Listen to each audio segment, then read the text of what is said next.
Chapter 1. Rebirth in the Apocalypse. 45 days ago, Lin Mengsheng was severely exposed to nuclear radiation, completely destroying her immune system and halting her cellular metabolism.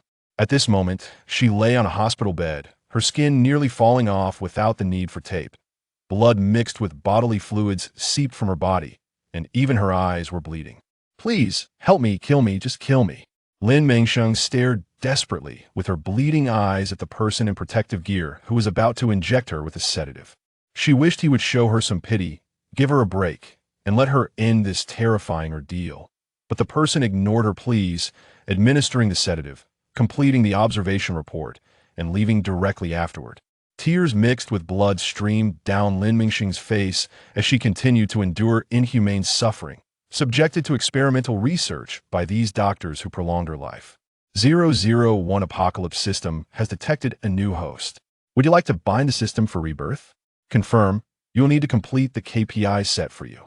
Deny, and you will continue to die slowly, having been tortured by nuclear radiation to the point of being neither human nor ghost. She answered without any hesitation. Confirm. Confirm. Okay, transferring now. 3, 2, 1. Before Lin Mengsheng could react, a series of piercing screams, animal-like roars, gunfire, and explosions filled her ears. What is this? Lin Mengsheng opened her eyes in panic, and what greeted her was a hellish scene. Oh my God, where am I?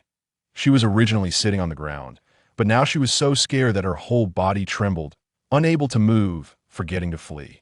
Suddenly, a tall man in black combat gear saved her by decapitating a zombie that was only a few steps away from her with a large machete. The red liquid gushing from the corpse splattered on her dazed face and clean white t-shirt, delivering another heavy blow to her psyche. Lin Mengsheng stared blankly at the man before her. He was tall and strong, handsome, with deep and three-dimensional facial features. His eyes were as dark as ink, sharp as lightning, with a high nose and thin lips like a sword. However, his cold gaze made it hard for anyone to approach him. What an exceptionally handsome man. Lin Mengsheng marveled inwardly, as he was even more handsome than the stars on TV, with a certain charisma. What are you standing there for? Hurry and run.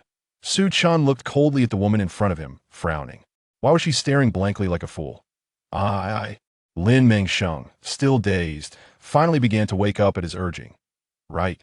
She had to escape quickly. If she stayed, she would become a zombie's meal. Realizing this, Lin Mengsheng tried to get up but found her legs weak from sitting for too long. With no other choice, she slowly leaned against a nearby box to stand up. Seeing Lin Mengsheng still dawdling, Su Chun turned and gripped his knife, continuing to engage in battle, no longer paying her any mind. There are so many people in the world, he couldn't take care of everyone. He could only do his best to help as many people escape as possible. Looking at the corpses scattered everywhere, Su Chun felt a burning desire to immediately kill the mastermind behind today's disaster. Zhuang Ming, you scum. Did you bring all the mutated zombies from the lab here? Damn it, you brought this chaos to a defenseless civilian safe zone. Are you even human? Su Chen's teammates were fighting endlessly against the increasingly troublesome mutated zombies, cursing the scoundrel responsible for this mess. Chapter 2, Escaping Danger. Watching Su Chan fighting bravely in the distance, Lin Mengsheng's heart raced, her face flushed, but she quickly shook her head. It's the apocalypse now. I need to get my act together and escape, so I don't become a burden to him. She dismissed those fleeting thoughts and immediately turned to run back. At this moment, Su Chun and his group of teammates had formed a defensive line, holding off the attacks from the zombies. But no matter how strong they were, some zombies would inevitably slip past them and into the crowd. Naturally, Lin Mengsheng, closest to him, became their best target. Oh my God, the zombies are right behind me. What should I do? Lin Mengsheng wished she could give her dazed self a good smack. She was completely unarmed and had nothing to defend herself with against the zombies. Wasn't this just walking into a tiger's mouth? As the zombies closed in, only 10 steps away from her, Lin Mengsheng made a snap decision, grabbing a frying pan that had been discarded on the ground and began to smash it against the zombies' heads. Hallelujah! God bless me for safety! She smashed the zombie skulls to bits, but her hands were so frightened that she didn't dare stop. Seeing a zombie's hand reaching for her, she kicked it down and, understanding the urgency of the situation, ran away as if on fire. Great handsome man, am completely unarmed and can't help you. I owe you one for today, and I will repay you when we meet again. The words of gratitude that slipped out of her mouth were unheard by Su Chun, who was focused on the fight. However, he caught a glimpse of Lin Mengsheng escaping from the jaws of danger. Feeling it was time, Su Chun issued the retreat order. Prepare to evacuate on my command. Dafe, go get the truck by yourself. The rest of you hold your ground, and buy more time for the civilians to escape. Yes, a moment later, a military truck drifted around to their rear, and one by one, they jumped into the truck bed. The zombies continued to pursue them relentlessly, even trying to climb onto the vehicle. Zhang Yong, armed with a submachine gun, unleashed a barrage of fire at the zombie horde. Damn it, get off me. Meanwhile, Su Chun pulled out the only 2 grenades he had and tossed them into the crowd of zombies. Boom!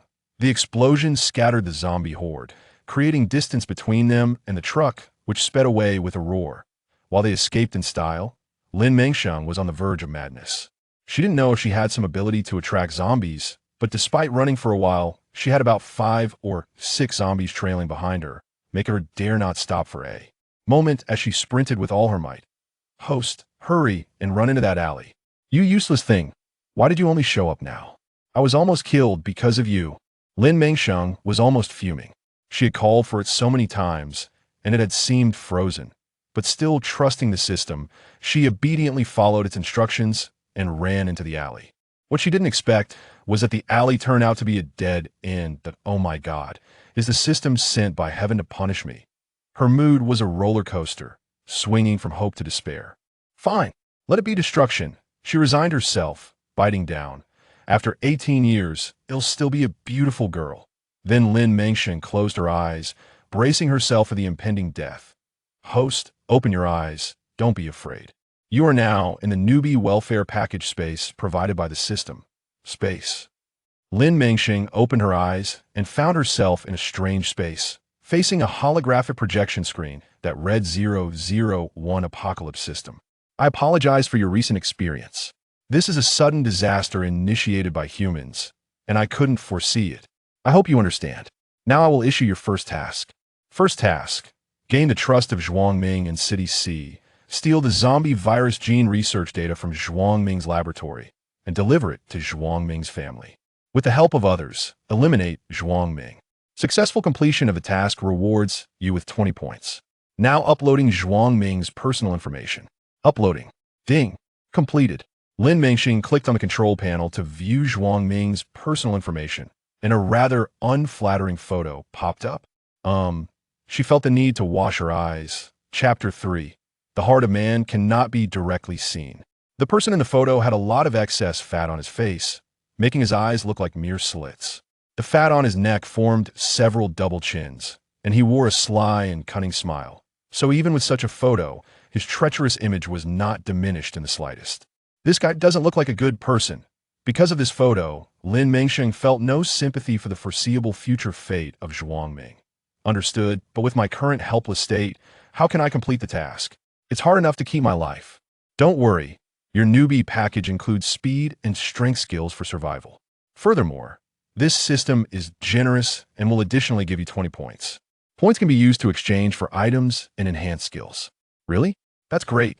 I love you, system. Mwah. Lin Mengsheng was so cheered up by the system's words that her gloom lifted, but as soon as she opened the personal skills interface, the smile on her face froze.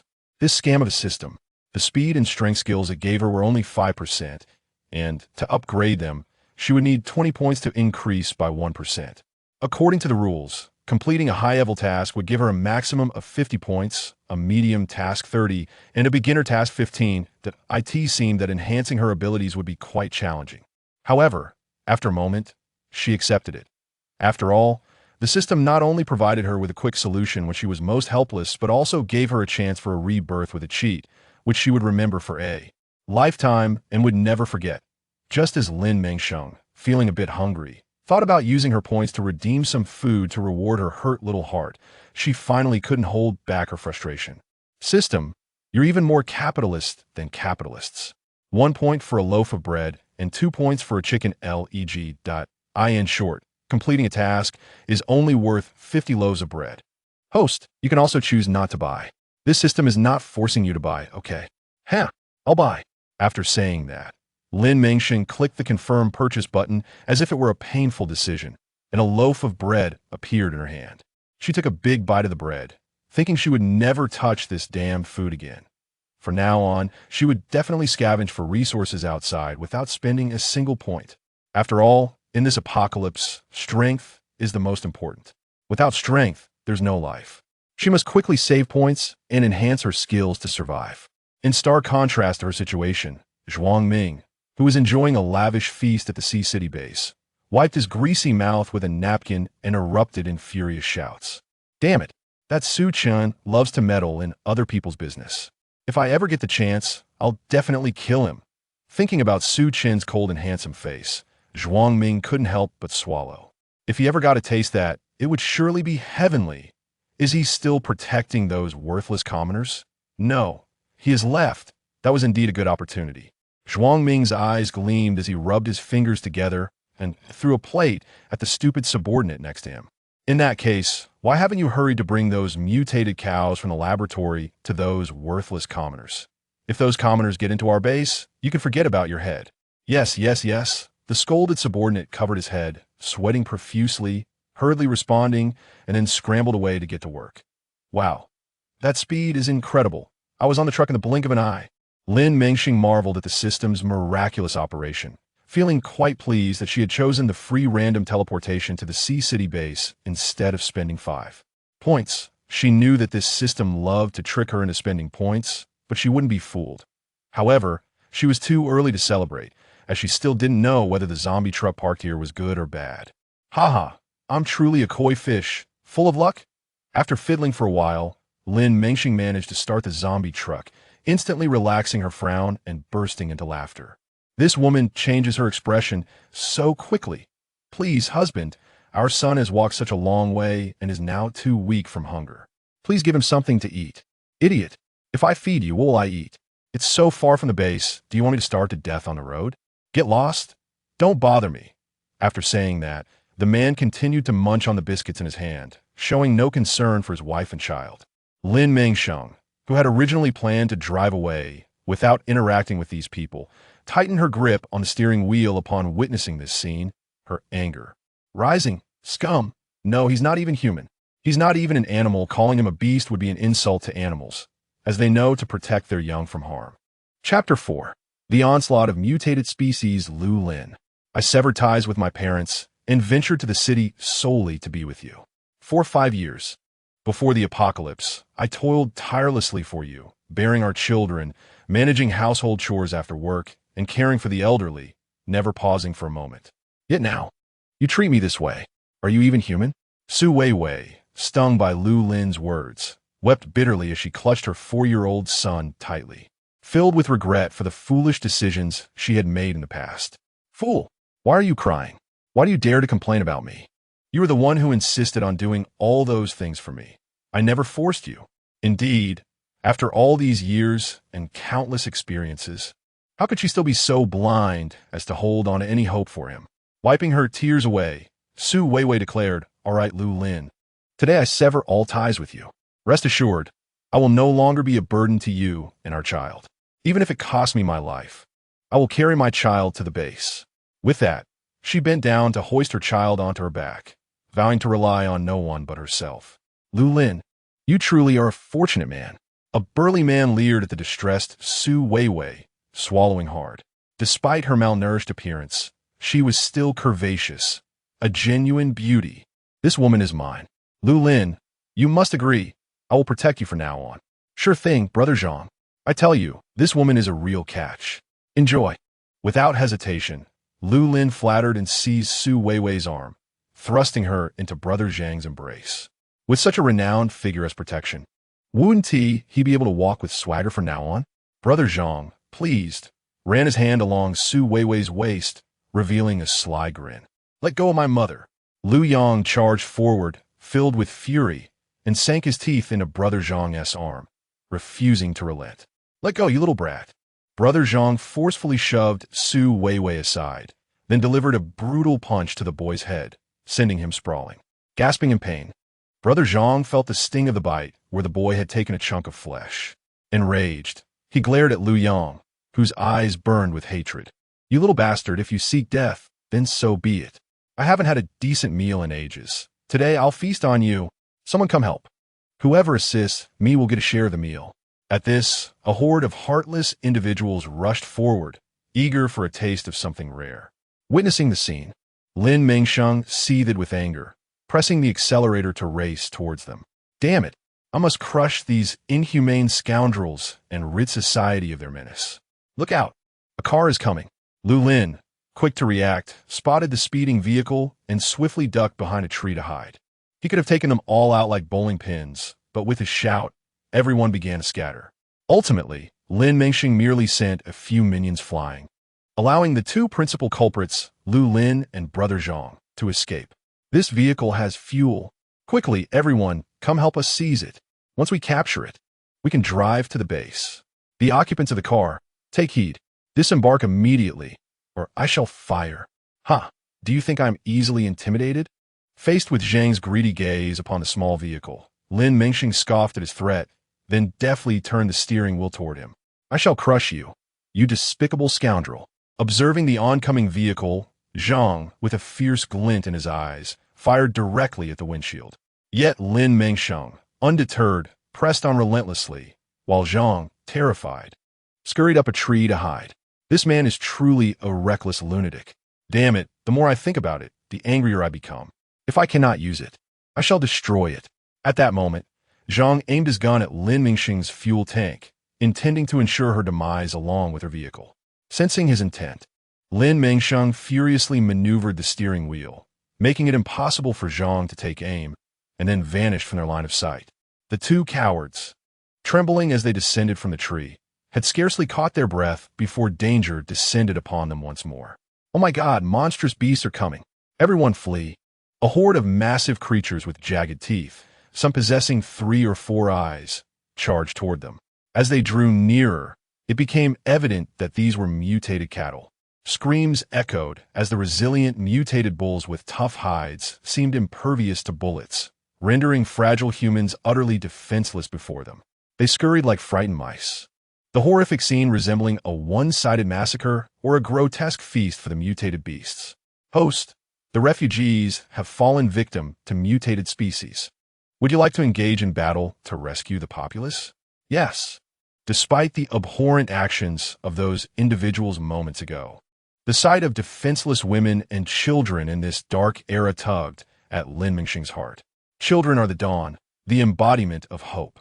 Understood. In recognition of your willingness to selflessly rescue the people, the system will grant you a mighty iron hammer. May you achieve resounding victory.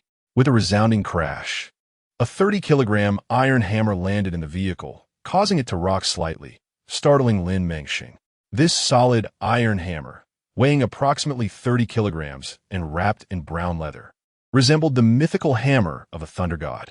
How cool! Lin Mengsheng marveled as she examined it. This tool should prove quite effective. With a single leap, she could wield it like a frying pan, striking the heads of those creatures without requiring any exceptional skill to bring them down. Mom, Liu Yang, paralyzed with fear as he beheld the approaching mutated bull, shut his eyes tightly, wishing to disappear and no longer be a burden to his mother. With a sudden burst of determination, the petite Lin Mengsheng, wielding the 60-pound hammer, leapt into action, bringing it down forcefully upon the head of the mutated bull before Liu Yang. The mutated bull let out a deafening roar, charging furiously towards Lin Mengsheng, seemingly intent on trampling her to death. Be careful, young lady. Su Weiwei rushed over, cradling Liu Yang in her arms, her heart racing as she watched Lin Mengsheng in imminent danger. Huh, you think you can take me down? I have an advantage. With determination, Lin Mengsheng took a running leap, using a nearby crooked tree for support to vault onto the back of the mutated bull. Behold my mighty hammer. She raised the massive hammer high above her head, bringing it crashing down with relentless force. The bull, severely injured, writhed in agony, desperately trying to throw her off. Chapter 5. Rescuing survivors. Lin Mengsheng struggled to maintain her balance, her mind racing with concern. This bull was remarkably resilient. After so many strikes, it still stood, and if this continued, her situation would soon become dire. She realized that her earlier bravado, fueled by her advantage, had led her to act recklessly. System, I need assistance. Can you provide me with a sword capable of severing its neck? My hammer is ineffective. Understood. Please hold on while I search. Ding. Titanium tungsten alloy great cleaver. Cuts through iron like mud. Priced at 100 points. Rental for 3 points per day. Would you like to proceed? Rent. She could never afford to purchase it outright. Confirmed. The host can retrieve the cleaver from the space in an unoccupied area. With that, Lin Mengsheng grasped the bull's horns, redirecting its charge before delivering a powerful blow with her hammer to its rear, prompting it to bolt away. The bull bellowed in pain, galloping away like a wild stallion. Once they reached a deserted area, Lin Mengsheng swiftly entered the space to retrieve the great cleaver. Upon emerging, she wielded the blade with fluid grace, striking decisively at the bull's neck, crimson liquid erupting forth and splattering her. The creature collapsed, lifeless, and she firmly stepped on its fallen head. In that moment, she resembled a seasoned warrior, victorious once more. Glancing at the grotesque bull's head beneath her foot, she grimaced and scoffed. What a hassle you caused me. With disdain, she kicked it aside and climbed into the vehicle she had retrieved from the space, setting off to search for any remaining survivors. Time was of the essence. She hoped to rescue as many individuals as possible before it was too late. Upon returning to the site of the fierce battle, Lin Mengsheng was met with a gruesome scene of mangled corpses. Some had already undergone transformation, turning into zombies in such a short span of time. As soon as the zombies caught sight of Lin Mengsheng, they surged towards her vehicle like ravenous cats drawn to the scent of blood, intent on devouring her whole. Damn! So many zombies. How could I possibly fight them all? Help! 4 or 5 zombies slammed against the car windows, desperately trying to reach through to snatch her away for a gruesome feast. Upon closer inspection, Lin Mengsheng realized that trouble indeed had a way of bringing enemies together. Outside, there were 2 men. One was Zhang, and the other was Lu Lin. One had a broken arm, and the other a shattered leg. They were quite the complementary pair. Huh! Though you have narrowly escaped divine retribution, what does it matter now? You are still facing the wrath of heaven. I need not lift a finger. By the way, why do that mother and child appear so familiar? As Lin Mengsheng drove, she knocked aside the zombies blocking the road. And the closer she got to the mother and child, the stronger this feeling became. You 2 scoundrels, even as zombies. You do not relent in pursuing me and my child. I shall fight you to the bitter end. Su Weiwei seized a fire extinguisher from the vehicle and began to spray the extinguishing agent into the crack in the glass. A plume of white smoke erupted, causing the zombies' eyes to burn with intense irritation, and they ceased their assault on the vehicle, inflicting 1,000 casualties while suffering 800 losses. Although the smoke deterred some zombies, it primarily harmed the mother and child inside the car. Choked and unable to open their eyes, they began to cough violently and breathe rapidly. The zombies, regaining their senses, became enraged and intensified their attacks on the vehicle. Before long, the glass could bear no more and shattered. The mother and child screamed in unison, fearing they were about to meet death. Scoundrels, behold my wrath. Like a divine warrior descending from the heavens, Lin Mengsheng finally broke through the zombie siege at this critical moment. Grasping a large machete, she aimed it directly at Zhang, the most repugnant of the lot, who was missing an arm. With a swift strike, she severed a portion from him. The remaining 3, witnessing this chaos, began to swarm Lin Mengsheng, their bloodthirsty mouse agape, eager to bite. Begone! Lin Mengsheng kicked one zombie aside, then struck another on the head with her left hand, before swiftly turning to slash the throat of a zombie just 2 steps away. With a resounding thud, a severed piece fell, splattering red liquid all over her. I will not allow you to become a zombie and trouble us any further. Su Weiwei, driven to the brink of madness, struck Lu Lin's head with the red fire extinguisher bottle as he attempted to crawl into the car.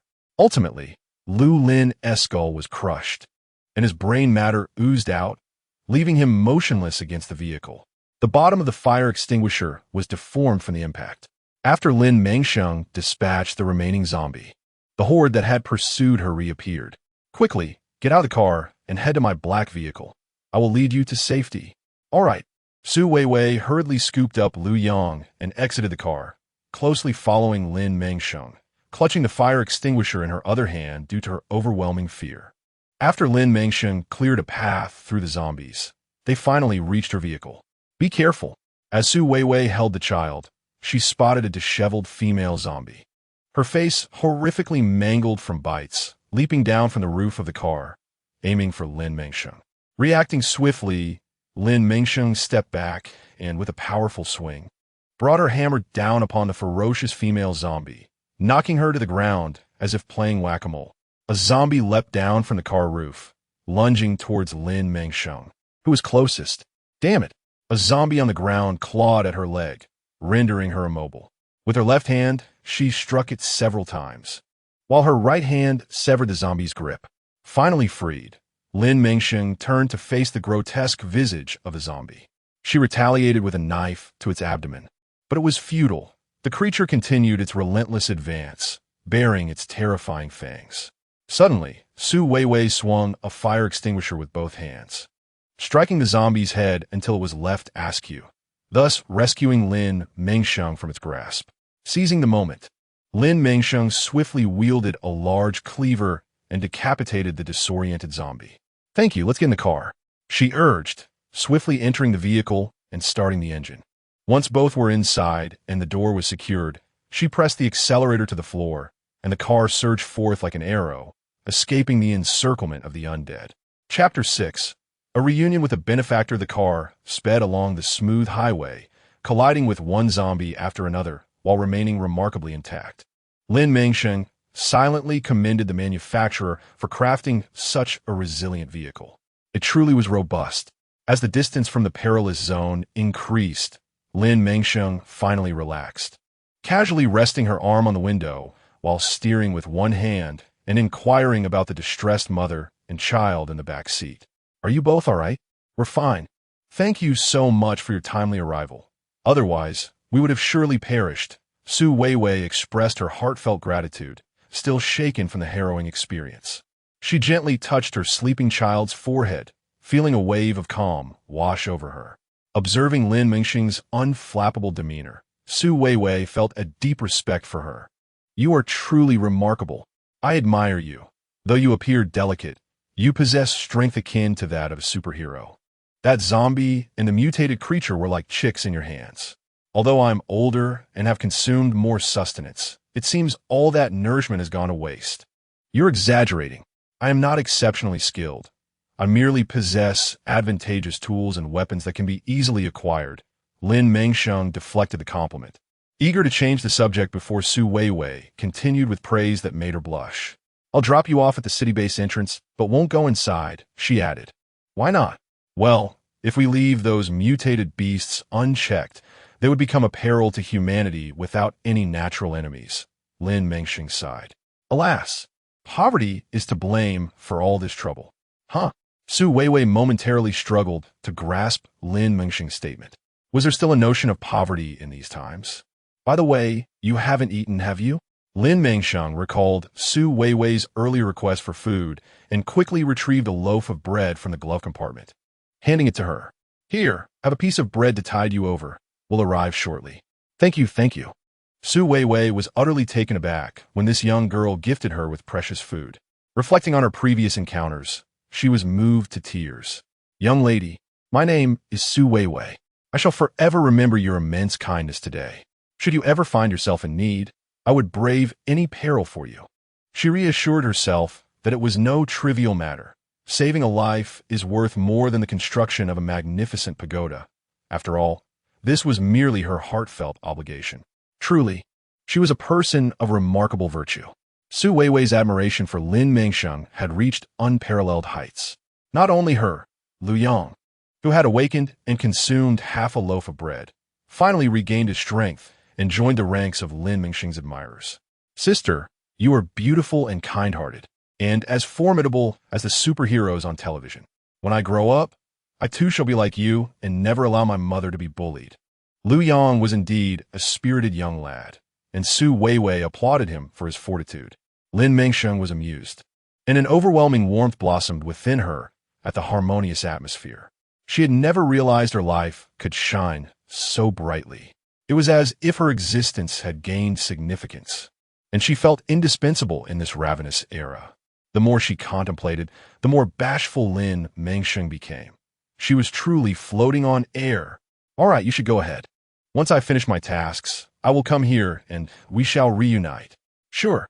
Su Weiwei took Liu Yang's small hand and descended into the vehicle, watching Lin Mengsheng depart before they made their way to the base's entrance. Where should I go, system? To the left. After 2 kilometers, you'll encounter 2 mutated beasts. A group of people is currently engaged in a fierce battle with them. I must hurry to assist. With that, Lin Mengsheng pressed the accelerator and surged forward. These mutated cattle were not a foe to be trifled with. She needed to rush to their aid. Suddenly, Lin Mengsheng swerved the wheel sharply to the side. She beheld a group of elite soldiers ruthlessly overpowering the 2 mutated beasts. The initial explosion had unleashed a fiery spectacle accompanied by a thunderous roar, likely the result of a nanobomb wielded by Man in Black.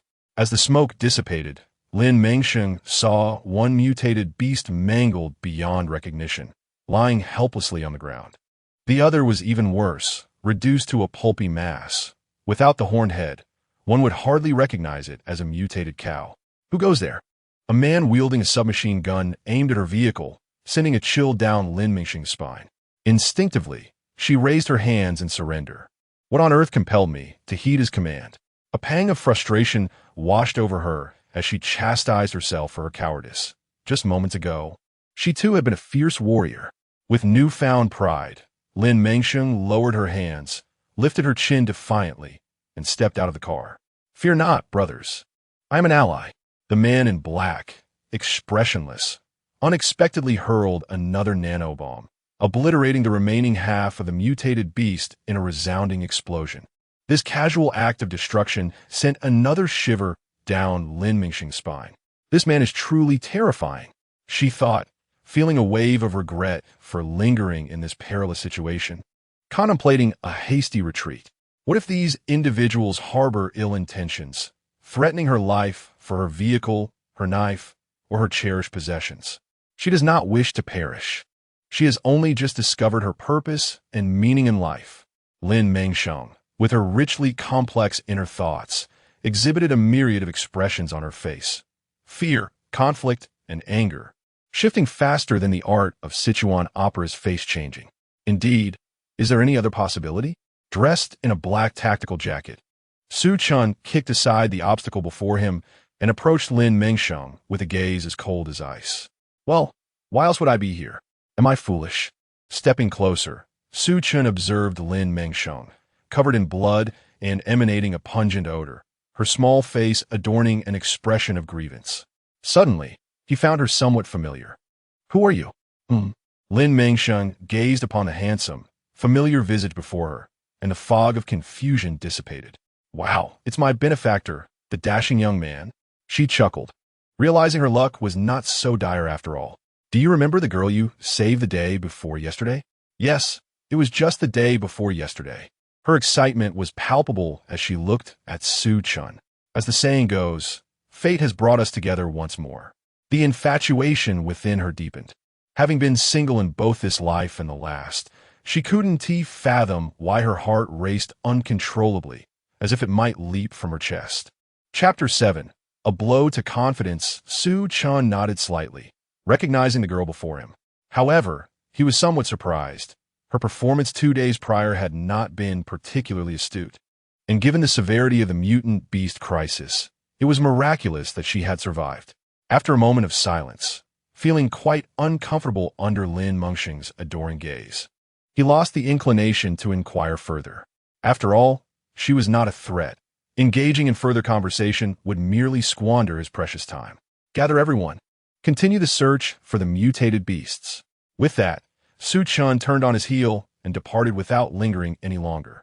Yes, the group, having organized their gear, followed Su Chun's lead, preparing to leave. Benefactor, I can assist too. Lin Mengsheng, feeling somewhat disheartened by their indifference, hastily proclaimed her willingness to help, reminding them that she had once bravely faced a mutant beast alone. Your survival is commendable enough, Just get in the car and leave. Su Chun ordered Lin Mengsheng in a frosty tone. What an oblivious little girl. Do you think this is a game? As darkness approached, Su Chun reluctantly instructed a nearby person to provide Lin Mengsheng with a submachine gun for her protection. Give that young lady the firearm for her safety. Zhang Yong, albeit reluctantly parting with his prized possession, recognized that as the devilish team leader had spoken, he had little choice. All right, boss, he conceded, reasoning that the weapon would serve a greater purpose in protecting her. Take good care of it, young lady. Are you heading to the city base? I'll be going there soon. Perhaps you could. Zhang Yong, shut your mouth.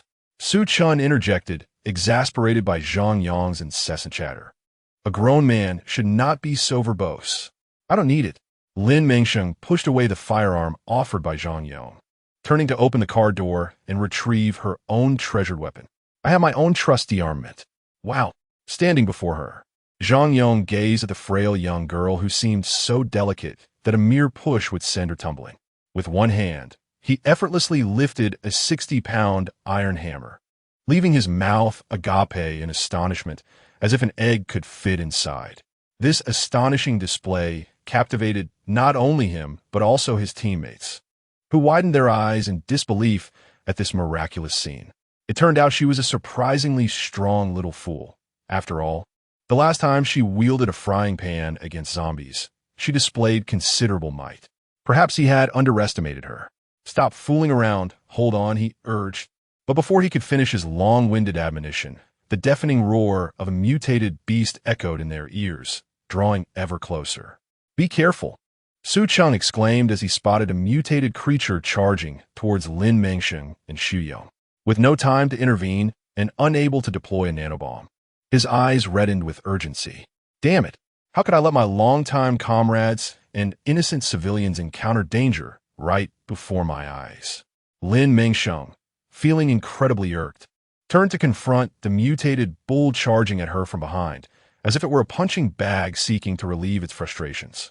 Take this, you brute, she cried. Big guy, don't interfere. Let me show you how it's done. Xu Yong stood frozen, awestruck by her audacious maneuver. As Lin Mengsheng leaped onto the bull's back, her eyes widened and her mouth fell open in disbelief, momentarily forgetting to breathe. Don't panic, little bull. Allow me to give you a head massage that will make you feel heavenly.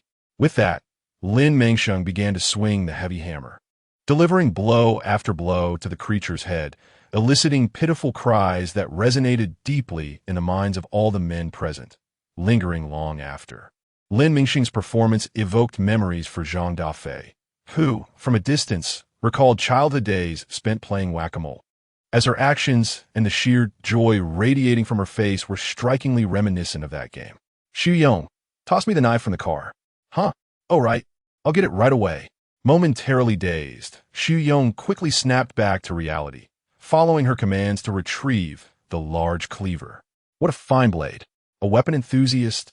Xu Yong recognized the titanium tungsten steel craftsmanship at first touch, capable of slicing through iron as if it were mud. Here, he tossed the cleaver to Lin Mengsheng, his eyes filled with admiration. Wow, this woman is incredible, simply astounding. She's captured my heart.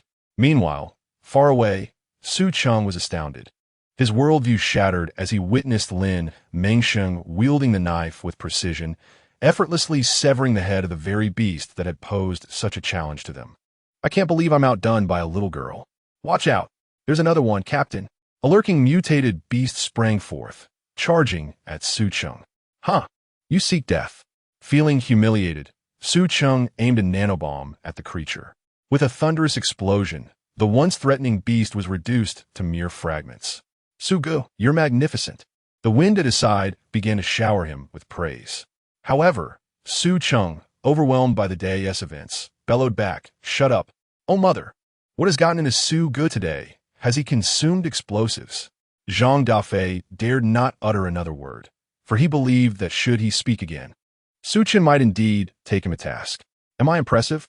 Lin Mengsheng sauntered leisurely before Su Chun, playfully feigning ignorance with a hint of pride. Huh, a short-legged cat basking in its own delight. Su Chun, standing at an imposing height of 186 centimeters, looked down upon the petite figure that barely reached his Adam's apple. Well, Not bad. You possess the essence of Spartan warrior.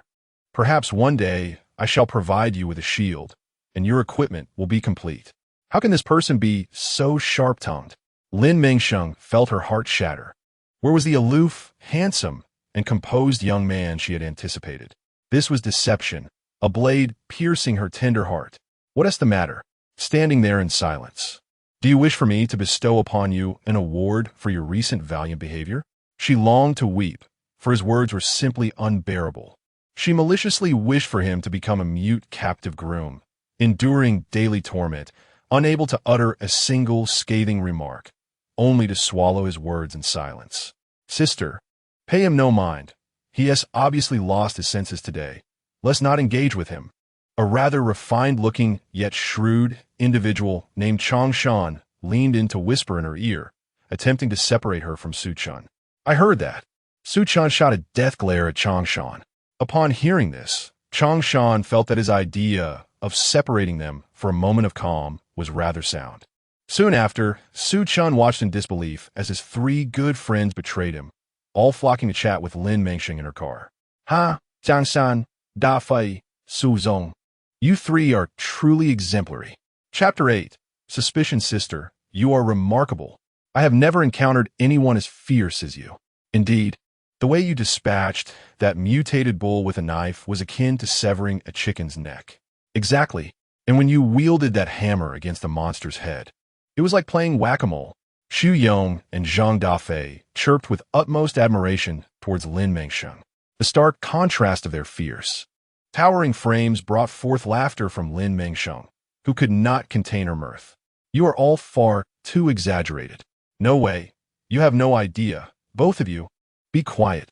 My head is about to explode from your incessant chatter. Changshan, seated in the passenger seat, was utterly speechless.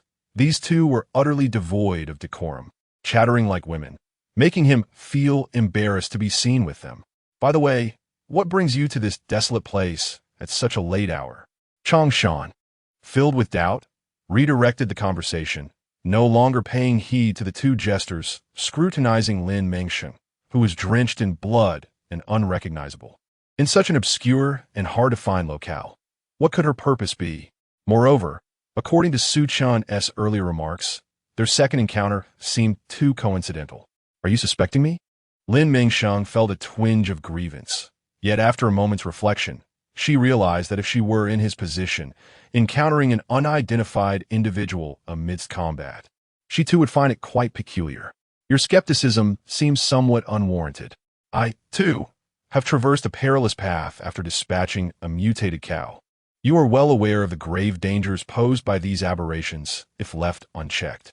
Surprising, isn't it, that you, dear sister, possess such a sense of responsibility? In such treacherous circumstances, to selflessly contribute in silence speaks volumes of your remarkable character. However, Changshan's remarks are rather sardonic, leaving a disconcerting impression. What are you implying, Changshan? Zhang Dafei felt a palpable discomfort at his words. This young lady had kindly rescued them, yet his tone was ungrateful. Changshan cast a cold glance at Zhang Dafei, as if branding him a fool. In response, Lin Mengsheng smiled with subtle sincerity. Ah, how noble could I possibly be? Just an ordinary person, really. I merely resolved to resolve what I could find along the way. If resources elude me, I shall continue my search. Subsequently, Lin Mengsheng feigned a pitiful demeanor, saying, You all know how scarce resources are in this vicinity. Now, with my supplies exhausted, I am on the brink of starvation and will perish within days if I cannot procure any provisions. Oh, how unfortunate you are. Zhang Dafei gazed at Lin Mengsheng with a heart full of compassion, wishing he could offer her every morsel of food from his pack. Yet, Xu Yong and Changshan remained skeptical. You mentioned having slain one earlier. Where is it? Suddenly, Changshan recalled the sight of a decapitated mutated cow near the refugees under attack. Its death throes resembling that of the one just mentioned. He glanced at the corpse outside the vehicle. It was indeed identical. But what did that signify? Changshan abandoned his previous sarcasm and candidly expressed his doubts. I wonder if you are acquainted with Zhuang Ming? Surely, everyone in the city is aware of him. The leader of the base.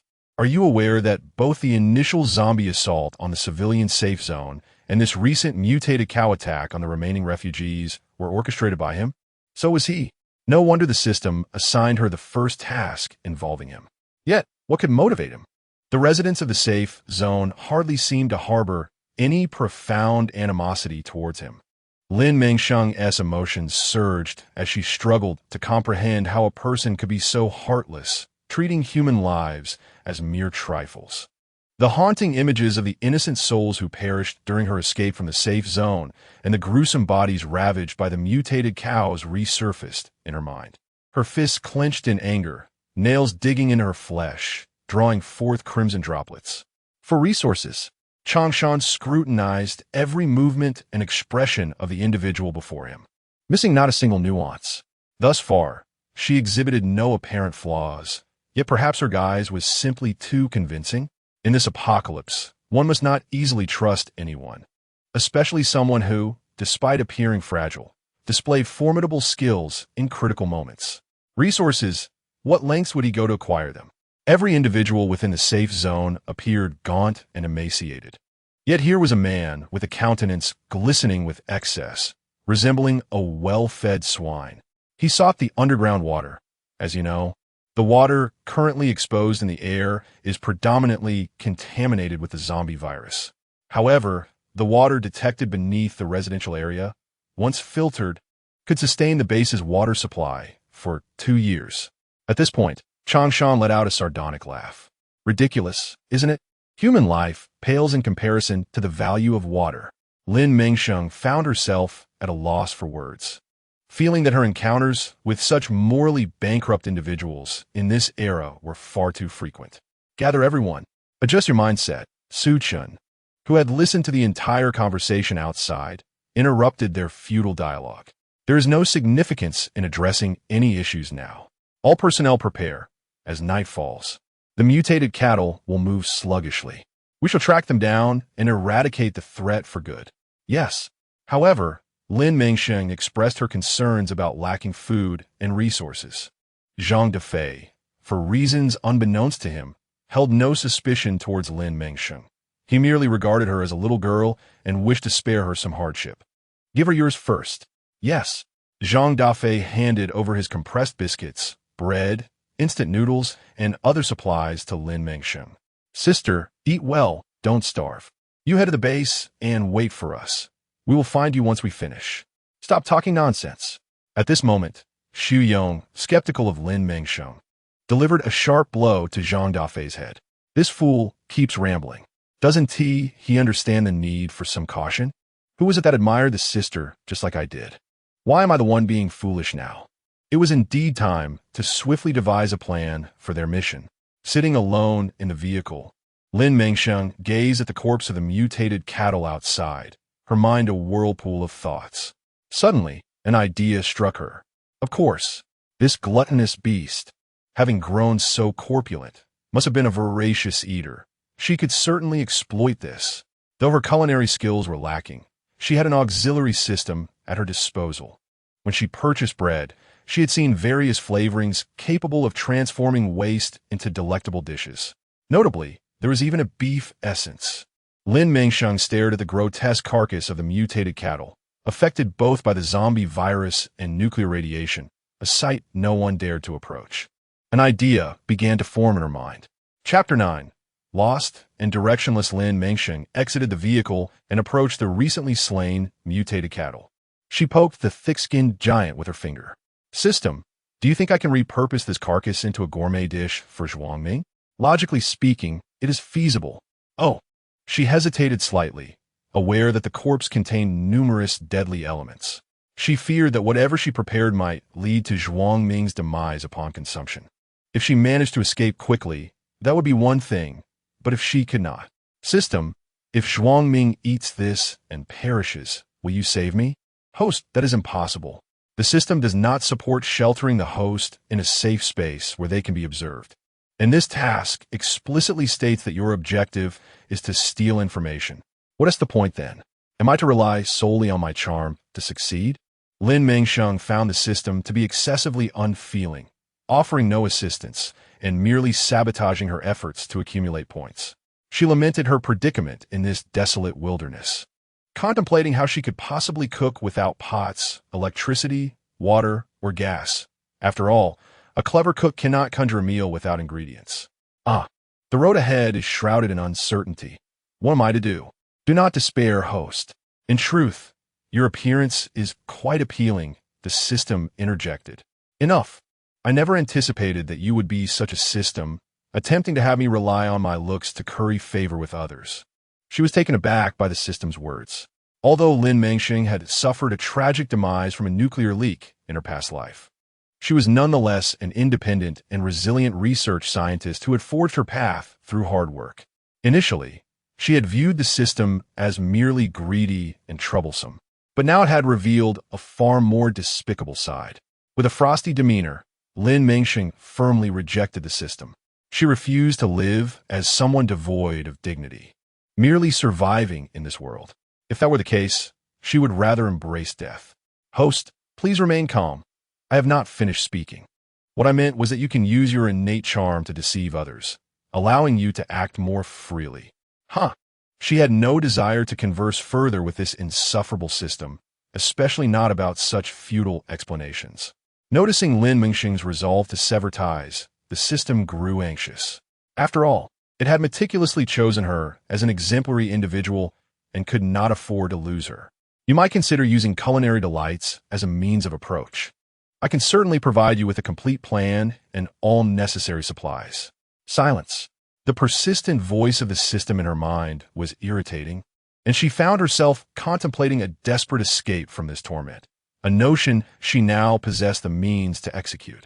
In that case, I must bid you farewell. Suddenly, Lin Mengsheng collapsed, unconscious, erasing dialogue memories with the host, loading 001 green tea villain counterattack system. Found it.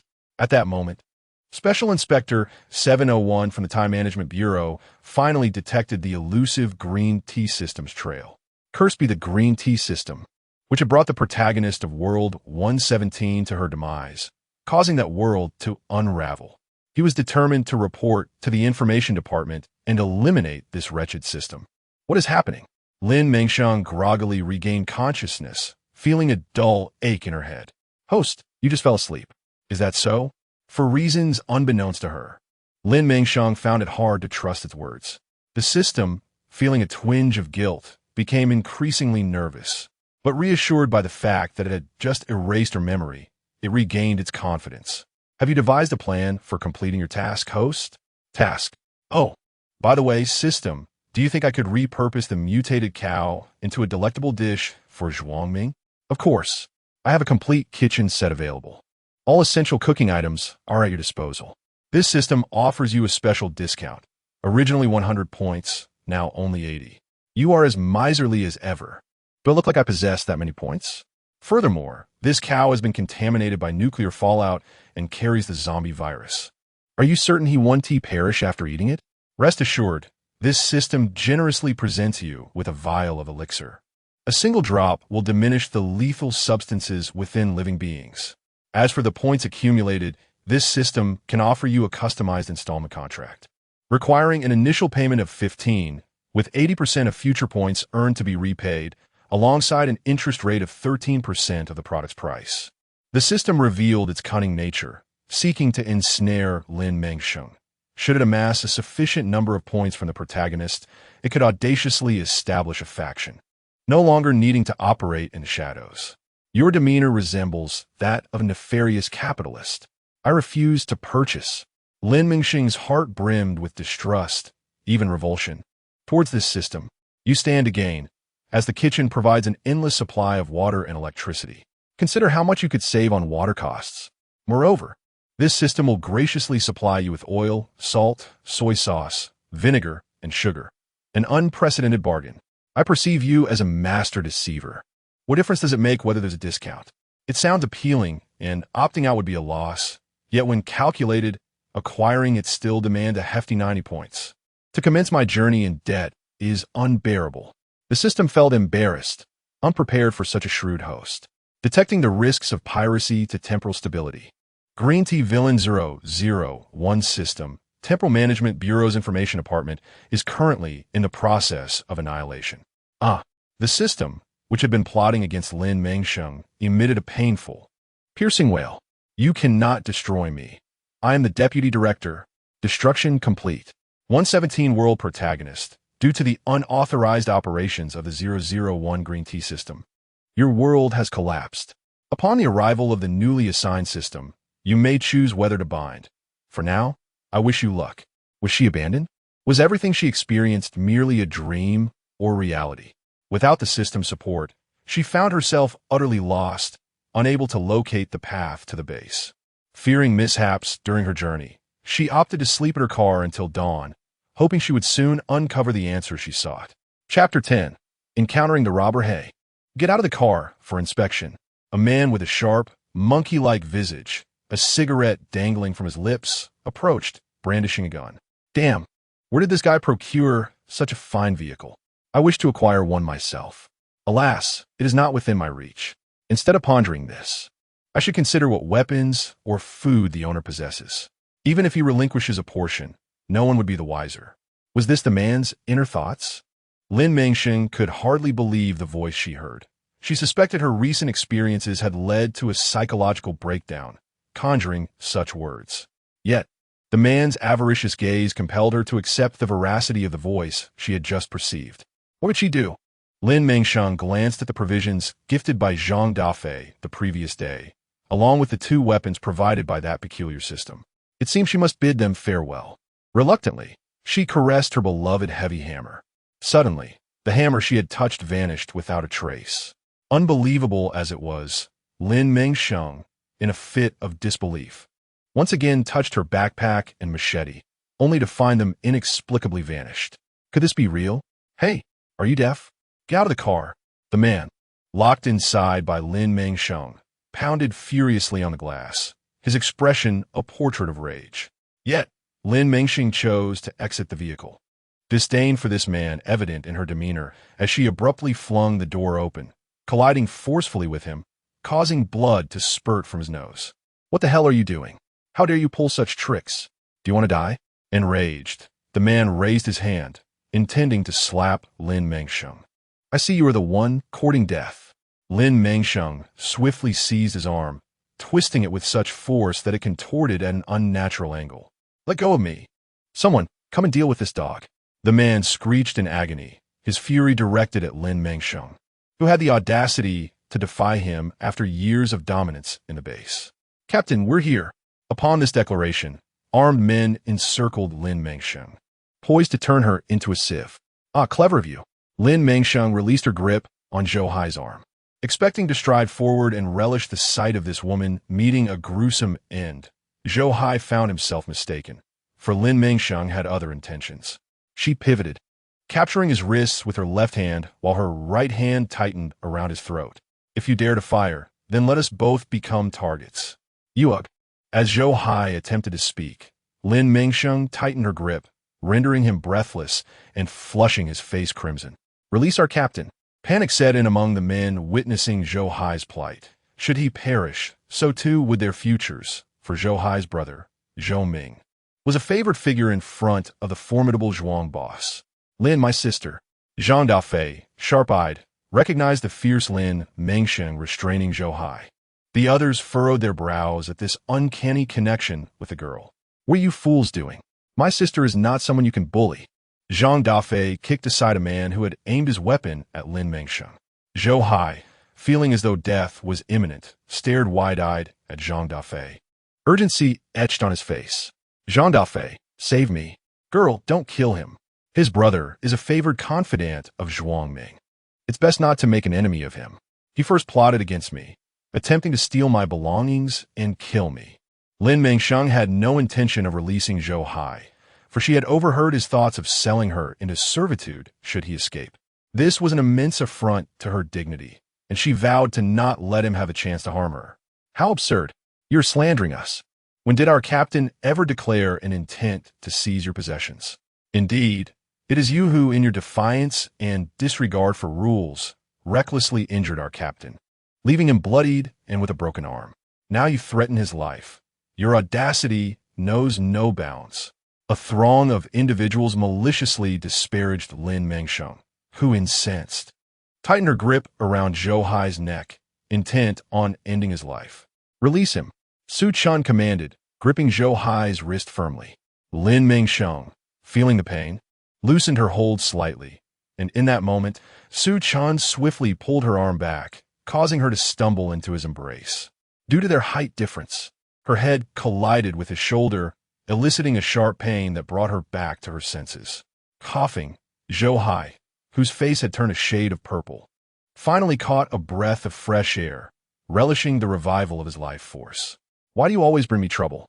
Su Tian Vima, pushing Lin Mengsheng away gently as she rubbed her head, his annoyance evident in his furrowed brow. "Do not trouble her again. She is a member of our Shadow Hunter Special Forces, and I shall be taking her with me." With that, Su Chun strode toward their truck. "Keep up." Zhang Dafei affectionately ruffled Lin Mengsheng's hair, a grin spreading across his face. "Let me tell you, if you come with us, you won't have to worry about food or drink." He then made a comical face, making Lin Mengsheng burst into laughter, a delightful sound that cut through the tension. "Do you really envision a rugged man presenting such an oily image to you? Come with me. I intend to drive my car." Lin Mengsheng was unwilling to relinquish her vehicle to those ruffians. "No," Zhou Hai interrupted, preventing his underlings from clashing with Zhang Dafei's crew. His gaze dark and vengeful as he watched their vehicle disappear into the base. "You little harlot, today I shall spare you for Su Chen's sake, but mark my words, we will settle this debt eventually. I swear, if I do not destroy you, I will not bear the surname Zhou." Chapter 11. A place to rest, where shall the young lady reside? Zhang Dafei, who had already considered Lin Mengsheng as his own sister, inquired of his superior, troubled. "Surely, we cannot allow her to sleep in the living room with all these men coming and going. It would be inappropriate for her. To have her stay here?" Changshan was reluctant to agree. This woman, whose identity remained ambiguous, should not be in their midst. It was far too perilous. He glanced at Su Chun, who was seated on the sofa, deep in thought as he drummed his fingers on the table, shaking his head subtly, signaling his disapproval. "The study next to my room will suffice. If you agree, have the iron bed moved up by the wind," Su Chun proposed. Lin Mengsheng found little reason to refuse. After all, it was evident that they held no ulterior motives towards her. "Very well," she conceded, thinking that even if there were any intentions, with his unimposing demeanor, it was uncertain who would be at a disadvantage. "All right," Zhang Dafei exclaimed, elated by Su Chen's assent, and he eagerly led Lin Mengsheng down to the basement. "Miss, come with me to fetch it, and perhaps see if there is anything else to take." "All right." Lin Mengsheng, not wishing to remain alone, hurriedly followed him down. "Boss." Changshan, feeling quite resistant, was eager to persuade Su Chun to reconsider. "No need for further discussion. It is settled, regardless of whether her intentions were noble or not. Keeping her under his watchful, I would prevent any significant upheaval, no matter her capabilities. Sister, you shall reside here in peace. Not only shall you want for nothing, but I shall also protect you from harm." Zhang Dafei prepared the bedding for Lin Mengsheng, cheerfully addressing her. With such a formidable sister joining their ranks, their small team's combat prowess was bound to soar. "Thank you, Brother Zhang, for your unwavering care. From now on, you are my dear brother." Lin Mengsheng felt immense gratitude towards this stranger's genuine kindness, a debt of gratitude she would never forget. "All right, dear sister, I shall consider you my own." Changshan, witnessing this heartwarming scene, found it rather amusing for reasons he could not quite comprehend. A pair of individuals who had only met twice were already pledging brotherhood. One could only wonder if they were actors or simply jesting. Shaking his head, Changshan knocked on the door to Su Chen's room. He still felt that allowing Lin Mengsheng to join them was a questionable decision. "Boss, I believe we should not let this woman into our ranks. It poses too great a risk. No need to elaborate.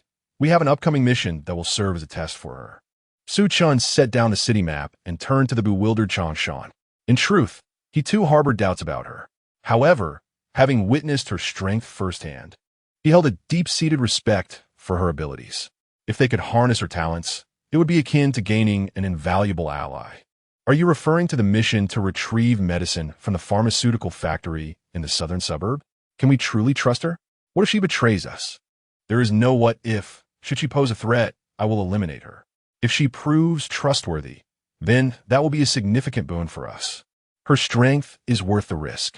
During times of weapon shortages, individuals like her were essential for their survival. Su Chun, after much contemplation, resolved the matter. Very well, I shall heed your advice. With that, Chang Shan departed, catching a glimpse of Zhang Dafei and Lin Mengsheng still reveling in their merriment. A weasel wishing a chicken a happy new year. Chang Shan pondered what to do next, when suddenly an idea struck him, causing him to abandon further thoughts on the matter. Sister, please do not hold this against me. That evening, as everyone gathered around the dining table to introduce themselves, Chang Shan began, I am Chang Shan, the vice captain of this team. You may approach me with any matters in the future. He delivered his introduction in a cold, unyielding manner, devoid of emotion. Lin Mengsheng nodded in acknowledgement. All right, Captain Chang. As for my brother, I shall forego an introduction for him. That said, you all should not remain silent. Let the lady know your names instead of making her address you as hey you. Upon hearing this, the others reluctantly began to introduce themselves. I am Zhou Ming, Xu Yong, and Su Mo, three individuals with distinctly different personalities, each introducing themselves with merely their names, without excessive words. Lin Mengsheng discerned their lack of trust and welcomed her presence. Let us dine, Su Chun declared, removing the fork from the instant noodle cup, preparing to indulge in his meal. Suddenly, he recalled that he had yet to inform Lin Mengsheng about her impending mission. Prepare yourself over the next 2 days. You will join us on a task the day after tomorrow. I do not harbor idlers. His icy words struck Lin Mengsheng's ears. After a lengthy period, she finally had the opportunity to savor a warm meal, yet the noodles before her suddenly lost their appeal. While it was a deserved expectation, must he be so frigid?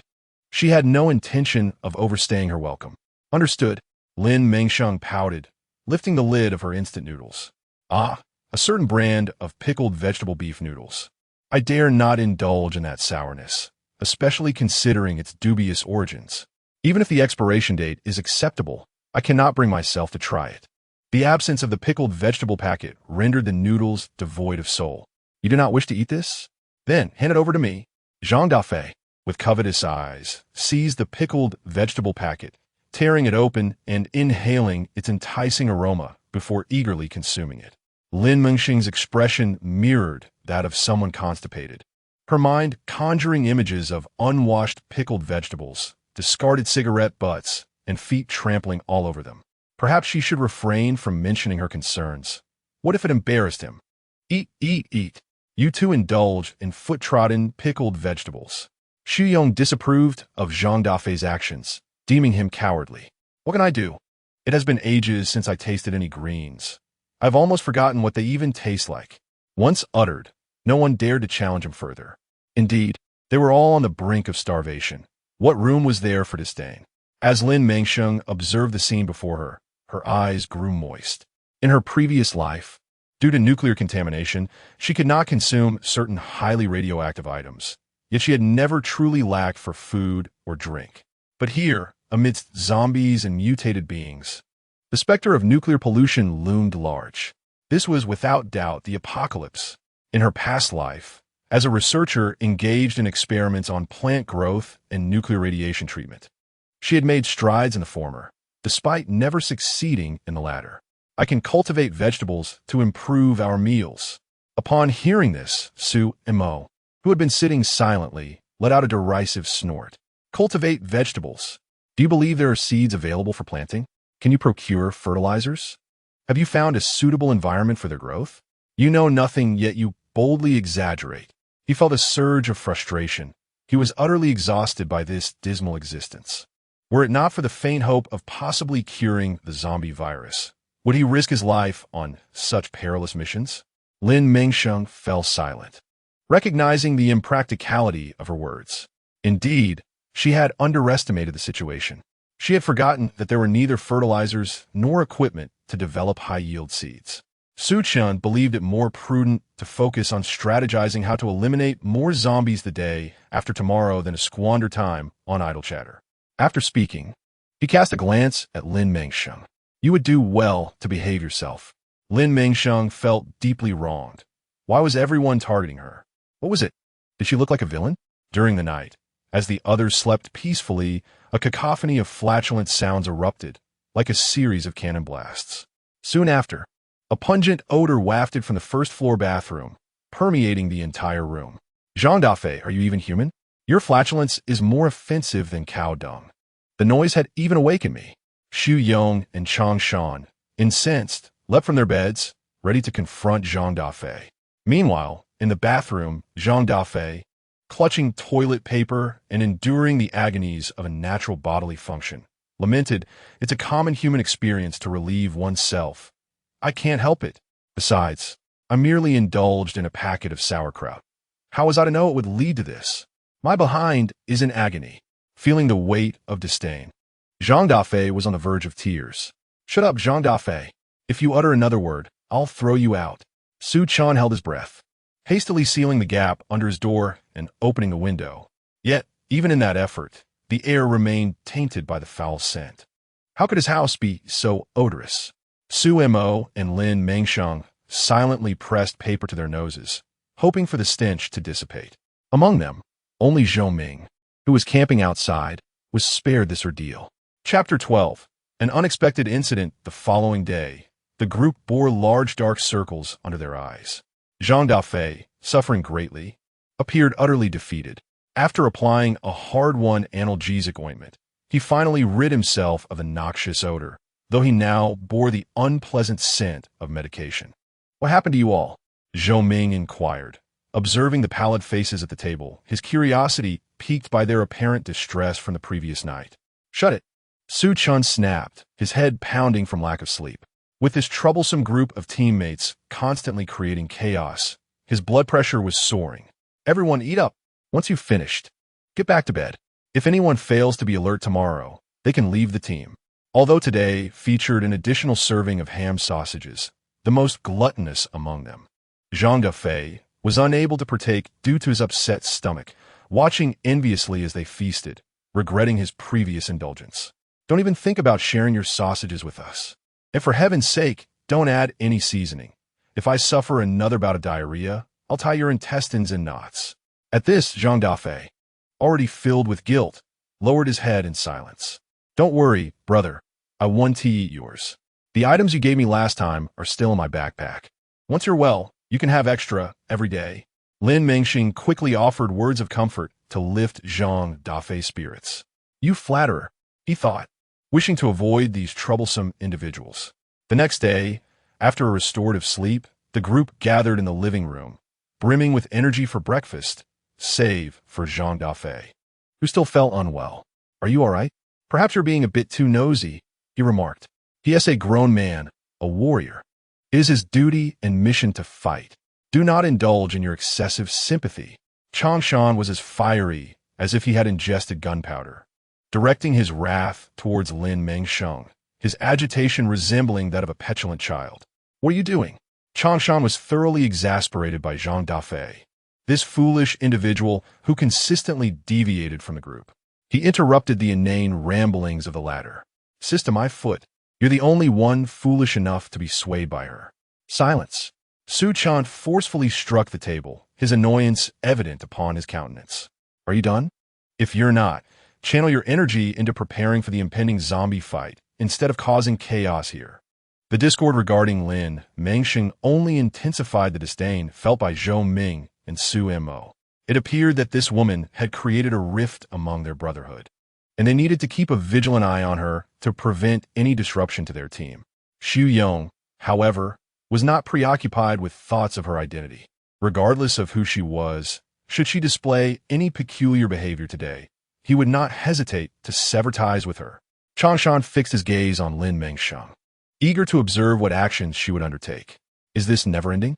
Lin Mengsheng felt a throbbing headache. She must perform well today to dispel their doubts and prejudices against her, for enduring such treatment was unbearable. "Brother Daffé, why not accompany me? I shall protect you." "All right, sister, I'll follow you." Changshan once again interrupted Jean Daffé, abruptly pulling him to his side. "There is no need for Miss Lin's assistance. We are more than capable of safeguarding him." "Fine, do as you wish." I can manage on my own. Lin Mengsheng, now irritated, turned away and walked in the opposite direction. She had no desire to remain in the company of such a sharp-tongued individual. Sister, Zhang Dafei attempted to call after Lin Mengsheng, hoping to prevent her from acting impulsively, but she was unresponsive to his counsel, prompting him to pursue her. However, Chanshan firmly restrained Zhang Dafei until Lin Mengsheng gradually vanished from sight, after which he tugged at Chanshan to rejoin the group. She finally showed some sense. Where has she gone? She is heading off alone. Su Chan furrowed his brow, inquiring about the whereabouts of Lin Mengsheng, who had seemingly disappeared. You let her act solo. He found it somewhat amusing yet infuriating. Although the young lady was indeed formidable, it was quite audacious to drive her away at this moment. What are you doing? She is merely an individual of uncertain identity. We should focus on gathering supplies and completing our mission. Do you wish for our comrades back at the base to perish? Chanshan vehemently opposed Su Chen's actions, as he had initially agreed to this plan with the intention of avoiding any unpredictable variables that could jeopardize their team. He would not allow any mistakes, nor would he overlook anything. Zhou Ming, Su Mo, and Xu Yong all expressed their agreement with this sentiment. How can you be so heartless? That is a human life at stake. She must not come to harm. Su Chan shot a cold glare at Chanshan, retorting, You have gone too far. He then followed Zhang Dafei in search of Lin Mengsheng. Clatter! Zombies are approaching. Prepare for battle. Su Chun and his teammates formed a circle, scanning their surroundings in search of the lurking undead. A zombie, its eyes glowing a sinister green, lunged from the shelves, charging toward them. This was merely the beginning, as more zombies, clad in employee uniforms, began to converge from all corners of the dimly lit warehouse, their eerie green eyes sending chills down their spines. Damn it! Take this! Xu Yong shouted as he seized his submachine gun and unleashed a hail of bullets, wishing to obliterate each zombie's skull. These zombies were unnaturally swift. Zhang Dafei, armed with a machete, struggled to match their pace, unable to aim for their necks. Instead, he resorted to kicking them away, then hacking indiscriminately to keep them at bay. Su Chun, laboring to strike down one after another, eventually pulled out a nanobomb and hurled it into the horde. With a thunderous explosion, many zombies were rendered to pieces, but this seemed to enrage them further, as they surged towards the group with even greater speed, intent on tearing them apart. There's a staircase. They're almost upon us. Zhou Ming shouted as he pulled open the fire escape door. Retreat! Everyone retreat! He urged. Changshan quickly reloaded, dispatching several zombies with headshots before falling back. In a moment of distraction, Su Mo was caught by a zombie's claw, leaving a gash on his arm. Oblivious to the danger as he and his teammates rushed into the fire escape. The last to arrive, Zhang Dafei, secured the door tightly, collapsing in exhaustion on the ground. Damn it, these zombies are like on steroids. How can they be so fierce? Zhou Ming exclaimed, noticing the ghastly scratch on Sumo's arm, his heart sinking. Chapter 13. Encountering the long-tongued zombie attack. Su Chen's eyes turned crimson upon seeing his teammate injured. Damn it, how could I have been so careless? Putting all my team in such peril? I am unworthy of leading the Shadow Hunters. Captain, I'm infected. Please, grant me a bullet. I don't want to endanger you all. Su Mo, fully aware that being scratched or bitten would lead to inevitable zombification, was desperate to avoid becoming a monster himself. If that happens, I won't be able to rest in peace. Nonsense. As long as you haven't turned yet, I won't let you die. Zhang Dafei, enraged, slammed his fist against the wall, tears streaming down his face uncontrollably. The others, struck by a wave of shared sorrow, felt their eyes welling up. After all, he was their brother, bound by life and death for years. Disinfect his wound with alcohol, then apply the anti-inflammatory ointment. Su Chun retrieved the supplies from his backpack and handed them to Zhou Ming. All right, Su Mo, take a couple of antibiotics first, and I'll dress your wound. I don't need it. Just give me a swift end. Su Mo reached for the gun Xu Yong had just set down, intent on taking his own life. This infuriated Zhou Ming, who pushed him against the wall, hands pressed beside Su Mo's ears, his eyes blazing with fury as he glared into Su Mo's face. What do you truly intend to do? As long as there exists a glimmer of hope, you cannot abandon me to despair. If you dare to take your own life, I shall follow you to the heavens. Su Mo felt an overwhelming sense of entrapment as Zhou Ming's proximity drew them closer. Gazing at Zhou Ming, whose face was aflame with anger and whose serious declaration of shared demise left him momentarily speechless, Su Mo conceded, "All right, fine, I shall heed your wishes."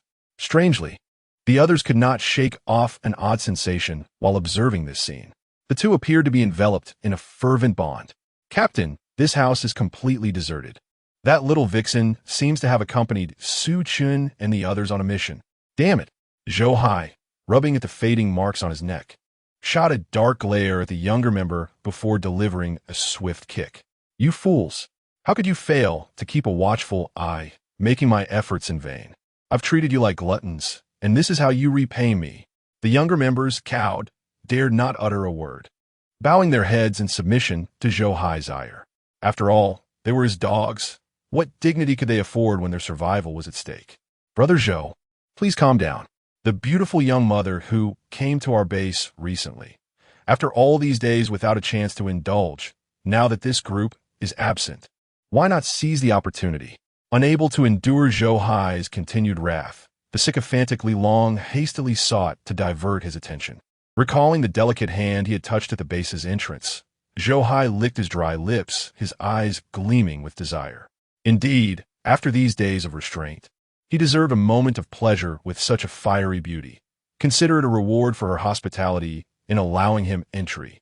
As for that wretched woman, his brother had warned him about the formidable mutated zombies encountered by the subordinates sent by Chief Zhuang to scavenge for supplies. Something fell amiss here. Lin Mengsheng stepped into an area that appeared to be designated for experimentation. Countless vials were housed within transparent glass enclosed rooms. The tempered glass, which should have been impervious, lay shattered, as if assailed by an unseen force, stained with blood. An unsettling sight, indeed. What calamity had befallen this place? Fear gripped Lin Mengsheng as she unwittingly stepped upon a shard of glass, drawing blood and causing her to wince. Suddenly, a foreign object ensnared her foot, causing her to tumble to the ground, dragged backward. The sharp fragments pierced her skin with excruciating pain. Raising her eyes, she was horrified to find that a thin, emaciated zombie was crawling towards her, its elongated tongue entangled around her. Overcome with revulsion and terror, Lin Mengsheng seized a shard of glass and plunged it fiercely into the creature's tongue. The zombie let out a pained hiss, incited to drag Lin Mengsheng with renewed fervor. "My knife! Where's my knife?" Desperate to retrieve her belongings from the space she had stored them in, Lin Mengsheng felt like a summoner, frantically calling forth her possessions in a moment of utter chaos. To her astonishment, her fierce shout summoned forth the very entities lurking in the space. You shall perish!" Lin Mengsheng exclaimed excitedly, swiftly wielding her blade to sever the zombie's tongue. With a single stroke, she managed to cleave off 2 meters of its 10-meter-long appendage. The creature let out a piercing wail, clearly racked with pain, and charged furiously at Lin Mengsheng, intent on impaling her. Strangely, this zombie, which had only possessed one tongue, appeared to grow another instantaneously, lunging directly towards her chest. Reacting swiftly, Lin Mengsheng rolled on the ground and sprang upright. This very maneuver allowed her to narrowly evade that lethal strike, as the zombie's tongue pierced through the tempered glass behind her that had been intact moments before. Had it struck me, I would have perished. Realizing the gravity of her situation heightened her anxiety, prompting her to shout, "My mighty hammer, come to me." The absurdity of her own declaration struck her as somewhat humorous amidst her tension. Yet, once the hammer landed in her grasp, she steeled herself for the confrontation. "You repulsive long-tongued fiend, watch as I crush you." Lin Mengsheng charged boldly at the zombie. As she approached its tongue, she leveraged her position, springing off the glass to gain height, twisting in midair. With a resounding thud, she delivered a powerful strike with her left hand, causing the mutated zombie to howl once more. However, Lin Mengsheng was not inclined to grant it any further opportunities. Raising her large blade, she aimed for the creature's neck. With a sickening squelch, blood erupted from the zombie's throat, but Lin Mengsheng unwilling to taint herself with the grotesque fluid, deftly sidestepped the gushing spray. Observing the now motionless tongue on the ground, she felt a wave of nausea wash over her, as the slimy residue permeated the air with a foul stench. Glancing down at her damp trousers, she felt as though she might regurgitate the instant noodles she had consumed the previous day, devoid of pickled vegetables.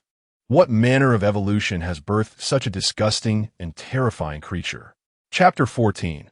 A life in peril. Suppressing the pain coursing through her body, Lin Mengsheng proceeded cautiously, each step revealing further disquieting anomalies within. The flickering lights and the pervasive odor reminiscent of a nutrient solution enveloped her senses. Could this be a facility for researching biological viruses and genes? With this realization, she became even more vigilant. Suddenly, it felt as though she had stepped into a puddle. Could it be that a tank containing nutrient solution has ruptured, releasing its contents? Oh no! The sound of her body splashing into the liquid seemed to awaken the slumbering predators, enticing them with the scent of potential prey. A chorus of growls echoed in her ears. Terrified, Lin Mengsheng trembled, yet there was no time for fear. The sound of creatures advancing through the liquid drew ever closer. With a swift motion, she severed the approaching tongue and sprinted toward the light. Lacking the keen olfactory senses of these beasts, she could only rely on her sight. Remaining in the darkness would render her their next meal. Lin Mengsheng ran forward, wishing fervently for a pair of wheels of fire. Suddenly, she spotted a green-lit emergency exit sign, akin to a beacon of hope piercing through the darkness, a lifeline just moments away from death. As she was about to enter the passage, a tongue ensnared her leg, causing her to stumble just 2 steps away from salvation. Without hesitation, she raised her machete, intent on severing the appendage that bound her. However, an adjacent zombie seemed to sense her intention and entwined its arm around her companion, thwarting her escape. Lin Mengsheng felt her sanity fraying. Why, oh why, must she be hindered so near to hope? In a fit of rage, she forcefully pulled on the tongue that ensnared her, then with her left hand, seized a hammer and struck it fiercely. The tongue's owner howled in agony, and as it relaxed from the pain, Lin Mengsheng seized the moment to break free from its grasp, retaliating with a swift slash of her machete. When the tongue attempted to drag her away once more, she retaliated with another decisive cut, severing it. She sprang to her feet and sprinted towards the exit. Alas! A tongue pierced her left shoulder. Aware that she could not afford to falter, she hastily closed the security door and secured the lock before dashing upstairs. Blood flowed profusely from her wound, the searing pain in her shoulder making her break out in cold sweat. With every ounce of strength, she reached the 3rd floor and hurried into a room with a door, locking it behind her as she leaned against the frame, gasping for breath. Exhausted, Lin Mengsheng found herself devoid of the energy to continue fighting. If a zombie were to appear now, her chances of survival would be significantly diminished. What should I do? Am I destined to die? The stab wound from the tongue left her head spinning, a fiery heat radiating through her body.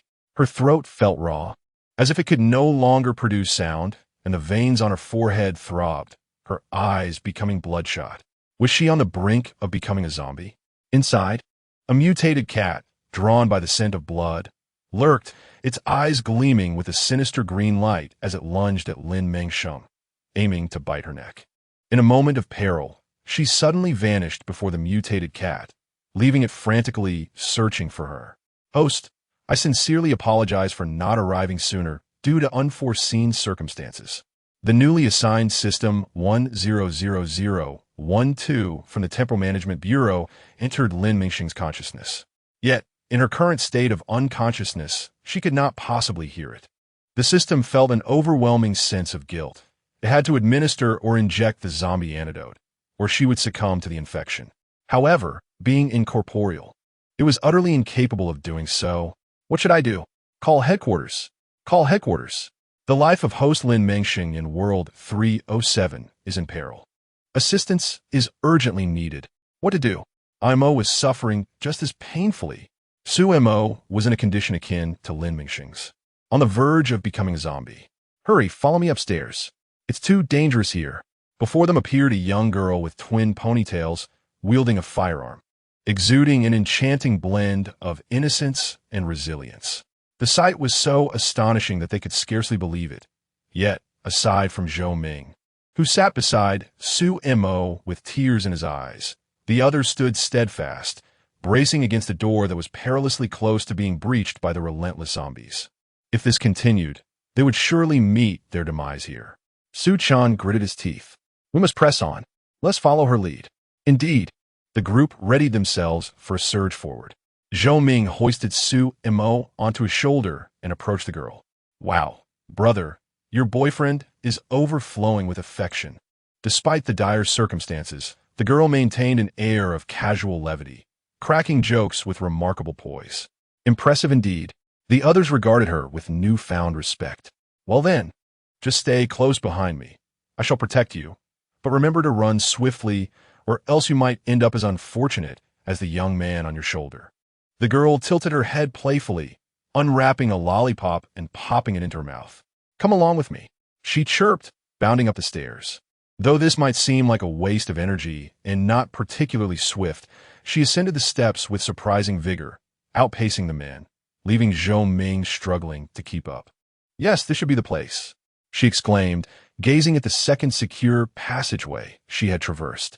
On the third floor, she wondered where that particular young lady might be. She felt a thrill at the prospect of encountering a kindred spirit who had also stepped into this world of fiction. System 100012. I am System 10010. My host has reached the same floor as yours. Please place her in the corridor so my host can assist her.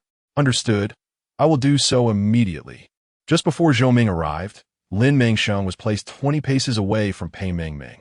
Over there, Zhou Ming, feeling a surge of dread, instinctively took a step back, unwilling to let Su Mo suffer further harm. Lin Mengsheng. Su Chan rushed into the corridor and beheld Lin Mengsheng, unconscious and perilously close to death, much like Su Mo. He hurried to her side. Damn it! How did she end up like this? Sister, Zhang Dafei, seeing her pale face and the veins on her forehead bulging, rushed to grasp her hand. I'm so sorry. If only I'd stopped you earlier, this wouldn't have happened. It's all my fault. Already in tears, Zhang Dafei began to sob uncontrollably. All of you, step aside if you don't want her to die. Pei Mengmeng could no longer tolerate their obstructive behavior. She forcefully pushed Zhang Dafei away and swiftly administered an injection into Lin Mengsheng's arm, the serum gradually flowing into her system. Though Zhang Dafei was displeased with Pei Mengmeng's actions, he remained silent. This girl was remarkably strong, more formidable than a bull. What did you inject her with? Su Chun gazed at the unmarked syringe with profound skepticism regarding its efficacy. Pei Mengmeng removed the lollipop from her mouth. What do you think it is? Chapter 15. Escaping the brink of death, Su Chun was at a loss for what to do. Trapped in this place, none could escape. And two of his teammates were on the verge of death. Proud as he was, he now found himself disheartened, stripped of his former grace. Do not dwell on it too much. Since I have come to your aid, I certainly harbor no ill intentions towards this young lady. We share no deep-seated enmity. Pei Mengmeng observed the despondent group and could not help but grimace, deciding to cease her antics. She retrieved another syringe from her small bag and promptly injected it into Su Mo, who was on the brink of mutation. In an instant, Su Mo's agonized expression began to soften, gradually settling into calmness. This is a vaccine capable of curing the zombie virus. Chang Shan gasped in astonishment at this shocking revelation. Rendered speechless. Who was this girl, possessing an antidote? If only one could obtain the formula for this cure, the zombie crisis could be averted. Having just suffered a blow that left him questioning his very existence, he now felt as if he had won the lottery. You think too highly of yourself. I merely stumbled upon these two syringes by chance in the laboratory of this place, and their effectiveness remains uncertain. Pei Mengmeng saw through his avaricious gaze. She was exasperated. He was a living testament to the old adage, greed is insatiable. This reward was earned through her own efforts, intended for her needs, not something carelessly picked up off the street. Did he possess no sense of dignity? Where's that place? I would risk my life to retrieve it. Do you not understand human language? There are only 2 syringes in that location. Pei Mengmeng was utterly repulsed by the individual before her, and could not fathom Su Chen's judgment in considering him a close ally. Ultimately, this man stood in opposition to Su Chen for his own misguided notions of righteousness, a complete fool blinded by his arrogance. However, contemplating his impending grim fate, Pei Mengmeng chose to disregard him. After all, one more death in the future meant little worth discussing, merely a waste of breath. Impossible. You must have some information. Anything at all. Seeing him persist in his pursuit, Pei Mengmeng, in a fit of rage, kicked him away, sending him crashing against the wall, clutching his stomach and spitting blood. I have already said no, but if you wish to go, the place the girl just passed through on the first floor is where you should head. We shall see if you possess the courage you just claimed. Casting a disdainful glance at him, she scoffed coldly before retreating to Lin Mengsheng's side. Ming. At this moment, Su Mo's eyes had lost their crimson veins, appearing to have completely triumphed over the zombie virus, returning to a state of normalcy. Zhou Ming, tears streaming down his face, wiped them away, exclaiming, "You're awake. Thank goodness, you're awake." The onlookers were equally moved by the scene, their hearts filled with a sense of relief. All thanks to the extraordinary potion crafted by the young girl. It was nothing short of perfection, a remarkable elixir. If he could obtain it, he would be able to save countless lives from the ravages of the virus. Yet, he pondered, how could he find his way there? Ensnared by the allure of the potion, Changshan had lost all rationality, driven to acquire it at any cost. Proceed straight ahead to the end, where you will find a secure passage. Enter, descend the stairs to the first floor, and upon opening the door, you will find it. Best of luck. It was better to expedite his downfall than to allow him to harm others in the future. After all, the resources squandered on such a fool could nourish 2 children instead. Very well, we bid farewell. Changshan raised his weapon and advanced. Shan, remain calm. It is too perilous for you to go alone. Wait, I cannot remain calm. I must go. This is the ambition of my life. Changshan dismissed the words of his once revered leader, whom he had idolized. He no longer trusted the people before him. They appeared minuscule in the face of the ever-evolving zombies. Once proud of their nation's elite special forces, they now scurried like frightened mice. Even 2 seemingly frail women effortlessly overpowered them. Although he could not discern what made these women so formidable, he sensed some hidden secret. Regrettably, his own weakness rendered him incapable of capturing them for interrogation. At that moment, Lin Mengsheng, still dazed but alert enough to hear Changshan's inner monologue, was overwhelmed by the gravity of the situation. Su Chen perceived Changshan's agitation, recognizing his irrationality. You must not go. He grasped Changshan's arm firmly, exuding an air of authority. Indeed, Vice Captain, your journey alone is far too dangerous. The zombies we face are no ordinary foes. Zhang Dafei echoed, questioning Changshan's sanity. Did he not understand his own limitations? They were still grappling with how to escape safely and preserve their own lives. Yet he contemplated venturing into such a perilous situation to retrieve an item, as if they were in a bustling marketplace, free to wander at will. Release me. Changshan forcefully broke free from Su Chen's grasp, bolting toward the safety exit without a moment's hesitation. Changshan, Su Chen, and Zhang Dafei, incensed, attempted to pursue him and halt his reckless advance. Brother, am I still alive? Lin Mengsheng clutched Zhang Dafei's pant leg, her eyes brimming with tears, conveying a sense of fragility and despair. She did not wish for her dear brother to follow the reckless Changshan to his demise. She longed to live and witness the day the world would be reset. Chapter 16. The reckless Changshan at that moment. Pei Mengmeng swiftly positioned herself in front of Su Chen, locking the door to the secure passage behind her. Brother Su, while I cannot claim to be a villain, I'm certainly no benevolent saint either. I am profoundly aware of the terrifying threats that lie ahead, and I refuse to let myself be ensnared in peril due to your brother's reckless actions, especially after I've already extended my hand to assist you. Yet, this fool stubbornly disregards my counsel, courting disaster. With her spirits dampened, Pei Mengmeng cast her cherished lollipop to the ground and strode towards Lin Mengsheng. Having spoken her mind, Pei Mengmeng turned sharply, choosing not to cast another glance at Su Chen or the male protagonist. Pei Mengmeng is no mere vine seeking to elevate herself through his narrative. Su Jian has da. Recalling how this young woman had previously dismissed the mutated zombies they faced with such ease. Yet now, she expressed trepidation towards the unknown entity lurking in the laboratory below.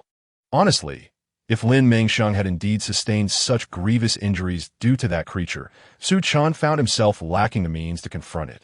With only 3 nanobombs remaining and the responsibility of protecting the injured Su Mo and Lin Mengsheng weighing heavily upon him, retreat was the only option.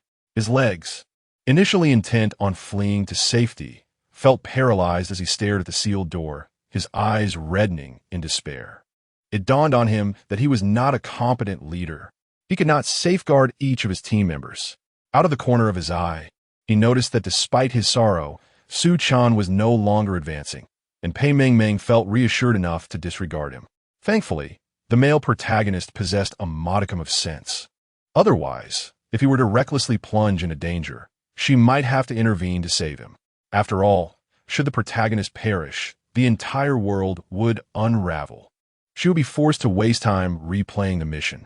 "Are you all right, sister?" Jean Daffé, with concern, hurriedly offered Lin Mengsheng some sausages and chicken legs to replenish her energy. "Come on, Jean Daffé, must you be so biased? Don't you see your brother is also injured and in need of sustenance?" Su Mo retorted, feeling quite indignant.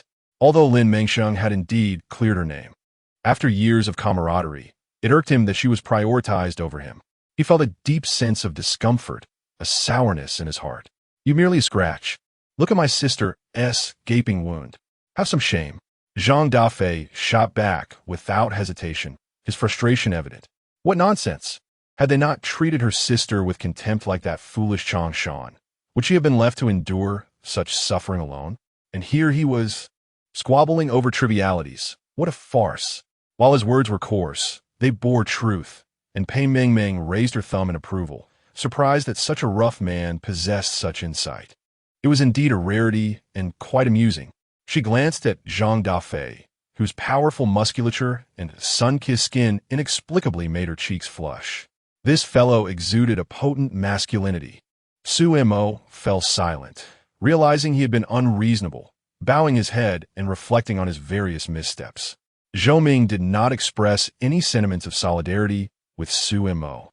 He remained indifferent to Lin Mengsheng, who had already been cleared of suspicion and refrained from commenting on or criticizing Jean Daffé's words. Having experienced the brink of life and death, his heart and gaze were solely focused on the person before him. He could not bear the thought of potentially losing them. He had come to terms with his emotions and resolved to confess his feelings to Su Mo when her health improved. "Hello, sister. I am Pei Mengmeng."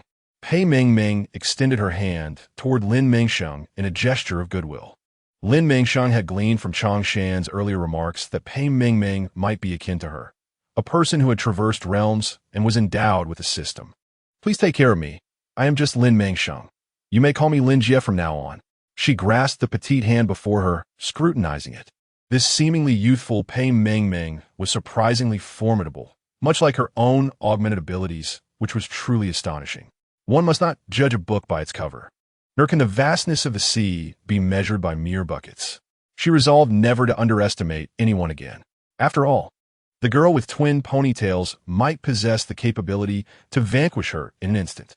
Realizing that everyone was deprived of sustenance, Pei Mengmeng could not conjure an abundance of suspicious provisions from her bag. Lin Mengsheng decided to distribute the provisions that Jean Daffé had hastily given her. "Let us all partake in a little to quell our hunger. We shall devise an escape plan after we rest for a while," Jean Daffé exclaimed, taking a bite of sausage with fervor. Indeed, Pei Mengmeng nodded in agreement, acknowledging his words. His positive demeanor was commendable, truly befitting the image of a rugged man. She began to view Jean Daffé through a favorable lens.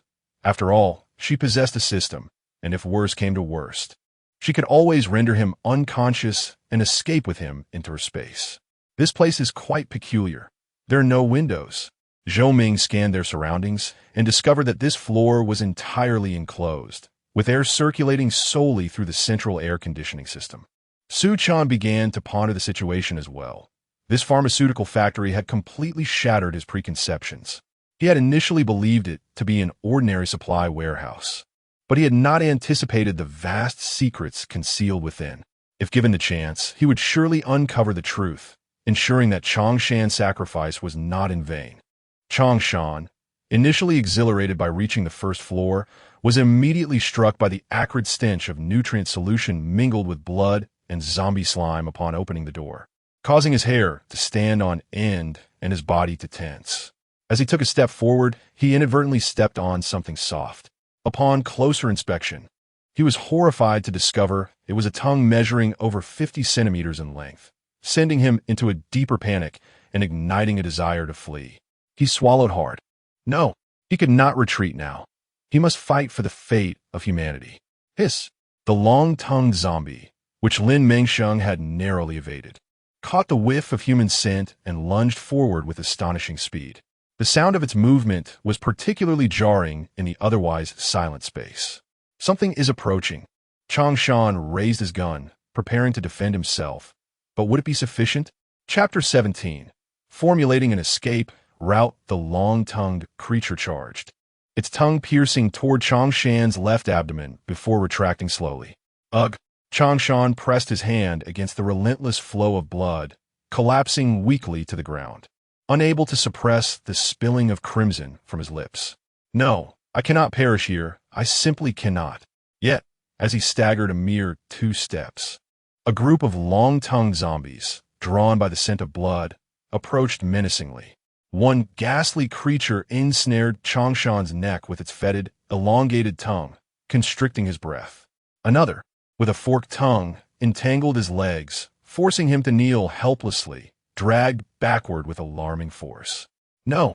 A muffled whimper escaped his lips as he clawed at the ground, leaving 2 trails of blood, disappearing into the ominous depths of the flickering laboratory. How on earth are we to escape? This door may not withstand much longer.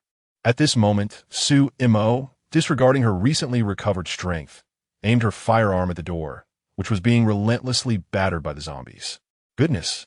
Are these fiends made of iron? They have dented the security door. Zhang Dafei exclaimed in awe, noting that the skulls of these creatures seemed harder than reinforced concrete. A slightly anxious Pei Mengmeng unwrapped a lollipop, sucking on it thoughtfully. Alas, their fate was indeed dire, as they faced the first wave of mutated zombies, which were no mere brutes. Fortunately, she possessed the ability to retreat into her space when danger loomed. Zhang Dafei, the bumbling fool, could perhaps knock one unconscious and lead it into her refuge. As for the others, she could only express her inability to assist, for she preferred to keep her secrets hidden from the astute. Lin Mengsheng observed the door, now marred with indentations from the long-tongued zombie's assault, and couldn't help but tremble. The wound on her left shoulder incessantly reminded her not to overestimate her own strength. Host, do not be afraid. I am a newly assigned system 100012 from the Time-Space Management Bureau. You may call me Xiaobai. From this day forth, I shall ensure your safety. Do you think I still trust systems like you after being deceived so many times? Lin Mengsheng harbored a deep-seated aversion to systems, having been severely misled by a duplicitous one before. Aware that her prejudice stemmed from that malicious system, Xiaobai felt a sense of helplessness. It was perplexing how such systems chose to engage in deceitful and unethical practices that harmed so many. I understand your skepticism, host. In time, Xiaobai shall prove through actions that I am a trustworthy and adorable system you can rely on. The sentiment sounded pleasant enough. Lin Mengsheng scoffed softly. Regardless of the system's nature, as long as these zombies dared to approach and inflict harm upon her, she would ensure that they met their end alongside her. Host, Xiaobai has located the architectural plans for the pharmaceutical factory. You can memorize the marked area I indicated with your eyes closed. Just let Su Chun place the nanobomb, and it will create an opening through which you can escape. Are you jesting? The first floor of this factory is 6 meters high. You expect us to leap from a reckless height of 18 meters without any safety measures? We would be dead or crippled. The host, your mathematical skills appear to be lacking. The height from the 3rd floor is merely 2 stories, barely reaching 13 meters at most. Yet, 13 meters is indeed a daunting height for you. Xiaobai felt a tinge of embarrassment. It was somewhat foolish of it.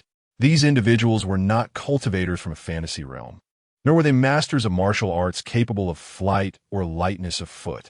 To leap directly from such a height would undoubtedly result in a gruesome fall, shattering internal organs such as the liver and spleen.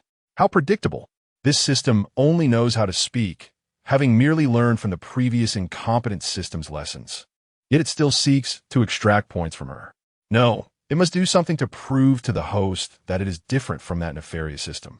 Frustrated by the constant doubt cast upon it, Xiaobai was determined to demonstrate its worth. You all just jump. I will use my experience points to purchase a large truck filled with cushioning materials like plastic foam and bubble wrap, ensuring not a single strand of your hair will be harmed. This familiar tactic, the opening lines seemed so recognizable, using its own experience points for her benefit. How noble, how selfless. Lin Mengsheng, who imposed limitations on Xiaobai, remained skeptical of any grand claims it made. Once bitten by a snake, one is wary of ropes for 10 years. Such was the true reflection of her inner thoughts. Then thank you, Lin Mengsheng said, pressing her hand against her wound, rising to her feet and grasping her weapon, prepared to confront the challenge head-on. Captain Su, I believe we must find an exit ourselves, for any passage we take leads to certain death. Although she spoke with conviction, they all understood the impossibility of conjuring a path out of thin air. Do you have any ideas? Su Chen held a profound trust in Lin Mengsheng. This girl consistently astonished him with her ingenuity. Perhaps this clever sprite could indeed devise a solution. Why don't we try using your nanobombs to breach the wall? The staircase is certainly out of the question, and if we venture inward, it's worth a shot. Glancing at the blueprints, Lin Mengsheng focused on the leftmost wall, her heart brimming with determination. If we fail, we shall perish honorably. As long as there is a glimmer of hope, I will lead everyone out of this wretched place. Regardless of the reliability of this system, what did it matter? Death was a mere consequence, and having tasted the bitterness of despair, she feared nothing. She was unafraid of death. Excellent. Su Chen wholeheartedly endorsed the plan, although the wall might be too thick for even 3 of his nanobombs to breach. He preferred to take action rather than succumb to inaction. All right, let us give it our all. Except for Su Chen, everyone grasped their weapons, ready to engage in a desperate struggle against the monsters poised to break through. Damn it, my great sword is eager to strike. Come at me if you dare. Zhang Dafei roared at the long-tongued zombie that had already breached the iron door. Xu Yong, armed with his submachine gun, aimed for their heads. Casting a glance at all the members of the Shadow Hunter Special Forces team, Pei Mengmeng understood why they were the protagonists of this tale. Their fearless determination in the face of danger and their warrior spirit commanded her admiration. Upon witnessing the severity of the wounds, Lin Mengsheng, wielding a formidable machete in one hand and a heavy hammer in the other, evoked a wave of sympathy from Pei Mengmeng. Sister, please stay behind me. I shall protect you. No need. I will confront that loquacious zombie myself. I have experience dealing with them, and I indeed have a score to settle. The pain in Lin Mengsheng's shoulder ignited a bloodthirsty fervor within her. She yearned to sever the heads of those zombies and mutilate their repulsive tongues to satiate her vengeance. Chapter 18, Evacuating the Pharmaceutical Factory, Part 1. What a valiant sister. Pei Mengmeng's admiration for Lin Mengsheng grew immensely.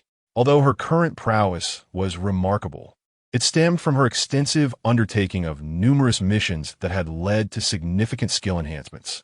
According to her system, this young lady had merely achieved a 5% increase in strength and speed skills, barely reaching half a level.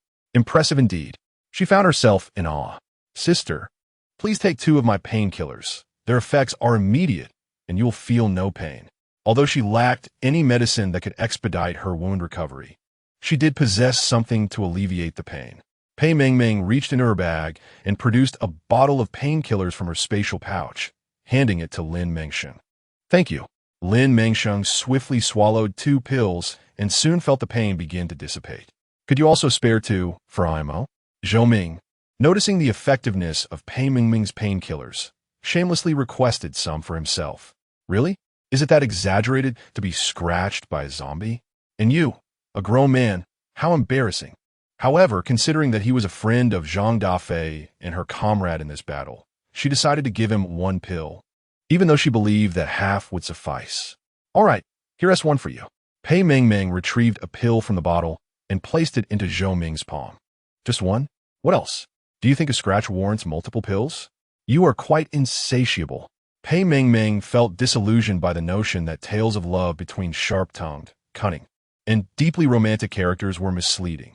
Why had the mature and handsome protagonist become so shameless? Zhou Ming felt a bit awkward upon her remark, while Su Mo, who initially intended to take the pill, felt his cheeks flush, uncertain whether to consume it. He felt weak if he did, yet uncomfortable if he refrained. Just take it. In the end, Su Mo decided to swallow the pill Zhou Ming had requested. It would enhance his combat capabilities, and he could always repay Pei Mengmeng later with a bottle of painkillers. Suddenly, a wave of mutated speed zombies surged into their vicinity, forcing them to engage with alarming rapidity, leaving no room for respite. Damn it, they've all come from the first floor. Su Laoda, hurry! Su Chun, struggling to secure a nanobomb, could only use the scant bandages he had, but their adhesive properties were rather subpar. Fearful of the impending fall, he wrapped the nanobombs tightly like Zongzi before pressing the switch and swiftly sprinting away. 3, 2, 1, bang. A deafening explosion resonated as the wall was blasted open by the 2 nanobombs, leaving a gaping hole. Damn, it really blew up. Zhang Dafei's eyes widened in shock, but he quickly regained his composure, sidestepping just in time to evade the grasp of Zombie's claw. Suemo, everyone retreat quickly. I will cover you, Xu Chan shouted, brandishing the large machete strapped to his back and swinging it at the zombies' heads. Seeing the overwhelming number of zombies, Zhang Dafei hesitated to leave. Suemo, you and the others go ahead first. The captain and I will hold them off. I will too. You all hurry up. Imo was injured just now. You must go first. I'll hold them back. If we keep lingering here, when will we ever escape? Xu Yong fired his submachine gun, pushing Su Mo and Zhou Ming backwards. Though Su Mo and Zhou Ming were reluctant to be the first to leave, they realized their own weaknesses and that staying would only hinder their friends, so they dashed forward. Regardless of the consequences, they understood that it was either life or death. If they perished, they would be a pair of doomed souls together, and if they survived, a bright future awaited. They leaped onto the truck, cushioned by the spongy material. Emerging unscathed, we are truly fortunate. There are delivery plastic foam pads here for cushioning, Zhou Ming exclaimed, tears of joy streaming down his face as he burrowed into Su Mo's embrace, overwhelmed with emotion. Boss, there's a truck below filled with delivery foam padding. Zhou Ming and I are fine. Hurry down, Su Mo shouted anxiously, like an ant on a hot pan, aware of the dire situation above. Without hesitation, she pulled the sobbing Zhou Ming along as they ran towards the truck. Ming, we need to reach the driver's seat quickly. When the captain comes down, we must drive away from this cursed place. All right. Hearing the sounds below, Xu Chan felt a wave of relief wash over him. It seemed they had indeed escaped. Did you hear that? Jump down and let South leave this damn place. With that, Xu Yong, out of bullets, dragged the similarly unarmed Pei Mengmeng backward. Let us hurry and not hold them back. Before Pei Mengmeng could react, she followed Xu Yong as they plummeted onto the truck. One idiot, she thought. Is he so helpless without a gun? Her hair was a mess from the fall. Get to the driver's seat quickly. Okay, not going. Frustrated, Pei Mengmeng had no desire to stay with these fools. Hey, be careful not to bump into something when you jump down. Unfortunately, with a loud thud, Xu Yong landed face first onto the ground. Get away from me. I want to be stuck with you, you fool. He was left feeling foolish for wanting to be close to her, and rubbing his sore nose, Xu Yong sulkily made his way to the driver's seat. Hey, what a unique little appearance, Su Mo teasingly remarked as he watched Xu Yong uncontrollably bleed from his nose. Shut your mouth. How come the zombies didn't tear your insolent tongue apart just now? Xu Yong exclaimed. Boss, let us hurry and retreat. All right, let us move. Su Chun and Lin Mengsheng began to back away slowly. Zhang Dafei, feeling utterly exhausted, ceased to be polite with these two exceptional individuals and leapt down directly. Oh no! Pei Mengmeng, who had just finished fixing her hair in the mirror, looked up to see Zhang Dafei plummeting towards her, prompting her to hastily retreat towards the front of the vehicle. Through the rear window of the driver's cabin, Xu Yong caught sight of Pei Mengmeng's flustered expression and couldn't help but burst into laughter. Pei Mengmeng shot him a glare, thinking how this man was as petty as they come, lacking in decency. Chapter 19. Retreat from the Pharmaceutical Factory, Part 2. Lin Mengsheng. We should also make our swift retreat. After saying this, Su Chun retrieved the last nanobomb from his possession, preparing for their escape. All right, with Su Chun wielding the nanobomb, he truly is an invincible presence. I'll just follow his lead.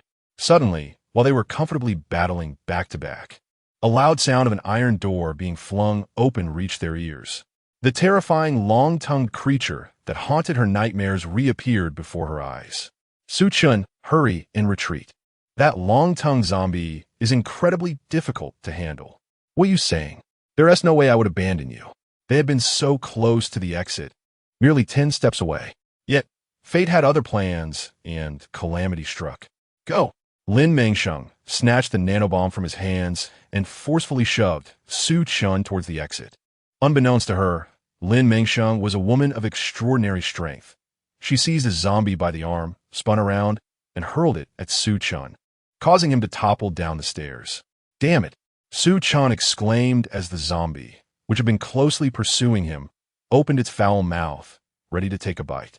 Dazed and reeling, Su Chun pressed his left hand against the zombie's forehead and swiftly swung his knife, slicing its throat. Blood gushed forth, splattering all over Su Chun's face. Enraged, he kicked the lifeless body away just before crashing onto the vehicle. Damn you!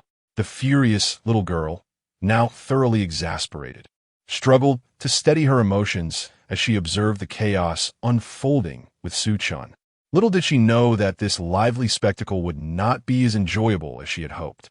The blood that spewed from the zombie dripped onto her face, marring her newly acquired outfit. Damn it, I want to kill someone. As Su Chun made his departure, Lin Mengsheng swiftly slashed at the long-tongued creature that clung to her leg. Pull me into space. All right. After Lin Mengsheng dispatched several more zombies, another long-tongued creature lunged at her, and she vanished from sight, entering the space. Oh my, that was close. Lin Mengsheng patted her chest in relief while catching her breath. She realized she should not have been so overconfident, facing so many zombies, especially that long-tongued monster she could barely handle alone, made her feel foolish for believing she could manage it all. In her moment of peril, she found solace in the system's spatial capabilities. Otherwise, she would have met a truly gruesome fate.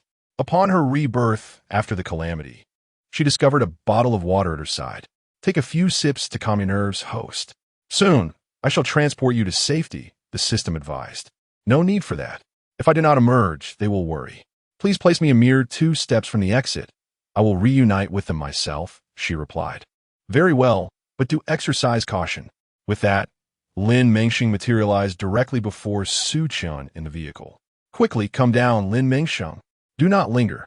Upon hearing this, she intended to descend, but as the zombies detected her presence, they surged forward, intent on tearing her apart. Begone, you fiends! She exclaimed, and as the ground vanished beneath her, she hurled a nanobomb at them. With a resounding explosion, she landed atop the vehicle, the shockwave accompanied by a plume of black smoke billowing from the 3rd floor. Drive now, Lin Mengsheng shouted urgently to the driver. Suemo, startled by her command, pressed the accelerator, propelling the vehicle forward. A few zombies managed to land atop the truck, prompting Pei Mengmeng, in a fit of rage, to swing a machete at them. You wretched creatures, why must you torment me? Meet your demise. This scene left the onlookers utterly astounded. Lin Mengsheng barely had to lift a finger, as the furious little girl dispatched the approaching zombies with ease. Spotting a zombie that had been severed at the waist, still crawling towards Pei Mengmeng's leg, Lin Mengsheng swiftly brought down a hammer upon its head, splattering its gray matter. What a grotesque sight, she remarked, disdainfully extracting a gleaming crystal from the zombie's brain. She rubbed it against some cotton before holding it up to the sunlight. Oh, look at this, sister. This crystal is rather exquisite. Could it be that the zombie swallowed it before its demise, causing it to become entangled in its brain matter? Your imagination knows no bounds. Pei Mengmeng shot a disapproving glance at Zhang Dafei, who was gawkily observing. She retrieved a wet wipe from her bag and cleaned her face and fingers meticulously. "What is this, Mengmeng?" Lin Mengsheng inquired, equally intrigued by the crystal, which, though grayish, was neither glass nor quartz, presenting an oddity. "This is the brain core of a zombie, a first-tier speed crystal. Consuming it enhances the skills that would otherwise be activated." "No way. It can be utilized in such a manner?" The companions were taken aback, incredulous that such a hard object could be ingested without consequence. "Swallowing this might shred one's intestines." "Look at your foolish expression," Pei Mengmeng retorted, rolling her eyes at Zhang Dafei. However, she mentioned that there seemed to be alternative methods to absorb its essence, possibly through intent or some such means, transforming it into a solid stone. Incredible. This resembles the spiritual stones from the fantasy novels I read as a child. Absorbing essence, and making me feel as if I were in an alternate universe. Very well, I shall keep this crystal for future use. Lin Mengsheng was acutely aware of her speed skill, yet she remained uncertain if she could employ it. Should she manage to do so, she would inquire whether the system offered an alternative method of absorption, as the first one was rather unpleasant. "Boss, where are we headed now?" Observing Lin Mengsheng's painful wounds, Su Chan felt that this matter required careful deliberation. They had lost a comrade and 2 more were injured, a significant toll indeed. He needed to ensure that his team was in optimal condition before resuming battle. "Mengmeng, where do you plan to go? Would you like to join us at the city base? It's under Zhuang Ming's domain." Pei Mengmeng hesitated. This mission was of a high level, a caliber she had never attempted before. However, the presence of so many capable individuals instilled a measure of confidence within her. "All right, since I have no family or friends, and given the bond one share with Sister Lin, I shall accompany her. But Sister Lin, your clothes are so tattered. Once I have the opportunity, I must fill your wardrobe with delightful attire." Observing the large tear in her shoulder, stained with blood, Pei Mengmeng expressed her disdain. "We are all ethereal and youthful fairies. How can one appear so shabby? It is essential to dress beautifully." Chapter 20. Successfully enhancing speed skill. "Greetings, Captain Su." The guard beamed as he quickly allowed them passage, not daring to impede their way. "What a sycophant," Pei Mengmeng muttered under her breath, unreservedly criticizing the shifty-eyed man. "If he dares to cast those lecherous glances my way again, I shall ensure he loses what he ought not to possess." Once they departed, the guard immediately scowled, harboring intense resentment as he watched the vehicle fade into the distance. What nonsense! Always putting on airs without offering any benefits to their comrades. I see they are not as capable as they pretend to be. With that, the guard hastened to find Zhou Hai to promptly report the situation. "Wow, this little cottage is quite charming." Standing in the courtyard, Pei Mengmeng was pleasantly surprised by the presence of a small tent outside, satisfied with her future residence. "Not bad at all. Sister Lin, where is your room? I shall move in with you. It would be more convenient." "That might be impossible." "Why not?" Pei Mengmeng pouted sadly, tugging at Lin Mengsheng's sleeve and beginning to whine. "Sister, do you dislike me? But I am adorable and clean, always smelling delightful. I don't snore, sleepwalk, or toss and turn. You wouldn't abandon me, would you?" Few could withstand the charm of a cute girl as pleading. Though they had initially been taken aback by her rather brusque demeanor, the allure of her beauty rendered rationality fleeting. "Alas, do not think it is your sister's desire to refuse. She is currently sleeping on a makeshift iron bed in the study, which cannot accommodate you." "What?" Pei Mengmeng felt her worldview shatter. How could they allow her sister, such a young girl, to reside in a makeshift bed and study? Was this not blatant discrimination and disregard? "Humph. Look at you all, appearing so respectable, yet treating my sister this way. She is still injured. You cannot subject her to such mistreatment." Upon finishing her words, Pei Mengmeng grasped Lin Mengsheng's hand, intending to exchange supplies for a grand villa where the two could reside together. "Sister, come with me. I'll ensure you enjoy a life of luxury, free from such humiliations." "Wait, sisters. Isn't it true that Lin was urgently dispatched on a mission right after her arrival, leaving her unprepared?" Zhang Dafei interjected with a forced smile, his thoughts turning to the individuals who had doubted Lin's capabilities and arranged such circumstances for her. Zhou Ming, Su Mo, and Xu Yong felt a twinge of embarrassment. If Lin Mengsheng truly left due to accommodation issues, it would indeed be a slap to their faces. They had received her kindness on 2 occasions, yet they had failed to treat her properly and might even drive her away. Enough chatter. You shall stay in my room, and I will relocate to the study later. You needn't move to the study, boss, Changshan interjected, shooting him a disapproving glance before heading upstairs to pack his belongings. He had no intention of staying in a room that belonged to his brother. It would only evoke painful memories, and he wished to avoid any complications. This arrangement is quite satisfactory, he mused. The master bedroom was undoubtedly the finest. Can simply swallowing it truly enhance one's abilities? Lin Mengsheng refrained from consulting the system and directed her inquiry to the trustworthy Pei Mengmeng before her. Indeed, you are quite fortunate. You have only just arrived in this world and have already obtained a crystal. I have only acquired 2 in an entire year, Pei Mengmeng admitted, a hint of jealousy in her tone, envious of Lin's apparent luck. It seemed she had indeed turned from a state of misfortune to one of luck. Although her fortune was not entirely lacking, she lamented her misfortune with crystals. Noticing Lin's hesitance to consume the crystal, Pei Mengmeng quickly offered reassurance to the pitiful-looking Lin Mengsheng. Rest assured, I swallowed my 2 without issue. Really? It won't cause any digestive problems or harm my insides. Lin Mengsheng shared Zhang Dafei's concerns, as the prospect seemed too incredible to believe. What a surprise! The seemingly astute young lady before me is, in fact, a bit naive. Fear not. If you remain unconvinced, you could simply give it to me, and I will offer you something of equal value in return. How does that sound? She had longed for the speed crystal, which would allow her to flee from zombies if she couldn't defeat them. What an exhilarating thought. After a moment's hesitation, Lin Mengsheng decided to swallow the crystal that had caused her so much internal conflict. She needed to bolster her strength.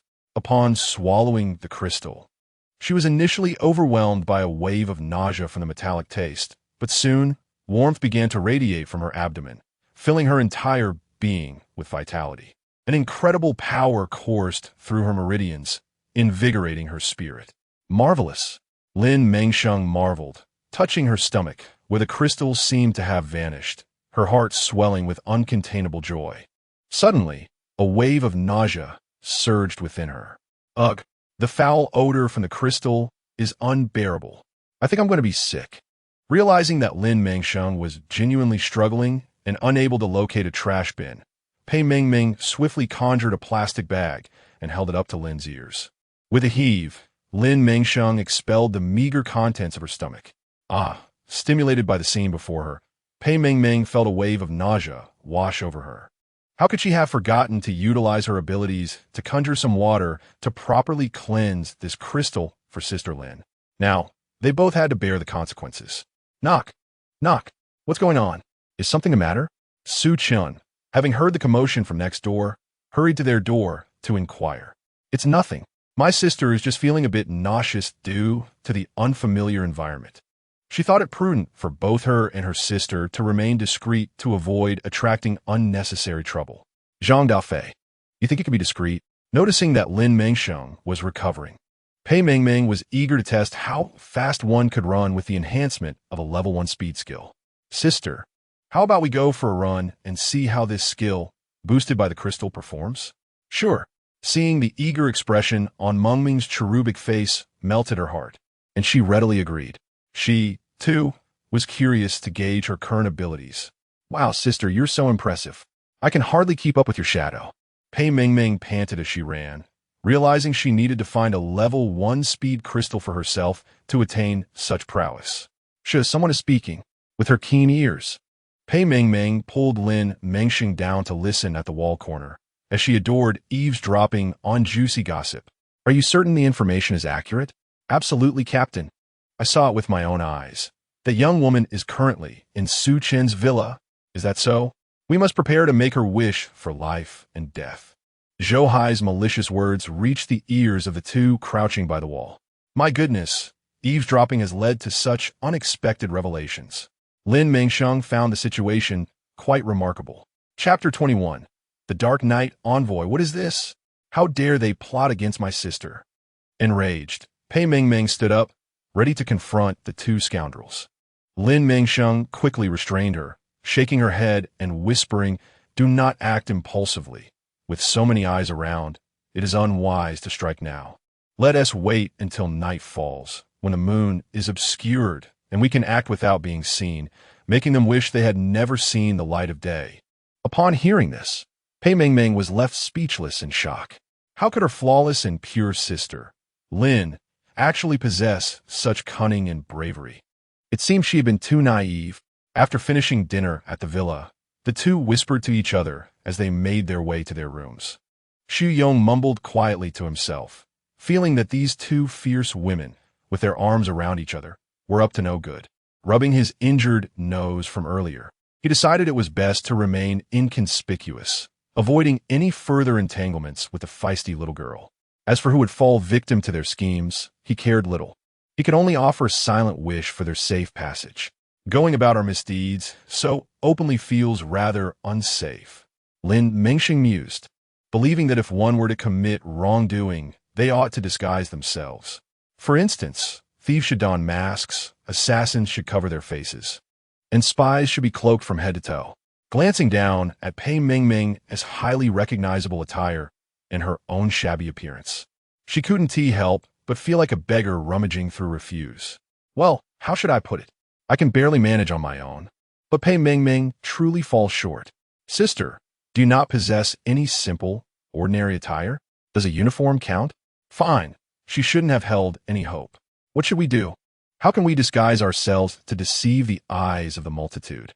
Host, I can help. I can assist you. At that moment, Xiaobai eagerly jumped in to assert its presence, eager to offer Lin Mengsheng assistance. Although Lin Mengsheng was currently skeptical, she harbored no significant aversion towards Xiaobai, especially since it did not cling to her like that scheming antagonist system, instead opting for a more subdued and protective demeanor. What do you propose? I can lend you 2 outfits of your choice, enabling you to disguise yourself flawlessly. All right, let me ponder what I desire. Lin Mengsheng contemplated deeply, struggling to articulate her wishes. Suddenly, a fleeting glimpse of a black cat sparked inspiration within her. Casting a glance at Pei Mengmeng, who had just donned a lowly costume to successfully mask her true identity, Lin Mengsheng deemed it a splendid choice. As for the character, being a film enthusiast, she quickly formulated a plan. System, please provide me with a Catwoman costume and a Batman outfit. Understood. Loading now. What on earth is that pitch-black thing in your hands? Pei Mengmeng approached curiously to see what Lin Mengsheng had procured from the system. Costumes. Are you opting for Catwoman or Batman? Huh? Pei Mengmeng looked utterly perplexed. Catwoman and Batman? Though she enjoyed playful antics, she had never ventured into such bold territory. Are they both nocturnal vigilantes, the judges of the city? Upon further reflection, she realized that the one spouting such words was certainly no harmless character.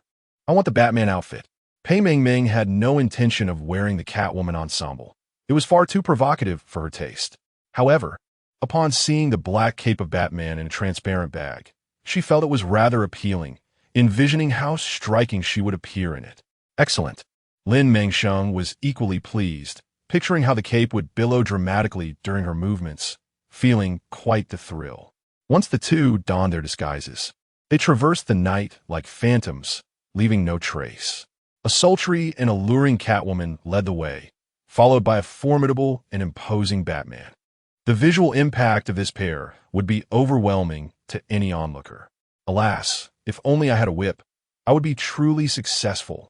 Lin Mengsheng lamented her choice of weapons, which were merely a hammer and a machete, when suddenly she recalled how accommodating her current system was. System, could you provide me with a high-quality, aggressive whip? Certainly. Host, I will supply it immediately. Xiaobai's wallet was nearly empty, but upon seeing Lin Mengsheng's eager gaze, it steeled itself and decided to extend credit once more, lending her another weapon. Quite splendid.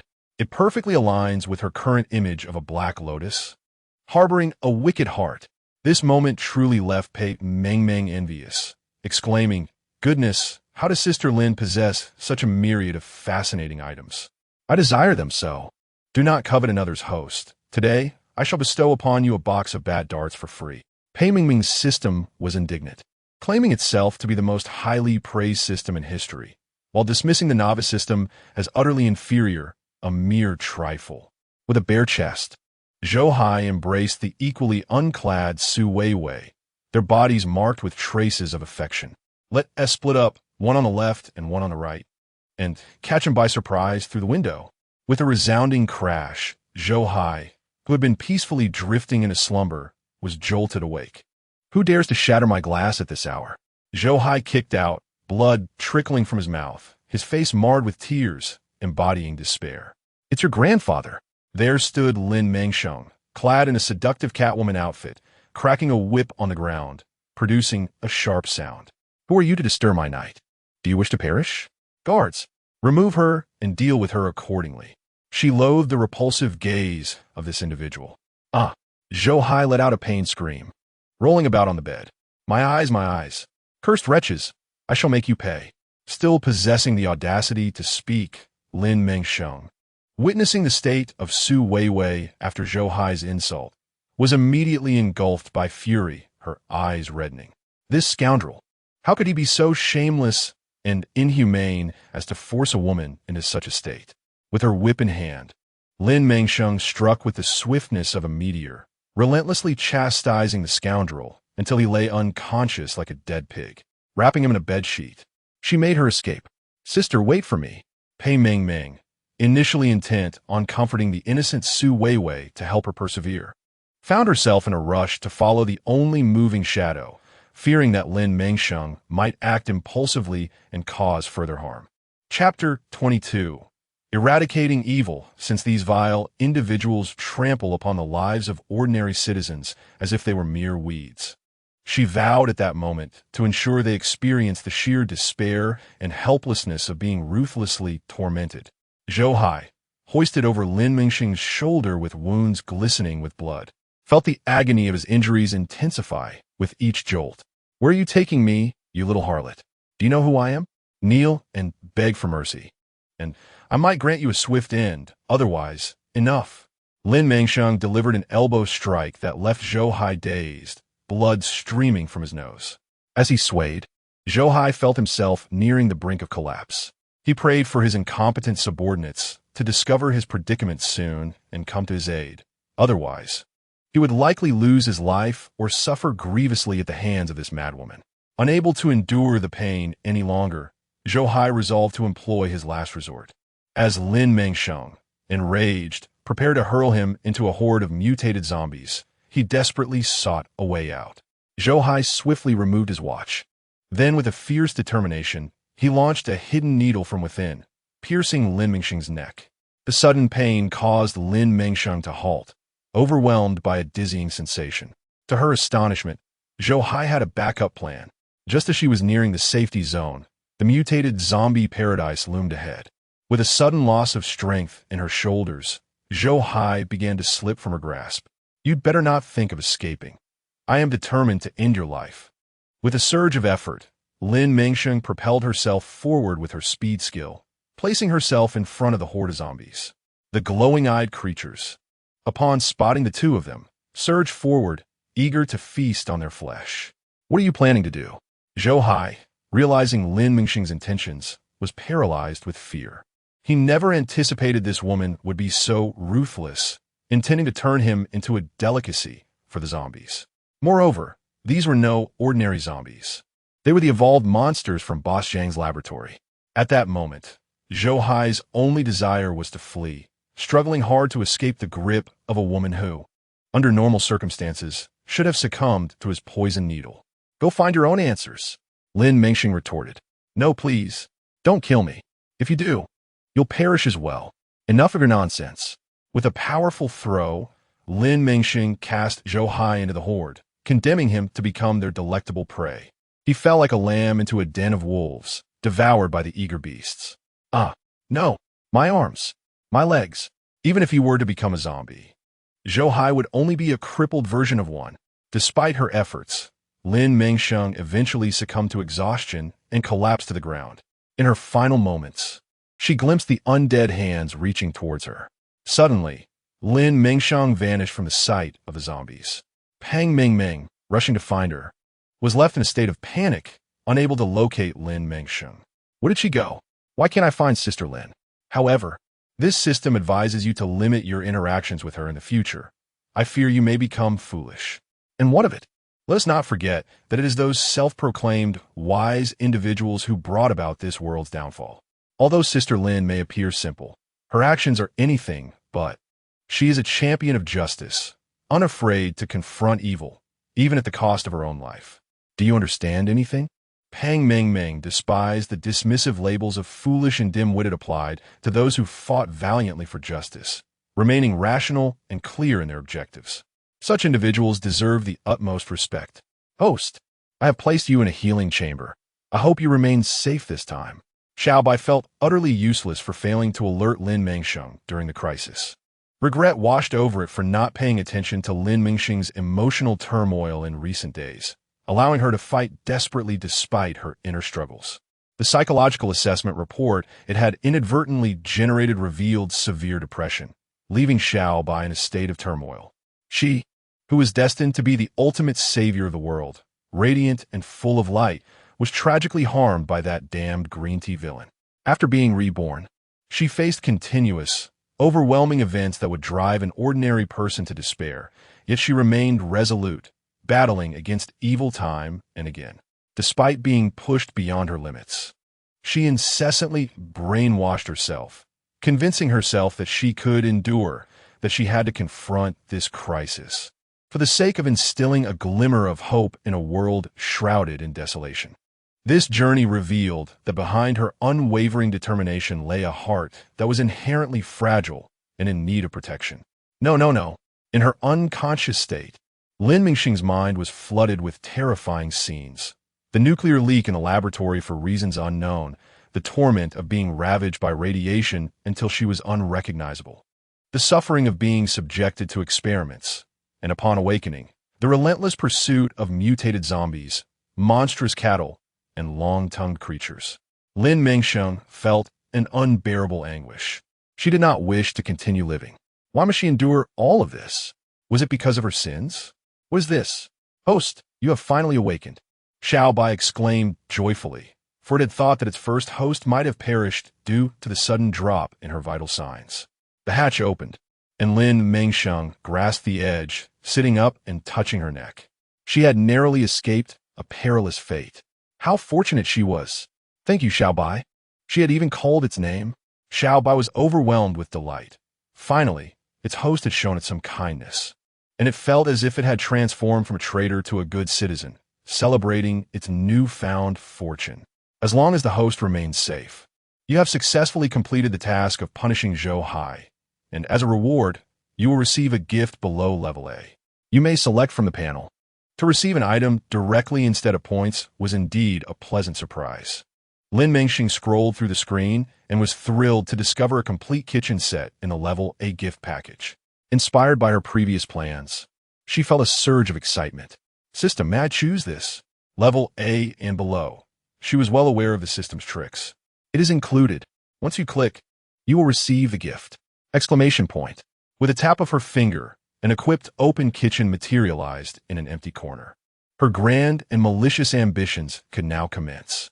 She was determined to send the malignancy of Zhuang Ming to his demise, bringing solace to the souls lost at his hands. Chapter 23. Finding the Missing Women. By the way, Xiaobai, do you have any flavorings, colorings, or seasonings? I plan to approach Zhuang Ming through my culinary skills and complete the level A task. Of course, we have them, but you must complete tasks to acquire them. All right, indeed, there is no free lunch in this world. It would require her, Lin, to toil with her delicate and beautiful hands to achieve prosperity. For reasons unknown, Lin Mengsheng was in an unexpectedly cheerful mood as she hummed a tune while walking down the wide, deserted street. Although the darkness loomed, with the occasional terrifying encounter with zombies blocking her path, the night transformed into a mere backdrop, and the zombies became playful toys for Lin Mengsheng to stretch her limbs. With a hefty iron hammer in one hand and a formidable cleaver in the other, she gracefully embodies a singular message. She is the most dazzling presence on this street. What a fiery and formidable woman she is. Despite the relentless search for Pei Mingming and Lin Mengsheng, Su Chun and Zhang Dafei drove out of the base in pursuit of their whereabouts. Suddenly, upon turning his head, Zhang Dafei's eyes widened in awe, sparkling with admiration. In a moment of sheer astonishment, his thoughts halted as he recognized the familiar figure of this fierce cat girl. With the iron hammer in her left hand and the cleaver in her right, could it be his sister? Wow! Xu Yong exclaimed, his voice bursting forth with soul. Su Chun and Zhang Dafei hurriedly exited the vehicle to assist Lin Mengsheng in dealing with the zombies. Unfortunately, their clumsy approach only resulted in them being splattered with blood. "What are you doing out here this hour? Aren't you afraid of the cold?" Su Chun thought, observing her petite frame. Clad in a cat-girl-esque tight-fitting attire that accentuated her perfect curves, she stood at a mere 162 meters, a sight that made his nose bleed with both admiration and sympathy. "Whereas Pei Mingming, isn't she with you?" Su Chen Mu said, bemused by the duo's reckless antics. In the dead of night, they roamed the streets in bizarre outfits, hunting zombies, a true spectacle. Lin Mengsheng rested the blade of her knife on her shoulder, her hammer leaning against the ground as she lazily supported her chin while gazing at Su Chun. Enchanted by his appearance, she found herself increasingly captivated by his face. There's a saying that once you see someone, you can't move away. How aptly it describes her feelings. "I don't know. Why aren't you concerned about my well-being?" Lin Mengsheng teased, her half-exposed face behind the cat-girl mask curling into a playful smile, only to feign heartbreak moments later. Was this person under some spell? How could she be so frivolous? Initially unsettled by her piercing gaze, Su Chun felt his cheeks flush at her theatrical antics. Why is she so playfully serious? He pondered. Yet, it was precisely this playful banter that made the moment delightful. In a past life, he had spent 27 years confined in a laboratory, where hormonal imbalances were endured with the help of melodramatic novels, dreaming of one day applying the theories learned from those books to attract a stoic, handsome man for a blissful future. Alas, the once composed Lin Mengsheng had completely shed her previous demeanor, now boldly pursuing Su Chun's beauty.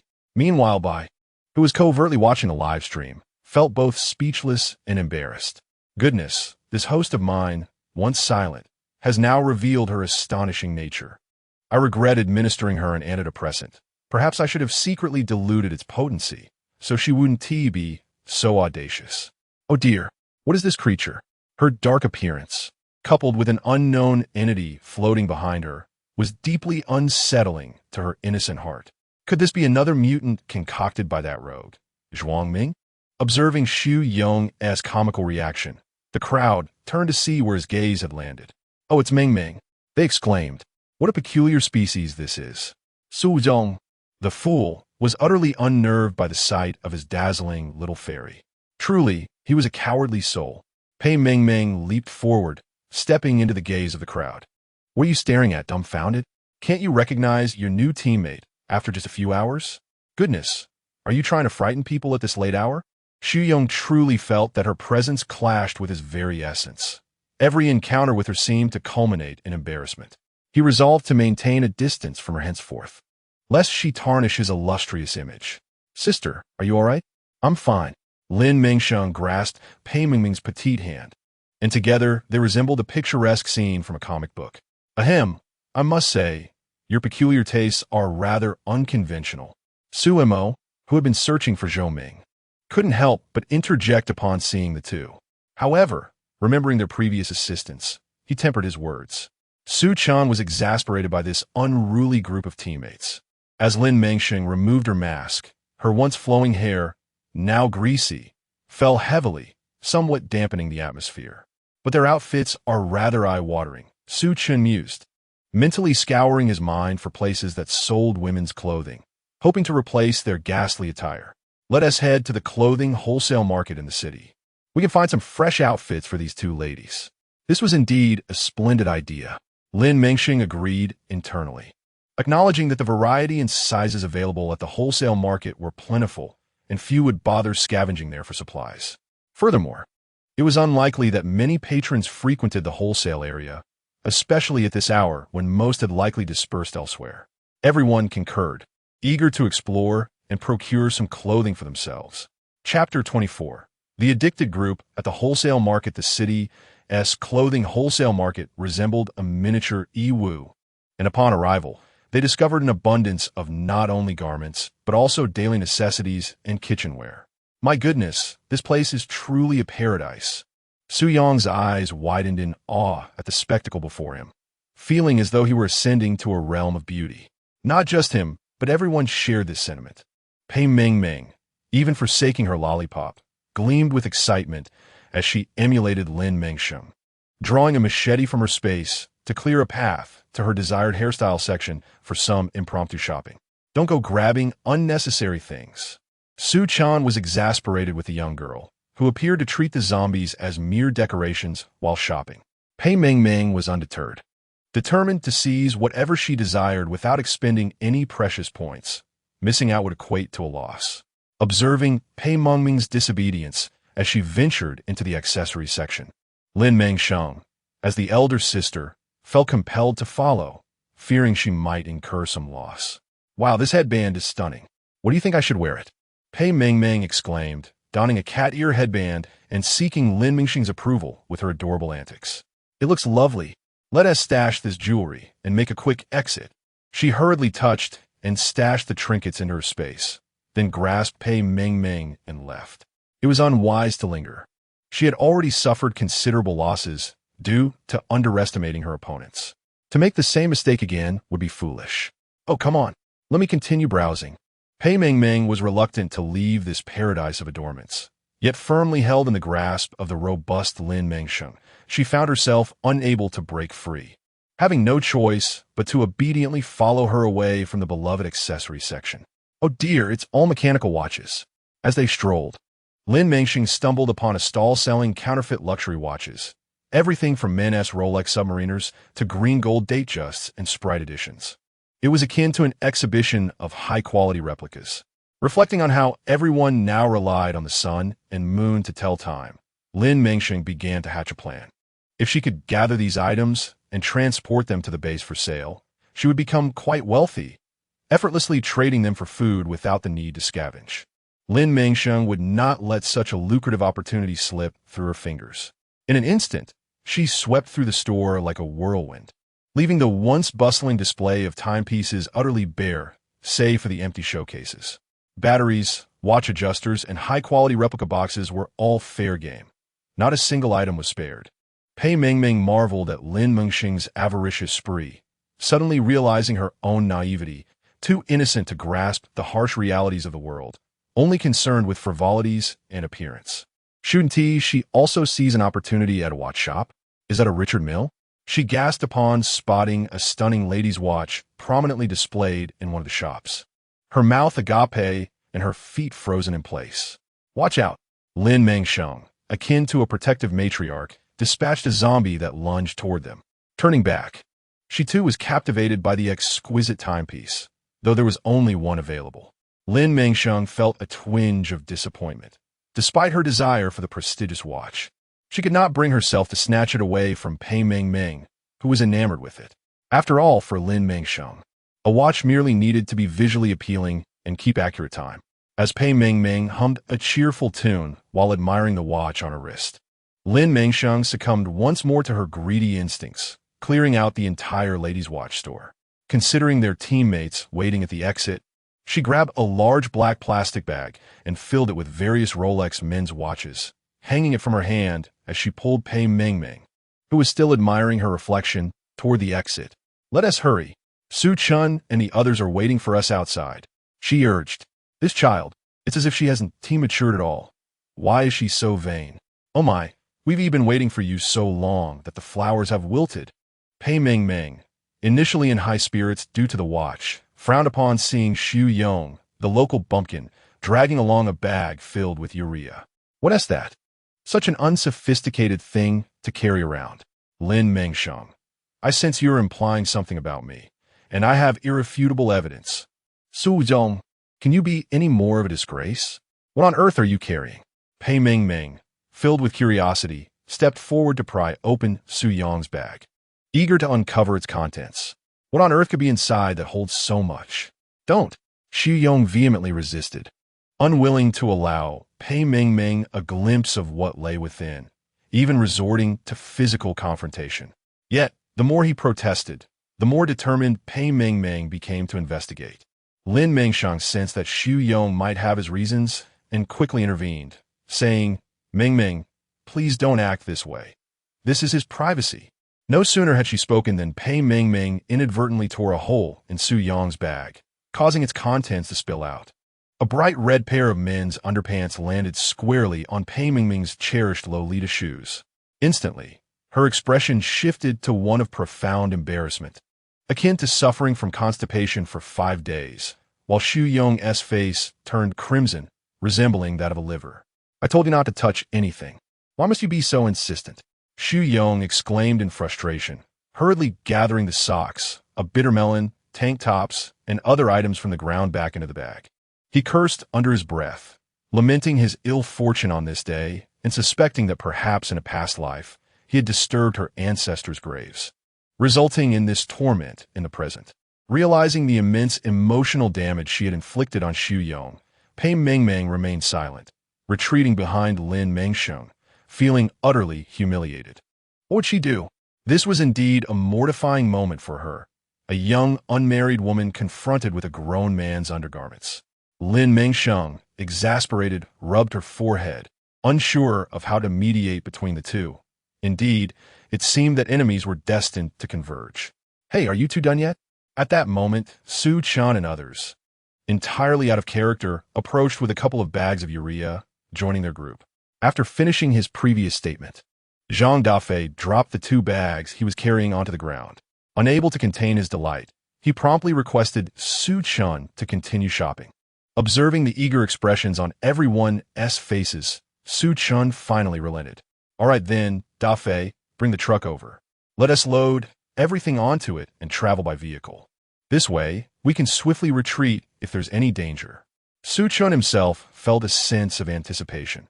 If they could gather all the autumn and winter clothing, this winter would not be as arduous.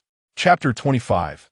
Encountering the mutated zombie. "All right, I'm on my way," Zhang Dafei exclaimed with glee, brandishing his knife as he dashed towards the vehicle, feeling that this was the happiest day he had experienced since the apocalypse began. No wonder women love shopping so much. He had finally grasped the joy of it. "What about my car?" Lin Mengsheng remarked, feeling somewhat neglected as it seemed they had forgotten about her fortunate acquisition.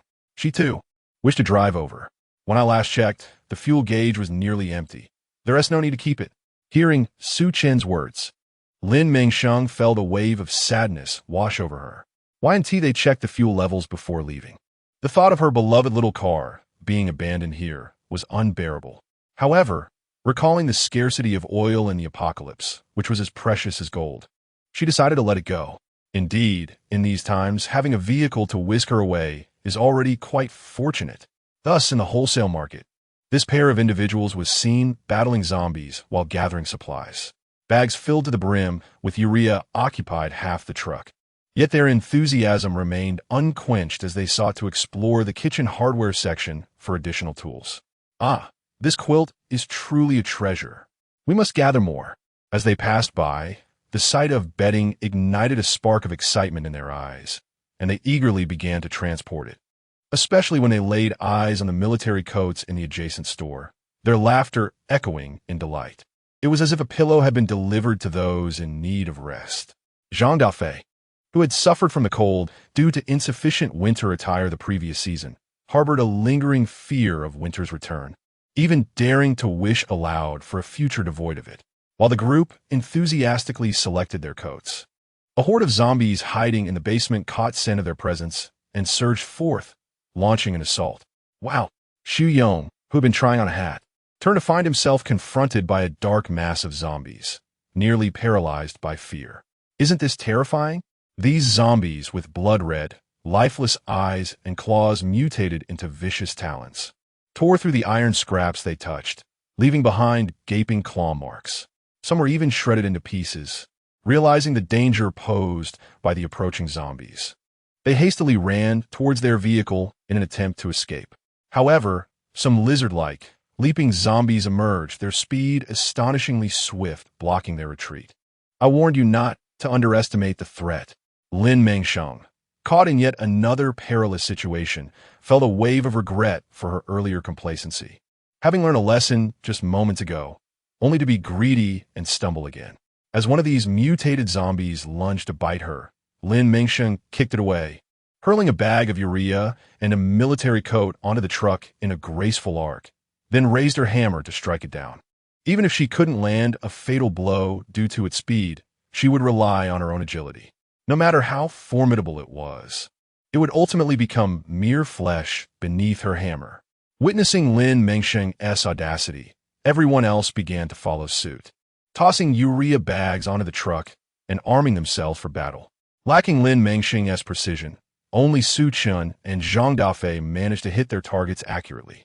The others scattered their throws, leaving the bags pitifully strewn across the ground. Preoccupied with battling these inexplicable zombies, they paid little heed to their scattered supplies. Oh my goodness, this zombie has something in its head. The boisterous Zhang Dafei, having inadvertently cleaved a zombie's skull with his knife, was astonished to find a red crystal rolling on the ground. Quick, pick it up before the zombies get it. Pei Mengmeng, visibly shaken, shouted at Zhang Dafei, her eyes wide with disbelief. She too had discovered a speed crystal within the skull of a nearby zombie. To their astonishment, it appeared that a majority of these zombies had crystallized within. Realizing this, Pei Mengmeng felt that this city was truly extraordinary. Although the reason behind her statement remained unclear, the others, upon extracting crystal stones, hastily pressed them against themselves to prevent the zombies from making contact. After a thorough sweep, when they could no longer carry the crystals on their bodies, they finally reached the side of a truck. Everyone, greedily enamored with wealth, tossed the fallen urea bags onto the vehicle before leaping onto it to begin firing at the zombies. Zhang Dafei, who had opened the car door intending to start the engine and flee, was suddenly ensnared by two zombies, unable to board. Lin Mengsheng, who initially had no weapon and merely intended to climb onto the vehicle to deal with the zombies, swiftly realized the urgency and jumped down to handle the two zombies. Quickly drive. Lin Mengsheng pushed Zhang Dafei into the driver's seat and forcefully closed the door. Turning back to deal with a few more oblivious zombies, she leaped onto the vehicle just as it roared to life, speeding away. You think you can chase me? I have no shortage of wives. Xu Yong fired bullets at the pursuing female zombies, not stopping until his ammunition was exhausted and the zombies could no longer keep up with their vehicle. Without his flashy nanobombs, Su Chun was feeling somewhat discontented today. With resources scarce, he found himself unable to swiftly eliminate zombies and ensure the safety of his teammates, which filled him with a sense of urgency to acquire these devices at any cost for self-preservation. Where are we heading now, boss? Zhang Dafei inquired, rolling down the car window to seek Su Chen's guidance. Fully aware of the situation, Su Chun began to rapidly brainstorm potential solutions. System, do you have any suggestions? Lin Mengsheng pragmatically doubted that Su Chun would devise a satisfactory plan. After all, the bags of urea were conspicuously placed in the truck, and anyone with eyes would undoubtedly be curious about them. It was inevitable that they would uncover the origin of these mysterious items appearing in their midst. Under such circumstances, how could one not tread carefully? With such abundant supplies, envy would surely arise, and despite their team's prowess, they could not contend with a militarized force. It would expose her spatial abilities, Lin Mengsheng silently concluded, echoing what Xiao Bai had left unsaid. Throughout these past few days, Lin Mengsheng had come to believe that her teammates harbored no ill intentions and were trustworthy allies. Consequently, she felt little need to conceal her abilities. After all, even if they harbored ulterior motives, they would be unable to exploit her spatial powers. Moreover, the group of men before her, lacking in skill, did not concern her. As long as they dared to entertain malicious thoughts, she would swiftly deal with them. I know what to do, Lin Mengsheng declared, observing Su Chun, who had been unable to articulate a word for quite some time, his brow furrowed with frustration. She sighed inwardly, feeling a twinge of sympathy. How could her dashing and suave young man allow such a trivial matter to render him perpetually glum and devoid of his aloof, sharp-tongued persona? Do not despair, for I possess a solution. She comfortingly patted Su Chen's shoulder, summoning her courage to unveil her plan. If everyone trusts me, let us disembark together.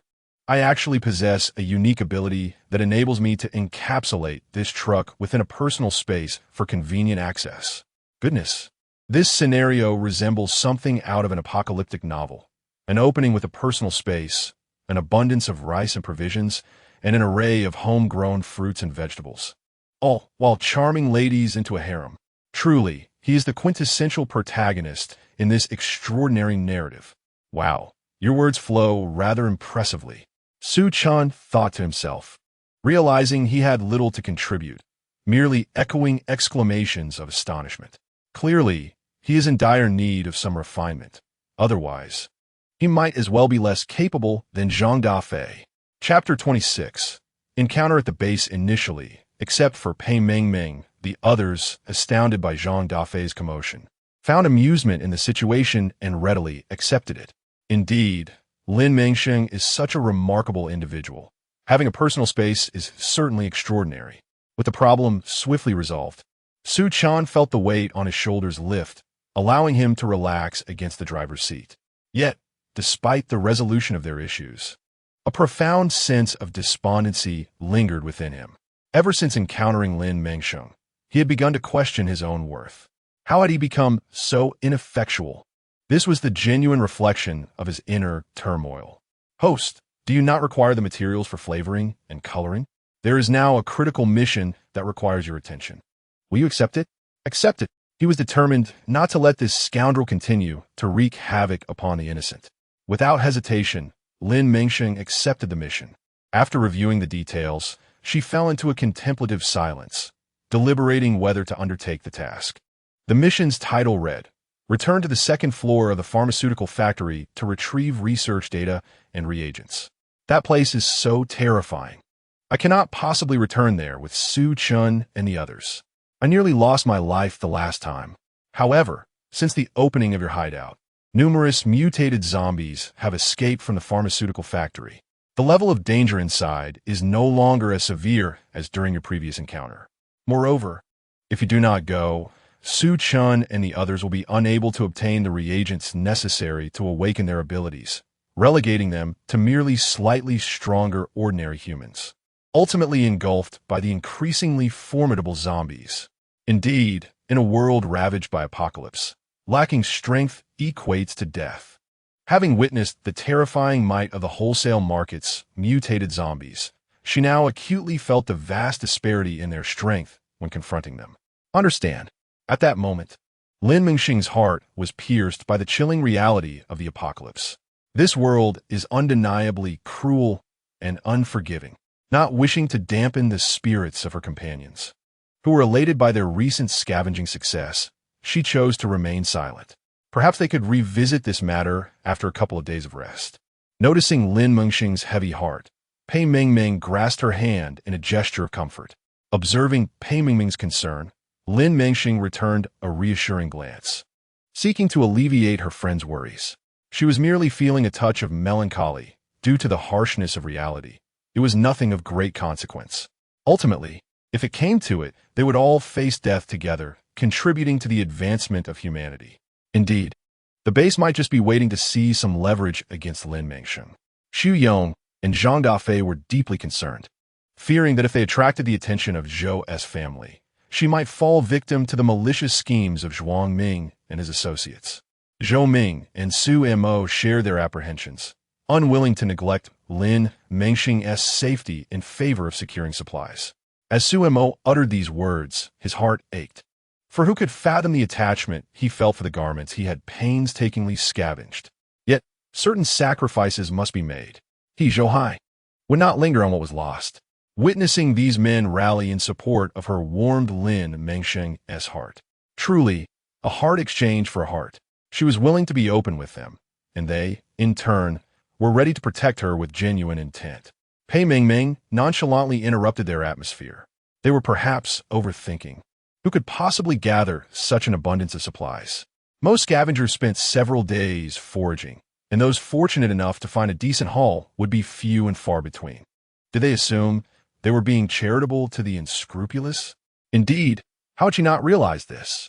Zhang Dafei, enlightened by Pei Mengmeng's words, eagerly exited the vehicle, eager to witness Lin Mengsheng's extraordinary abilities. Sister, I wish to see your magic. Observing the expectant and naive expression on Zhang Dafei's face, Lin Mengsheng hastily continued pouring out some of the urea bags. Undoubtedly, handling unmarked urea bags in such a manner could easily lead to mishaps. When she saw the red underwear scattered again on the vehicle, she could not help but burst into laughter at the absurdity of the situation. The men, now alerted by this turn of events, decided against allowing Pei Mengmeng and Lin Mengsheng to handle the urea bags and began to cautiously open them themselves, peeking inside before pouring out their contents.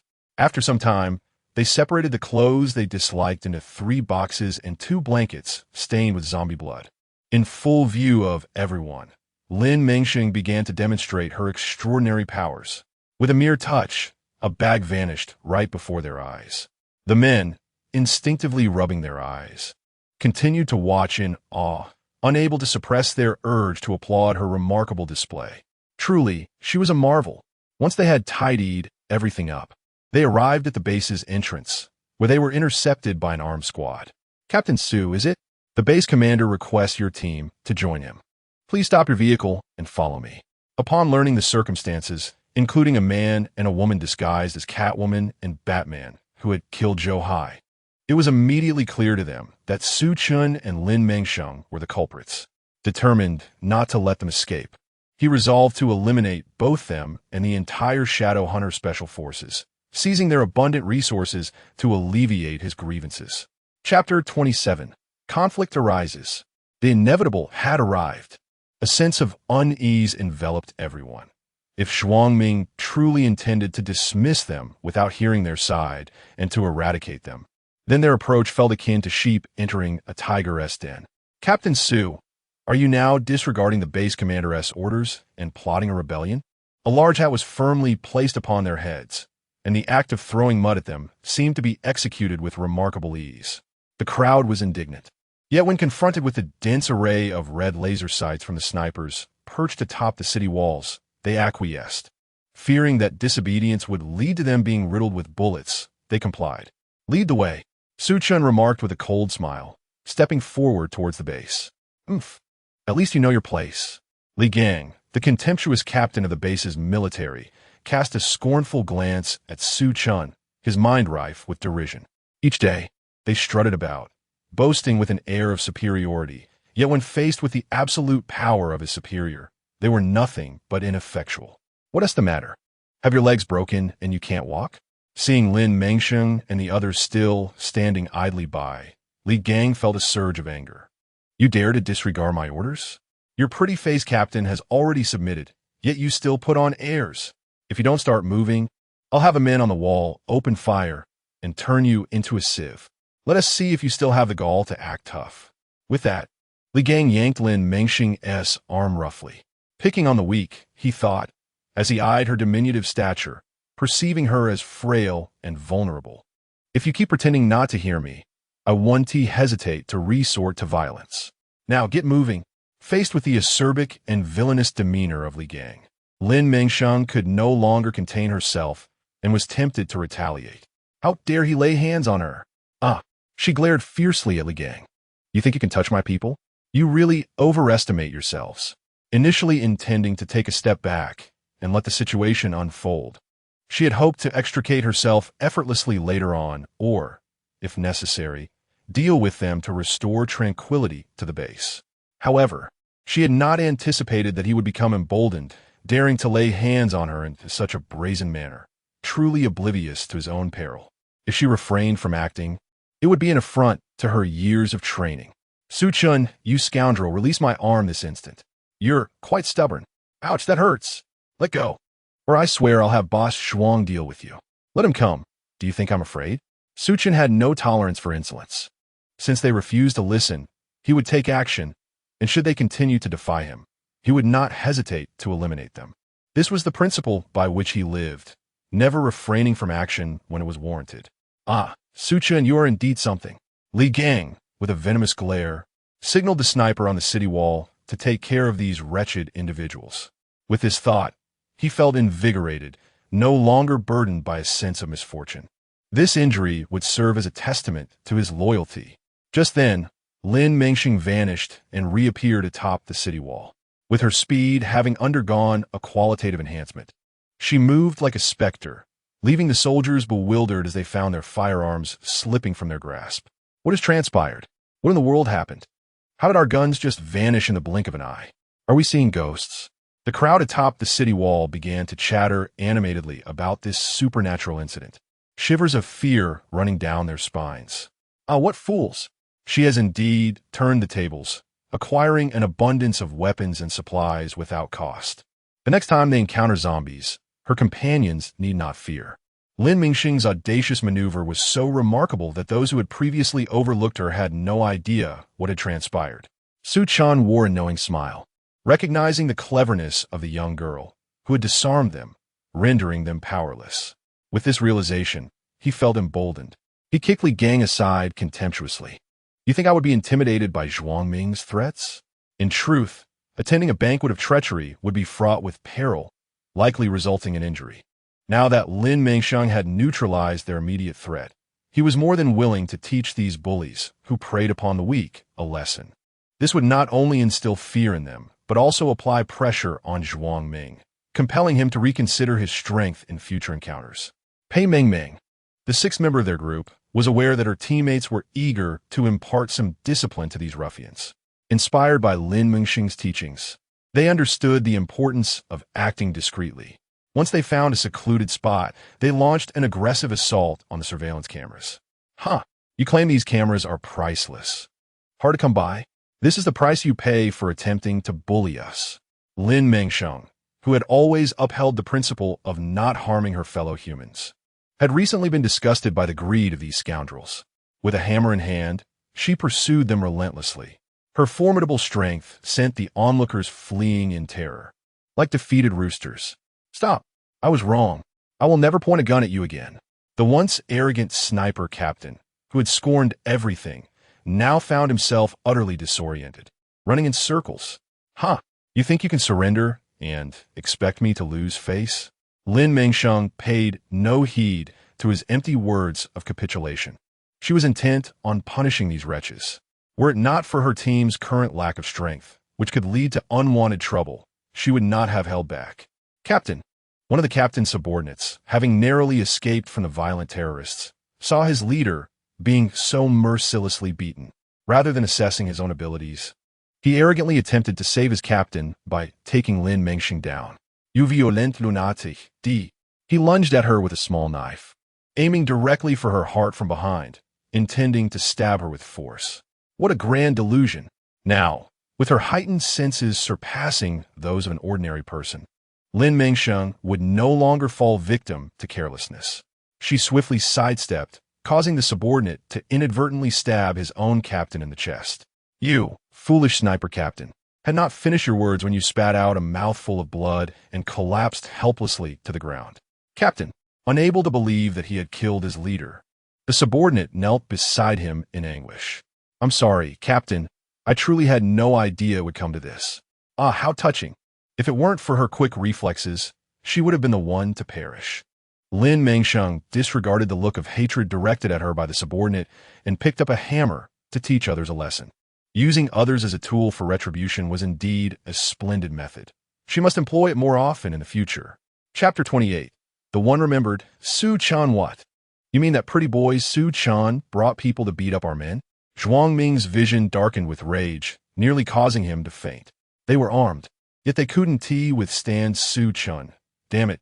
What is the point of even being alive if they're going to die like this? A bunch of useless cowards. The thought of wasting money to arm them made Zhuang Ming feel that feeding them to dogs would be more worthwhile. How could a sniper team of over 30 be taken down by just a few individuals? He felt utterly humiliated. The very idea that Zhuang Ming would still attempt to intimidate them struck him as absurdly laughable. Boss, you must go and persuade them. Otherwise, our brothers will all perish. Are these people human or ghosts? Their prowess is so formidable, it's even more terrifying than zombies. Clutching his convulsing mouth, he felt an overwhelming urge to weep. Silence. Zhuang Ming, fuming, twisted his rotund body and hurried to the table, swallowing several heart rescue pills. This group showed no respect for Zhuang Ming. It was unacceptable. He must eliminate them today. He envisioned replicating his last plan, unleashing mutated zombies to take revenge on these people. What a treacherous lot. Lin Mengsheng, stealthily following a subordinate through the ventilation shaft, clenched her fists in anger. Fortunately, she possessed the ability to hear their malicious thoughts. Otherwise, she would remain oblivious to this bastard's dark intentions. Filled with rage, she yearned to approach and slice his throat, thus resolving everything in one swift motion. However, recognizing that she could not act impulsively, she contemplated teaching this villain a lesson in a more subtle manner. Noticing the cup on the table, Lin Mengsheng contemplated administering a drug. System, do you have any potent materials I could borrow? I wish to deal with this person. How about I lend you a cursed insect? Once you manipulate it, he will feel as if his insides are being shattered. A cursed insect. Now, that's intriguing. If she could successfully employ it, it would truly be gratifying. Lin Mengsheng chuckled inwardly, envisioning the torment it would bring him, filling her with glee to the point where sleep would elude her for 5 days. Thank you, system. I, Lin Mengsheng, swear to the heavens that I shall diligently complete tasks and strive to be a top-ranking host. That is not necessary. As long as you treat me a little better, that will suffice. Little by hesitantly uttered these words, not particularly minding the task at hand. Ultimately, it was merely important to complete it. What weighed heavily on its mind was the fear that Lin Mengsheng might utter cruel words, wounding its tender spirit. The basketball competition had commenced. With a steady aim, a precise strike was all that was required. Go, Lin Mengsheng, you're the best. After inflating the ball, Lin Mengsheng discarded the cursed insect. Alas, in a twist of fate, she missed her mark. What on earth? Why am I so inept? Lin Mengsheng lamented, feeling an overwhelming sense of disappointment. But what pained her even more was the thought of losing the cursed insect. She watched in horror as the insect writhed disobediently, falling to the ground, dangerously close to the foot of the infuriating Zhuang Ming, who was about to crush it. No! Lin Mengsheng covered her eyes, unable to bear the thought of what was about to transpire. Damn, why am I itching so much today?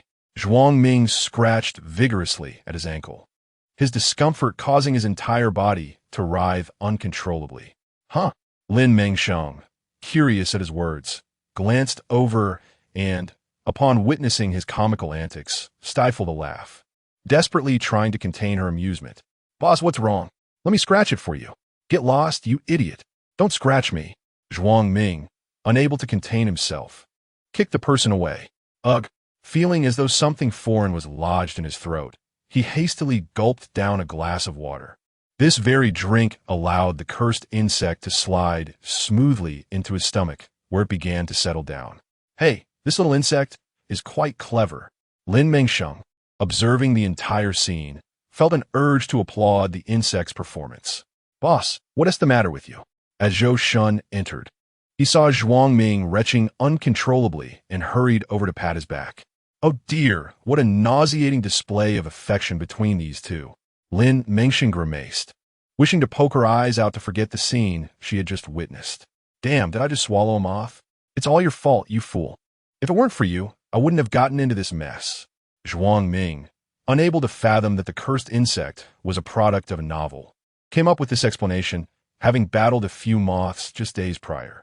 In his fury, he shook off Zhou Shun's supportive hand and marched straight towards the hapless soldier, unleashing a flurry of kicks.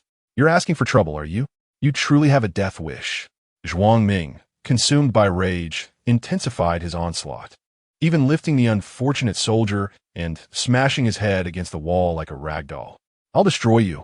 I will make you pay for your insubordination. Zhuang Ming vented all his frustrations upon this unfortunate soldier. The relentless barrage of blows soon extinguished the already fragile life of the soldier. After a prolonged session of tormenting the lifeless body, Zhuang Ming paused, drenched in sweat, finally feeling a sense of relief from his pent-up anger. Boss, wipe yourself off. Zhou Shun, with an obsequious demeanor, handed a towel to the sweat-drenched Zhuang Ming. A fleeting glance fell upon the pitiful state of a beaten soldier, and Zhou Hai, with disdain, averted his gaze. A worthless life that could deflate Zhuang Ming's pride was, in his view, a death well-deserved. He mused that a mere bag of flour would suffice as consolation for the family. For what value did an ugly woman and her child hold? Merely consuming air and sustenance? To grant them a few extra days of existence was, in his estimation, a grand mercy. Disgusting. Lin Mengsheng, aware of Zhou Shun's malevolence, felt a profound disdain for the wretched alliance of vermin, which perpetuates suffering for generations. Who truly deserves to live or die? And yet they feign superiority with grandiose claims of benevolence? Utterly shameless. Boss, all the cameras in our base have been destroyed by them. We cannot let that scoundrel Su Chun escape this time. Seizing the opportunity to incite further turmoil was Zhou Shun's specialty. With mere words, he could maneuver Zhuang Ming into action, a delight to behold. Damn it, the exorbitant expenses incurred to procure those devices had gone to waste, and he was determined to make them pay dearly. Despite his infatuation with Su Chen's beauty, he lamented that he could not spare his life for enjoyment. What a pity indeed! Lin Mengsheng, recognizing Zhou Shun's sordid thoughts, felt an overwhelming pity for Su Chun. The young man was utterly unfortunate, subjected to the fantasies of a man like Zhuang Ming simply for his good looks. Such a tragedy. If Su Chun were to know, surely he would obliterate these miscreants with his nanobombs. The very thought brought a smile to Lin Mengsheng's face. Envisioning Su Chun being rendered incapable of eating for days due to the sheer disgust. Achoo! Unbeknownst to Su Chun, who was tormenting those ruffians, he sneezed for no apparent reason. He would need an extra layer of clothing if he ventured out tomorrow night. Chapter 29. The Cowardice of Zhuang Ming Boss. What do you mean? Oomph. I shall personally confront that yellow-haired brat Su Chun. I am eager to witness the extent of his arrogance. With that declaration, Zhuang Ming secured 2 handguns to his belt and swaggered towards the base's entrance, flanked by his minions. Disliking physical exertion, he descended the stairs and promptly entered the vehicle arranged by his devoted lackey, Zhou Shun, relishing the air conditioning while sipping juice. His gaze fixed menacingly on the approaching entrance of the base. After stretching his limbs, Lin Mengsheng found himself troubled by the system once again. Shout by. Take me to the base entrance to rendezvous with Su Chun and the others. I am too fatigued to move. Infected by Zhuang Ming's inefficacy, Lin Mengsheng felt drained from lying down too long. You cannot continue like this, host. Very well. I shall send you over. You have indeed exerted yourself excessively today. All right.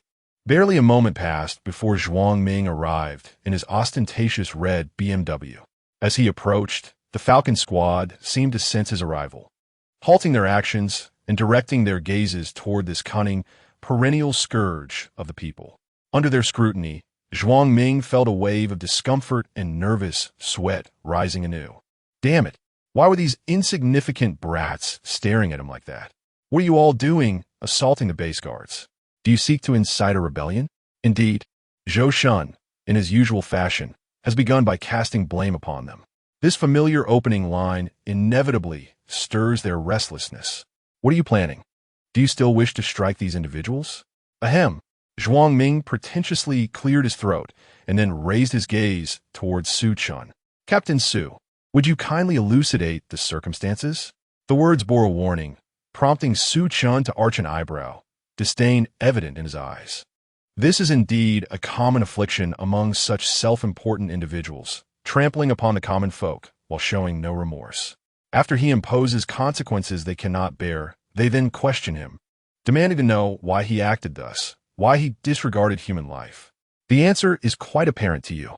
Su Chen's gaze was as cold and fierce as the Arctic glaciers, instilling a chill in the hearts of those present. Zhuang Ming, feeling unnerved, trembled, his legs weakening beneath him. How could this young man possess such an imposing presence?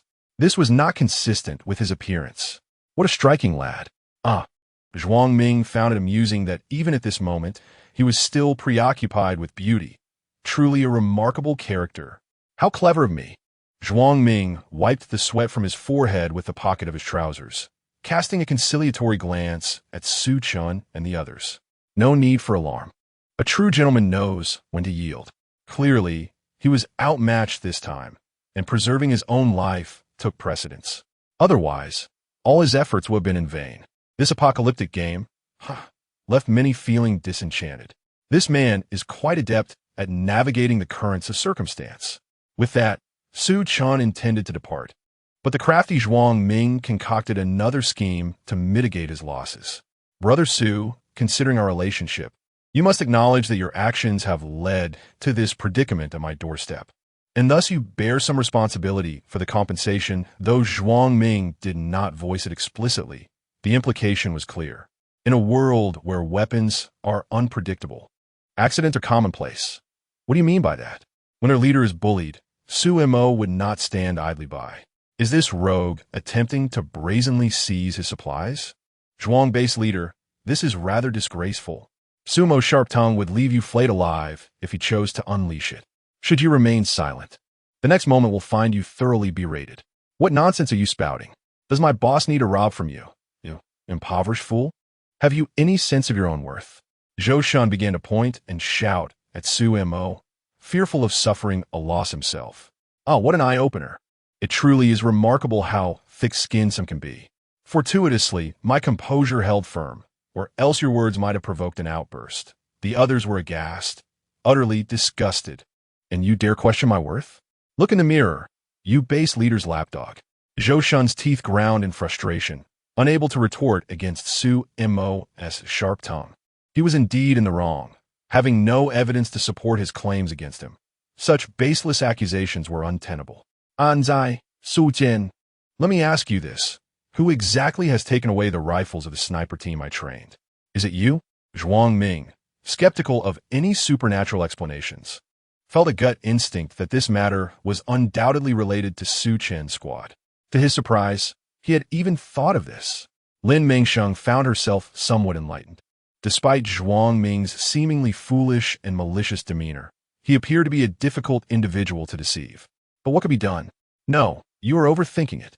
Su Chen dismissed him with a hint, signaling for Zhang Dafei and the others to leave promptly with him. At that moment, everyone followed Su Chen, their gazes fixated on the new quilts that others were eagerly clutching. This fellow truly had an impressive and distinctive style. Watching their retreating figures, Zhuang Ming, who had been wearing a smile of feigned goodwill, suddenly lost all composure. Prepare for me. If you don't deal with him, I'll deal with you. After all, it was Zhou Shun who instigated the situation, so he should be the one to handle it, rather than shifting all the blame onto him. Damn it. Watching the little red car speed away, Zhou Shun kicked a nearby stone in frustration, pondering how he could achieve success without exerting too much effort. Finally, he could lie on his bed and rest. How he missed Xiao Xiangbei. Pei Mingming hurriedly dashed toward her bed, flopping onto the pillow in sheer delight. Lin Mengsheng, standing at the door, couldn't help but chuckle at the sight. This child was quite amusing, even nuzzling the pillow like a little piglet. Subsequently, noticing the scent of sweat on herself, she quickly went to shower and change into fresh clothes, reveling in her significant gains from the day. She would definitely seize the opportunity to scour the wholesale market again in the future. How exhilarating.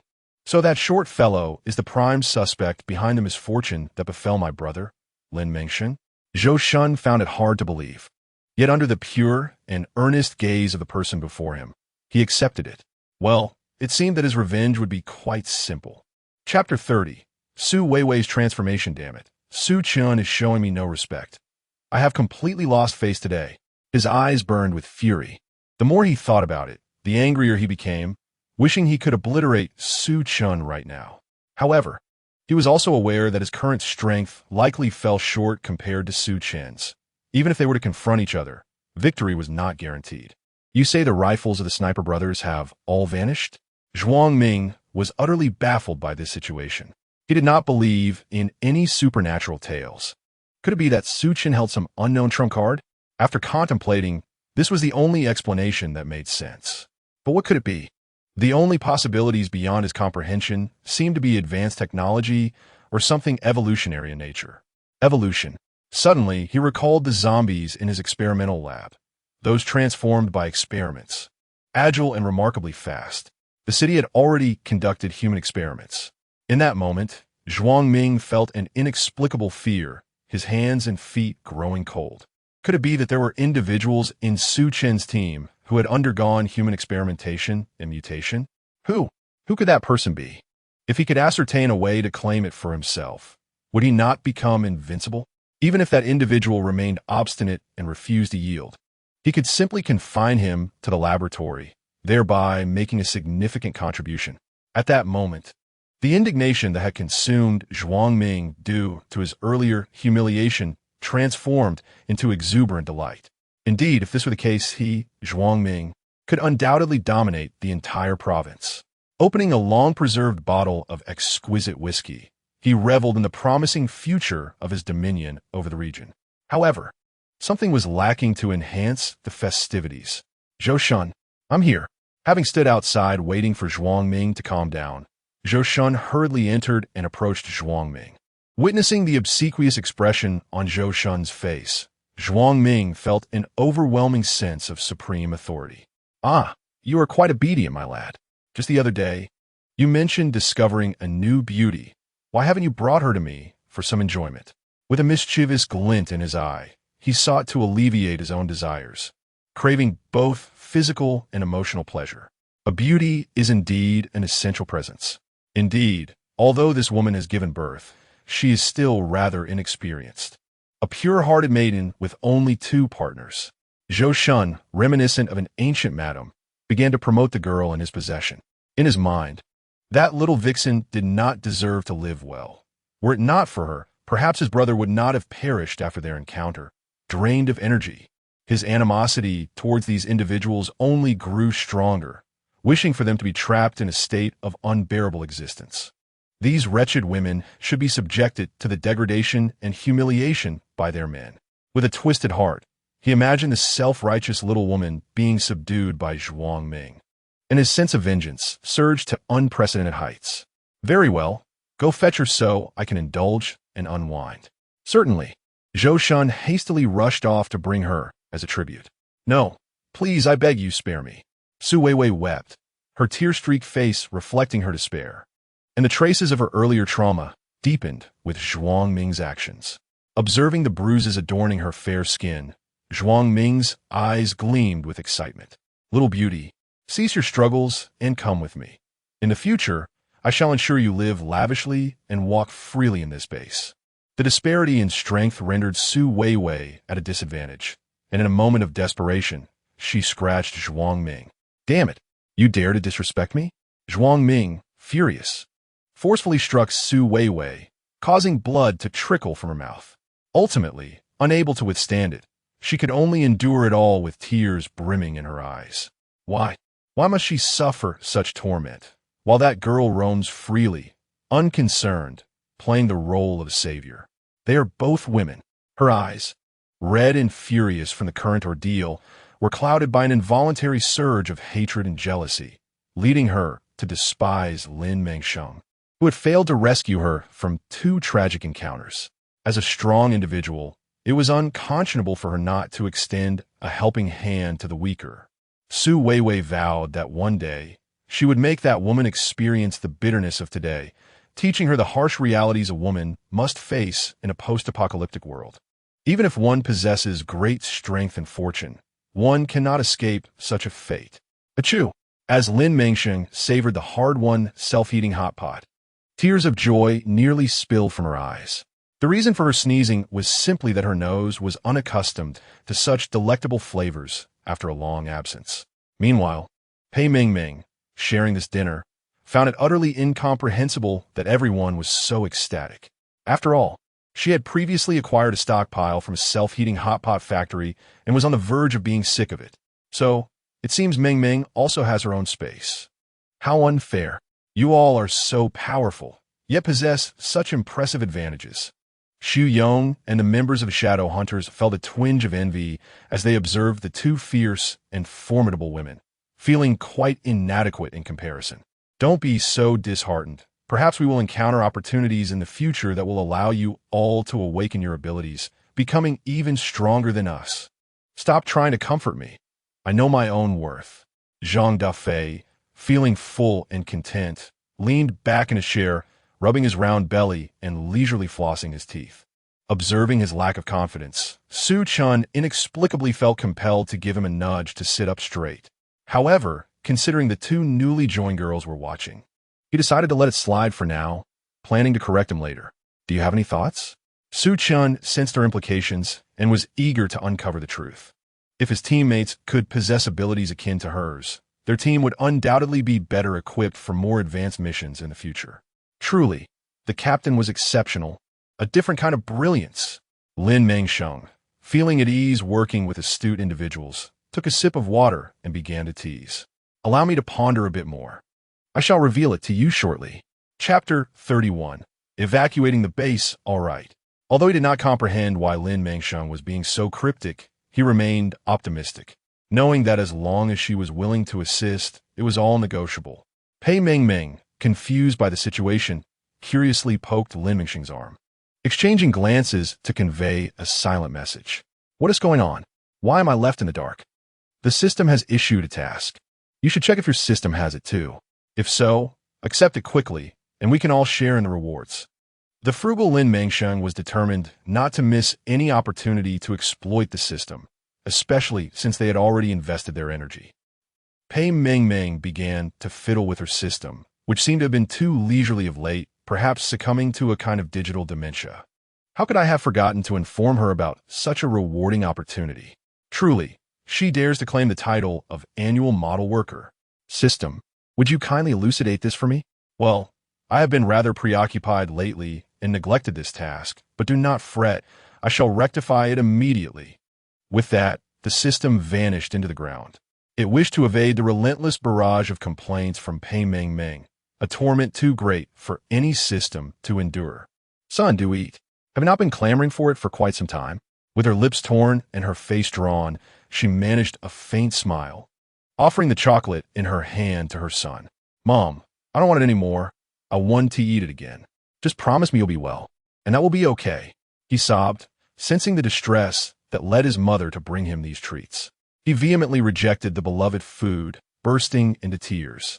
Seeing her understanding son, she, already battered and bruised, could no longer hold back her tears and embraced him, weeping. My child, it is I who have failed you. I have brought us to this state, but do not be afraid. I will sacrifice everything to ensure you live the best life possible. With that, Su Weiwei stifled her sobs and wiped away the tears from her child's face. She vowed to herself that she would not depend on anyone in the future. Be good, little treasure. Take care of yourself and eat well. Mommy will be gone for a while. Recalling the repulsive words that Zhuang Ming had uttered while holding her chin, a wave of nausea surged within her. It mattered not. Her innocence had long been lost. It would be better to trade everything of little worth for food, allowing them to survive in this apocalyptic world. Mom, don't go. The boy clutched at Su Weiwei's clothing, pleading with tears in his eyes. How can I not go? It is the only way we can have a full meal each day. Zhuang Ming caressed Su Weiwei's delicate skin, his expression languid, yet keenly observant, his gaze fixed intently on her youthful face.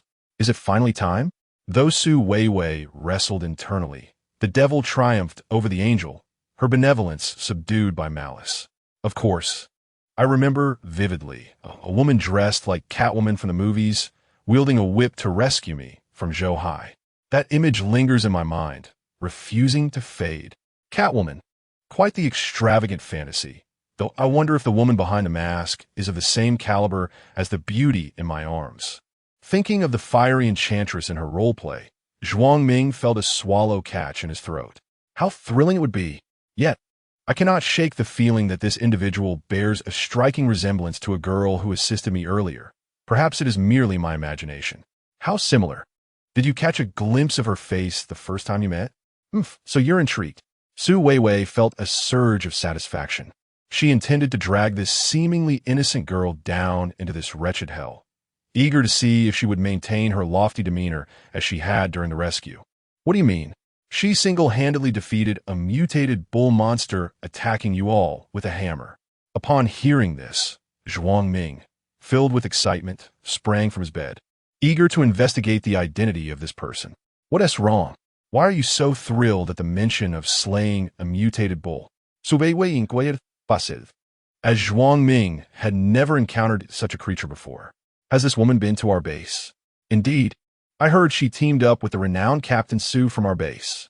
It turned out she was one of Su Chen's associates. Recalling that someone had reported a woman wielding a large machete in one hand and a hefty hammer in the other, tormenting his subordinates, Zhuang Ming surmised that she must be the one in question. The thought of Lin Mengsheng, who had continually opposed him and bullied his men, enraged him. Zhuang Ming seized Su Weiwei's arm forcefully, squeezing it so tightly that it felt as if it would snap at any moment. Kill Zhou Hai, who tormented my team at the base gate and humiliated me. This woman truly deserves a reckoning. I cannot quell my anger until I have dealt with her. Brother Zhuang. It hurts. Let go of Weiwei. Her arm is going to break. Huh. Aren't women meant to be cherished? If you are to be mine, you must not fear pain. With that, Zhuang Ming advanced once more, unleashing his emotions. Damn Su Chen, damn this woman.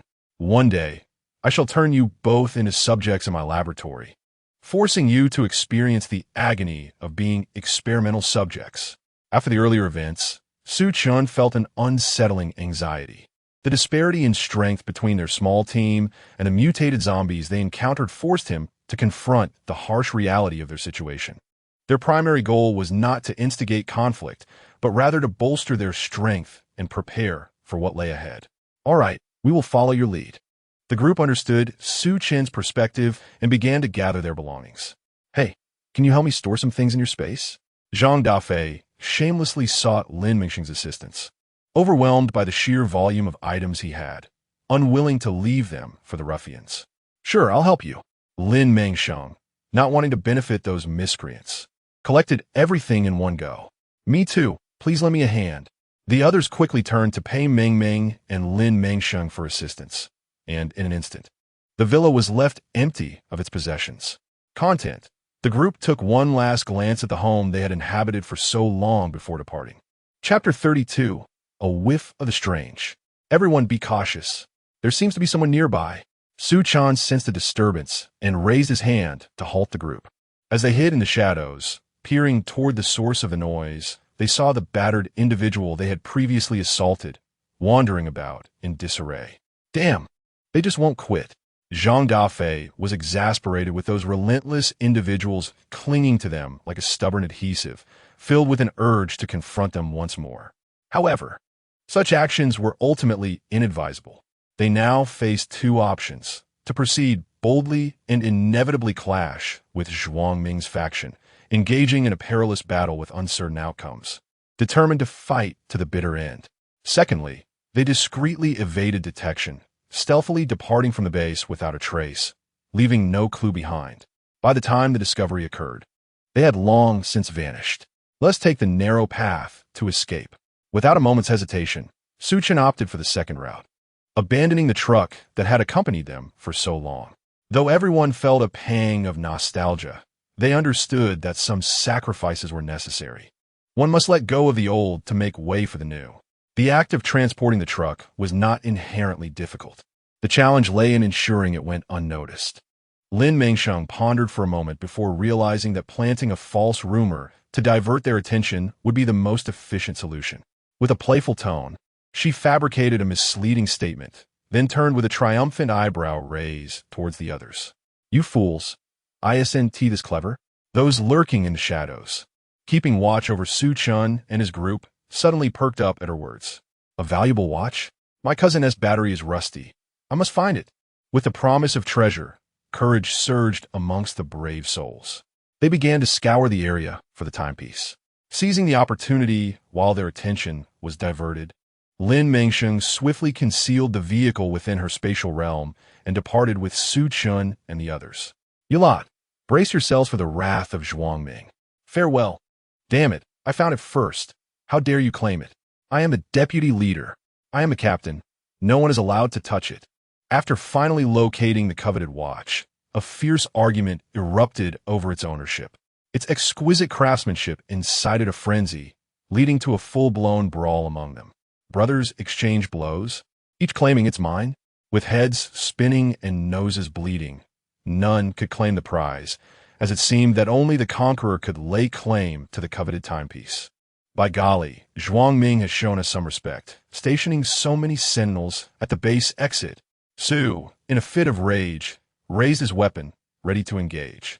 Just as they believed escape was within reach, they encountered a patrol of approximately a full squad, dousing their spirits like a bucket of cold water.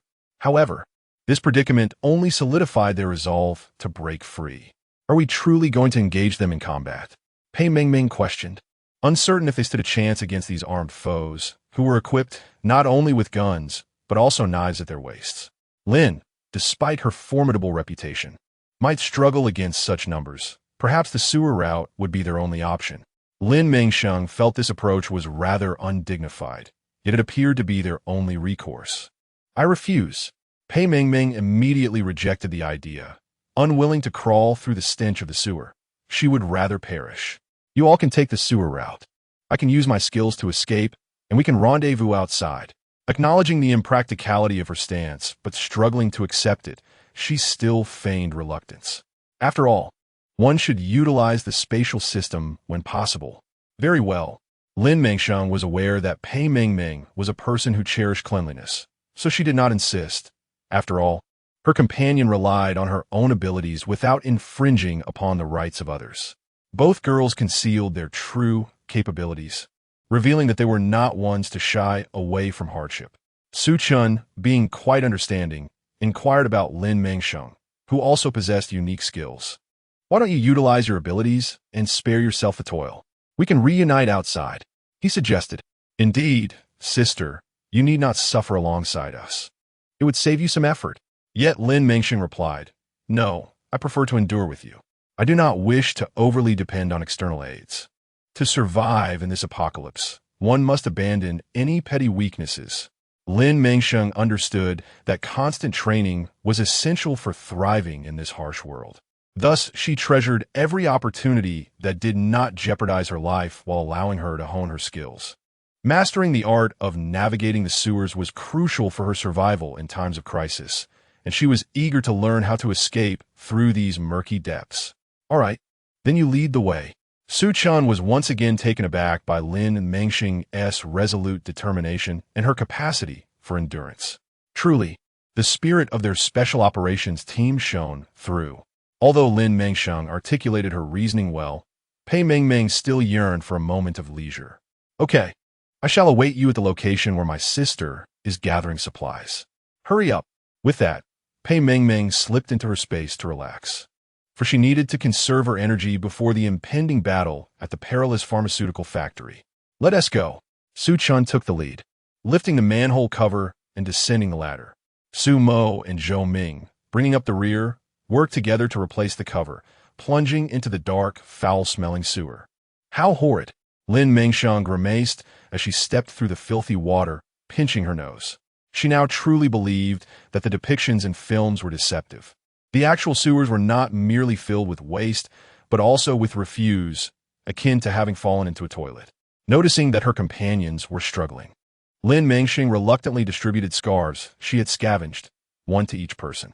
Cover up, this will help. Despite the noxious air that burned their eyes, they hastened their pace. Fortunately, the sewers were devoid of zombies, and the journey was not excessively long. Soon, they emerged safely from the darkness. Gag! Upon inhaling the fresh air, Lin Mengsheng could not help but toss her scarf aside and bent over, retching. It was utterly revolting. It felt as if she might expel an entire month's worth of meals. Not just her, but even the nearby men were overwhelmed by the stench. Their faces contorted in discomfort as they wished for death. What the bear? Did Zhang Dafei's brothers concoct this mess? The smell is just like that day. Damn it. Perhaps it's his concoction that has returned to haunt us, amplifying our suffering. Zhang Dafei felt aggrieved, but remained silent, as he had come to understand the magnitude of the torment he had inflicted upon this group. Chapter 33. Discovering the zombie's weakness. I can't believe you all went to scoop excrement. As soon as these individuals appeared within a kilometer of Pei Mengming's designated gathering point, she found herself unwittingly experiencing the sour taste of their predicament. A good teammate should share delightful moments together, should they not? Upon approaching and witnessing the dismal state of her companions, ravaged by the water, Pei Mengmeng felt an immense sense of relief regarding her recent decision. Had she truly joined them in that water, she would have surely faced a 3-day fast. Well, you all should quickly figure out how to clean yourselves, otherwise. This is rather unacceptable. The disdain in Pei Mengmeng's eyes was unmasked, and the thought of them appearing in such a state for their upcoming mission made her gag. Do you really believe there is water outside that could allow us to wash? Xu Yong dismissed her words as sheer nonsense. Did he not wish to rid himself of the foul odor clinging to him? He seemed to find fault with everything she said, leaving her puzzled as to how this wealthy young lady had survived thus far with such a disposition. Sensing his disdain, Pei Mengmeng couldn't help but respond with a sarcastic smile. This man was quite amusing. Had she unearthed his family as grave or something? Why did he always seem to target her? Watch closely, everyone. Is this impressive or not? With that, Pei Mengmeng unleashed her water manipulation abilities. A stream of water cascading from her fingers like a delicate shower. How dare he continue to regard her with that scornful expression? Bah, short-sighted fool. Mengmeng, you are truly remarkable. You are my goddess, Zhang Daofei exclaimed, his excitement almost compelling him to kneel before her. This girl was extraordinary. She could conjure clean water out of thin air, providing him with a chance to cleanse himself of the grime. However, how would they wash? Surely, they could not expect Mengmeng to stand elevated like a fountain, showering them down. Zhou Ming pondered that while having water was a blessing, the prospect of bathing was rather unrealistic. Lin Mengsheng, being a woman, had different considerations. Would they truly allow her to witness their undress? Everyone was deep in thought about this dilemma. Yet, time was of the essence, and they needed to distance themselves from a base. All right, let's not waste time here. We must move forward swiftly to avoid being caught by the personnel at the base. Su Chun, reeking of unpleasant odors, led the group onward. Yet he refrained from mentioning the vehicle. Clearly, he was as repulsed by himself as he was reluctant to risk damaging the car. With resignation, they acquiesced to reality and continued their journey. After approximately 2 hours of travel, they unexpectedly stumbled upon a public restroom. What a marvel! In such a remote location, a restroom existed. Zhang Daofei, with keen eyes, marveled at this phenomenon, recalling how challenging it had been to find a restroom in the past when venturing into isolated areas. Yet now it stood before him, and used. Suddenly, a horde of mutated zombies, about a dozen in number, emerged from the residential safety zone, charging toward them. Don't shoot. Lin Mengsheng intercepted Xu Yong, realizing that firing upon the zombies would expose their position. There aren't too many. I will handle them with my hammer and knife. With that, she drew her weapons and charged at the zombies. However, to her surprise, as she approached, the zombies ignored her and instead veered around, making a beeline for the impeccably clean Pei Mengmeng. As I ventured forth, I found myself besieged by a horde of zombies, their relentless pursuit bewildering. I'm not a mere confection. Pei Mengmeng, while fending off the undead, retreated, calling for Zhang Daofei, who hastily joined her, wielding his blade against the approaching fiends. Was it possible that their senses were dulled by the noxious stench of the sewer, sparing them from attacking? Lin Mengsheng pondered this revelation. It appeared that even zombies were repulsed by the stench of filth that clung to individuals and objects. Nevertheless, this remedy was hardly one that an ordinary person could embrace. As she found herself overwhelmed by the very odor she sought to evade. At last, the task was complete. The zombies, lacking any formidable challenge, were swiftly dispatched by the duo, rendering any assistance unnecessary. Yet, even after escaping the sewer, Pei Mengmeng could not evade the splatters of zombie blood that marred her attire. Cursed be my dress. Why must these wretched creatures pursue me so fervently? I have not wronged their families. Pei Mengmeng felt a profound sadness wash over her. It must be the sewer's stench that concealed us. There could be no other explanation. Su Chun, ever observant, deduced the anomaly to be the distinct odors emanating from them. It seemed that further investigation into this phenomenon might yield significant advantages in humanity's ongoing struggle against the undead. Huh, what a foul odor. Xu Yong cast a disdainful glance at his soiled garments, yet he could not revel in the joy of avoidance, for such a price was too grotesque. He would much prefer to confront the enemy head-on. The collective sentiment among the group mirrored Su Yong's. Even with this newfound knowledge, their immediate thoughts were to rid themselves of the offending substances, to dispel the nauseating scent. He felt as if he could never wash away the filth clinging to him. Truly, I could endure a lifetime without cleansing, diving into the sewer at every opportunity. I would be the person who could survive the longest. He jested, a whimsical notion taking root in his mind. How repulsive. You intend to remain unwashed for eternity? If you dare to keep that foul odor around me, I shall kick you out of the group, and you can wander alone. Xu Yong was appalled by this sentiment, and if Zhang Dafei disregarded his counsel, he would indeed act on his words. Observing the shared thoughts of the others, the flicker of hope in Zhang Dafei's heart was swiftly extinguished. Indeed, such behavior would be insufferably repugnant and utterly impractical. What shall we do about washing? Zhou Ming produced a packet of sanitary supplies from his pocket and began to elucidate their usage. The onlookers regarded him and Su Mo with intrigue, their curiosity piqued, transforming them into eager spectators. No, I merely stumbled upon this and thought it prudent to share. It is not as you presume. The situation only became more complicated. Under the scrutinizing gazes of the group, both Zhou Ming and Su Mo's faces flushed a deep crimson. Chapter 34. The bashful men enough of this nonsense. Stop playing around and go wash yourselves. I shall guard the entrance. Do not let the scabs form. Su Weiwei pinched her nose, hastily retrieving her secret contraption, ready to fill it with water. Now, who shall go first? Lin Mengsheng held the tightly knotted water balloon with a hint of disdain before stepping into the pit to wash. To her relief, her quick reflexes came into play when 3 female zombies charged at her from the restroom. She swiftly brandished her spatial machete, severing their heads, and without hesitation, tossed their lifeless bodies out the window. Once the water balloon was secured on the hook, she began to indulge in a fragrant bath. Alas, how could she forget to bring me a change of clothes? Zhang Dafei realized that if he finished bathing without a change, he would be left in a state of undress. Look at your pitiful selves. Pei Mengmeng observed the men's forlorn expressions as they clutched the water balloon. Unsure of what to do, resolutely, she retrieved 5 bed sheets from her spatial storage. Stop being so dramatic. Wrap yourselves in these after your wash. I will provide you with clothes when Lin Jia comes out. Wasting time here is simply foolish. The men hesitated, but recognizing their own pettiness, they reluctantly accepted her offer. One moment. Pei Mengmeng produced shampoo and body wash, handing them to the group of smelly men. Use this to wash properly. I don't want to see you emerge in the same sorry state. There is no more water, Mengmeng. Lin Mengsheng felt tears welling up. She had just rinsed off and applied shampoo when the water ran dry. How could she be so foolish as to think a small bag of water would suffice for a bath? Mengmeng, we're out of water too. The men faced the same predicament.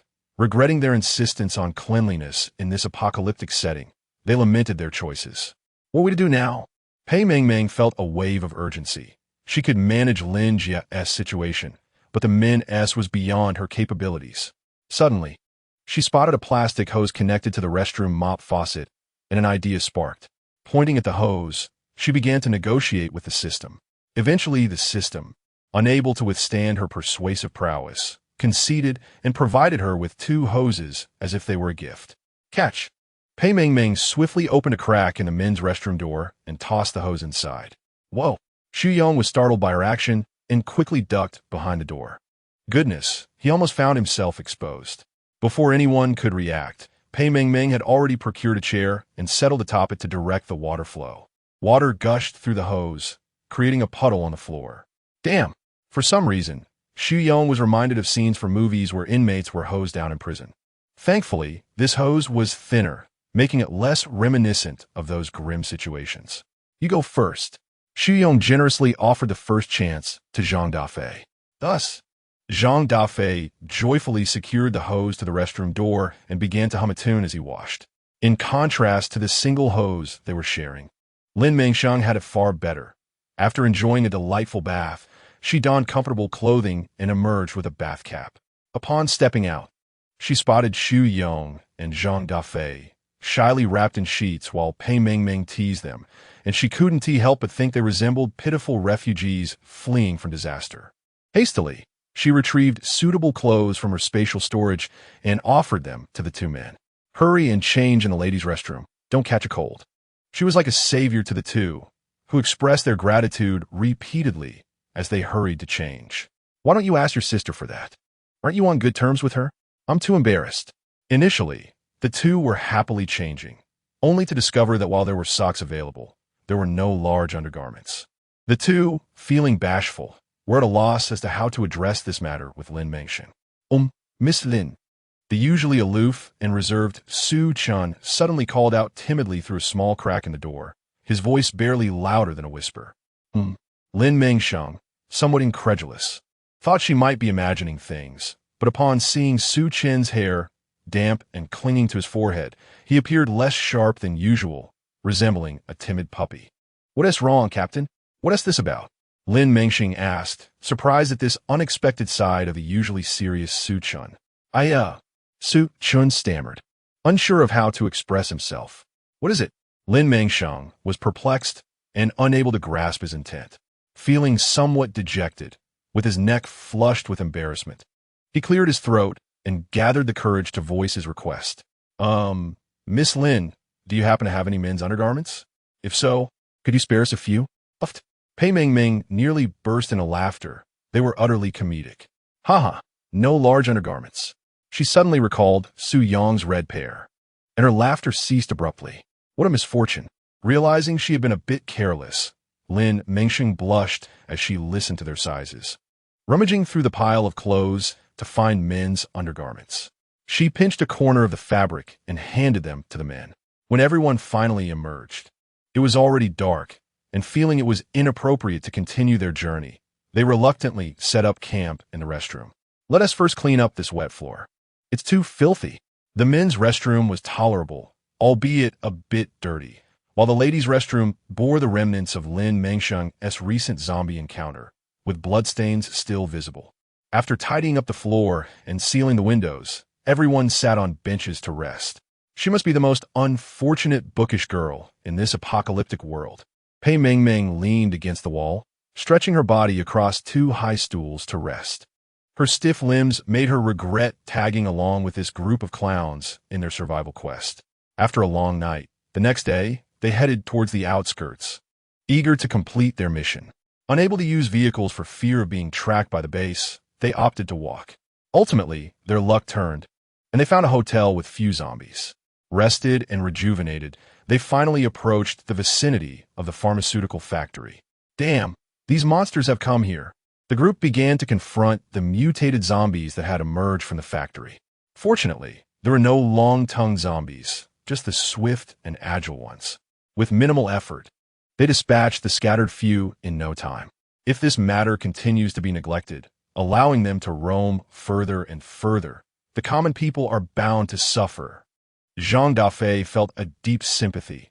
It was already so difficult for them to confront these monsters, and for those untrained citizens, the outcome could be dire. Chapter 35. Return to the pharmaceutical factory. Let us not dwell on such thoughts. Our mission this time is to uncover the secrets of the second floor, in pursuit of our evolution in strength. Su Chan was entirely preoccupied with this, for if they could not enhance their abilities, they would surely perish, regardless of the populace's involvement. Upon re-entering the pharmaceutical factory, they proceeded with utmost caution, fearful of attracting the attention of the unknown zombies. Each of them held their breath, meticulously probing their way toward the staircase. What is this? Suddenly, Su Yong's keen eyes spotted a tri-lock mechanism, password, fingerprint, and iris scan on the fire door of the second floor. If they could not unlock it, entry would be impossible. Goodness, what a complex security measure. It was evident that something was amiss here. Zhang Dafei and Xu Yong fixated on the lock, their desire for exploration intensifying. Zhou Ming scrutinized the lock, furrowing his brow in disbelief. He had not anticipated encountering such advanced technology, which could not be easily breached. I lack the specialized equipment to dismantle electronic devices. I cannot hack it today. Though he had extensive knowledge of high-tech locks and had successfully bypassed many, without the necessary tools, he felt akin to a soldier entering the battlefield unarmed. So how do we get in? Are we to give up just like that? Xu Yong, anxious at Zhang Dafei's frustration, urged for solution.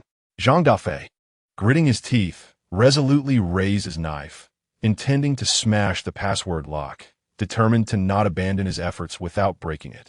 If the password cannot be cracked, then let me resort to brute force. I refuse to believe I cannot break it. Stop! Su Chan shouted, swiftly intervening to prevent such reckless actions. If Zhang Dafei were to damage the lock, they would never gain entry. What should we do then? Zhang Dafei was at a loss for a better strategy. Let us carefully devise a method to crack it. Your approach is merely a path to destruction. Su Chun patiently explained to his impulsive companion, beginning to contemplate how to tackle this predicament. Iris, fingerprint, password. While it seemed sophisticated and impressive, it was merely a fade. She doubted her ability to resolve it. Lin Mengsheng retrieved a bottle of fluorescent powder from her space, evenly sprinkling it across the password keys, and subsequently brought out an ultraviolet lamp to shine upon the lock. 1, 2, 3, 4. By examining the number of fingerprints, they discerned that these 4 keys bore the most. With this newfound information, Zhou Ming calculated various combinations for the password, preparing for a later experiment. However, what about the iris and fingerprint? The group was exhilarated by Lin Mengsheng's impressive maneuver, but the thought of facing 2 additional locks dampened their spirits. The first lock could indeed be unlocked, but what of the second? With the iris and fingerprint requirement, it seemed there were no living souls left who could assist them. We must descend and search for individuals clad in white lab coats or laboratory attire. Perhaps even if they have transformed into zombies, their biological characteristics remain unchanged, rendering them useful. Lin Mengsheng rallied the team's spirit and took the lead in descending to seek potential candidates. She recalled having seen them during her first visit. Why were they absent now? Had they fled? Reluctant to continue hunting zombies outside, she hoped to find something here. System, do you have any clever solutions? Feeling pressed, she began to chatter with the system. I have none, but there are indeed zombies on this floor that can interface with the system. You can locate one, and upon finding it, you can unlock the secrets. Really? Upon hearing this, Lin Mengsheng felt invigorated. Her determination reignited as she commenced her search. There was an individual in a white coat with an ID badge. Xu Yong made a discovery, but his meager strength rendered him no match for the zombie, forcing him against the wall, gun in hand, as he aimed to fend off the creature's bite. Due to the iris issue, Xu Yong was unable to fire, resulting in a prolonged stalemate.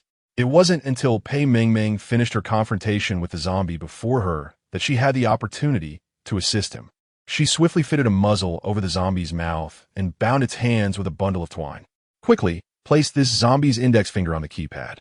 I have already unlocked the code. Zhou Ming, living up to expectations, promptly unlocked the keypad and shouted towards Pei Mingming, who was restraining the zombie. They could not afford to waste a single moment. The sooner they resolved this door issue, the sooner they could explore inside. Remaining outside, battling those mutated zombies was far too perilous. Excellent. Pei Mingming led the zombie to the keypad, firmly controlling it as she reluctantly placed its finger on the scanner. Beep. Fingerprint unlock successful.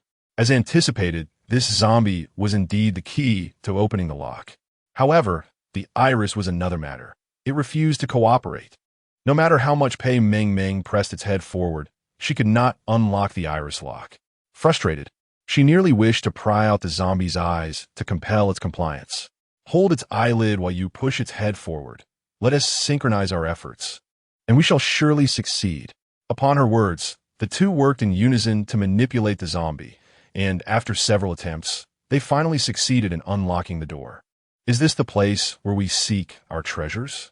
Xu Yong, initially skeptical that this place could hold wonders, was astonished upon entering and exploring, exclaiming in disbelief at the abundance of invaluable equipment present. Before them lay a series of glass-partitioned laboratories, each equipped with a plethora of advanced technological instruments.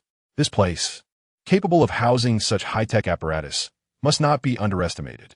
After surveying their surroundings and examining the various vials and containers, they eagerly sought to identify which potion could enhance their abilities.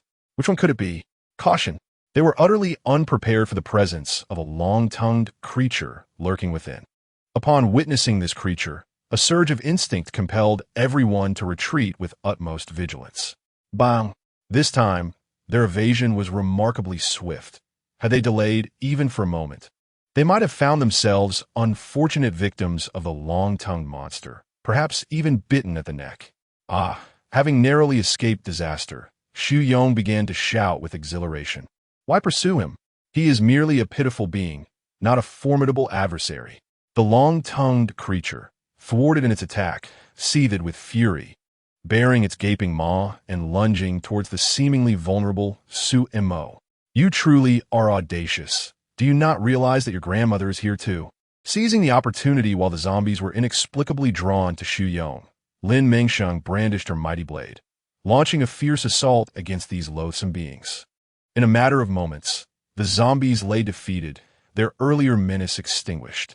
Chapter 36. The peeping observer in the shadows. How are we to locate it now? If we fail to find it soon, we shall become fodder for the zombies. Xu Yong, filled with anxiety and fear, gazed at the fallen, mutated, long-tongued zombies, his hands trembling with dread. Do not approach. Faced with an overwhelming number of long-tongued creatures and agile, mutated zombies emerging from nowhere, he felt utterly overwhelmed. You and Pei Mingming should search for it. I will hold them off. Su Chun, aware that their group of men lacked the ability to discern which creature was which, deemed it a waste of time to linger. Instead, he resolved to take decisive action, creating an opportunity for Pei Mingming and Lin Mengsheng to retrieve the items. Once they secured what they needed, they would hastily evacuate from this perilous location without delay. Understood. Lin Mengsheng and Pei Mingming promptly agreed and withdrew from the fray, heading towards the location of the reagent bottles. The myriad of reagents were arranged across various rooms. Due to the pressing nature of the situation, the two women resorted to the most rudimentary and forceful means to address the task at hand. Take all of these. In no time, the two formidable women were fiercely gathering reagents while simultaneously wielding their weapons against the oblivious zombies that approached them, delivering relentless punishment. You dare to come near me? Are you seeking death? Irritated by the onslaught of zombies, Lin Mengsheng glanced at those around her who, due to their weaponry, were forced to engage in close combat with the monsters.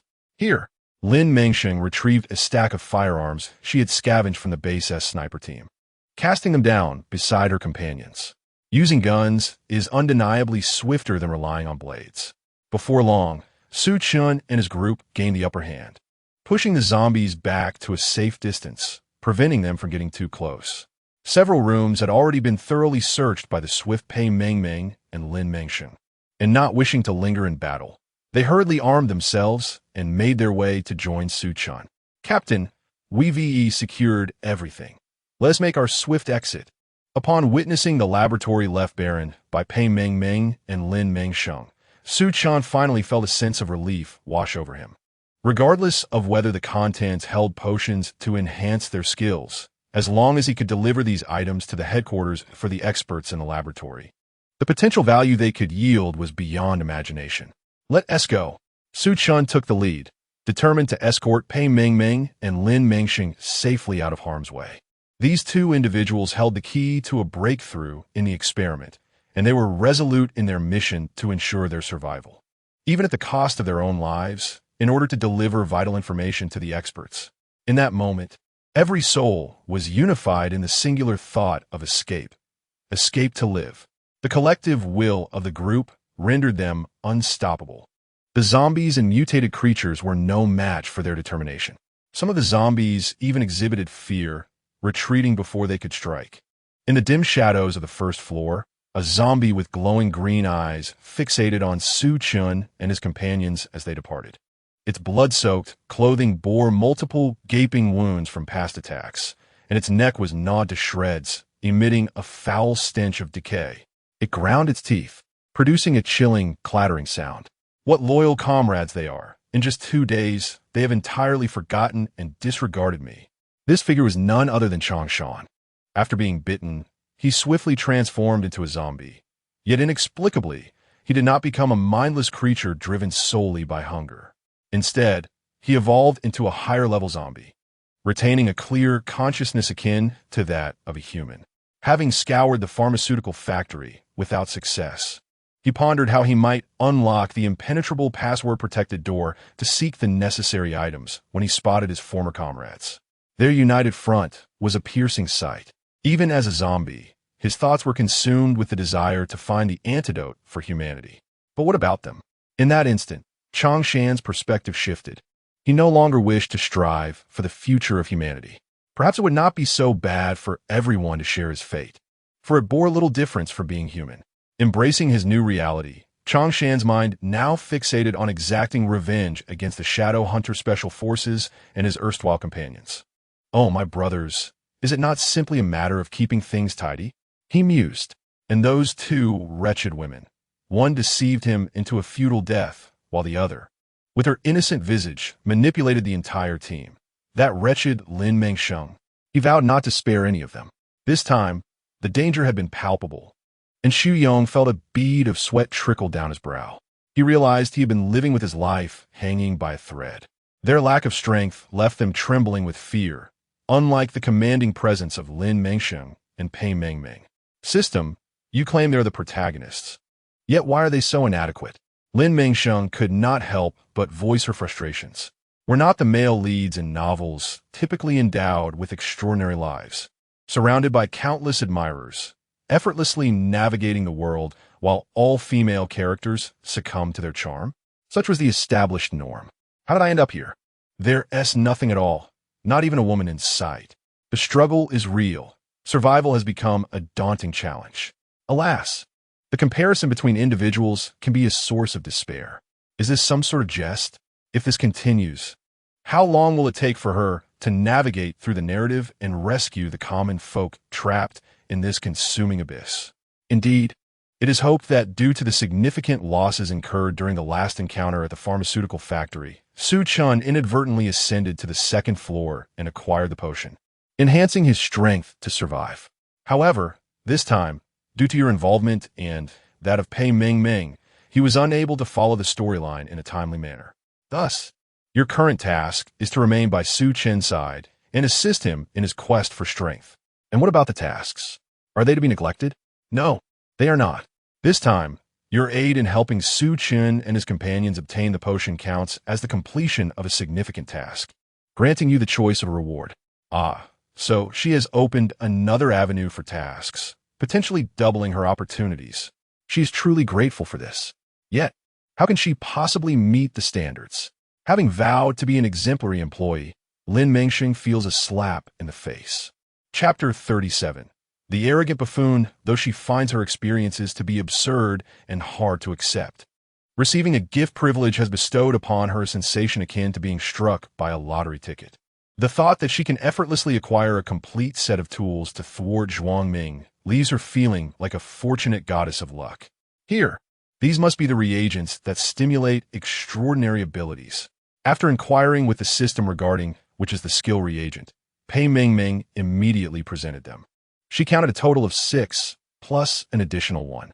Lin Mengsheng hurriedly confirmed with the system and also produced several green potions. It seems I have 8. She never expected to possess more reagents than Pei Mengmeng. Her fortune is unparalleled. I am indeed the queen of luck. Lin Mengsheng, lost in a state of self-affirmation. Lin Mengsheng found a connection between her luck and everything around her. Are we truly safe using these? Zhang Dafei voiced his concerns, and the teammates, aside from Su Chun, shared the same apprehensive glances towards her. This should be fine, right? Little White, do they really want to engage despite the risks? Yes, the reagents, aside from enhancing skills, have no adverse effects. However, immediately after usage, the body may undergo a complete immune system overhaul, resulting in rejection reactions, ranging from a deep slumber lasting 3 days and nights to a mere overnight fainting episode. This is hardly the right moment for such actions. They're still on the run without a place to rest. If all the men in the team were to succumb, leaving only her and Meng Meng to fight, that would be a considerable burden, especially given their current predicament, having emerged only to face the onslaught of these long-tongued zombies. 10 revolting tongues launched at them, dripping with saliva. The sheer disgust is overwhelming. She yearns to gouge her own eyes out, wishing for a pair of eyes that have never witnessed such a scene. Su Chun, bold as ever, picked up a reagent and, after a moment of contemplation, contemplated injecting it into his own arm. "Don't do it," Lin Mengsheng exclaimed, her head throbbing in frustration. How could this seemingly cautious and meticulous man be so reckless?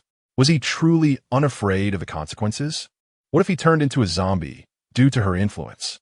Just as the needle was poised to pierce his skin, Lin Mengsheng's shout caused Su Chun to obediently set the reagent aside, abandoning his reckless endeavor. He realized, with a pang of regret, the absurdity of his eagerness to enhance his abilities, risking his very life in the process. How could he have become so self-serving? Let us first find a safe place to rest before discussing how to utilize this, Lin Mengsheng suggested, momentarily at a loss for words. Given the overwhelming number of zombies that had just escaped, in her quest for more crystal stones, she was vigorously wielding her hammer and machete alongside Pei Mengmeng, opening blind boxes with fervor. All right, Su Chun stowed the reagent and leaped from the truck to engage in battle against the zombies. Although everyone apart from Pei Mengmeng and Lin Mengsheng lacked skills, their sheer physical prowess was enough to intimidate any human struggling for survival in this apocalyptic world. Are these people monsters? How is it that just a handful of us are not as formidable as they? Those zombies are like little chicks in their hands. Wow, that young lady's machete and giant hammer look incredibly impressive. If I could get my hands on one, I'd be invincible. It's simple enough. They're just a bunch of youngsters. They may have the advantage of youth, but we outnumber them. We shall wait for an opportunity to befriend them, eliminate the men for their weapons, and deal with the women afterward. None shall be spared. But that seems such a waste. It's been ages since we've had such beautiful women around. Once we become powerful, we'll have everything we desire. Such short-sightedness. Oh, how foolish these ruffians were, lost in their daydreams of grandeur. Their malicious intentions reignited Lin Mengsheng's ability to hear their thoughts. The arrogance and vulgarity of their voices stirred a fierce desire within her to annihilate these scoundrels, who, though not zombies, were even more loathsome than the undead. These self-proclaimed warriors, who claimed to fight for humanity's revival, harbored no ill will, yet they found themselves targeted by those with ulterior motives, seeking to rob them of their supplies and daring to entertain vile thoughts about her and Mengmeng. Damn it! Lin Mengsheng's heart blazed with anger, and she longed to charge at them, intent on their destruction. "Lin girl, what troubles you?" Su Chun, noticing her distress, followed her gaze toward the scheming group, his brow furrowing in concern. It was clear that these individuals were not here with good intentions. "Brothers and sisters, I perceive that your group is far from ordinary. The zombies beneath your command appear remarkably feeble. Though your numbers are few, why not join forces with us? Together, our strength will be amplified, thereby enhancing our chances of survival in this apocalyptic world. First, let us entice them into our ranks, gradually dismantling their defenses before delivering a decisive strike, effortlessly. How delightful it would be! What a shameless, cunning little wretch!" Lin Mengsheng could no longer tolerate their deceitful expressions and cast a cold gaze in their direction. However, after some contemplation, she decided against acting impulsively. After all, they had yet to inflict any harm upon them. It would not be wise to annihilate them entirely. In any case, individuals like them would hardly survive for long. "Are you retired soldiers?" Su Chun discerned the distinct nature of this group, their calloused hands and the palpable aura of menace they exuded, which was not characteristic of an ordinary band. Yet, they did not appear to belong to the Chinese military. Su Chun perceived the truth. These individuals were not only devoid of allegiance to their homeland, but were mercenaries, ruthless and unfeeling, traversing the globe, leaving a trail of blood. "Indeed, brother, your insight is sharp. We are indeed retired soldiers." Su Chun could see the flickering uncertainty in his gaze, confirming his suspicions. There is little to be gained in conversing with such individuals. "Defei, let us depart." Su Chun swiftly climbed onto the truck, unwilling to squander time with them. "What do you mean by this? We extend our goodwill in offering to ally with you, and you respond with such disdain. Do not test our patience." One of the lackeys, Unable to bear Su Chen's disregard, felt the sting of his pride. He had once been a formidable mercenary with a bounty of millions on the dark web. What do you amount to? As everyone boarded the vehicle, Su Chen cast a disdainful glance at the group and instructed Fei to drive away. He would not waste his breath on fools. You, the man, enraged, could hardly articulate his fury, raising his weapon with the intent to shoot out the tires. Let him flee.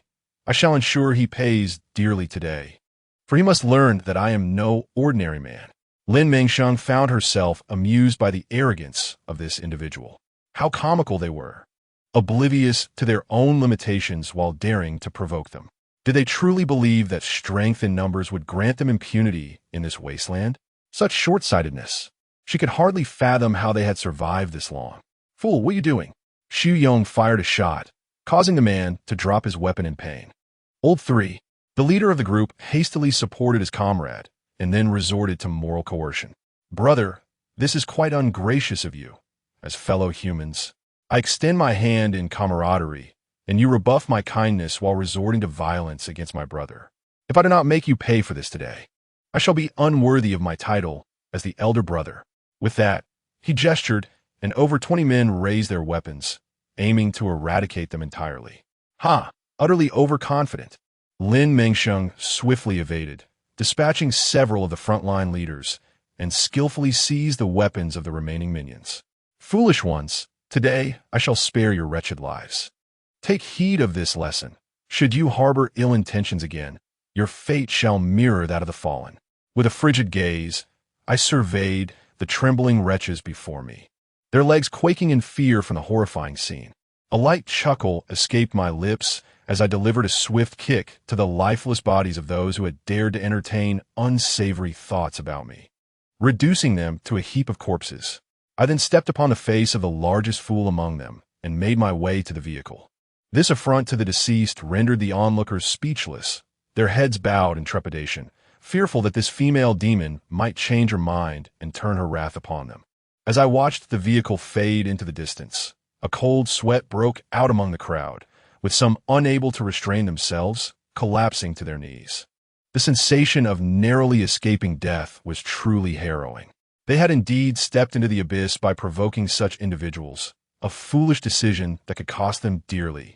Outside, they were constantly beset by the menace of zombies, making it impossible to find a safe haven to administer the serum.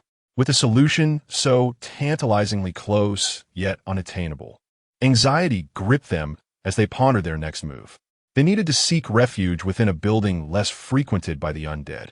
Su Chen contemplated whether there was a wealthy neighborhood nearby, particularly one with private villas. If a private villa existed, hiding in its basement would pose no significant risks, as basements tend to be spacious and less prone to danger. Are there any secluded villas from the pre-apocalyptic era in this vicinity? Although he was unfamiliar with the area, he held immense trust in the two enigmatic women, believing they would possess the knowledge he sought. And indeed, they were well aware, for they had the advantage of a system. Upon receiving his hint, Lin Mengsheng directly inquired of Xiaobai, can you locate any villas nearby? Certainly, please hold on, came the prompt reply. Proceed east for 5 kilometers, then head west and uphill for 6 kilometers. There lies a private estate with robust security measures, surrounded by electric fencing, and equipped with a generator. Make good use of it. It could become your stronghold, perhaps even a place to cultivate crops. How splendid! Her heart raced at the prospect.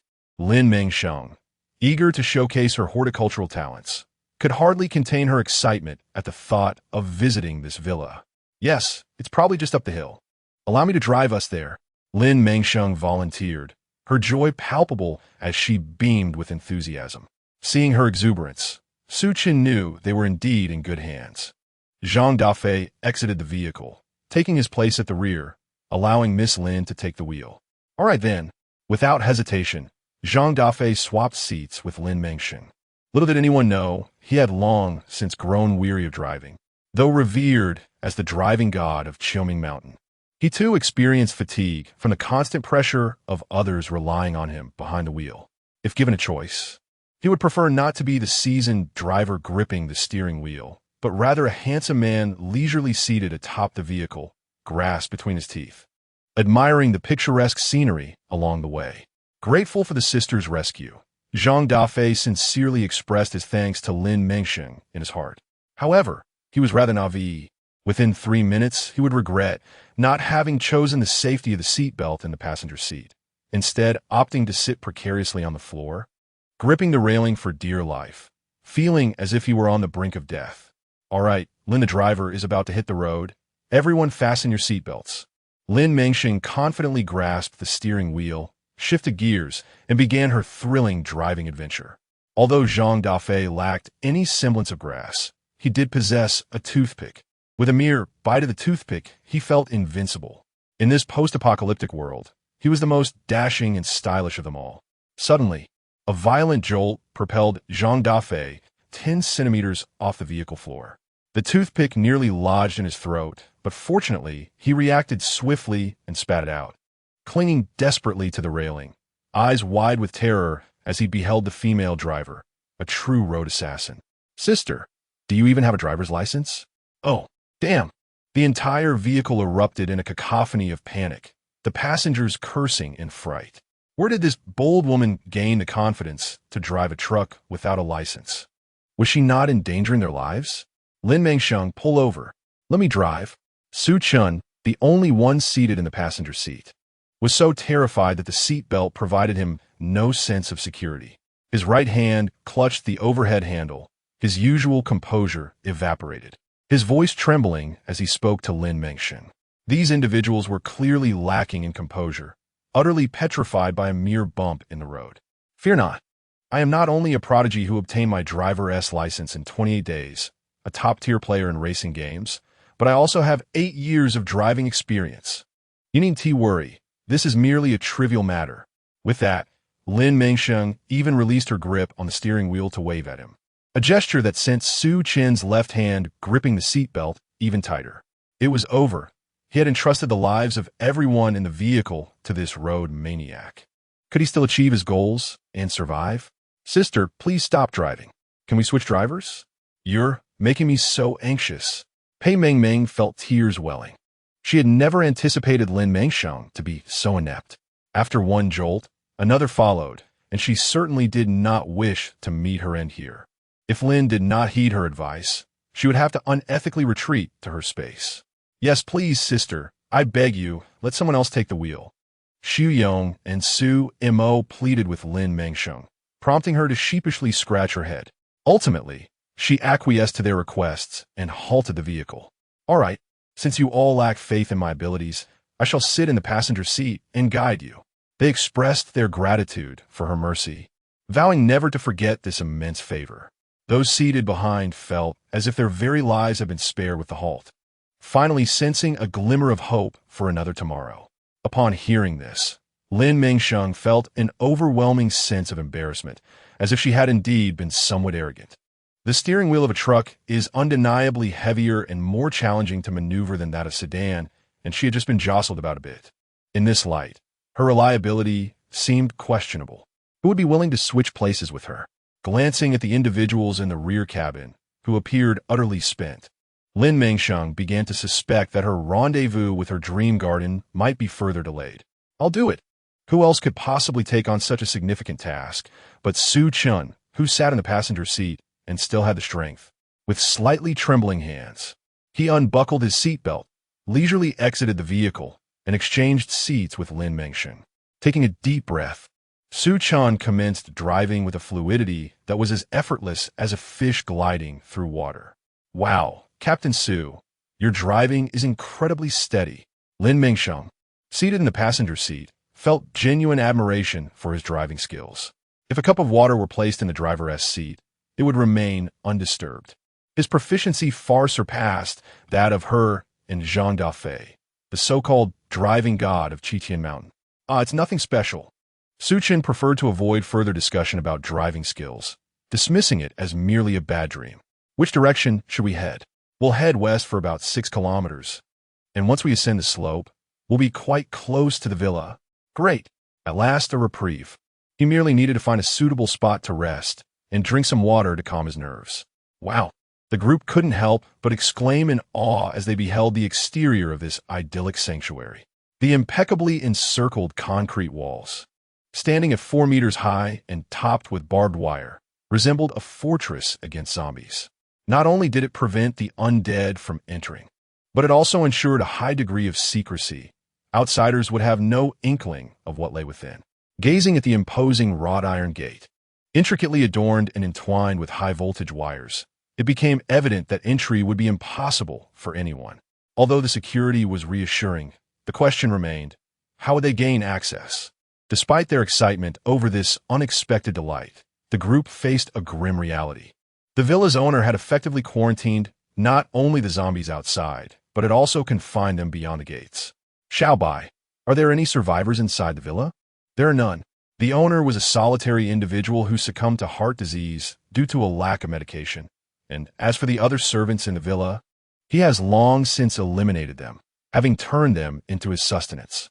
Xiao Bai's words trailed off, yet Lin Mengsheng comprehended everything. Indeed, the apocalypse is a harsh and unforgiving reality. Retribution begets retribution. No matter how formidable or cunning one might be, or how ruthless, in the end, fate remains inexorable. One must leave a glimmer of hope for future redemption. It seemed that the villa had been devoid of life for quite some time, given the length of the apocalypse. It appeared the door had rarely been opened, likely since the owner's demise. Although the electric fence left them feeling somewhat powerless, she possessed an advantage, especially since she had previously gathered supplies from a wholesale market. Look, I have these. Lin Mengsheng donned 3 layers of rubber gloves, deftly fashioned a hairpin into a makeshift lockpick, and inserted it into the lock. Within a few minutes, the already insecure door yielded to her efforts, swinging open. Others observed her skilled movements with scrutinizing gazes. How remarkably akin to a deft thief she appeared. What are you staring at? Just go in. Lin Mengsheng, unfazed by the peculiar looks directed her way, was eager to delve deeper. Upon entering, her excitement swiftly dwindled. Before her lay an overgrown expanse, the soil rendered barren. The notion of cultivating vegetables here seemed utterly absurd. Goodness, this villa is enormous. Pei Mengmeng was utterly astonished, for not only did it boast a gazebo, but also a swimming pool and a sizable outdoor parking lot filled with an array of luxury vehicles. What purpose does that warehouse serve? Xu Yong pondered, finding its towering structure uncharacteristic of a mere garage. It resembled something entirely different. I'll go ahead and take a look. Su Chen shared this sentiment. After ensuring the door was secured, the group parked their vehicle at the warehouse entrance. Lin Mengsheng adeptly unlocked the warehouse door and, as the rolling shutter ascended, they were greeted by the sight of a private helicopter. Goodness gracious, who once resided here, possessing such wealth? Zhang Dafei couldn't help but marvel at the stratification of humanity. While others were ensconced in opulence during the apocalypse, they found themselves tirelessly scurrying outside, battling for survival. Truly, the disparities among people could be disheartening. Once they had sufficient fuel, this would serve as an excellent tool. For now, it was best to secure it and keep the secret hidden. If circumstances necessitated their departure from the city, this contraption would facilitate their escape far more swiftly than any vehicle, especially since it was a 9-seater private helicopter, more than ample space for their entire team. Arm yourselves. We must be prepared for any potential dangers within. The group collectively inhaled sharply, bracing themselves to confront whatever monstrous entities awaited them. Only Lin Mengsheng, privy to the truth, remained composed at the rear, casually clutching her hammer. Just this one, and a single shot will suffice. Onward. The villa's owner, already alerted to their commotion, lay in wait at the door, anticipating the opportunity to pounce. Yet, he never had the chance. As the door swung open, the group encountered a creature lunging towards them, and without hesitation, they pulled the triggers, unleashing a barrage of fire. Moments later, it lay lifeless on the ground, devoid of any further movement. Yes, the team swiftly organized themselves, preparing to inspect each room within the house. Captain, I'm teaming up with you. Xu Yong preferred not to partner with the clumsy Zhang Dafei or the ill-fated Pei Mengmeng, with Su Mo and Zhou Ming clearly a couple. He had no choice but to pair with Su Chun. All right, let us move. Pei Mengmeng narrowed her eyes, casting a glance at Xu Yong. This man was unsettling to behold from any angle. Zhanga, let's go. She felt exasperated, as if he fancied himself her preferred partner, when in truth, Dafei was her true choice. What deluded fool. Chapter 40. The Awakening of Success. No one could fathom the peculiar phenomenon of the basement filled with an abundance of bones. Pei Mengmeng struggled to comprehend this strange occurrence, particularly as the fragmented bones offered no clear indication of their origin. However, judging by their width, it was likely that they belonged to a medium-sized creature. While others were equally perplexed, their interest was not particularly piqued, especially given their extensive combat experience and encounters with numerous harrowing events. They had already formed an inkling of the identity of the bone's former owner. Indeed, Lin, you are quite remarkable to have a recollection of this place. It seems you once enjoyed considerable wealth. Zhang Dafei marveled, realizing that a person of such affluence was right beside him, blessed with beauty, physique, and financial means, as well as incredible prowess and admirable character. His sister truly resembled a divine being. Although Xu Yong was not as exuberant, he could not suppress the rising admiration within him. The opportunity to team up with such an extraordinary individual felt like a stroke of fortune for them. You are overthinking it. I merely happened to visit this place and remembered it well. It's nothing special. She intended to evade the need for explanations, her words deliberately vague. Speaking of which, we are undoubtedly safe here. Why not begin examining the reagents to enhance our abilities? Su Mo, eager and impatient, expressed his desire to improve his meager strength. If he did not undergo this enhancement, he feared he would merely become a burden to his team. Though the others wished to rest a while before delving into this matter, Su Mo's fervent enthusiasm ignited their own aspirations to improve their skills. All right, let us proceed together, Su Chan declared, pinching his nose and easing the tension in his weary brow, having made a decision. No need. You want me to experiment alone? If the reagent proves problematic, you need not inject yourselves. Su Mo declined Su Chen's suggestion, revealing his concerns that if he were to mutate, it could pose a danger to them. He did not wish to burden others with the unknown. I will go with you. Zhou Ming could not allow Su Mo to face this ordeal alone. He could not bear to witness the possibility of losing Su Mo, not again. If any misfortune were to arise, he was willing to share that fate. Looking into Zhou Ming's resolute eyes, Su Mo felt a surge of emotion, rendering him speechless to refuse. The determination in Zhou Ming's gaze left no room for dissent. No, if anyone should test it, it must be me. My resilience is greater. I can withstand more than you. Do not attempt to be brave on my behalf. Zhang Dafei was unwilling to let this pair of lives venture into danger. After all, he was alone in this world, unencumbered by ties. If death were to come, he would rather it claim him first. Furthermore, he had faith in the efficacy of the reagent, as it was something his sister had vouched for. She had never misled him, consistently surprising him with her insights. No need. I shall take charge. I am a captain, and I will lead by example. I have arrived, and it seems as though you all possess remarkable prowess. Yet I, Xu Yong, am truly unafraid of anything. The incessant chatter among these individuals has left Pei Mengmeng and Lin Mengsheng with throbbing headaches. They never realized how clingy these people could be. Although the scene is quite touching, they are acutely aware that this situation is entirely unnecessary. As I was saying, Lin Mengsheng wished to interrupt their quarrel, but her efforts proved futile. Impulsive Zhang Dafei, unwilling to endure this any longer, took a syringe and plunged it into his arm. Dafei. The crowd gasped in shock, desperate to halt his reckless actions. Yet, Zhang Dafei acted with remarkable swiftness, injecting the solution into his skin with alarming speed. He then discarded the syringe onto the ground, bracing himself for whatever consequences might ensue.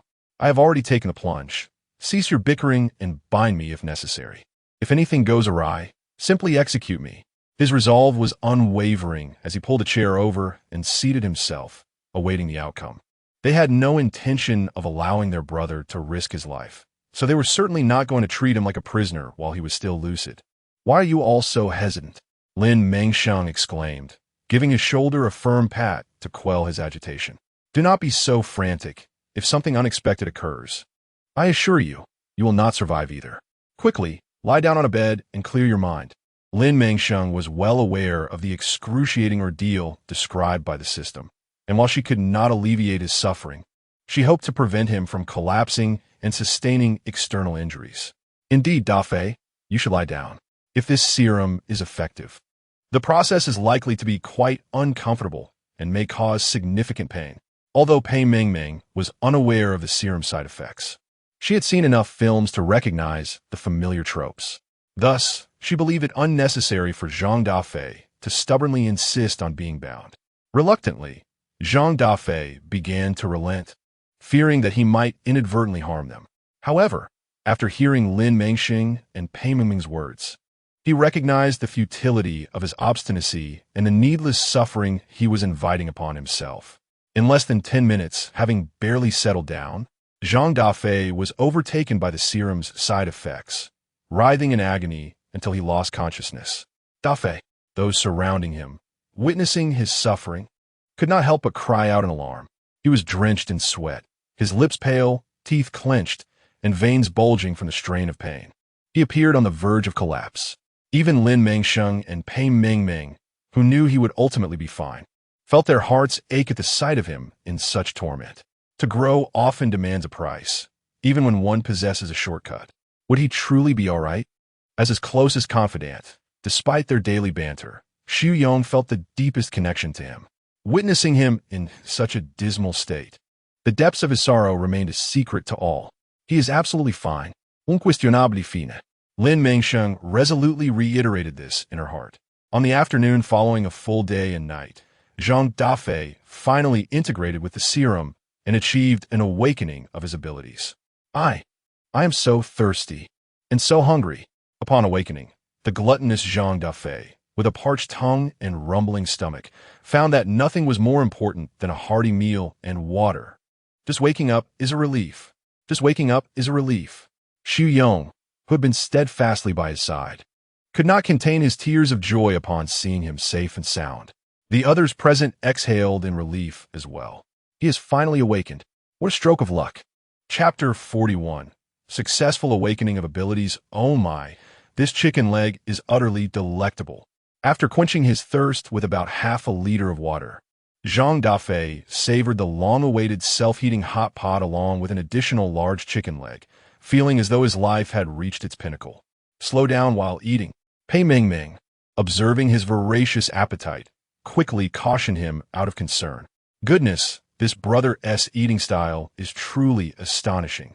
The others, witnessing his vibrant demeanor, felt their worries dissipate. It appeared that the serum was safe. However, its effectiveness remained uncertain. After enduring such a harrowing experience, Dafei, have you truly awakened your abilities? If so, what powers do you possess? Show us. Indeed, before you continue devouring your meal, satisfy our curiosity first. You've already had your third hot pot and your second chicken leg. Surely you're full and have the energy now? Burp.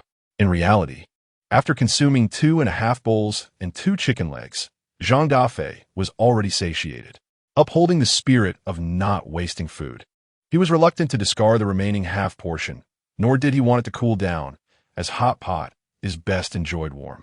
Let me take a few more bites. This will taste awful when it cools down. With that, Zhang Dafei resumed his frenzied eating display. The onlookers were left speechless. It seemed that in his world, only food held significance, while the reunion with his teammates after such an ordeal was of little consequence. Although they did not desire an emotional embrace following their harrowing experience, it would have been nice for him to share a few heartfelt words. His actions left them feeling somewhat embarrassed. Burp, burp. After finishing the remaining half bowl of hot pot, Zhang Dafei leaned back lazily in his chair, rubbing his belly, and finally began to discuss the matter at hand. However, his words felt utterly insignificant, and the group believed that allowing Zhang Dafei to be the first test subject was a complete waste of time. Why are you so unreliable? Xu Yong looked at Zhang Dafei, who reeked of hot pot, with evident disdain. Had they known it would turn out this way, they would never have insisted he take the lead. Su Chun, weary from a day and night without sleep, rubbed his temples in exasperation, realizing he had no energy left to engage with them. In light of this, Let's all take a respite for 2 days. Once we have rejuvenated, we shall proceed together with the administration of the serum. As it stands, there appear to be no notable aftereffects. As long as there is no adverse impact, it is worth a try. After all, there is little more that can be uncovered at this point. The primary focus now is rest. When we have adjusted to our optimal state, we shall be better prepared to face this arduous evolutionary phase, ensuring greater safety and assurance. Captain, you and the others should rest first. I shall seize this opportunity to conduct another attempt, as confirming my abilities would be a prudent measure. If I succeed, I will diligently strive to uncover the nature of my extraordinary powers. Su Mo, filled with determination, was eager to volunteer.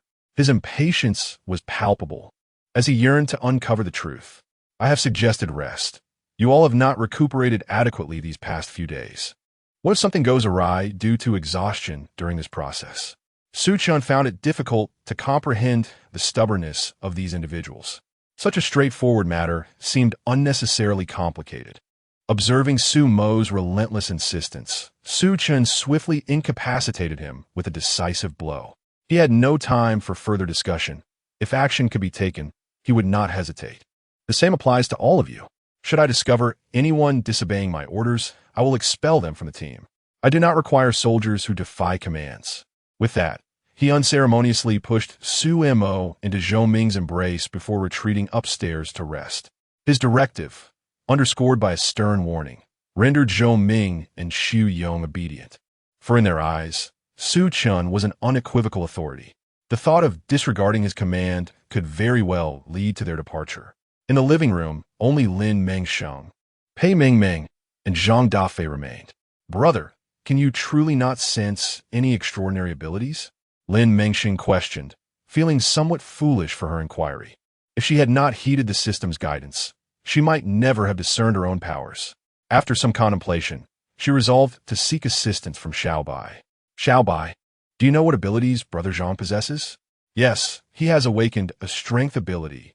Oh, this indeed aligned with Zhang Dafei's usual persona, as he embodied the archetype of a robust and brawny man. I am uncertain, but I believe the activation may indeed relate to one's essence.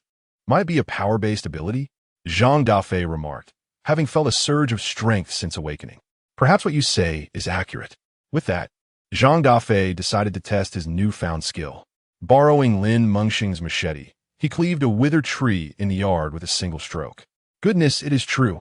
Exhilarated by the noticeable increase in his strength, Zhang Dafei began to examine his hands with wonder.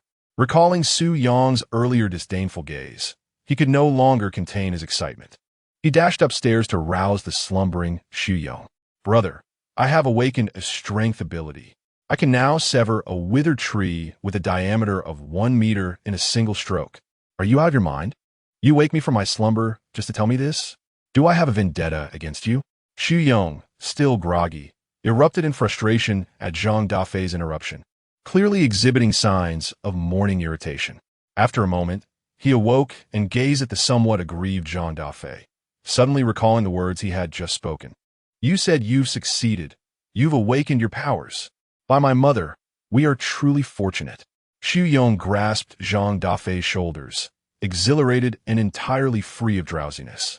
He was eager to share this delightful news with others. Consequently, the others, roused from their slumber, became aware of this momentous event, and they all excitedly embraced this good news as they drifted back into dreams, preparing for the arduous journey that lay ahead. At this moment, everyone awakened their extraordinary abilities.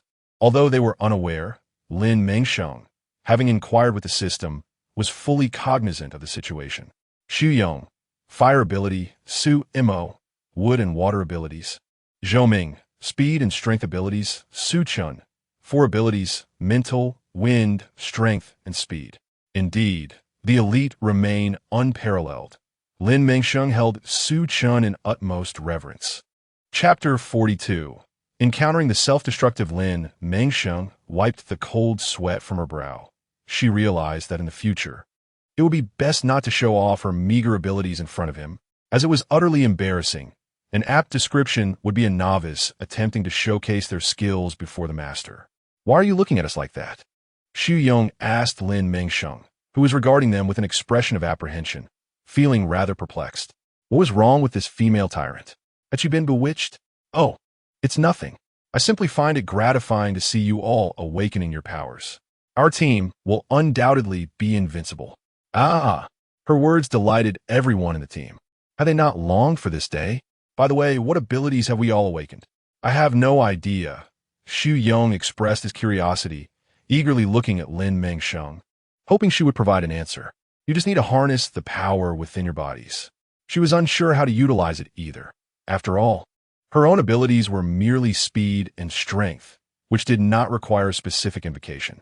However, she had just inquired with the system and discovered that extraordinary abilities could be summoned similarly to the inner strength depicted in fantasy novels.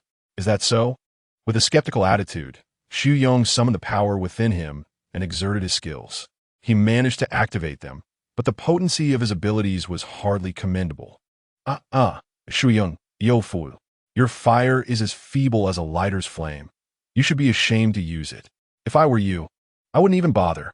The merciless mockery struck him like daggers to the heart, leaving him gasping for breath. Damn, it was no wonder others ridiculed him. He was simply too pitiful and weak. Yet he was not alone in this regard. Others were similarly afflicted. Su Mo, who had awakened 2 abilities, found himself unable to utilize his water skills and could only manifest his wood abilities. Strangely, when he attempted to activate his powers, nothing happened. Did I fail?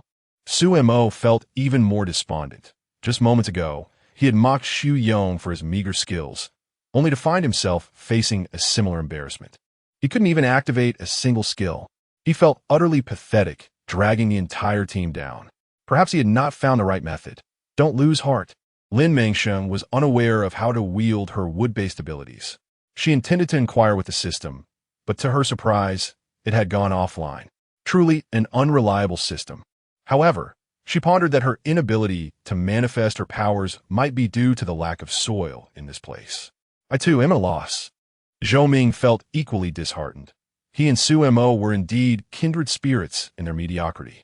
Alas, a gentle breeze swept by as Su Chun successfully executed his wind skill, subsequently sitting down contentedly to sip water. Not bad. This could be deemed a success. As for the current weakness of their abilities, it was of little consequence. After all, hadn't Lin Mengsheng mentioned that consuming zombie crystal cores could facilitate upgrades? As long as he diligently battled zombies and collected cores, a significant enhancement in strength would be as effortless as breathing. Good fortune to the leader. Zhou Ming, Su Mo, and Lin Mengsheng shared his envy. It was clear that fate favored some. Lin Mengsheng felt no imbalance. It was only natural for her to be bestowed with such abilities given the formidable tasks ahead. Well then, let us rest for now. After a couple of days of recuperation, we shall venture out to gather supplies, and, while we're at it, slay some zombies to see if any crystal cores materialize, thereby upgrading our skills. Su Chun had a clear objective, already gazing towards the future. Excellent. The following day, the group prepared to embark on their quest for supplies and the coveted zombie crystal cores. Off they went, to prevent any intrusions at their current encampment. Pei Mengmeng reluctantly invested in a bank-grade security door to fortify their entrance. This could indeed be described as a fortress. Any ordinary individual would be deterred at the sight, dissuaded from harboring any thoughts of intrusion. Pei Mengmeng sighed. If it were that simple, wouldn't everyone be exceptional and standing at the pinnacle of success? The reality of this world was a double-edged sword. While it could be deemed challenging, it also offered opportunities. At their current level, they needed to hunt down 10 first-tier zombies to advance. Progressing further would require tenfold increments, 100, 1,000, even 10,000 first-tier crystal cores. Fortunately, after reaching the second tier, upgrades could be achieved using cores of the same level, requiring only 10. For instance, to reach the third tier, a mere 100 second-tier zombie cores were necessary, albeit with an additional stipulation. One must possess cores of the same attribute as a prerequisite. The acquisition of crystal cores began at 10 for the first upgrade, escalating exponentially thereafter. What an arduous endeavor that would be. The pace of advancement was utterly perplexing. leaving him utterly at a loss regarding the path ahead. Why must it be so difficult? Xu Yong let out a silent roar to the heavens. No matter. As long as we exert ourselves sufficiently, we will undoubtedly succeed. Zhang Dafei maintained a positive mindset, feeling that it was simply a matter of continuously battling zombies. After all, was that not how everyone had managed thus far? What was there to fear or worry about? Let's get to it. Indeed, our primary focus now is to enhance our strength. Each of us has the task of hunting down 10 crystal cores to successfully level up. I firmly believe that with our capabilities, we can achieve this. Su Qin spoke with unwavering confidence, his eyes gleaming with determination. Although the goal was formidable, they must see it through. Only in this manner can they avoid succumbing to the increasingly formidable jaws of the zombies. The sentiment was unanimously shared among the group. For indeed, why overthink matters? It is prudent to focus on the immediate concerns at hand. After all, they had all persevered through similar trials, thus their spirits were high. The group pressed onward towards the central supermarket of the city. Before long, they stumbled upon a rather grim scene, a butcher stall encircled by a horde of zombies. It was quite amusing to witness the zombies lingering, seemingly savoring the scent of the bloodied meat. While the sight elicited a chuckle, it was not their concern. You are surrounded.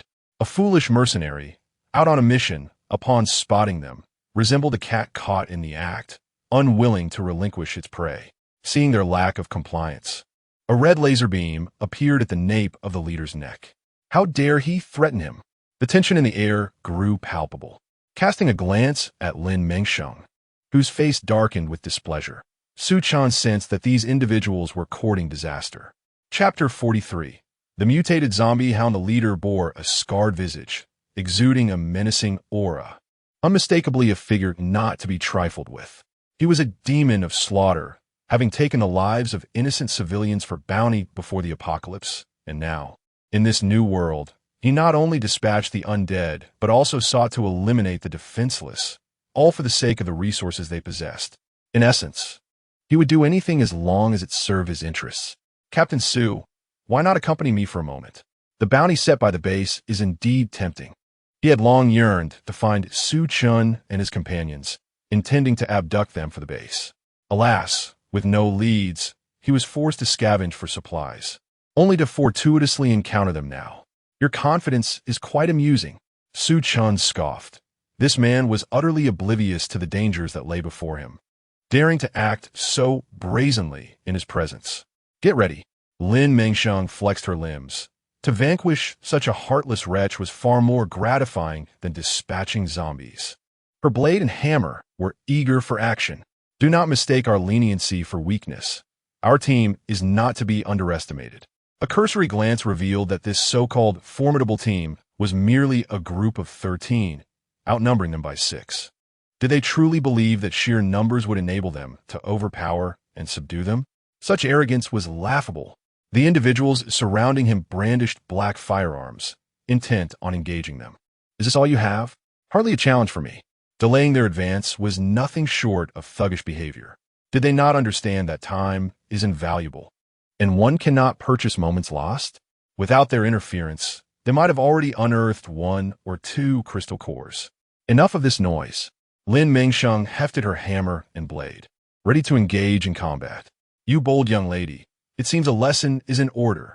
The scarred leader remained oblivious to his folly, blinded by the lure of the bounty, unaware of the actual strength of their group. Ultimately, he would meet his demise beneath their blades. Attack! With a fierce roar, the scar-faced man commanded his associates to draw their firearms and open fire on Xu Yong and his companions. It was utterly absurd. Bang! Bang! Su Zhong Zi Dalit, aiming directly at the man's forehead. In mere moments, before any of the others could react, Lin Mengsheng, Xu Yong, and Zhang Dafei had dispatched the assailants. How audacious! One wonders from where such fools derive their courage to attack us. They were swiftly eliminated without the need for any special abilities. What a madman! Xu Yong found the entire encounter exceedingly tiresome. What a waste of ammunition and time. Enough of this. Let's hasten onward. The underground shop ahead seemed untouched. Perhaps a treasure trove awaited us. Zhou Ming had already scouted the route, discovering a small store at the corner of the underground passage, its roll-up door securely locked, suggesting it had not been plundered. How can you be so sure it hasn't been ransacked? Perhaps the owner simply hasn't had the opportunity to change the locks.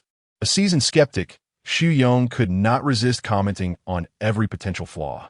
Would anyone appreciate such remarks? Alas, this fellow truly is a couple. Not wishing to offend both parties simultaneously, he quickly changed the subject. He chuckled, just a wild guess, but this place might be brimming with supplies. Let's take a look. Xu Yong forced a smile as he spoke. Let us go. The door remained shut, disinterested in their bickering. The formidable Lin Mengsheng smashed the lock with a single blow, and, as the roll-up door was raised, the group beheld a cornucopia of goods and snacks adorning the shop's shelves, reminiscent of paradise. My goodness, it's miraculous. Ever since Lin and Pei joined our team, we've been extraordinarily fortunate. Zhang Dafei eagerly stuffed food into his pockets, feeling as though he had reached the pinnacle of existence. What more needs to be said? Let us indulge. Pei Mengmeng and Lin Mengsheng worked in unison, stuffing the shop's inventory into their spatial storage.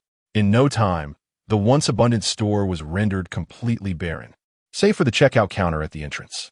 Goodness, look, there's even a gas station ahead. Xu Yong glimpsed the distant gas station, still bustling despite the frequent visits from the undead. Fuel is a valuable asset. If we can acquire a substantial amount, filling the helicopter's tank would render us truly invincible, allowing for seamless navigation in any direction. Just as they contemplated moving towards the station, an unknown creature darted through one of the doors ahead. Is that a dog? Lin Mengsheng hesitated to identify it, but was certain it was a mutated dog. Everyone be cautious. This mutated dog is incredibly fast. Do not underestimate it. After narrowly avoiding several encounters with zombie dogs, Lin Mengsheng now found herself unable to maintain her composure. Dogs are fast by nature, and now this one is a mutated beast, far beyond what she could handle. Get back. Su Chan waved his hand, summoning a gust of wind that flipped the zombie dog onto its back.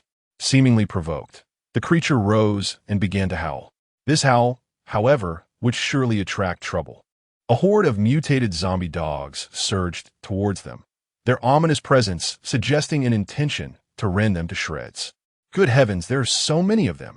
At that moment, a palpable fear gripped them. Lacking the strength of even a level 1 ability, they found themselves woefully inadequate against these unknown tiered abominations. Damn it! Lin Mengsheng struggled to fend off several of the mutated canine zombies. Despite her enhanced speed ability, she found it impossible to match the swiftness of these beasts. Xu Yong hurled several bottles of liquor towards the pack and unleashed a torrent of fire, igniting the area. The mutated zombie dogs howled in agony as flames licked at their bodies. Seizing the opportunity, the others raised their weapons and began to fire at the creatures' heads. Noticing that the zombie dogs dared to advance, Su Chun activated his wind ability, sending gusts that prevented the beasts from approaching. This is untenable. They escaped the flames, and there were still 6 that remained unscathed. They were truly exasperated. Why were these creatures so tenacious? Fall back to the store. Upon hearing Su Chun's command, they retreated, and Su Chun swiftly lowered the shutter, obscuring their presence from the outside. Bang! Bang! The relentless mutated zombie dogs pursued them without hesitation, intent on claiming their lives. Chapter 44. The Uncommon Zombie Dogs. Damn it, when will this end? Even hidden away, they persistently chased after them. I'll take them on myself. Su Yong's eyes burned with fury, ready to confront the horde in a last stand. Don't panic. There's an attic upstairs. Let us seek refuge there. Even if they discover us, our elevated vantage point gives us a better chance of survival. Su Chin surveyed his surroundings and spotted a ladder leading to an attic. He urged everyone to ascend promptly. Good. Without hesitation, they all climbed the ladder. To prevent the mutated zombie dogs from breaking in, they hastily pulled up the ladder and closed the hatch, leaving only a small gap to observe below. Lin Mengsheng wished to conserve her energy for combat. Why engage in unnecessary conflict when there was a shortcut available? However, she regretted not having any perfume or similar items. Wait, what about the supplies they had scavenged? Lin Mengsheng recalled the mosquito coils, floral water, insecticide, and air freshener she had found during their earlier foraging. Unsure of which to use, she decided to bring them all out. They resembled a makeshift market stall. The group ultimately chose the mosquito coils, reasoning that they would evaporate quickly and emit a strong scent. Lighter. Lin Mengsheng began searching for a lighter in the space. "I'll do it." Xu Yong summoned his fire ability, akin to a small flame, to ignite the mosquito coil and placed it in the gap. Smoke began to swirl, and everyone covered their noses, waiting for the mutated zombies to depart. Howl! The mutated zombies breached the door and entered the space. The acrid scent within the room rendered them exceedingly uncomfortable. Being first-level mutated zombies, their intelligence far surpassed that of ordinary zombies. Relying solely on scent to identify their targets proved to be rather ineffective. Undeterred, they began to fervently search for the individuals who had taken refuge, hidden from their sight. To her astonishment, Lin Mengsheng realized that these mutated zombie dogs possessed a semblance of intelligence. Feeling overly complacent, she recognized that her underestimation of them had inadvertently placed her teammates in jeopardy, as they too suffered from the suffocating incense. She resolved to speak less and act more. A howl echoed. "Where have those wretched humans gone? They have slaughtered so many of my kind. I shall ensure they pay dearly." For reasons unbeknownst to her, Lin Mengsheng seemed to hear the thoughts of a mutated zombie dog. Now, not only was she subject to human disdain, but she also bore the brunt of canine reproach. It struck her that this creature was indeed a mutated zombie dog. However, she suddenly realized that this particular dog was distinct from the others. Wait a minute. How could it possess such thoughts? Has it transcended to a higher form? Reflecting on the recent battle, she recalled how this dog's incessant howling had orchestrated a coordinated assault by the horde of mutated zombies, making their escape a grueling ordeal, resulting in the demise of only half of their adversaries. I sense that among these mutated zombie dogs, one stands apart, exhibiting a semblance of leadership, directing the others with its relentless barking. She mused, passing her notebook around for others to peruse. They observed the unique dog with contemplative expressions. "It does indeed seem different," they exclaimed, perceiving in its eyes a blend of agitation and impatience. Could this dog have gained sentience? The mutated zombie dog, seemingly imbued with a spark of consciousness, turned its gaze towards the loft and ambled over. Goodness, this is truly eerie. The group cautiously retreated to the farthest corner, instinctively swallowing their curiosity as they averted their eyes. The dog yearned to leap up and discern what lay above. Yet the acrid incense rendered it intolerable to approach the board. "This smoke is unbearable. My eyes are nearly shut." The dog, dissuaded from its leap, circled the area a few times before determining that no one was present, then left in frustration. "These humans are fortunate. Should I encounter them again, I shall make them rue the day." My word, this dog has truly become something otherworldly, though unaware of its activities below. They had distinctly heard its anguished howls and the sounds of its leaps. Lin Mengsheng, who could hear its thoughts, instinctively wiped the cold sweat from her forehead. "Next time, I shall ensure they face the consequences. Why does this dog sound so villainous? I have ample reason to suspect it was once a nefarious character in its past life." As they watched the figures fade into the distance, a sigh of relief escaped their lips. Having been sufficiently suffocated by the mosquito coils, they yearned to step outside and inhale the fresh air, lest they suffer some ailment from the stifling atmosphere. Not so fast. Lin Mengsheng, sensing something amiss, swiftly halted their actions and peered down through the gap. "Damn those humans. Today I've changed my mind. I must bring our brothers along and ensure we bite you to death. I refuse to believe you can simply vanish into thin air." The zombie dogs, stationed by the entrance and waiting for prey, were oblivious to the absence of canine shadows and thus failed to comprehend Lin Mengsheng's restraint. What a sight! This dog was playing the waiting game, Lin Mengsheng mused, realizing that the city was indeed full of cunning traps, and even dogs seemed more astute than humans. She hastily penned her thoughts and presented them to the group, then pointed to Su Yong's arm, offering him a fresh coil of mosquito repellent as a signal to light it. Xu Yong obliged without hesitation, igniting the coil and placing it near the gap, replenishing the almost extinguished one. So what do we do now? If this continues, we won't be able to endure the smell of the coils ourselves. Should we go down and confront them for a chance at survival? After all, there are only 6 left. Only 6.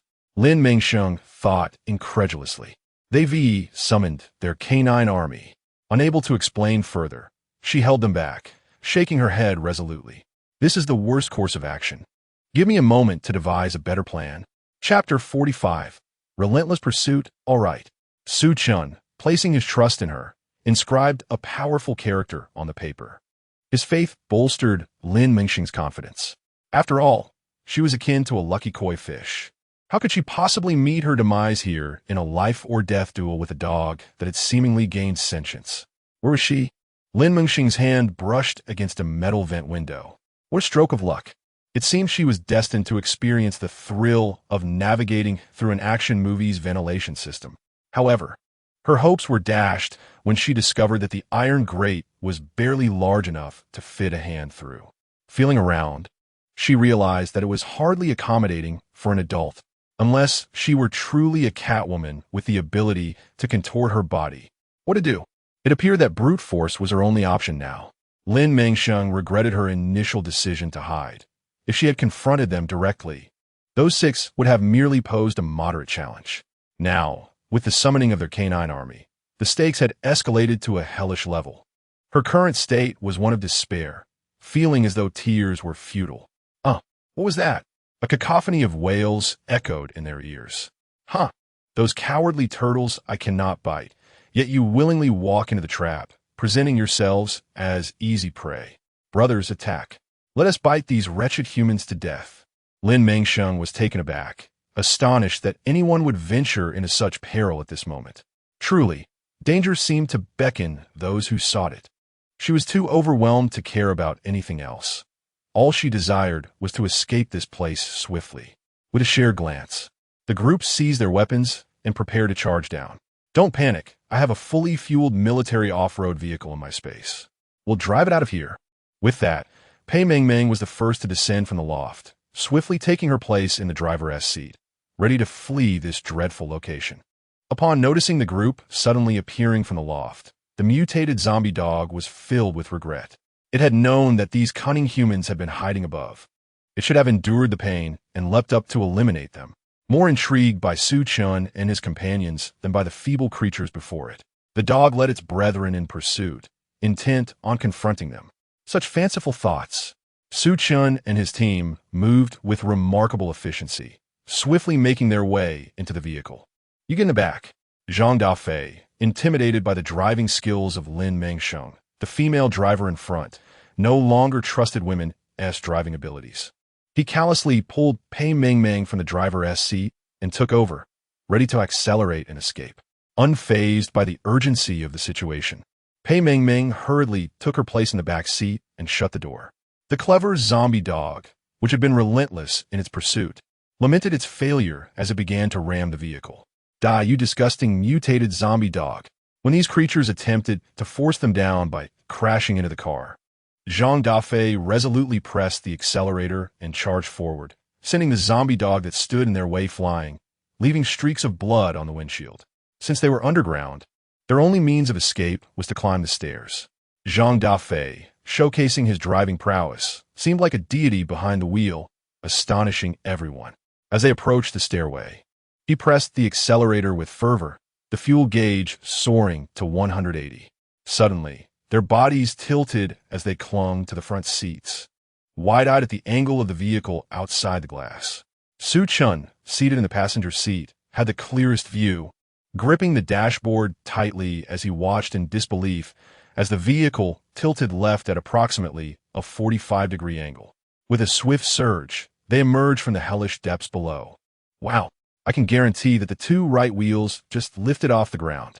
Lin Mengsheng patted her chest, gradually calming her racing heart. This was indeed a thrilling experience. It was even more exhilarating than racing. What on earth is wrong with these mutated zombie dogs? Why won't they leave us alone? Xu Yong glanced back at the ferocious pack of snarling mutated zombie dogs pursuing them, utterly speechless. They owed the creatures nothing, So why this relentless chase? Damn it! Do they really think they can bully me? Lin Mengsheng was now cornered. She never anticipated that the mutated zombie dog would possess such tenacity. It had been the one to attack first. Their counterattack had merely inflicted significant losses upon it. To think that they still harbor animosity and relentlessly pursue her. As if she were merely a sickly cat, Lin Mengsheng promptly retrieved a Gatling gun from her space, opening the window to unleash a torrential barrage upon the zombie hounds trailing behind. Little pups, behold the fragrant bullets of your great aunt. Remarkably, Lin Mengsheng's aim proved quite impressive. In mere moments, the ground around the getaway vehicle was littered with spent shell casings, a testament to her efficacy. Initially, a dozen spirited canine warriors were swiftly reduced to a mere small squad under her fierce assault. Only 6 individuals suffered the same grim fate as before. The leader of the mutated zombie hounds let out a furious howl, its gaze now more ferocious as it fixated on Lin Mengsheng, who was relentlessly firing at its comrades from within the vehicle. Quickening its pace, it harbored a singular objective: to tear apart that accursed woman. Another volley, and Lin Mengsheng dispatched 3 more. However, the power of this zombie hound was formidable, as it quickly closed the distance to their vehicle. Goodness, did that dog consume some sort of stimulant? How could it be so relentless in its pursuit? Xu Yong, wide-eyed, continued to drive as the mutated hound attempted to leap onto their vehicle. He feared that if the creature managed to spring onto the rear, it would be the first to invade through that very window. Fortunately, the swift actions kept everything in check. The extraordinary hound indeed leapt onto the roof, intent on entering through the window to launch an attack. Fortunately, its intentions were thwarted before they could materialize. Standing atop the vehicle, the mutated hound furiously rammed its head against the roof, attempting to break through. Yet, no matter how hard its head was, it could not penetrate the armored shell of the military vehicle. Zhang Dafei executed a sudden acceleration and sharp turn, dislodging the hound from the roof.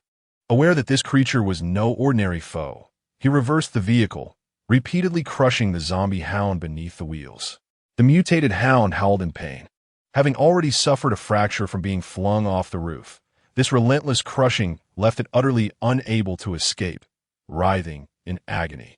Chapter 46. The mysterious man appears no. I absolutely cannot die. The mutated zombie hound began a desperate struggle to escape, but now it had no chance left. Although it managed to roll slightly, it was far from liberating itself from the relentless pressure. Still wishing to flee? Do you think your grandpa here is idle? The final crushing blow rendered the mutated hound motionless. Its eyes were awash in a sea of crimson, and in that moment, it sensed its impending demise. With one last pitiful whimper, the mutated hound fell silent. With their leader vanquished, the remaining zombie hounds, fueled by rage, attempted to continue the assault. Yet, without guidance and reduced in number, they posed little threat. A few gunshots later, this harrowing battle for survival reached its conclusion. Damn it! Finally rid of this pack of mutated zombie hounds. What a harrowing ordeal it was. Everyone breathed a sigh of relief, settling back into their seats to relish the refreshing air that lacked the stench of mosquitoes. With a sense of curiosity regarding the peculiar, mutated zombie dog, Lin Mengsheng alighted from the vehicle and approached the creature. She examined this extraordinary dog, which appeared to possess consciousness. Brandishing a knife, Lin Mengsheng deftly sliced open the dog's skull, ultimately extracting a crystalline core that undeniably existed within. What is this? This core was translucent and exquisite, unlike the previous one she had obtained, which was dull and gray. It must be a level 3 core. Pei Mingming scrutinized the core closely and concluded that it enhanced speed skills, which bore no relevance to her. Indeed, this dog was extraordinary. Lin Mengsheng felt little emotional upheaval, as she had no immediate use for this crystal and thus found it uninteresting. Nevertheless, she harbored a sense of joy, knowing that it would facilitate her advancement to level 3 in the future. Lin Mengsheng believed that all capable mutated zombie dogs possessed distinct qualities, including a crystal core. Excellent. Since they had initially come to seek out crystal cores, Su Chun was naturally inclined to search the corpses of these zombies. As expected, the nearby zombie dog carcasses were turned over, revealing cores within their skulls. Some were level 1, others level 2, but none were level 3. Truly, only those of formidable strength could assume leadership. Upon descending the stairs, they intended to scour the remains of the mutated zombie dogs. But a group of oblivious individuals suddenly emerged, disrupting their good spirits. Where did you lot come from? Are you unaware that this is our territory? Were those supplies from the shop pilfered by you? Hand them over, or I shall take your lives. These individuals were brazenly arrogant. Moments ago, they had fled from the mutated zombie dogs like frightened animals. How shameless! Su Chun and his companions regarded this group with incredulity as they strutted about. You must be delusional. Does the apocalypse still adhere to territorial claims? There is no name written here, nor shall we relinquish our supplies to you. Such audacity! Don't you understand that in the apocalypse it's first come, first served? Zhang Dafei, weary and on edge, could no longer contain himself. The apocalypse law? The law is simply that those with strength claim the spoils. You immature little brats dare to flaunt your power before me? This is intolerable. He charged at them, initiating a brawl. Initially, he believed he could swiftly dispatch these bandits, but to his surprise, they possessed a modicum of strength. Damn, you actually pack quite a punch. Zhang Dafei felt the sting of the blows he received, realizing that this opponent was formidable.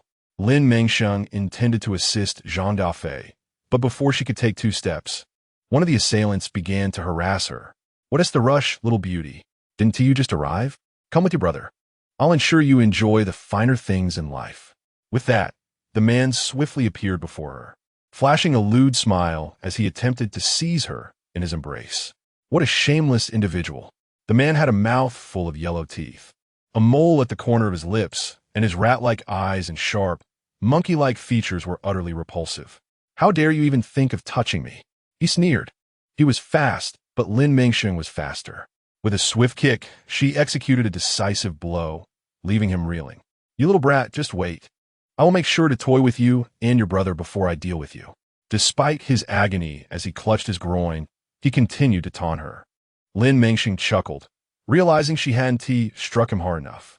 Without hesitation, she delivered another kick to his face, the relentless assault leaving him slightly dazed and bloodied. I'll teach you how to speak properly. With a resounding crack, her kick shattered his teeth. Let go of me, Huangge. One of the lackeys behind him raised a gun, intending to turn the tide of their brutal beating. Kid, are you still dreaming? You think you can threaten us? Xu Yong was displeased, knowing he was far more skilled with a gun than this fool. Though there was no weapon nearby, his handgun at his waist was more than sufficient. With 2 precise shots, he dispatched the lackeys effortlessly. Yet, these were merely the vanguard of a larger force. They were merely bait sent to test the waters.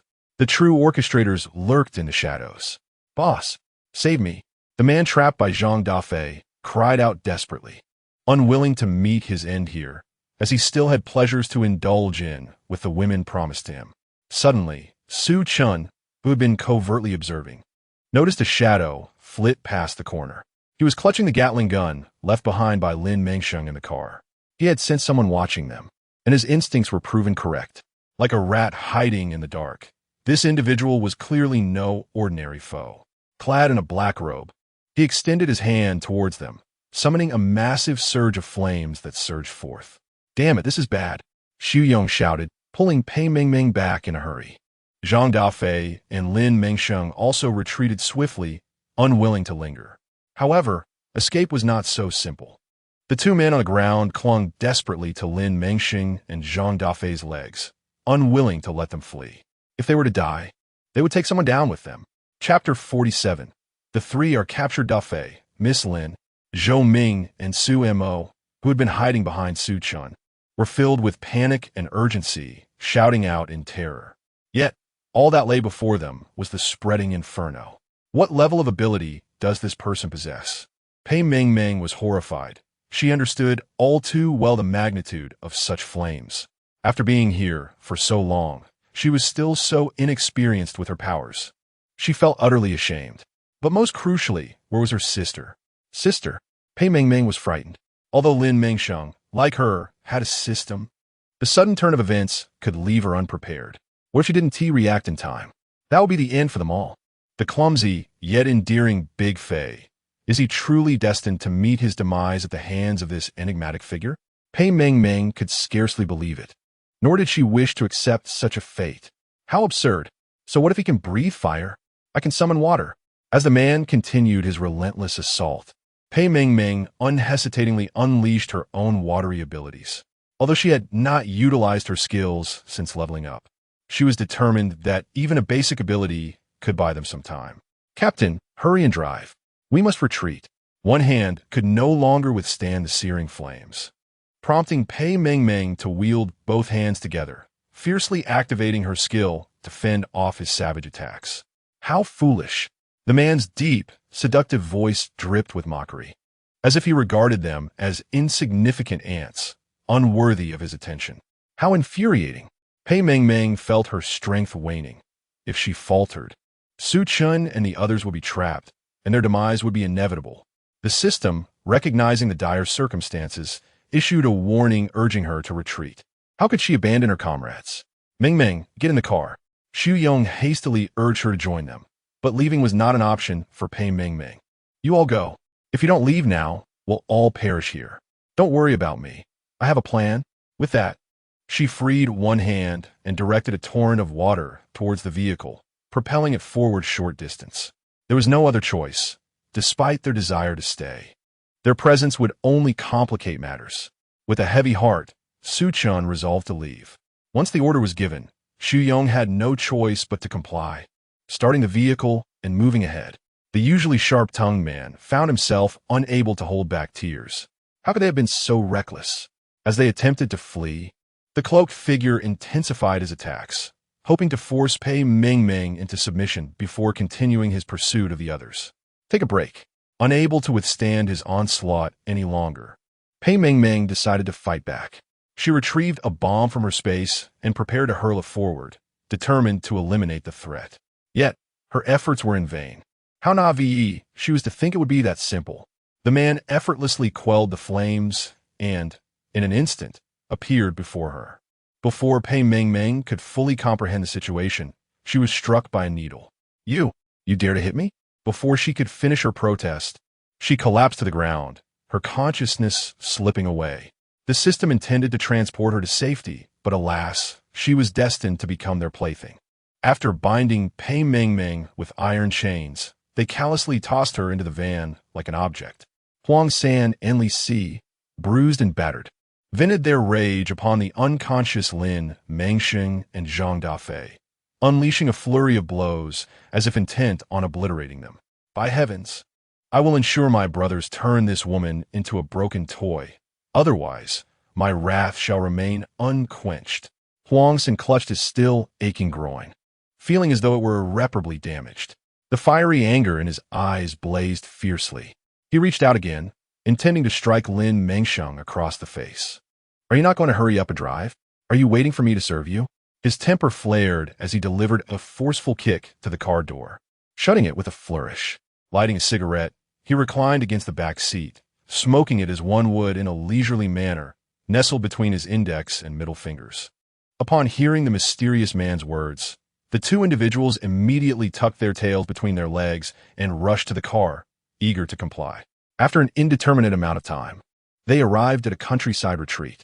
The guard at the entrance promptly nodded and bowed to the enigmatic man in the vehicle, hastily opening the gate to let them in. It was evident that this place was another safe haven. The two women and the man exchanged glances. What do you plan to do, boss? Though Huang San and Li Si were eager to deal with the situation themselves, they dared not make any decisions without their leader's consent. Reflecting on the woman's daring actions earlier, the man regarded Pei Mengmeng with renewed interest. She was adorably cute, yet unexpectedly fierce. Let's confine them for now. When I have time, I will decide how to deal with them. For the moment, refrain from any rash actions. The man was acutely aware of what his subordinates were capable of, hence he offered this cautionary advice. He wanted to ensure that this young woman did not meet an untimely demise. Understood. Initially, they had other intentions, but upon hearing the man's words, they dared not act out, stifling their resentment for the time being. Consider yourselves fortunate. When the boss decides to handle you, you shall see. With no shred of compassion, they dragged the three individuals towards the confinement room. Damn it, who is that person? He is incredibly powerful.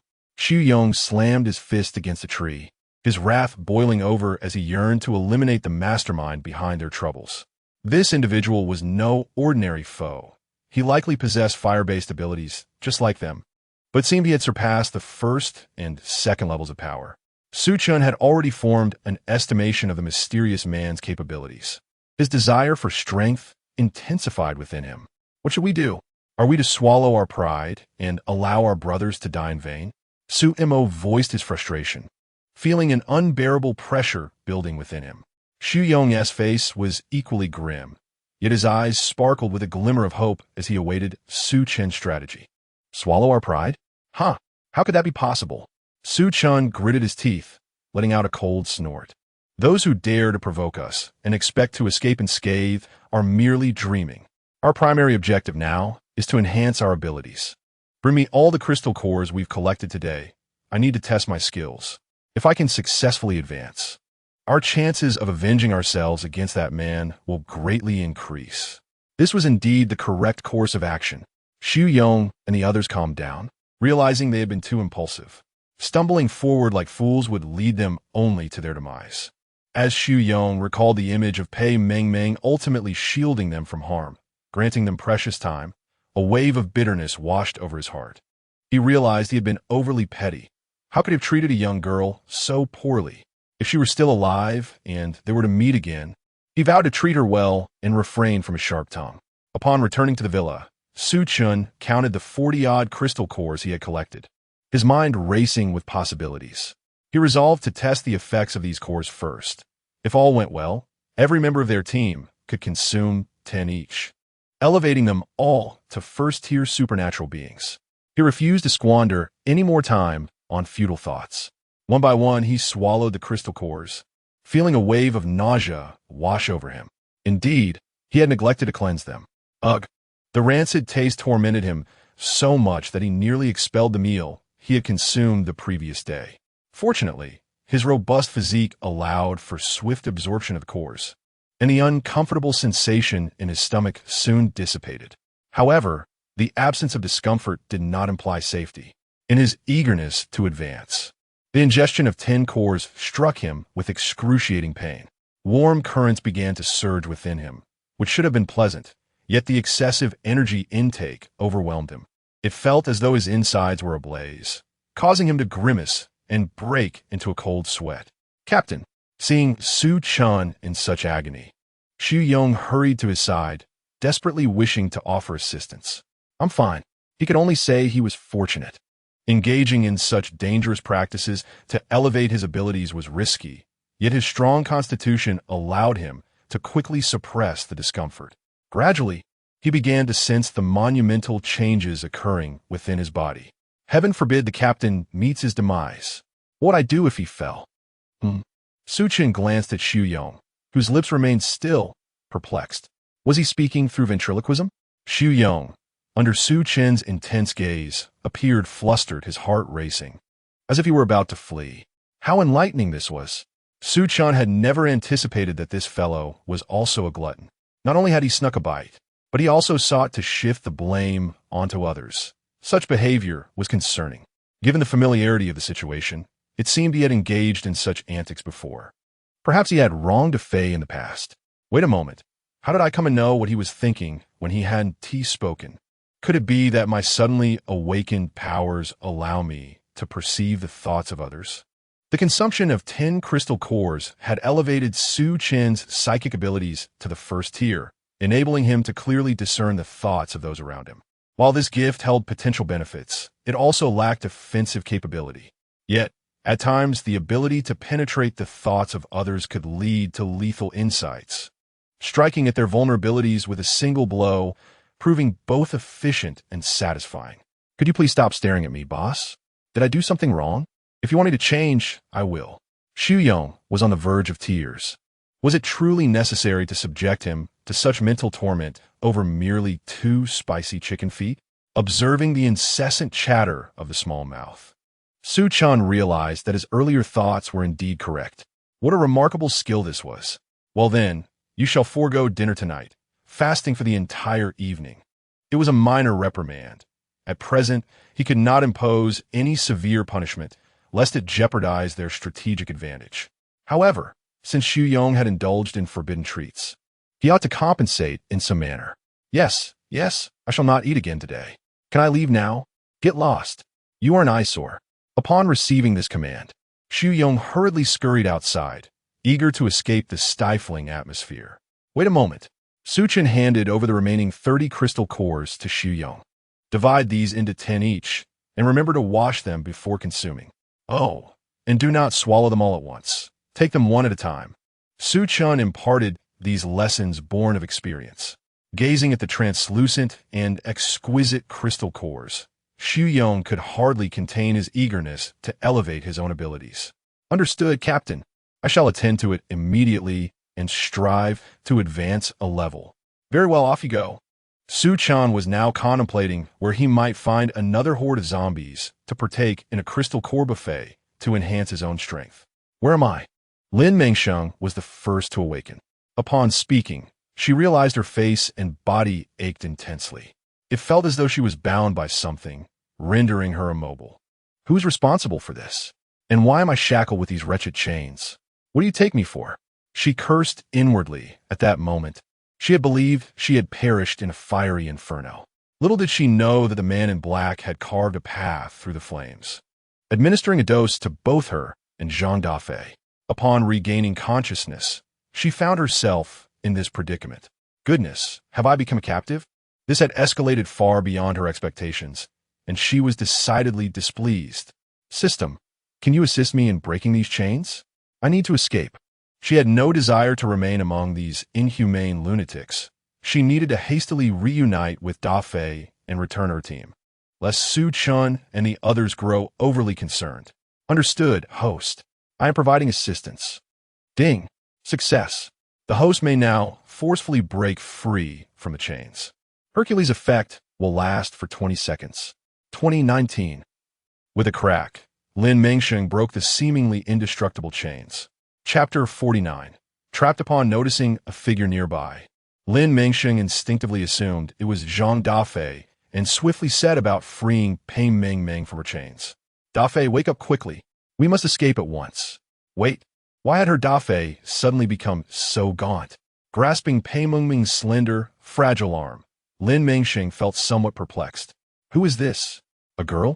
A familiar voice emerged from behind, sounding groggy as if just awakened. Dafei. Lin Mengsheng turned to the shadowy figure in the corner and hurriedly rushed over. There was no time to question the urgency.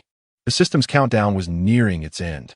In the final moments, Lin Mengsheng finally managed to sever the iron chains binding Zhang Dafei. How perilous it was!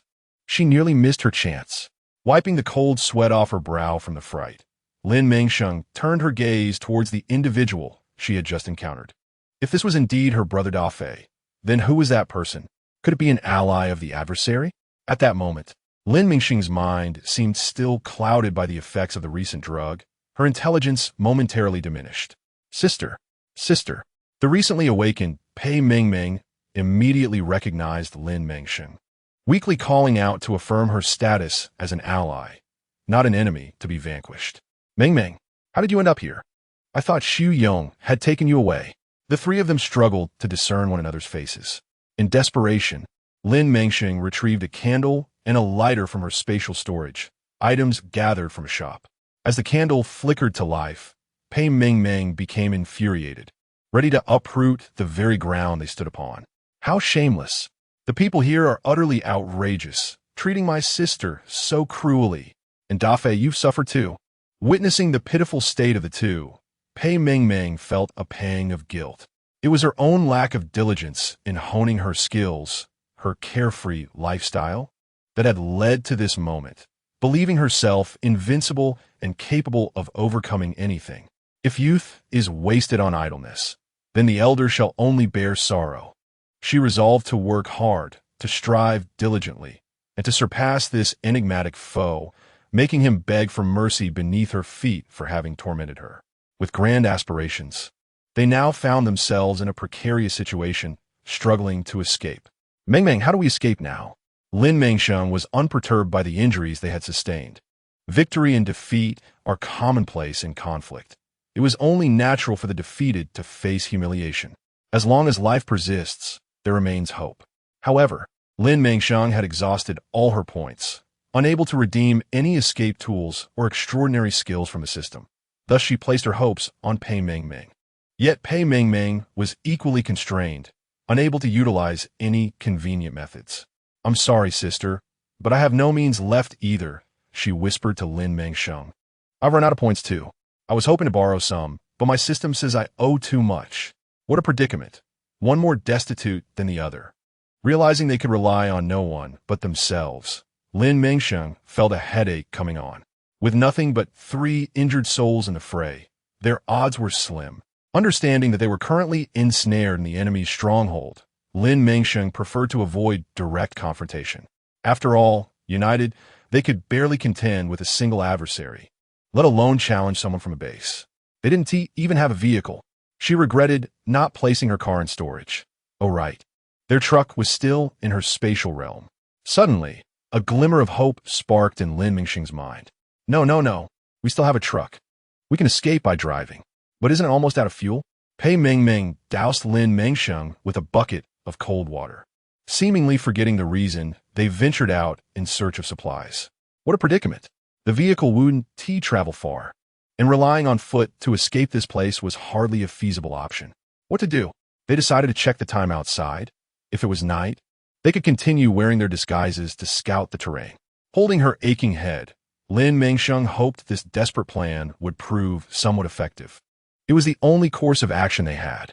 Pei Mengmeng, lacking a better alternative, followed Lin Mengsheng to the door, peering through the crack. Unfortunately, they could discern nothing, as the light offered no clue to the time. "Shall I attempt to pick the lock?" Lin Mengsheng suggested. Although the door had been secured from the inside, there was a keyhole, and with sufficient skill, they might be able to escape. Indeed, try it quickly. Pei Mengmeng was astonished that Zhang Dafei possessed such a talent, and found her interest in him growing. "Wait, don't open it just yet." Lin Mengsheng sensed someone approaching from outside. In a state of urgency, she hastily pulled Pei Mengmeng and Zhang Dafei back to their previous hiding spot. "Good. Quickly follow my lead." The two complied, ensuring they were fully concealed by the time Huang San and his group arrived. Huang San strode confidently to the entrance of the suffocating chamber, his demeanor one of indifference. "Of course, they're compliant. The boss's concoctions are not to be trifled with," he remarked, observing the 3 individuals who lay motionless as if lifeless. After exchanging a few words with the doorman, he instructed him to open the door and show him the state of the captives. Huang San was pleased with the doorman's nonchalant report. Shining a glaring flashlight on Lin Mengsheng and her companions, he laughed. "Just wait. In a couple of days, they will realize that this life is indeed the best they could hope for." Was he truly contemplating killing them? No, but as long as they were at odds, he would one day openly take her life. Lin Mengsheng, longing for their departure to restore some peace to her ears, thought, "All right then, I shall see you off." After a lengthy monologue, the man finally concluded, and, as they turned to leave, no longer paying heed to her still form on the ground, Lin Mengsheng cautiously opened her eyes to sneak a glance at the outside situation. It was already growing dark. In 2 hours, night would fully descend. With the heavy door now shut, Lin Mengsheng sensed that their opportunity was swiftly approaching. Chapter 50.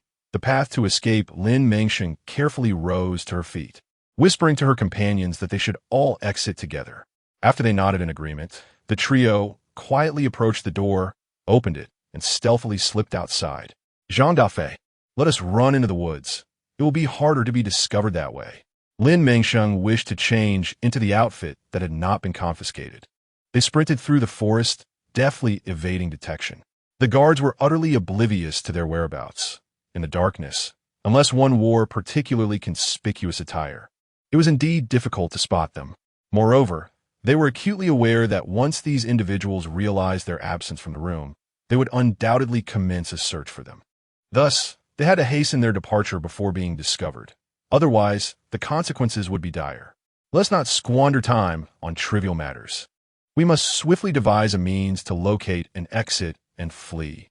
Indeed, after the trio had groped about for quite some time, they concluded that this place was decidedly peculiar, resembling a deep forest filled entirely with trees. Goodness, where on earth are we? Surely, we haven't lost our way. Observing the uniformly towering trees, Jean Daffé felt somewhat bewildered, sensing that he had been aimlessly wandering within. Indeed, it seemed as though we were perpetually meandering about. Could it be that we are lost? Pei Mengmeng felt a growing sense of anxiety and impatience. At this juncture, they could not afford any further missteps. Upon hearing this, Lin Mengsheng also halted, immediately entering her space to don her catgirl attire, then nimbly leaping into the trees. As the saying goes, to ascend and gaze afar. She reached the treetop to discern the nature of this bewildering maze. With agility akin to that of a feline, Lin Mengsheng deftly ascended the tree. Fearing detection below, Zhang Dafei and Pei Mengmeng also climbed up, albeit not as high as Lin Mengsheng. Yet as long as they remained inconspicuous, they would not be easily spotted. From her elevated vantage point, Lin Mengsheng discerned the layout of this place. It turned out that these cunning individuals had indeed established their base within a scenic forest. They had constructed lightweight steel houses in the innermost depths, appearing opulent externally while offering spacious interiors designed to their liking without consuming excessive time. Truly a stroke of brilliance. It seemed that the leader was once a business mogul, given such shrewdness. Realizing that the exit was still a considerable distance away, at least 5 kilometers, Lin Mengsheng felt a surge of frustration. This was no trivial matter. To escape, they would have to rely solely on foot. After all, once they reached the paved road, discovery would be inevitable. At this moment, she longed for a motorcycle or even a small electric scooter. A bicycle would suffice. With her options dwindling, her demands had lessened, yet reality seldom aligned with her wishes. We must depart swiftly. This individual has established their base in a natural scenic area forest, and we face a trek of 5 kilometers to escape. Upon hearing this, Pei Mengmeng could hardly suppress her frown. What, 5 kilometers? She surmised that by the time they painstakingly made their way, the others would likely be waiting at the entrance in their vehicles. What hope of escape was there? This was untenable. They would merely be wasting their efforts, leading themselves to ruin. Realizing this, Zhang Dafei felt a genuine sense of dread. Without external assistance, even if they managed to flee the scenic area, what difference would it make? Those numerous individuals, so familiar with the surrounding terrain, would surely catch up to them with ease. Little Bai, if you truly do not assist us this time, we are surely doomed. Encountering such a lackluster host, Little Bai lamented the depletion of its resources. Thank you, Little Bai. Lin Mengsheng promptly extracted 2 electric scooters from a spatial realm, swiftly mounting one of them. All right, Zhang Dafei quickly ascended the other vehicle, choosing not to ponder the origins of these scooters. Observing that Pei Mengmeng intended to ride with Lin Mengsheng, he deemed it utterly imprudent and hastily pulled her off the electric scooter. Stay behind me. Don't hinder my sister's performance. He was not keen on Pei Mengmeng experiencing a repeat of their previous perilous encounter. This was a matter of survival. Regrettably, she lacked the skill to ride an electric scooter. Thus, the 2 scooters sped through the forest, remaining inconspicuous. Ahead, Lin Mengsheng had already scouted the positions of the guards from the trees, leading them to a secluded corner, a visual blind spot. We must find a way to slip through this fence. Once we're out, we can continue driving the truck. After all, their truck's fuel was limited, but they would make the most of whatever distance they could cover. If all else failed, they could resort to the electric scooters. Upon reaching the fence, the group carefully deliberated on how to escape. Climbing over seemed perilous. There were high-voltage wires above and iron spikes installed by humans. Attempting to traverse that way would likely result in a painful ordeal. If climbing was not an option, they would have to dig their way out. In films, the most common escape route is through sewers or tunnels. However, in such a remote forest, the thought of sewers was laughable. As for digging a tunnel, by the time they managed to excavate a hole large enough to escape, their pursuers would have undoubtedly found them. As they surveyed the slender rods of the fence, Lin Mengsheng suddenly conceived a plan. Indeed, if she could bend or break just two of the rods, they would be free. Yet, such a feat of strength would not be easy. Jean Daffé, I'll try to bend or break this rod. Keep an eye on the surroundings for me. What other options did she have? After all, she was the mighty Amazonian warrior. Attempting it was worth a shot. I'll do it. Jean Daffé, who had also awakened his own powers, was notably stronger than Lin Mengsheng now, making this task relatively simple for him. Chapter 51. Discovery of Oil. Wow. Jean Daffé is amazing after awakening his abilities, Pei Meng Meng exclaimed, her gaze drawn to the bulging biceps beneath his shirt as he moved with strength. It was utterly intoxicating, making her feel a bit lightheaded. My goodness, is this a show I can enjoy for free? Despite his bruised visage from previous altercations, he looked rather disheveled. Stop dawdling. Daffé, try to see if you can get out. If you can, hurry and drive. Lin Mengsheng had already retrieved the truck from the spatial realm and placed it outside, eagerly awaiting their escape to drive off. All right. Jean Daffé cautiously maneuvered through the oval-shaped hole he had created, finding the passage quite laborious but ultimately successful. Phew, I made it. This will turn out just right. Jean Daffé marveled at his fortune and hastily climbed into the vehicle, preparing to take off. If a robust man like him could escape, then surely the two petite girls could manage as well. Thus, the trio successfully evaded detection while celebrating the opponent's acquisition of supplies at the banquet. However, a sense of dread soon enveloped them. Upon checking the confinement room, it was discovered that the three had vanished, leaving only broken chains behind. What did you say? How is that possible? How could they have freed themselves from the chains and fled? Exclaimed one. Indeed, with just two women and one man, how could they possess such strength? That man doesn't appear formidable at all. Jean Daffé smirked, thinking to himself, you'll understand my capabilities once you witness the masterpiece I created at your barrier. Though I certainly did not free myself from those chains. Quickly pursue them. What good is all this idle chatter? The intoxicated base leader lamented the incompetence of his inept team.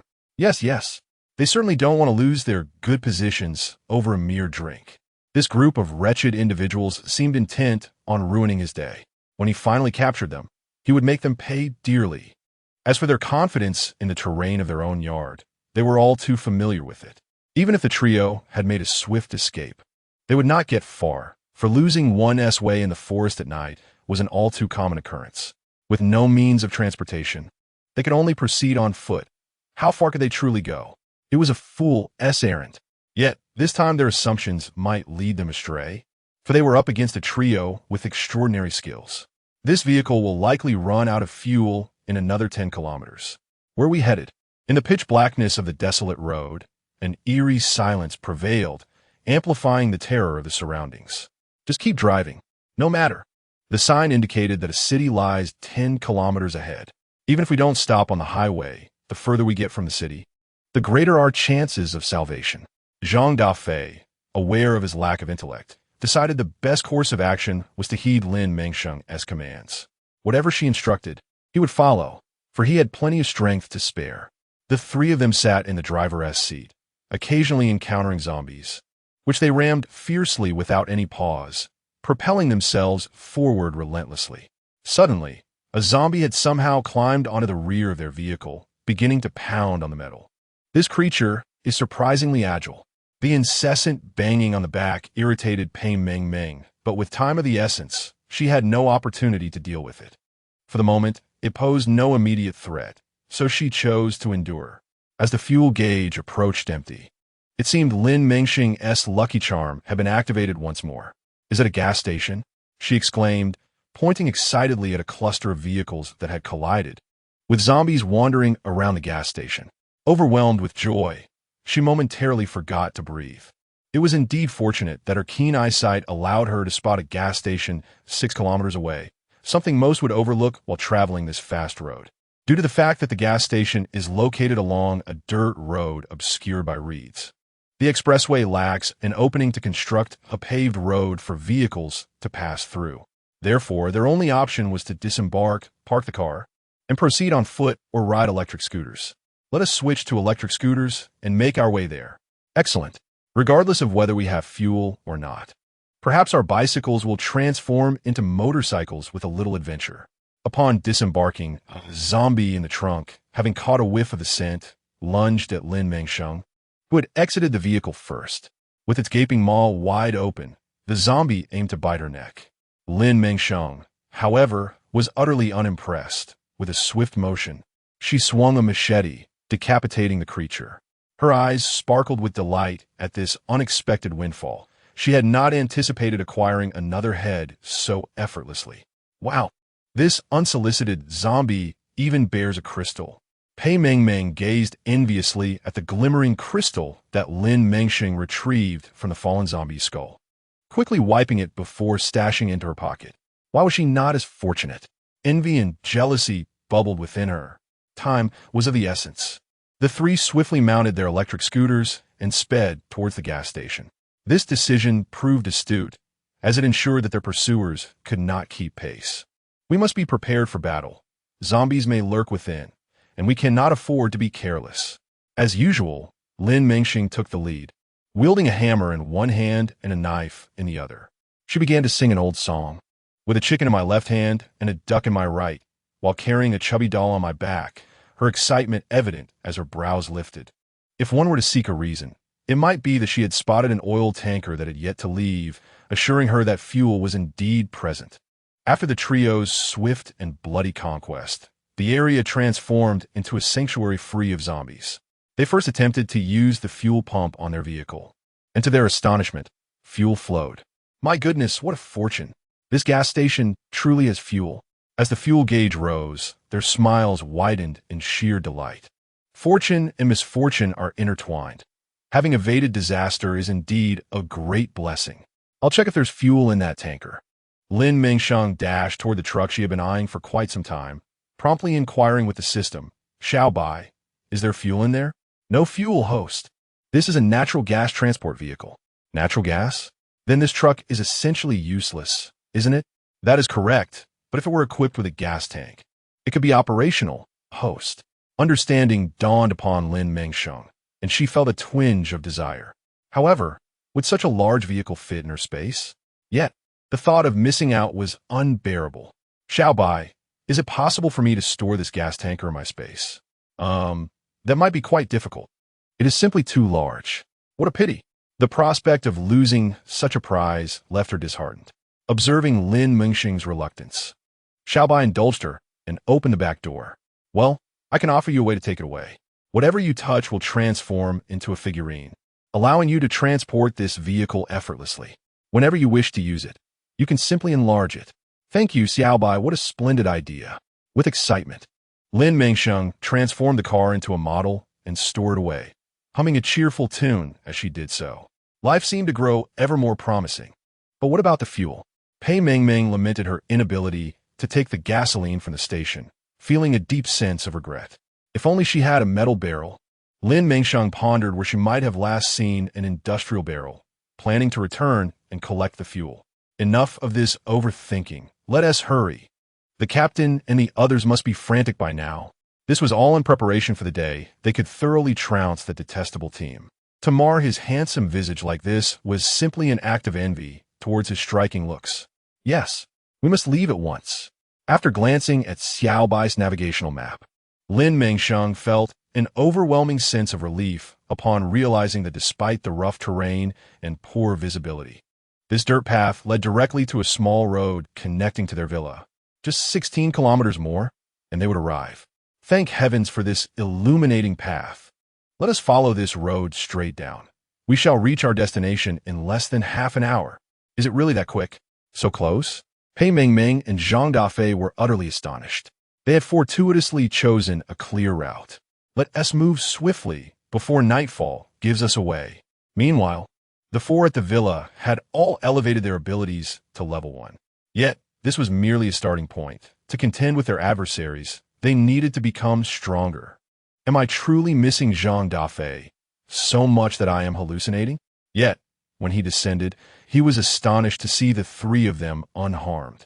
With Lin Mengsheng even clad in that ridiculous catgirl costume. Was he dreaming? Realizing it was dark outside, Su Chun hesitated.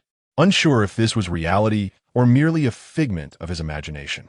"Captain, what is wrong?" Zhang Dafei questioned, puzzled by Su Chun's dazed expression. Did he not recognize him after just one day apart?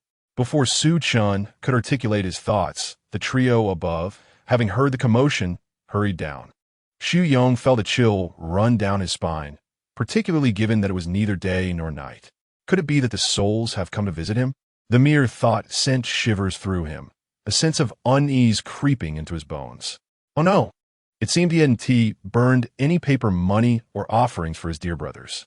Surely, this was not a visit born of dissatisfaction. Is this how you welcome us? With such disregard, does your conscience not ache? The trio's simultaneous inquiries rendered the others speechless. My goodness, they were still alive, and not only could they speak, but their emotional expressions were so remarkably normal. If you do not wish to welcome us, then we shan't bother with you. After saying that, Pei Mengmeng pulled the two away, rushing towards the bedroom, preparing to spend the end of the world in peace. While the atmosphere here was tranquil, the situation for others was quite the opposite. Did those three individuals possess wings? They ran away so swiftly that not a trace of them could be found. Huang San, filled with rage, wished he could find a nuclear bomb to obliterate the city, leaving those few with no escape. Yet, no matter how anxious he felt, what would he do? From nightfall to dawn, and back again, they searched relentlessly for 3 days, only to realize that they would never find those three. Now that I've gathered the ingredients, can I embark on that advanced task for Zhuangming? Though everything was perilous and thrilling, she had managed to complete one task after another, ensuring her materials were sufficient. Indeed, host, you may proceed with that plan from last time. All right. Having endured numerous trials, Lin Mengsheng finally grasped her inner conviction. In this lifetime, she would not permit anyone to bully her. She was determined to make those driven by greed aware of her might, ensuring they would not dare to offend the people again. She aspired to become an exceptional special forces member, adhering to the principles of integrity and impartiality. She was set on pursuing her original goal, to uproot those who exploited the populace and left them in despair. This resolve had become Lin Mengsheng's obsession, providing her with boundless strength to forge ahead, instilling a sense of instability in once dominant figures. She resembled a long-repressed beast on the brink of eruption, ready to unleash her fury. This would empower her to confront unfriendly individuals with renewed vigor. Xu Yong humorously approached the trio, letting out a sigh of relief as he pinched his arm. It hurts. This isn't a dream. Chapter 53. Encountering Villains Again Good. Everyone concurred with Su Chen's sentiments. The group chattered incessantly about trivial matters that morning, while Lin Mengsheng decided to retreat gracefully and seek a confrontation with Zhuangming on her own. By the time they noticed her absence, Lin Mengsheng was already seated in her car, heading towards the base. Xiaobai, will my approach be too conspicuous? It is somewhat. Although she drove a rather inconspicuous black sedan from the garage, it stood out starkly on the empty streets. Fearing she might encounter Zhuangming or those pursuing her, Lin Mengsheng wished to disguise herself to avoid being recognized. Can you devise a method to conceal my identity? Xiaobai. Otherwise, I won't be able to infiltrate. Ideally, the system could provide her with a facial mask to facilitate her deception. Cough, cough. Understanding Lin Mengsheng's thoughts, Xiaobai found her whims quite peculiar. However, such a transformation could indeed be realized. It's not impossible. However, using the illusionary face technique would require a cost for the exchange. Such as, Lin Mengsheng wished for the system to be more explicit. Its constant ambiguity left her utterly perplexed. For instance, she wanted clarity on how to complete a level 3 task. However, before she could gather her thoughts, an unforeseen incident occurred, a tire blowout. Stranded on a secluded road due to the flat tire, she was taken aback by the presence of others in such a remote area. Who could be responsible for this calamity? She had no idea which faction she may have offended, nor the number or equipment of the assailants. Fearful of exiting the vehicle, she opted to observe the situation unfold. This car appears relatively new. I wonder how many individuals are inside. It seems rather lucrative. They must be eager to exploit it, she mused. To her dismay, they were not from any rival faction, but rather a band of robbers. Lin Mengsheng felt her misfortune deepen. It appeared she would have to take action soon. As the occupants of the car disembarked, a warning echoed. "Don't force us to take action." Just then, a tear gas canister was launched toward her vehicle. Though she remained inside, the noxious fumes infiltrated through the poorly sealed seams, inflicting discomfort upon her. Cursed be these scoundrels for resorting to such underhanded tactics. Swiftly, Lin Mengsheng locked the car door, confident that as long as she remained inside, they would be unable to apprehend her. Seizing the opportunity amidst the encroaching smoke, she slipped into her private space, intent on observing the intruders closely. "Since you refuse to heed our warnings, do not expect any courtesy from us," the bandits shouted as they approached, ruthlessly smashing the car windows in an attempt to gain entry. However, finding the vehicle empty rendered their efforts futile, even jeopardizing their only potential prize. "You'll regret this. We'll drag you out and deal with you later." Lin Mengsheng scrutinized the assailants, noting their disheveled appearances and the insatiable greed in their eyes. They were a motley crew of thugs, and their lack of decorum was utterly distasteful. "Do as you wish. There is nothing of value for you here," she thought as they continued their futile attempts to break in. As they pounded on the glass, their faces contorted in shock upon realizing the absence of any occupants within. Only the cold, unyielding seats and steering wheel remained, mocking their absurdity. "What in the world? Why is there no one inside?" one exclaimed in frustration. "All our efforts wasted, and we stand to lose significantly." The bandits chattered nervously among themselves, exhibiting no shame for their criminal endeavor. Lin Mengsheng, observing their ruckus from her concealed vantage point, couldn't help but roll her eyes. Clearly, they lacked the competence to execute even the simplest of tasks. A rugged male voice resonated from behind, followed closely by a cacophony of hurried footsteps approaching this direction. Upon witnessing the chaotic scene, the newcomers were instantly engulfed in fury. These imbeciles, did they not realize the necessity of assessing the situation before taking action? Now it was too late. The coveted supplies had slipped away, and the only tangible prize, the black vehicle before them, lay in ruins. It was disheartening to perceive one's companions as mere gluttons. "Well, this car is beyond repair. Encountering zombies is far too perilous, presenting an insurmountable risk. Quickly extract the fuel from its tank. Even this is a form of salvage. In the current apocalypse, oil is more precious than ever. After all, scarcity breeds value. No one is extracting oil anymore, nor does anyone possess the expertise to do so. Thus, everyone relies on their stored reserves, which are themselves in short supply." "This is impossible, boss. There isn't a drop of oil in here," one exclaimed in growing dread. "How did it even make it here? Is it truly a ghost vehicle?" The more he pondered, the more fear gripped him. Encountering specters in broad daylight was unnerving, and life had only grown more arduous since the onset of the apocalypse. "Nonsense. The vehicle undoubtedly fled while you were oblivious. As for the absence of oil," the leader brusquely commanded a young man remaining in position, "Open the trunk. Let us see if there are any canisters in the back." "Understood." Upon opening it, they confirmed it was indeed a refueling vehicle, leaving their hopes dashed. "Damn it. Is this a deliberate affront to me?" The leader could no longer maintain his composure. Utilizing Tianjin gas, this individual was truly extravagant. Natural gas is now pricier than oil. After all, during cooking and heating, it is perpetually in short supply. Unable to contain his frustration, the leader turned to another vehicle. Watching the retreating car, Lin Mengsheng could only scoff coldly. "Host, you must pursue them. This is a mission. Completing it will reward you with the illusionary countenance technique." "What mission?" "Eliminate them. They are notorious for looting and vandalizing in this apocalypse, having wreaked havoc on local survivors, leaving them to perish in despair. Why must it always be such wretched individuals?" Resigned, Lin Mengsheng followed them to a vast factory. These people certainly knew how to hide. There were hardly any zombies here, as it was a high-tech facility, fully mechanized and self-sufficient. Chapter 54. Evil begets evil in this desolate suburban factory. Indeed, one could feel a sense of entrapment.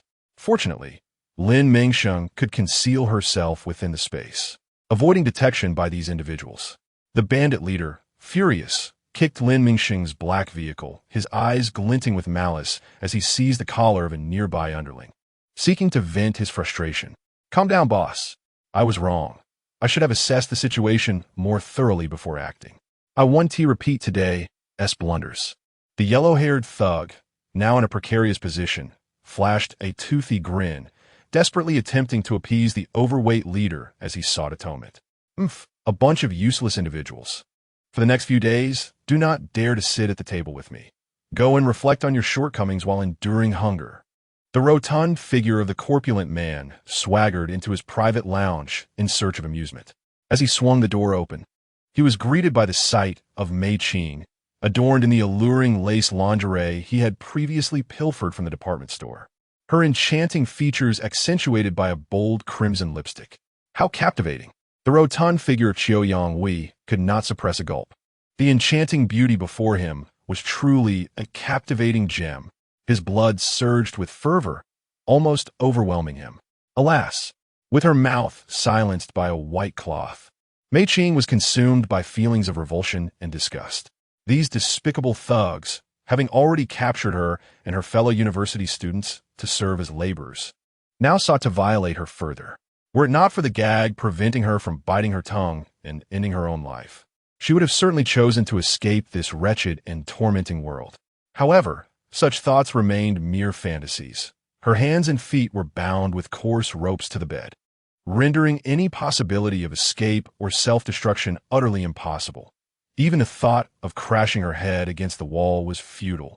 Alas, you wretched creature, if granted the opportunity, I would undoubtedly seek your demise.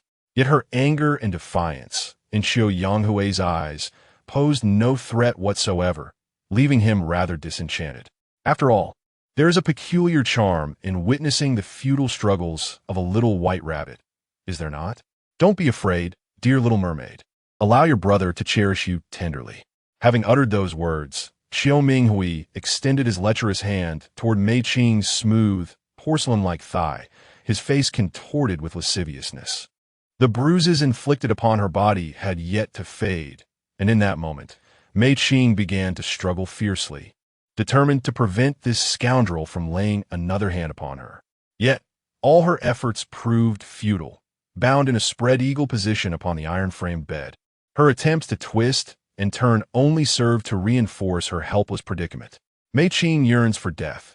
She can no longer endure this existence, akin to that of a soulless creature. Ajun, what shall I do?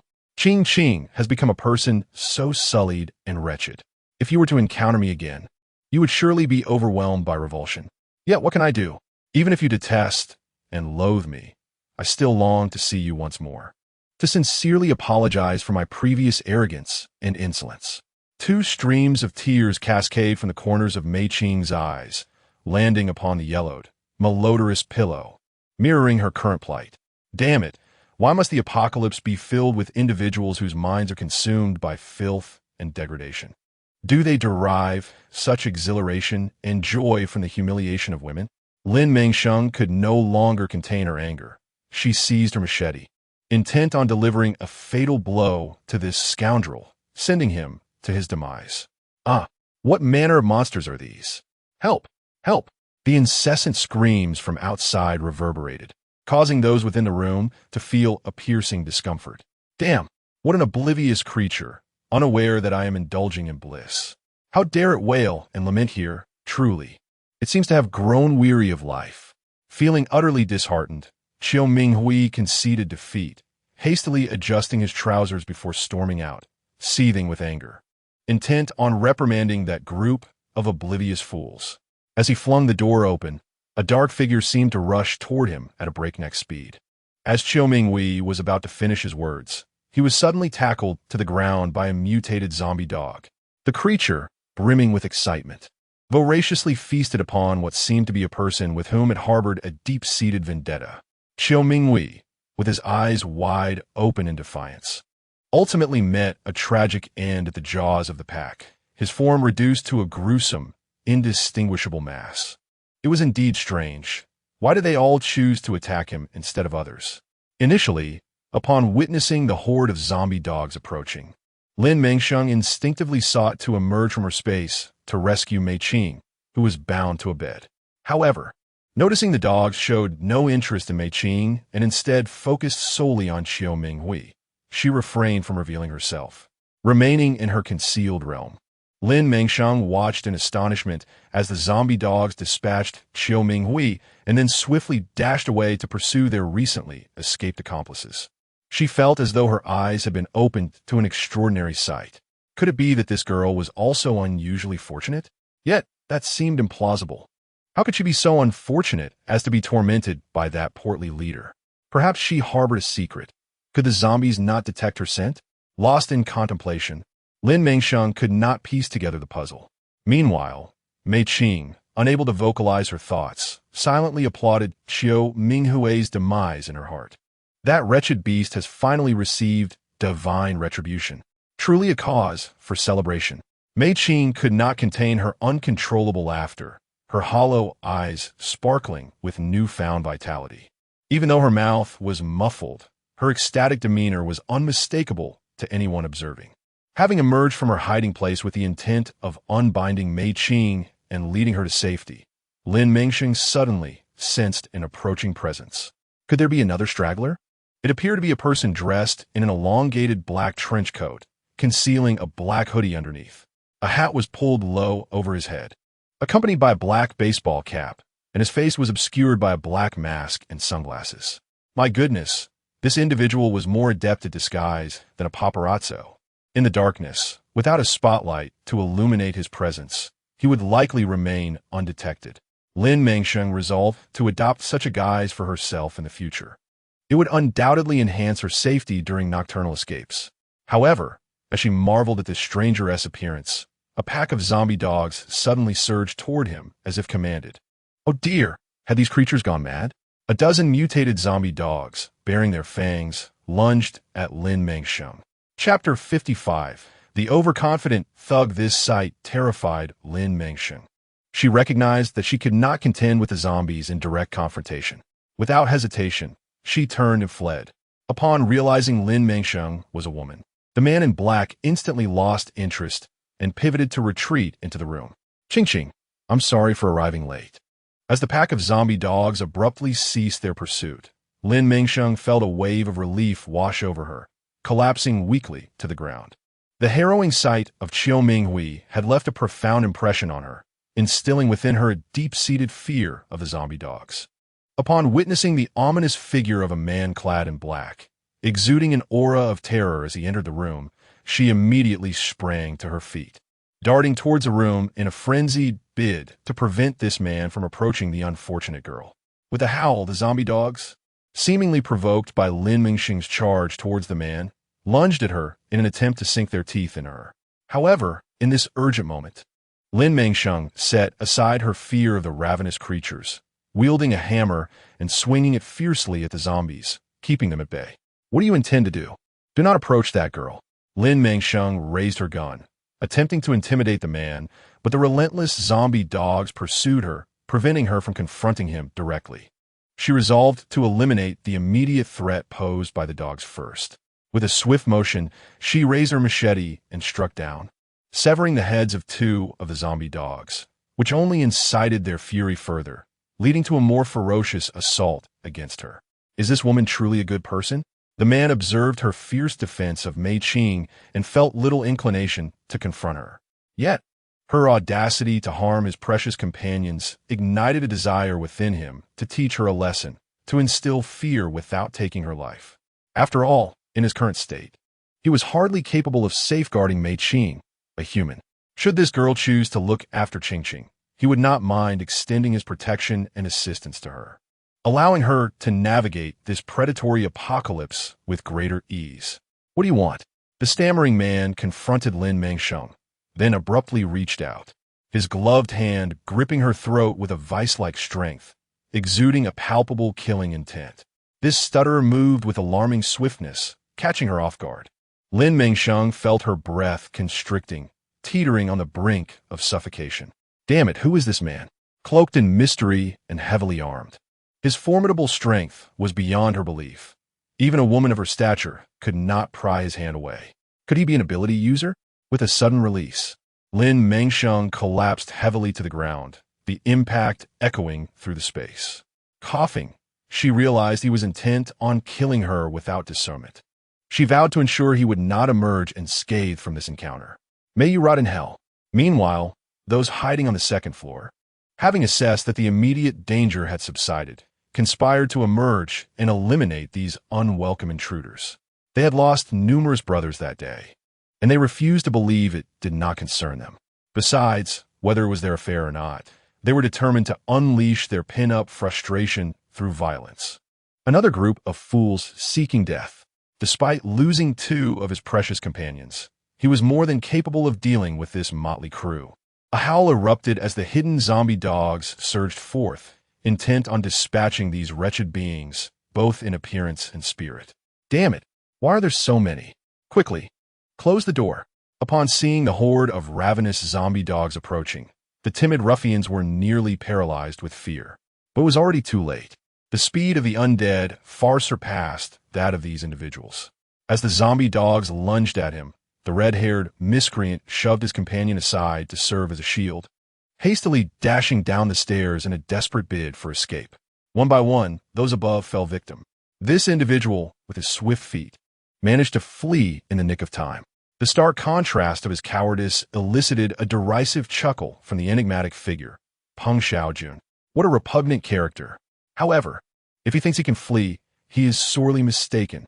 Though there are no other zombie dogs to intercept the red-haired fool, Peng Xiaojun, unoccupied, found a mere flick of the wrist to deal with such a scoundrel, realizing that a direct confrontation would be futile, especially after sensing the murderous aura radiating from Peng Xiaojun. The red-haired miscreant cleverly veered towards the lounge where Mei Qing was located. Damn it! Both Peng Xiaojun and Lin Mengsheng, who had been careless, hurried towards that direction, intent on preventing the red-haired man from inflicting harm upon Mei Qing. Yet, the red-haired thug, merely 20 paces away from the lounge, was certainly swifter than the 2 who were farther away.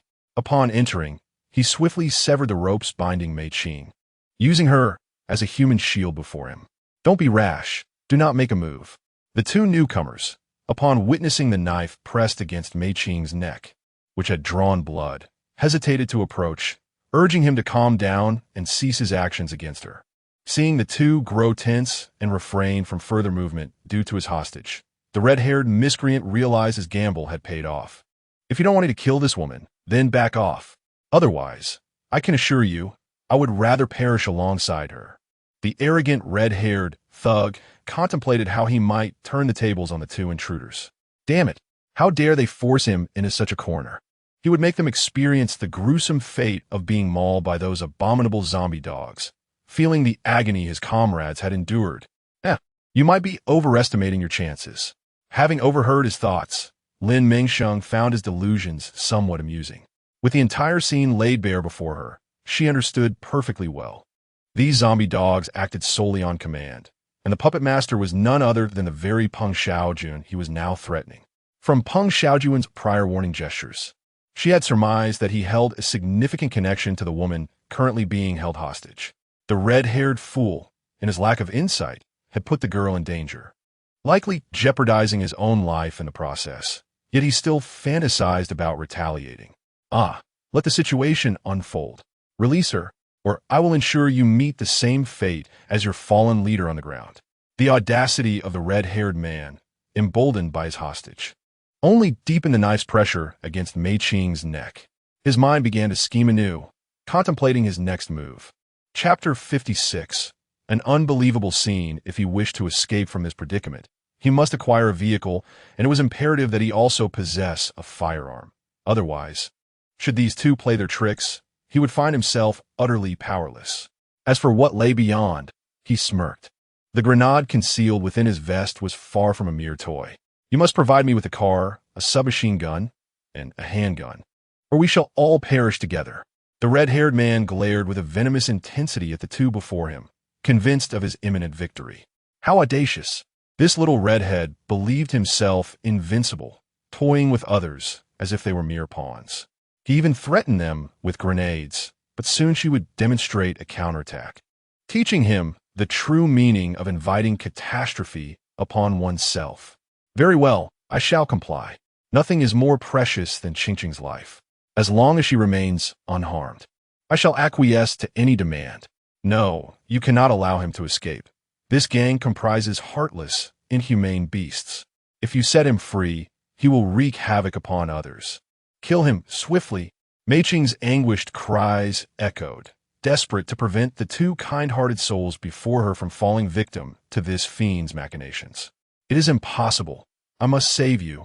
Qingqing, you cannot die. I cannot bear to lose you. Once stuttering, Peng Xiaojun now gazed at Mengsheng with an urgent fluency, his gray eyes hidden behind sunglasses, now reddened with tears. Xiaojun? Upon hearing the familiar voice calling her by her childhood name, Mengsheng immediately recognized the man before her as the one she had longed for. Yet, in her current state, what right did she have to be with him? She had just endured a violation, her body marred with bruises and disgust, and he bore witness to her humiliation. This was more unbearable than being roasted alive. How could this be? Why must he see her in such a deplorable state? Why could she not have perished sooner? Why? The emotional turmoil intensified, leaving Mengsheng in a state of disarray. Ah, so you are the little vixen's paramour. You are nothing but a spineless wretch. My brother has thoroughly exhausted this woman. She is nothing but a worthless rag. And you still desire her? How delightfully ironic. The red-haired man taunted Peng Xiaojun, his contempt evident. I had thought you possessed some measure of strength, yet you are merely a coward and a feeble woman. Truly, you are no match for me. It is a pity that this woman possesses such beauty. Had circumstances been different, I would have captured her for my own enjoyment, making this day truly fortuitous. But alas, such fantasies are futile, for soon both she and this spineless wretch shall meet their end, reduced to mere pulp. How unfortunate for you to encounter such misfortune at this moment. Enough of this. Having endured the red-haired man's ramblings, Lin Mengsheng felt on the verge of laughter, madness threatening to overtake her. Such arrogance, fixated solely on base desires. She could hardly blame herself for granting this fool a chance. It was a grave error. Determined to end this farce, Lin Mengsheng resolved to take decisive action against him. With a handgun clenched in his pocket, Lin Mengsheng resolved to find an opportunity to eliminate him. The mocking jibes of the red-haired man had ignited Peng Xiaojun's fury to its zenith. Such an affront to Qingqing filled Peng Xiaojun with a desire to ensure that the red-haired man would find no escape, nor any solace in death. Indeed, she had already become a withered flower, so why should these two risk their lives for her? The knife pressed tightly against her neck. Mengsheng had steeled herself, contemplating the end of this torturous existence. Ajun, I am delighted to see you one last time. If there is an afterlife, may we meet again, know each other, and love each other anew. With that, Mengsheng drove the blade across her throat, blood gushing forth, staining Peng Xiaojun's vision crimson. Qingqing, damn, what a stroke of misfortune. As Peng Xiaojun approached, the red-haired man hastily shoved Mengsheng aside and attempted to escape, his feet slipping away as he sought freedom. This is an unprecedented opportunity. These madmen will soon be dispatched to hell. Spotting Lin Mengsheng at the doorway, the red-haired man's nefarious thoughts began to churn. He might as well take her with him.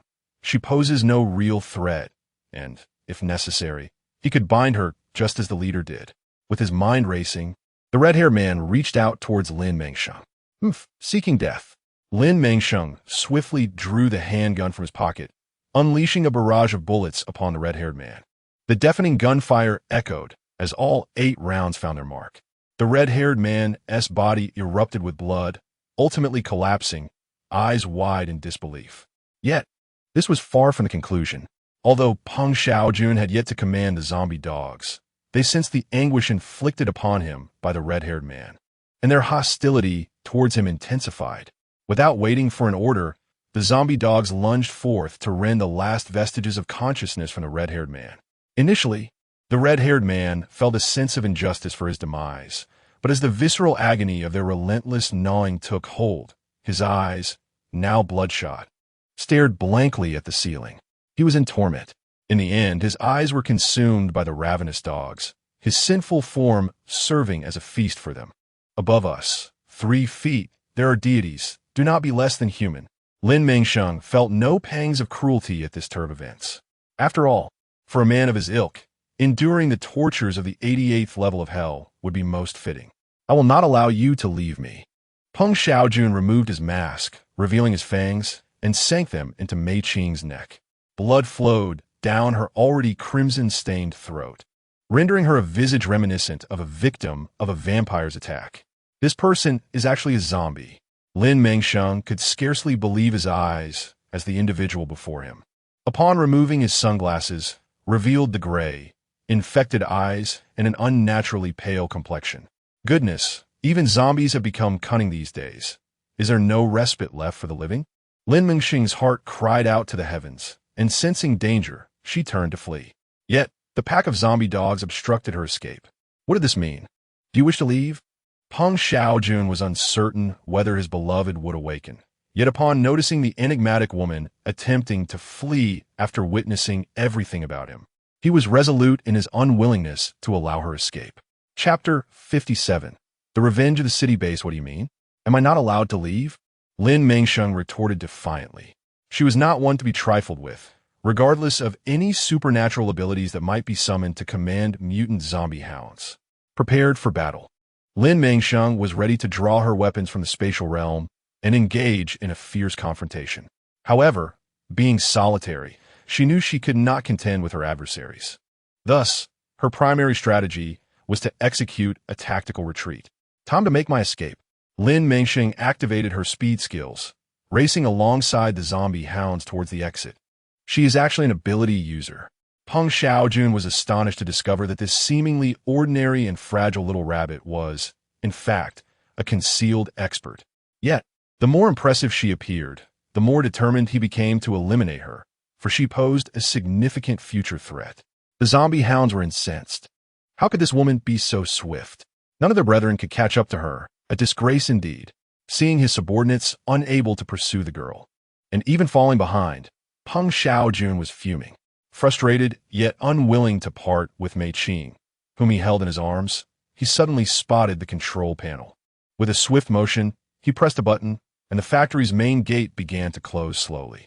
As long as he could keep this woman trapped inside, he had no doubt he could deal with her. Mei Qing's body began to mutate due to Peng Xiaojun's lethal zombie virus. Qing, you must hold on. I will stay right here with you until the end of time, all right? This declaration seemed to bolster Mei Qing's spirit. Oh no, there is no way out for me. With pursuers behind her and the path ahead swiftly closing, Lin Mengsheng had no choice but to glance at a red Porsche 911 parked nearby. Without hesitation, she leapt into the car and shut the door, her movements fluid and decisive. At last, she had escaped. Recent days had been fraught with misfortune, constantly encountering foolishness. However, as she caressed the luxurious leather interior and the exquisitely crafted steering wheel, Lin Mengsheng found a semblance of solace. Swapping a humble Volkswagen for a Ferrari was quite the bargain. Alas, it was not a time of peace, otherwise. Selling this car could have afforded her years of leisure and enjoyment. System, does this count as completing the mission? She had not anticipated that this task would prove so perilous and exhilarating. The thought of those ferocious zombie hounds still sent chills down her spine. What had initially appeared to be a straightforward mission had been complicated by Peng Xiaojun's interference, likely requiring her to seek out another task to undertake. Consider it completed. Little White is now providing the host with a reward. Please wait. 3, 2, 1 within the confines of her space. Lin Mengsheng was suddenly greeted by the very treasure she had yearned for, manifesting before her eyes. To say that she was not exhilarated would be a falsehood. Lin Mengsheng hurriedly approached the kitchen, scrutinizing the array of jars and bottles before her, contemplating how to utilize these items to deal with the infuriating Zhuang Ming. However, despite her equipment, she lacked the necessary ingredients. She could not possibly present mere additives to that cunning old fox, could she? If she were to do so, she would fear facing death 100 times over. Nyo. Yet at this moment, she feared that locating Nyo would be futile. After all, this creature had been captured along with Su Chun and his cohorts. Even if she were to find it, it would likely be a putrid corpse, utterly unsuitable for preparing a delightful meal for Zhuang Ming. What else could she possibly do? Left pondering without a solution, Lin Mengsheng grew restless in her space. With one hand on the wheel of her red Ferrari and her arm resting on the window, she contemplated her predicament. Suddenly, a yellow, virus-infected zombie dog appeared in the middle of the road, fixating its gaze upon her. It was human. Realizing this, the mutated yellow dog charged towards her, intending to feast upon her. How utterly foolish! Lin Mengsheng lamented the absurdity of the apocalypse and pressed the accelerator, determined to eliminate the canine threat. Yet, as she drew near, she slowed her speed, opting instead to grab a machete and swiftly sever the head from the zombie dog's neck. What a stroke of luck! Just when she was lamenting her lack of ingredients, this yellow dog had unwittingly become her primary sustenance. But Xiao Bai, I still do not comprehend how I can infiltrate their ranks unnoticed to execute my plan. Do not worry, host. Xiao Bai has secured a special skill for you. Once employed, you will possess the ability to assume any identity. Is it truly that powerful? Lin Mengsheng found it hard to believe that she could transform into any appearance, as it seemed rather implausible. However, recalling the various surprises and shocks Xiao Bai brought her, she reluctantly accepted the notion. All right, how do I go about testing it? It was unreasonable to simply take Xiao Bai's word for it without experimentation. If it were ineffective, she would be left contemplating the bounty poster prominently displayed at the city base, which filled her with trepidation. Yet, she did not wish to withdraw from the game, as others were eager to continue playing with her. You may test it when you enter the base. Let us see if the soldiers can recognize you. Understood. Lin Mengsheng readily agreed. Currently, the guards at the entrance of the base were the most vigilant. After all, it was their livelihood.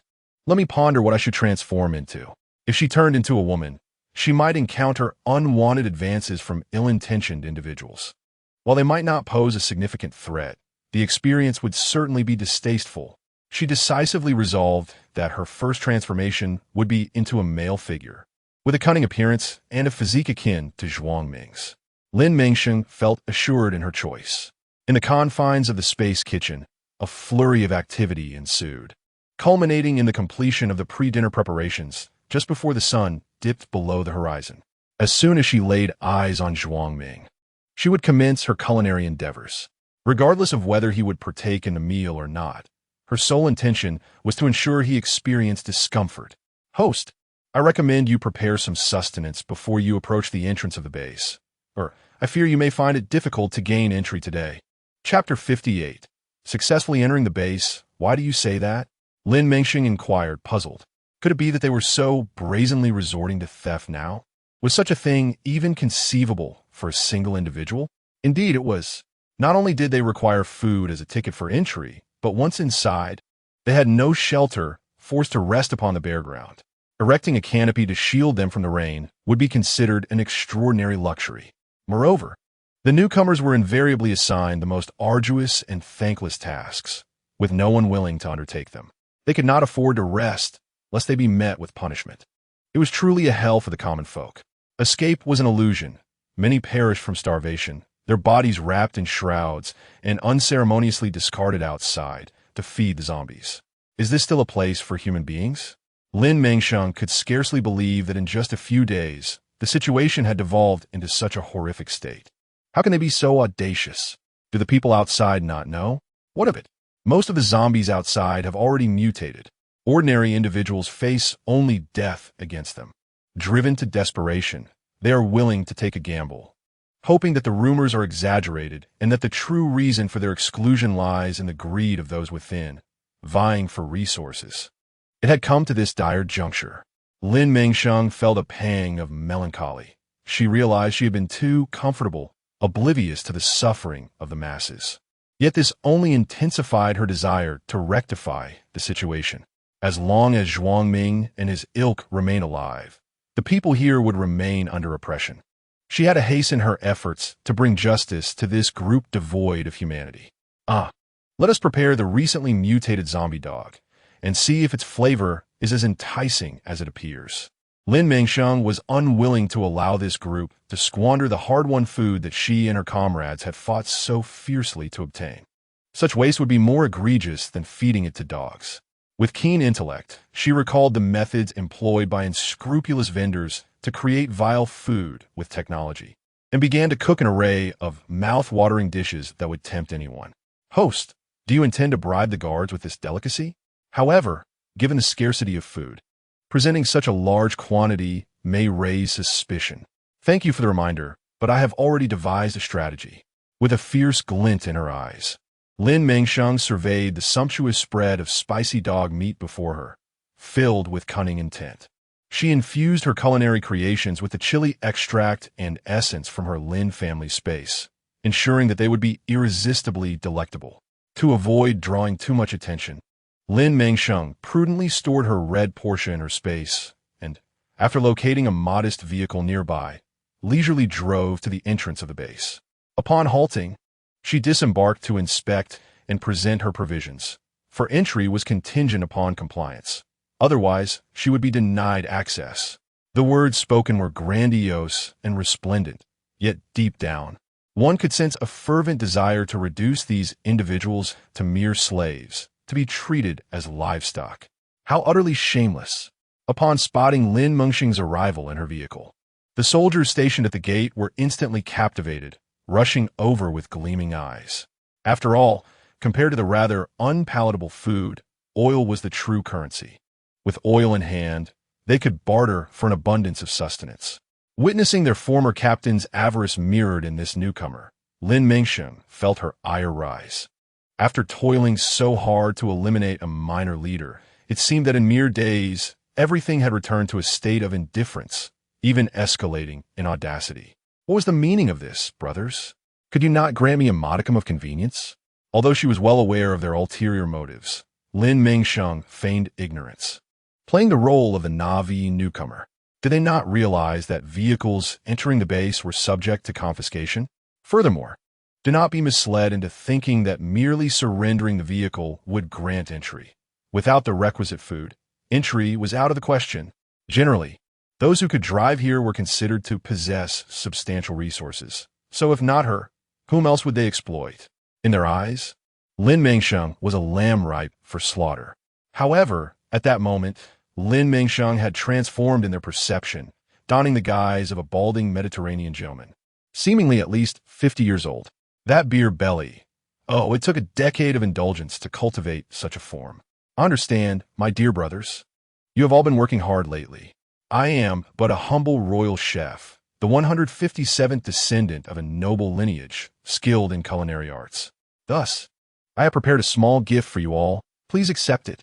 With a face adorned with a treacherous smile, Lin Mengsheng presented a platter of spicy dog meat from the passenger seat. Then, she quietly shared her thoughts with them. Brothers, there are many eyes here. Shall we hasten to enter? This tantalizing platter of spicy dog meat successfully captured their hearts. They promptly signaled her to proceed.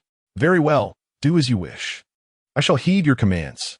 Lin Mengsheng had successfully infiltrated the base, capturing the hearts of a group of food enthusiasts with her culinary delights. This would greatly aid her future endeavors, for after savoring Lin Mengsheng's exquisite technological cuisine, these individuals would find it difficult to return to their previous meals. For the sake of our own appetites, we cannot allow you to be lost among the ranks of laborers. They declared, Chef, you shall cook for us from now on. We will never forget your culinary mastery, and you shall become the god of food at our base. Ah, you flatter me. I shall reserve an extra 2 meatballs for each of you. Though currently unable to connect with Zhuang Ming, Lin Mengsheng remained unperturbed. Penetrating the inner circle was no simple feat. By the way, chef, how did you acquire the dog meat you brought with you? In these times, having a morsel of meat is quite a feat. Finally, a heartfelt dialogue ensued, presenting Lin Mengsheng with an opportunity to step into the inner sanctum. Ah, to be honest, that dog was my beloved pet, a golden retriever named Lele. How ruthless this person is, even resorting to killing his own dog for sustenance. He seems to be quite a formidable character. Upon hearing this, the crowd ceased to underestimate him. Surviving in such a harsh world until now is no small feat, and managing to keep his dog alive until this point is indeed remarkable. However, the amount of dog meat presented was but a meager portion, hardly resembling a complete dog. Could it be that the crowd exchanged glances? He had actually consumed it? A ruthless individual, indeed. Noticing the change in the crowd's perception of him, Lin Mengsheng found it puzzling. What had she said wrong? Brothers, what is going on? Did I say something inappropriate? Chapter 59. An Oscar-worthy performance. No, chef. Do not be too disheartened. In this age of cannibalism, there are plenty who resort to eating their own children. Your consumption of a pet dog is not such a grave matter. These individuals, in their desperation for sustenance, began to console the enigmatic Lin Mengsheng, whose intentions remained questionable. Lin Mengsheng was at a loss for words. How could they have possibly interpreted her words in such a manner? You do not understand. This dog was like my own son. My life has been filled with marital misfortunes, leaving me without any offspring. In middle age, I finally found companionship in a well-behaved dog. I truly could not bear to part with him. With that, Lin Mengsheng feigned tears, contorting her brow as if on the verge of weeping. She thought to herself, let it flow. After all, I am an Oscar-winning actress. I shall craft a tragic persona to appease the esteemed leader, Zhuang Ming. Surely, I can infiltrate the inner circle. The crowd felt somewhat embarrassed, having developed a close rapport with Lin Mengsheng recently. Yet, they have been unable to restrain themselves from indulging in the aromatic dog feast before her, unable to maintain decorum in her presence. Ah, but you have misjudged me. I truly could not bring myself to consume my beloved son. After all, Lin Mengsheng displayed a sorrowful visage, covering her face with her hands, her body shaking dramatically as if overwhelmed with grief. Well, if I didn't eat it, then so be it. It is not a matter of great consequence. As you gradually navigate this world and gain the favor of the leader, you will find yourself living in luxury, losing all sense of direction. In truth, I came here out of admiration for Leader Zhuang. I preserved the body of my beloved son merely to convey my deep respect for him, hoping for a warm embrace and an autograph that would render my existence fulfilled. The crowd, upon hearing Lin Mengsheng's words, regarded her as quite foolish. Wasn't this behavior reminiscent of a starry-eyed fan? Observing Lin Mengsheng, who was older than Zhuang Ming, uttering such distasteful sentiments, their meals suddenly lost their appeal. Ah, the chef's tastes are rather unique. No, you do not comprehend.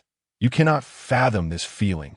With that, Lin Mengsheng excitedly grasped a man's hand, exhibiting an unsettling demeanor. Oh my goodness, could this person possibly be lacking in common sense? This group has been utterly bewildered by Lin Mengsheng's actions. What is this individual trying to accomplish? Chef, please remain calm. Those who have been firmly grasped by Lin Mengsheng are beginning to feel a sense of trepidation. Chef, release offal. You're hurting him. I apologize. I truly did not intend to. I was merely overwhelmed with excitement. Lin Mengsheng loosened her grip and began to caress the semi-finished meat she had placed in the freezer. My dear, when will you be able to treat Boss Zhuang to a meal? I can hardly contain my anticipation. This scene left all present feeling a chilling sense of horror, instinctively retreating in unison. Who would dare to engage with a madwoman? The atmosphere has escalated to this extent. It would be impolite not to stoke the flames further. No, I must present the most exquisite dish of spicy dog meat to my esteemed leader, ensuring it meets its rightful end and gains value. As she spoke, Lin Mengsheng manically began to prepare the frozen meat at the countertop. Goodness, how could this person be so terrifying? Upon witnessing her antics, the others hurriedly restrained her. Chef, you're not quite yourself at the moment. My brothers, please forgive me, but we must bind you for a while to allow you some time to compose yourself. No, let me go. I must prepare a culinary masterpiece for Boss Zhuang. Surely, they were not foolish enough to release her in such a state. After securely binding Lin Mengsheng, the group confined her to a small, independent room. They did not even lock the door as they departed. Rest assured, Chef, once you regain your composure, we shall release you immediately. Just before exiting, a close friend reassured her once more, encouraging her to remain calm. How amusing, how delightful. Once the others had departed, Lin Mengsheng could not help but burst into laughter. She truly is a remarkable talent. How could she possess such a flair for performance? With merely a few simple actions, she had left them all in stunned silence. It is uncertain whether her skill is exceedingly high or if her audience is simply lacking in intelligence. Perhaps it is a blend of both. The ropes binding her felt like child's play. With a mere tug, they snapped effortlessly. They were so flimsy. How did they ever think they could restrain me? Such a foolish dream. Bored, Lin Mengsheng reclined on the bed, enjoying a moment of rest. As the clock approached 6, signaling dinner time, she sprang into action. Today, success or sacrifice? She must ensure that Zhuang Ming pays a little interest first. A fragrant pot of spicy mutated zombie dog was ready. Lin Mengsheng carried this exquisite dish towards Zhuang Ming's residence, determined to entice him with her culinary creation, ultimately persuading him to recognize her talents. At last, it was mealtime. After a long day of hard work, Zhuang Ming felt somewhat drained, sitting in his chair, feeling lightheaded and lethargic. Damn it, why am I becoming increasingly inept? Zhuang Ming loathed the fact that he could not maintain his youthful vigor.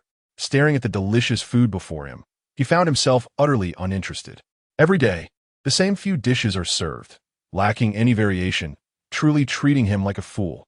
Big boss, open your mouth, Wei Wei will feed you some crispy meat. At this moment, Su Weiwei had completely fallen from grace, becoming Zhuang Ming's mistress, devoid of any sense of shame. Clad in a seductive black lace-trimmed silk nightgown, she appeared utterly tantalizing, tempting enough to make one drool and bleed from the nose. Yet, Zhuang Ming, having grown accustomed to her charms, found himself somewhat jaded, his patience for her flattery waning. Get lost. What I choose to eat is none of your business. Instead of meddling, you should focus on how to keep me entertained. I want to be interested if I grow tired of you. Upon hearing these words, Su Weiwei trembled in fear. No, she thought, as a delicate woman, without Zhuang Ming's protection and affection, wouldn't her life become more unbearable than death itself? Zhuang Gu, Weiwei is scared. Please don't abandon me. I love you the most. Su Weiwei quickly donned a flattering smile, but it failed to stir even a trace of compassion in Zhuang Ming. Don't blame me for constantly reminding you. If you wish to continue living this lavish life, it would be nothing but a fantasy. You know what happened to Shaoling? A profound remark sent a chill down Su Weiwei's spine. How could this be? No, she had sacrificed so much, having trampled her dignity and purity underfoot. Why must she face such a tragic fate? Absolutely not. Resolutely, she adopted a seductive demeanor and began to massage Zhuang Ming's shoulders. Yet this only served to aggravate him further. Get away. Just looking at you today annoys me, rather than being an eyesore here. You might as well step outside and let me enjoy a peaceful day.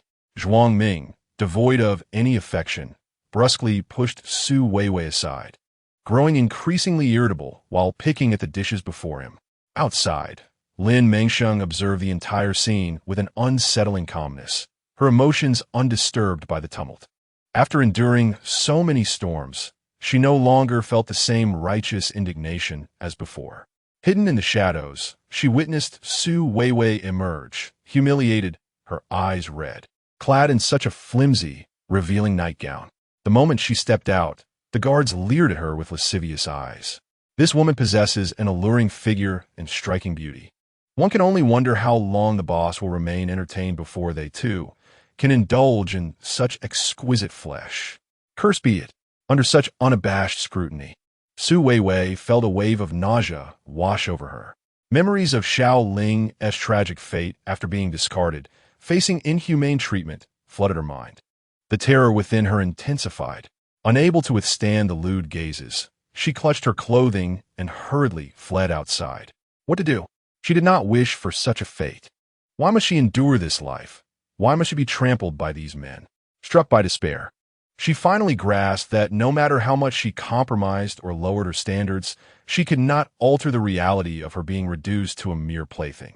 In this moment, she came to a painful realization of her own misjudgment. She was truly mistaken.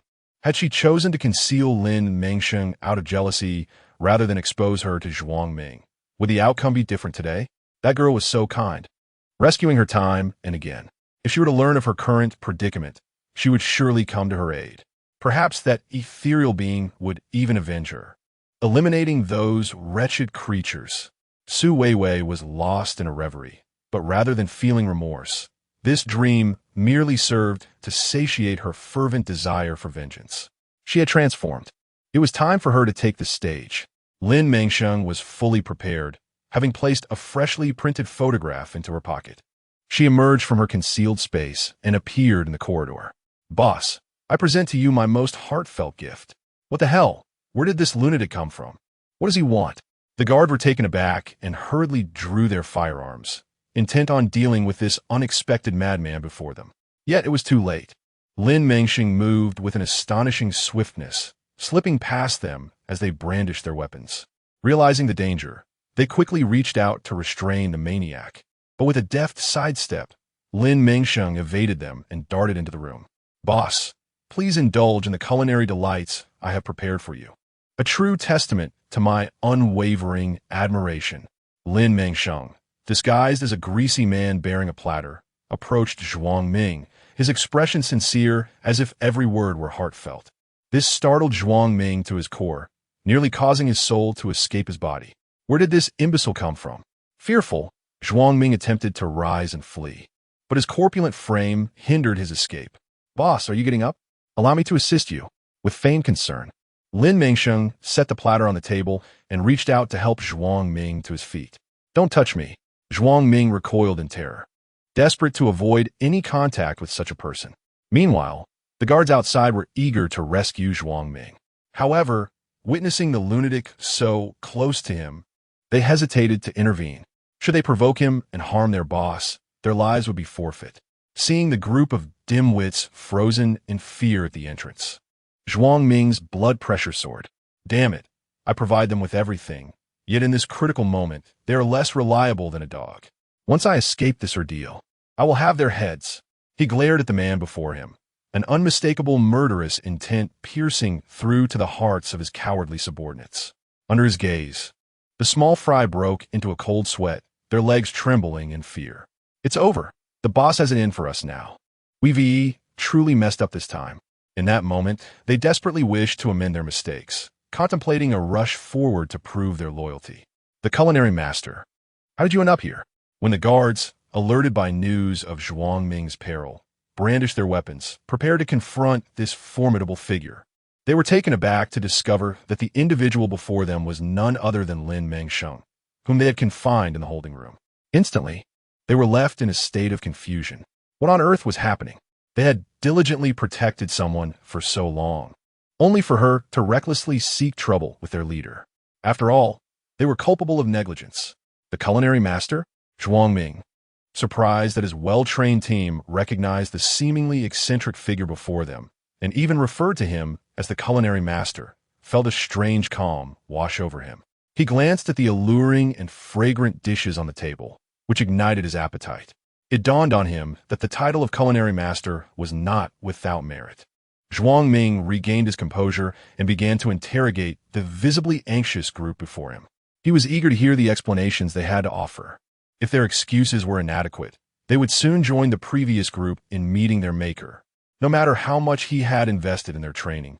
Those who proved useless did not deserve to draw another breath. Chapter 61. Gaining trust. Seeing Zhuang Ming's composed demeanor as he pursued accountability, the guards quickly began to defend Lin Mengsheng, embellishing her qualities in an attempt to soften his reproach. "Boss, this person possesses exceptional culinary skills.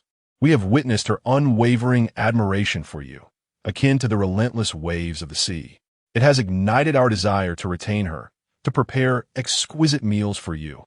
The one who spoke was the eloquent captain of the team, wearing a flattering smile as he hurriedly explained the situation while professing his loyalty. "Indeed, boss. We have all noticed your recent loss of appetite, and it pains us deeply. I assure you, this person's culinary talents are worthy of your attention. If you doubt it, just sample a bite of the food she brings. You will surely find it delightful." The guard began to flatter and extol Lin Mengsheng's culinary prowess, urging Zhuang Ming to confirm the allure of the dishes she held. They guaranteed that once he tasted even a morsel, he would be unable to resist their charm, just as they could not. It is indeed a clever strategy to intertwine one's interests with others, especially when lives are at stake. Lin Mengsheng was pleased with the unfolding situation, which aligned perfectly with her expectations. The rest depended on Zhuang Ming's decision. If it came to the worst, she would simply escape. She did not underestimate this group. They would truly be unable to catch her. Were they truly that impressive? Zhuang Ming found himself skeptical of their claims. Yet as he gazed at the enticing dish before him, He could not help but swallow hard. It was undeniably tempting. How foolish it would be to consume unverified food. Did they wish for him to live too long? Though he was indeed swayed, Zhuang Ming still clung to his rationality. Although it is indeed delectable, he is not one to lack for fine cuisine. If he were to consume it unguarded, and it were to be poisoned, he could very well meet an untimely demise. He requires this group to prove their innocence before indulging. After all, if there is no foul play, a few bites would pose no harm. This individual is truly astute and cautious. Lin Mengsheng realized she had somewhat underestimated him. He appeared simple-minded, yet it seemed he harbored a meticulous and fearful nature. However, she could not bring herself to partake in such a dish. The thought of that repulsive zombie dog made her feel nauseous. The individuals before her were intently scrutinizing his actions, while those behind eagerly anticipated the outcome. Well, it appeared there was no escaping this fate. Hallelujah! May the Lord bless her with safety. It was unexpected that the leader doubted her, but she resolved to eat. Even if it meant perishing here, she would ensure the leader recognized her innocence. Lin Mengsheng boldly began to devour the zombie dog meat on the plate. Nothing ventured, nothing gained. She was all in. Upon witnessing her ravenous consumption, Zhuang Ming couldn't help but feel a twinge of disdain. Enough. Sit still. If nothing happens in 2 hours, I shall believe in your innocence. Very well. In 2 hours, you shall comprehend my sincere heart. She replied, From now on, I shall serve you diligently, ensuring your happiness. Just as the emperors of old. After all, I am a descendant of the royal chefs. Lin Mengsheng continued her nonsensical chatter, but Zhuang Ming had lost interest in her ramblings. The day's ordeal had shaken him. He rubbed his temples, bracing himself for the lengthy wait. Damn it, when did he become so patient waiting for someone? It was utterly humiliating. The more he pondered, the angrier he became, wishing to eliminate this unidentified individual. Yet, the insatiable hunger stirred within him, ignited by this dish. His cravings overpowered his violent thoughts. After 2 hours, seeing Lin Mengsheng still sitting there, her fervent gaze fixed upon him, Zhuang Ming exhaled a sigh of relief. What false alarm. Life is indeed full of surprises. A bunch of fools. This individual is clearly not in the right mind. Why didn't they handle matters more judiciously before bringing her here? Given the situation they created, what do they think I should do with them? Although Zhuang Ming's words dripped with ire, he hastened to indulge in the culinary delight he had longed for. As a piece of meat graced his palate, Zhuang Ming felt as though his taste buds were being reborn. It was utterly divine. How had he waited so long for a mere bite? These useless imbeciles. Casting a glance at those who had delayed his enjoyment, he said nothing and quickly devoured the remaining dishes as if he were a person starved for ages. At that moment, he cared not that Lin Mengsheng had partaken in the food. You truly have a knack for cooking, my friend. Would you consider becoming my personal chef? After satisfying his hunger and patting his belly, Zhuang Ming was in such high spirits that he extended an olive branch to Lin Mengsheng. He is currently indifferent to any mental shortcomings of this person. As long as he can enjoy good food, he remains unconcerned about everything else, reassured by the presence of others who would prevent any malice. Having successfully navigated this precarious game, Lin Mengsheng now feels a twinge of apprehension. Just moments ago, Zhuang Ming's attitude had been quite daunting. Fortunately, everything had proceeded smoothly. His current task is to continue the performance, enriching the persona of the one who is fervently idolized. Indeed, this is my sole aspiration for the remainder of my life. Zhuang Laoda, you are my deity. In this terrifying apocalypse, you have constructed a paradise for the masses through your remarkable prowess. Words fail to express my admiration.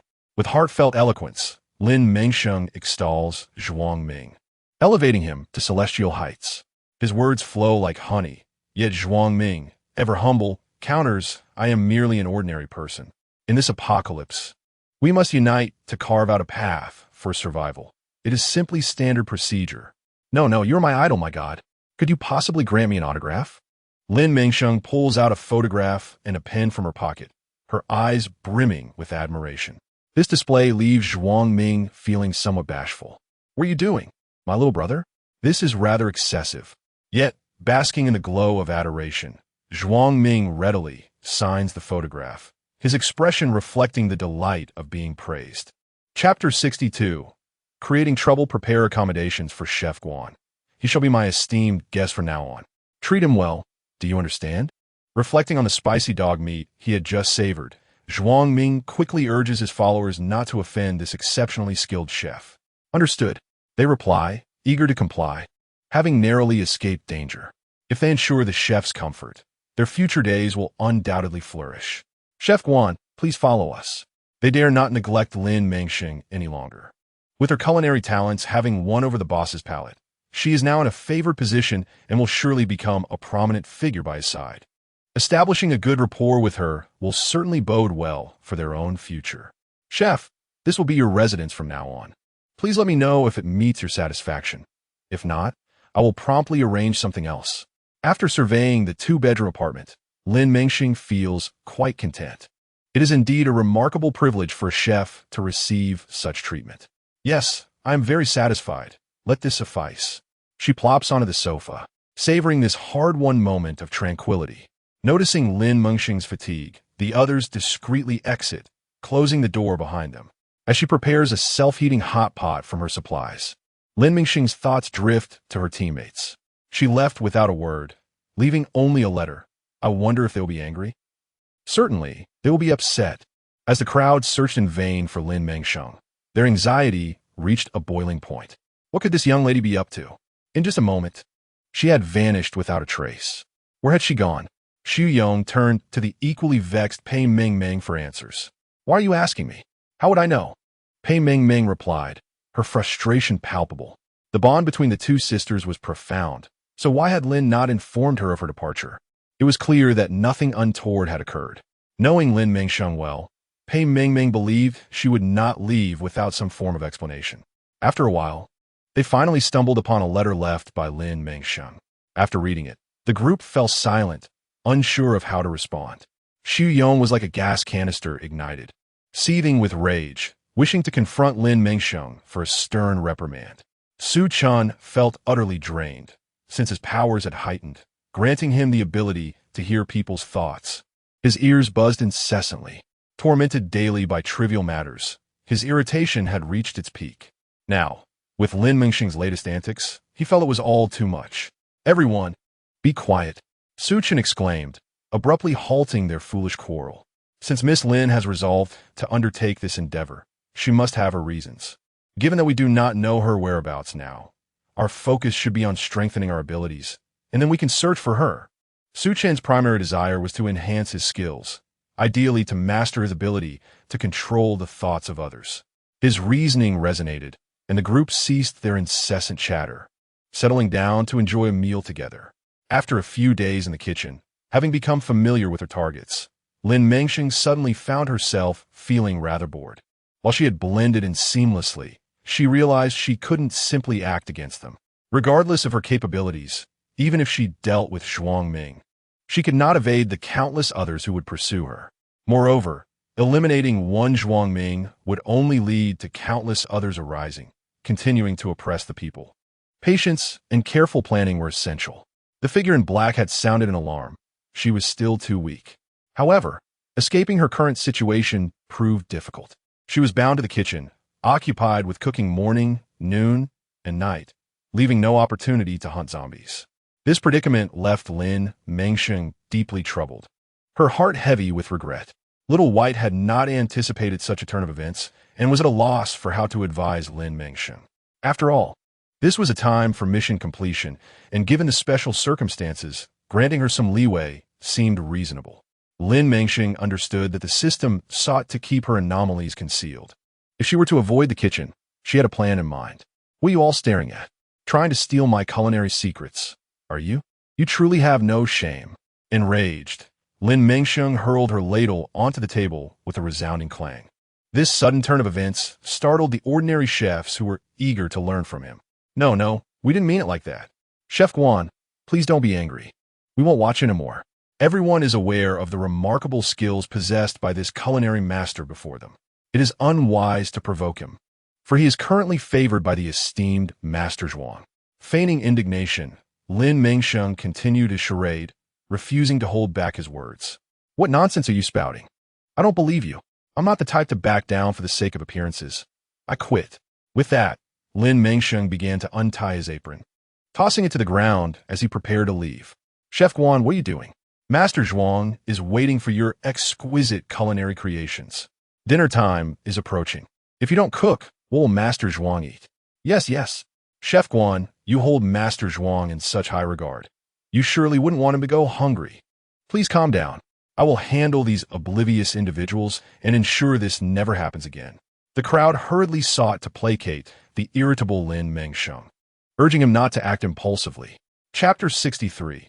Midnight Challenge. Lin Mengsheng remained unconvinced, pushing past them towards the door. Don't waste your breath on me. It's difficult to guard against those closest to you. I cannot let others learn my culinary skills. I would be failing my ancestors otherwise. Indeed, this person is short-sighted and self-serving, focused solely on hoarding his secret recipes. Yet, despite his inner thoughts, he must maintain a facade of amiability. Otherwise, Master Zhuang might unleash his wrath upon them. Please, do not abandon us. If you leave, how will we survive? Master Zhuang has a temper, and we might lose our heads. Yes, yes. Chef Guan, you must stay.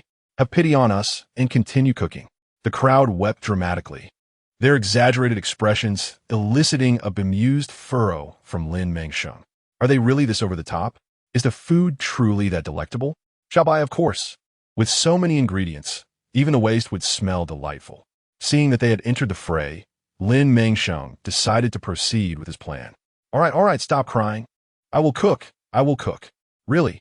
Upon hearing Lin Mengsheng relent, the crowd quickly wiped their tears and focused intently on him. Really? Lin Mengsheng feigned exasperation, rubbing his temples. Hearing this, the crowd felt relieved. At least Chef Guan remained reasonable, or they would have been at a loss for how to survive. However, this Chef Guan truly possessed exceptional skills, crafting dishes that were a feast for the senses. Their inability to steal his culinary secrets was indeed a significant loss for them. But I have conditions. Lin Mengsheng's tone shifted sharply as he cast a keen gaze at the now jubilant crowd. What conditions? Panic surged through them, fearing Lin Mengsheng might impose further challenges or difficulties upon them. Please, spare us from any more distress. A wave of resentment surged through the crowd. As they whispered to themselves, is this a joke? I shall never cook in this kitchen again. If you won't do it here, where else will you? I shall prepare my meals at home. Once done, you may come and fetch them. This is unacceptable. You must reconsider. It doesn't comply with the regulations. I implore you not to chatter beside me. Once I have made my decision, it is immutable, do you understand? With perfect flips of her spatula, Zhuang Ming completed the last dish. After all, she had orchestrated this entire day for just this outcome. To suggest she reconsider, to change her mind? Such folly, a waste of emotional investment. Life was becoming increasingly arduous, entangled with daily scheming that was utterly exasperating. Suddenly, amidst this tranquility, a spark of inspiration ignited in Xiaobai's mind. Indeed, rather than dabbling aimlessly, was there not an opportune moment when no one was watching? Host. It's late at night. Everyone is asleep, and no one is monitoring your actions. This is a golden opportunity. The once melancholy Lin Mengsheng felt rejuvenated upon hearing the system's words. How could she have overlooked the prospect of taking action at night? Xiaobai, promptly transport me to a location teeming with zombies. I intend to engage in battle, collect crystal cores, and enhance my abilities. I must ensure that no one dares to underestimate me again. With fervent aspirations, Lin Mengsheng grasped her weapon, ready to confront the impending conflict. What was happening to the host? Had she been invigorated by an unseen force?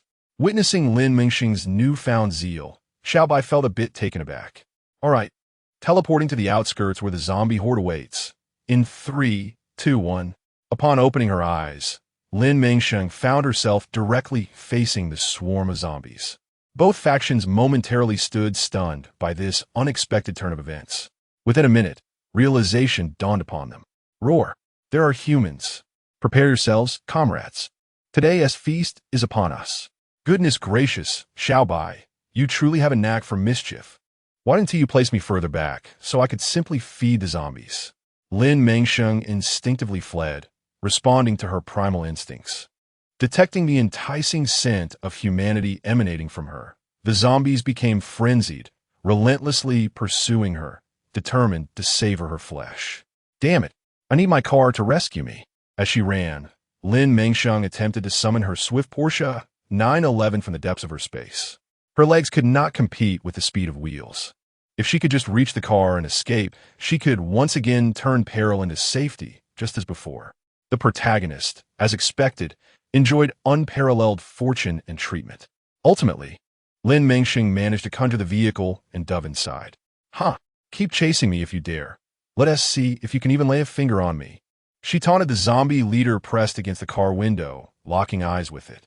The zombie, seemingly understanding her provocation, struck the glass, causing it to crack. Goodness, have zombies become this ferocious? She could not allow this horde of zombies to lay their hands on her beloved car. Lin Mengsheng started the engine and swiftly reversed. What is this woman up to? She had just collided with and injured their companion. Yet, this was merely the beginning. After creating some distance from the zombies, Lin Mengsheng resolved to wield her vehicle as a weapon, intending to dispatch a few of them. With a firm press of the accelerator, the car emitted a low rumble, and the red Porsche shot forward like a bullet. In this assault, 3 zombies were crushed, while 7 others sustained injuries. How dare you, human? I will not let you escape. The zombie leader, with one arm broken beneath the weight of the car, propped itself up with its remaining arm, narrowly evading Lin Mengsheng's next strike. All of you surround her, block her car, and immobilize it. With certain death inevitable, they resolved to use their lives to halt her vehicle, buying precious time for their remaining comrades. As Lin Mengsheng attempted once more to crush the zombies, they organized themselves and no longer dodged, instead encircling her car, rendering her efforts futile. Ultimately, her car was brought to a standstill, as countless zombies pounded on her windows.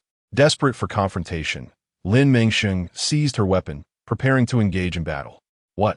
Did you truly believe I am defenseless, relying solely on my car to crush you? Today, I shall show you how to conquer you with my bare hands. In Chapter 64, the eerie and terrifying supermarket, after a fierce bout, Lin Mengsheng successfully dispatched the horde of zombies. Finally, it was dealt with, though it had left her utterly exhausted. Stretching her legs and shaking her sore arms, she gathered her strength to continue her work. With a decisive swing, she cleaved the head of the zombie with her machete. What a disappointment. There was no crystal core. After striking down several zombies without finding a single core, her patience began to wane. Was it truly such an ill-fated day for her? To toil for hours without a single crystal core? Her spirits were low, yet upon splitting the head of the leading zombie, she finally discovered her first crystal core of the night. Wow, a level 2 crystal core. Today I have struck gold. After cleansing it, Lin Mengsheng promptly placed it into her storage space. After a laborious search for crystal cores, she amassed 20 level 1 cores and 1 level 2 core. How fortunate! Just moments ago, she lamented her bad luck, and now it felt as if she had received a bountiful shipment of cores. Ecstatic, Lin Mengsheng hurriedly cleaned the cores and stored them away, then joyfully drove toward a nearby water source to wash her car thoroughly. Ideally, she would find a repair shop to fix the shattered glass of her flashy sports car. However, reality proved far less accommodating than one might hope. After traversing approximately 30 kilometers, she encountered no repair shops.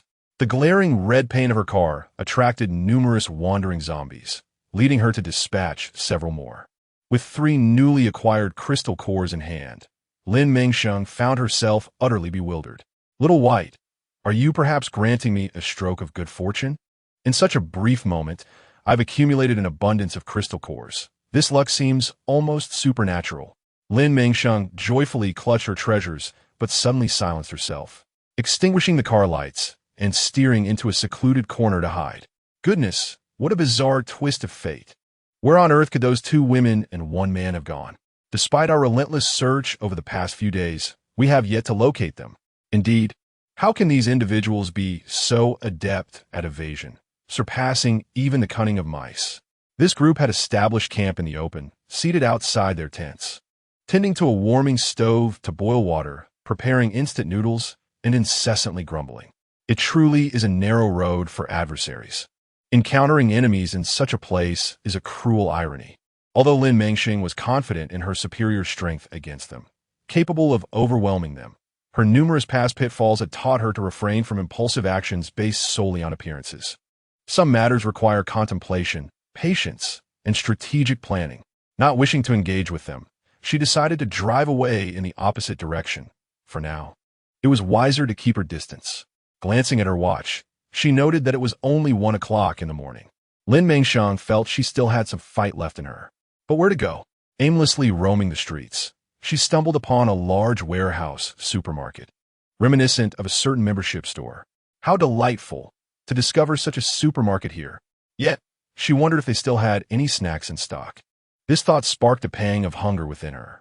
Although she had previously looted a supermarket, she had left most of the supplies for her teammates in the kitchen, taking only enough food to last herself for about a month. Now, upon seeing this sprawling supermarket, her eyes glimmered with excitement. Host, do not celebrate too soon. Have you considered why no one dares to loot this place, even with the multiple chains locking the entrance? Little White felt a wave of exhaustion. Her host was rather naive. A discerning I could easily perceive the oddity in this situation, yet she still viewed it as a delightful surprise. Arming herself with the intent to raid, Little White sighed, wondering why her host was so challenging to guide. Upon hearing Little White's words, Lin Mengsheng too began to notice the peculiarities of this location. Indeed, logically, this place should have attracted numerous looters. Why then did the structure remain so intact, showing no signs of having been ransacked? As she investigated further, she was taken aback. What in the world was going on? Perhaps I should illuminate the darkness with my flashlight. Lin Mengsheng retrieved the flashlight from her space and directed it toward the glass. As she flicked it on, the beam revealed the interior conditions. This flashlight, a high-intensity model used by outdoor special forces, illuminated the entire building, making it as bright as day. Thus, late at night, she clearly observed the situation within. In the spacious corridor, a dense throng of zombies wandered aimlessly, their expressions vacant, fangs protruding, and their bodies a ghastly shade of blue. Their mouths hung open, saliva occasionally dripping onto the floor, a nauseating sound that reached her ears, accompanied by the unsightly stains on the ground. Lin Mengsheng felt an overwhelming urge to retch, repulsed by the grotesque sight before her. Logically, if they were trapped inside, unable to escape while others could not enter, why did these zombies still appear in such a horrific state? Many of them were far from whole. While one might expect a zombie to simply be a victim turned into a mindless creature after losing a chunk of flesh from a bite, these were markedly different from the ordinary undead. Each zombie exhibited signs of extreme disfigurement. Missing limbs were a minor concern compared to those whose bellies were torn open, dragging their entrails as they moved. Some had lost all their limbs, dragging themselves across the floor, their elongated tongues slithering along the ground as they advanced. At that moment, all of them turned their ghastly gazes toward her, drawn by the sudden beam of light piercing the darkness. Upon realizing the presence of a living human, they surged forward with unsettling eagerness. The sound of several zombies colliding against the glass sent Lin Mengsheng's heart racing in terror. Oh my God, I'm going to be bitten. There must be over 1,000 of them. She dashed toward her vehicle, desperate to escape this eerie and terrifying place. However, her concern that the zombies might break through the glass was unwarranted. After all, it was constructed of the finest military-grade tempered bulletproof glass, which the zombies could not breach easily. The prolonged entrapment of these creatures was not without reason. Sometimes, even mundane tasks like drinking water could become a challenge when one was burdened. As Lin Mengsheng attempted to start her car, it sputtered and died. Chapter 65. A harrowing ordeal. As someone who was adept at driving, but lacking in mechanical knowledge, Lin Mengsheng was bewildered by this phenomenon.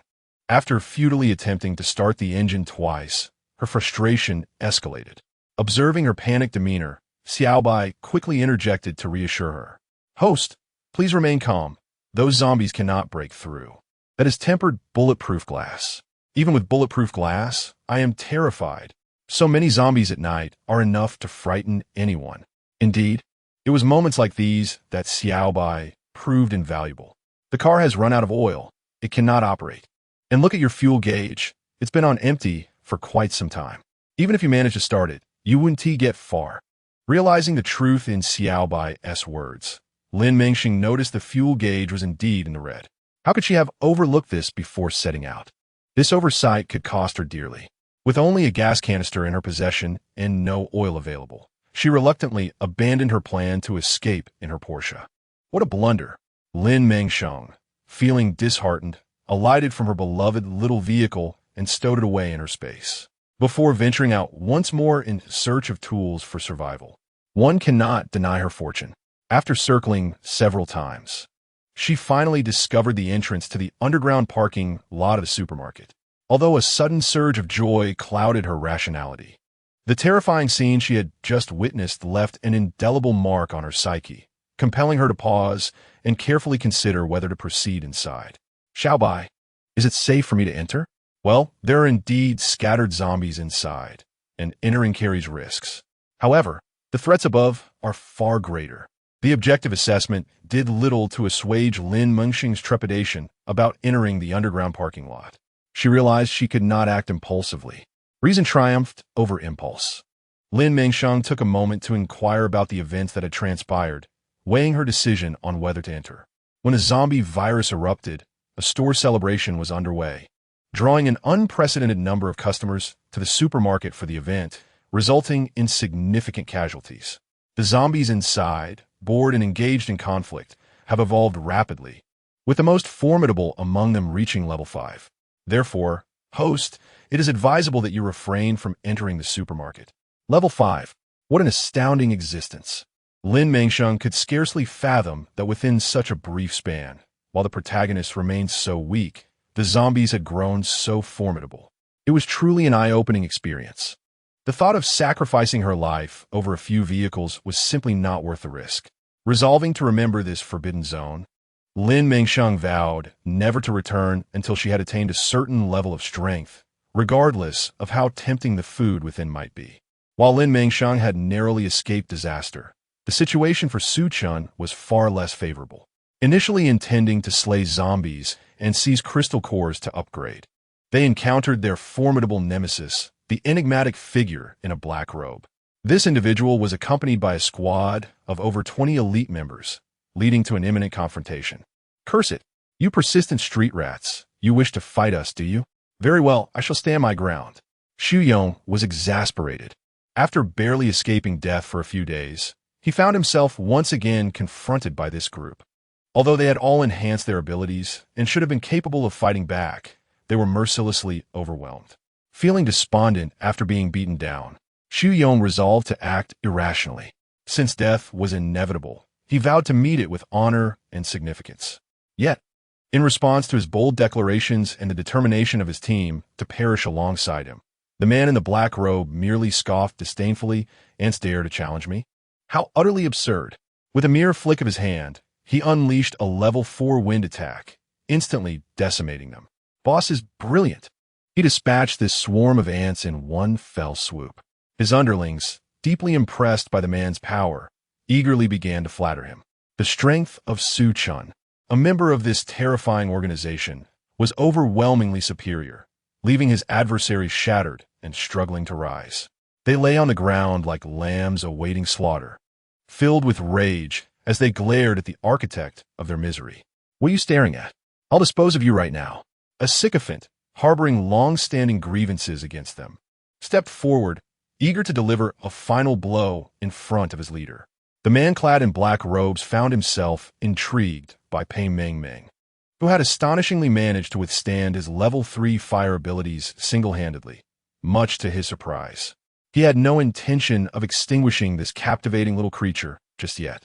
The mysterious figure opted to restrain his lethal capabilities, inflicting only significant injuries upon Pei Meng rather than severing her tendons. Let them remain here in this desolate wilderness.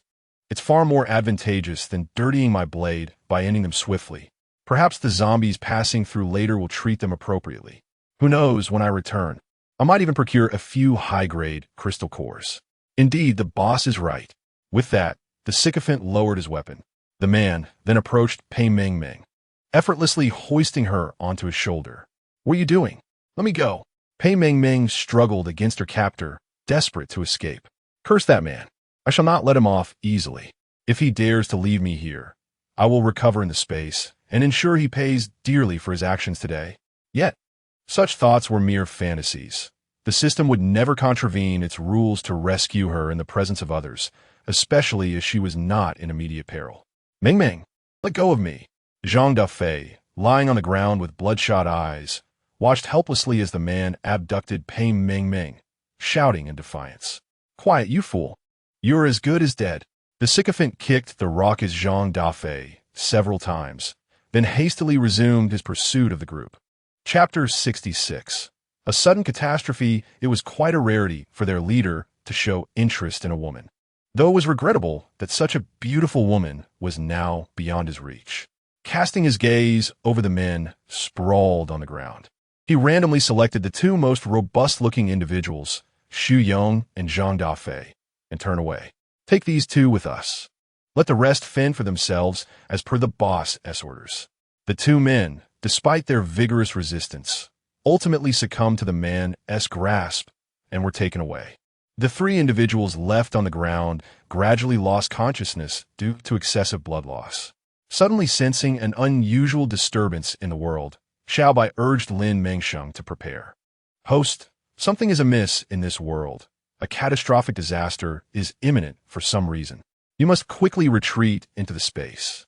Initially irritated while searching for a vehicle, Lin Mengsheng complied immediately upon hearing Xiaobai's alarm tone, entering the space without delay. In a short while, the previously pleasant evening transformed into a tempest of thunder and lightning, unleashing a torrential downpour. The torrential rain pounded down with an intensity that struck Lin Mengsheng with a sense of trepidation as she gazed out at the chaotic scene beyond her window. To her alarm, she discerned that this was no ordinary rainfall. The water was a murky, brownish hue. After waiting for what seemed like an eternity, the relentless downpour showed no signs of abating, prompting Xiaobai to realize that something catastrophic was unfolding in this world. This is bad, for some unknown reason. The narrative here has spiraled out of control. Host, you must remain in the space, and under no circumstances venture outside. Understood, Lin Mengsheng echoed, feeling the chill of fear creep over her. Alone and isolated, she contemplated her friends Su Chun and Meng Meng, yearning to join them in weathering this storm together. Xiaobai, how are Meng Meng and the others faring? Are they also sheltering in the space? Can I join Meng Meng there? At the mention of her friends, Xiaobai suddenly remembered that it too was part of this world. Although it could not establish a connection at that moment, it could certainly check on their current circumstances. To its dismay, Xiaobai discovered that Pei Mengmeng had sustained injuries, which explained the instability of her system and the inability to contact her. Given that Mengmeng was injured, Xiaobai promptly began searching for Su Chun, but found no trace of him, as if he were far removed from Mengmeng's location. This is troubling. It appears your team has been scattered, and I have no idea where they might be. What? They aren't in the space. No. Mengmeng seems to be injured and is still outside the space. I suspect they may have encountered some peril. As the rain continued to lash down, the neglected drainage systems, long overdue for repair, malfunctioned, causing the water to accumulate on the surface, gradually rising inch by inch. Vehicles that would typically remain operational were now partially submerged, their tires soaked and undercarriages compromised. Yet, as the downpour persisted for over an hour, nearly two, the few remaining vehicles became entirely obscured, their rooftops disappearing beneath the swelling tide. Have they found shelter? This rain is so fierce it could lead to a flood. If they're outside, they must be in grave danger. Lin Mengsheng, unable to remain still in the space, could hardly fathom the vulnerability of fragile humans confronting such merciless natural calamities. Without refuge on higher ground, survival would be in jeopardy. Xiaobai, too, recognized the gravity of the situation and hastily sought to locate Su Chun. After a tense search, Xiaobai finally succeeded in finding him. I found him. Su Chun seems to be swept away in the flood, on the verge of losing consciousness. Upon hearing that Su Chun was in peril, Lin Mengsheng's heart raced, an indescribable wave of emotion surging within her. Xiaobai, in which area is he located? I must go to him. though she understood that locating anyone amidst the capricious currents of the flood would be nearly impossible. However, Lin Mengsheng remained resolute. She had to go. Memories of the past surged within her mind. Those moments when that steadfast and reliable figure selflessly rescued her time and again. Though cold, he exuded warmth and reliability, akin to a family member, akin to a brother. She could not bear to lose him. Before she could voice her thoughts, Xiaobai urged her to hasten and save Su Chun. Otherwise, the best outcome would be a mere restart for the two of them, while the worst would entail both facing dire consequences. No need for that. It's futile to board the yacht now. Since we are already amidst the flood, I shall don my diving suit and oxygen tank and plunge into the water to search. Upon finishing her words, the system transported her to the designated area. All right, this is the place. Let us search together. If I discern where he is, you swim in that direction. Understood. Lin Mengsheng donned her oxygen mask and goggles, plunging directly into the murky waters that had already submerged 2 stories high. The rain's color was appallingly murky, and though Lin Mengsheng could open one eye behind her goggles to search, she was still unable to discern anything clearly ahead. She gasped, removing the mask and thrashing on the water's surface, inhaling the air above while her crimson, tear-stained eyes could not contain their sorrow. Gazing at the boundless city engulfed by the flood, an overwhelming sense of despair enveloped her. Xiaobai, can you locate Su Chun? I can't see him in the water. Am I destined to lose him? Chapter 67. A desperate escape, do not fret. I have found Su Chun. He is 5 kilometers ahead of you. Accelerate your speedboat and pursue him. He is currently afloat on a piece of wood and is momentarily safe. Remarkably, it had taken quite some time to locate Su Chun, who had succumbed to asphyxiation. His body lay cold and rigid, rendered pale by the floodwaters. Fortunately, the system had invested significantly in a revival suit for him, allowing him to float on the wooden plank, preventing his demise. Otherwise, he would have perished alongside the world around him. Is it true? Upon hearing this encouraging news, Lin Mengsheng hurriedly retrieved the speedboat provided by the system, accelerating swiftly ahead. Numerous broken logs obstructed her path, significantly hindering her speed. Why were they so bothersome? Blocking her way?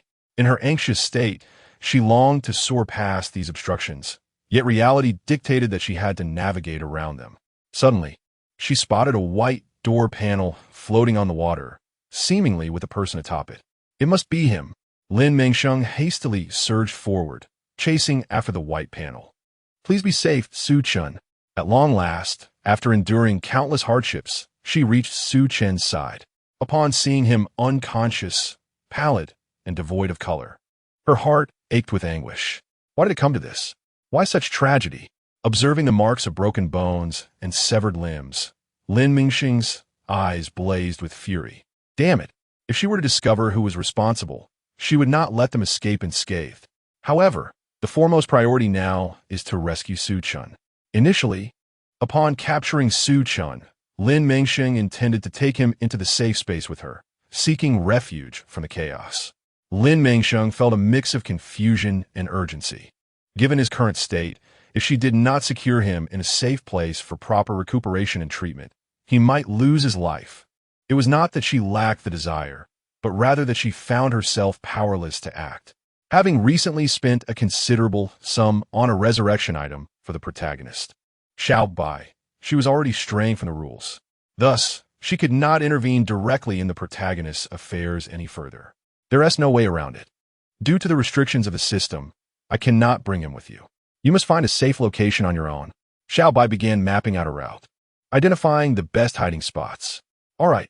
Lin Mengsheng reluctantly dragged Su Chun into the speedboat and moved forward, only to halt abruptly. This won't do. The speedboat requires fuel, and if she aimlessly meanders, they would exhaust their supply and be left without a means of transport, forced to swim. While she could manage alone, carrying a tall man of over 6 feet would be an immense burden.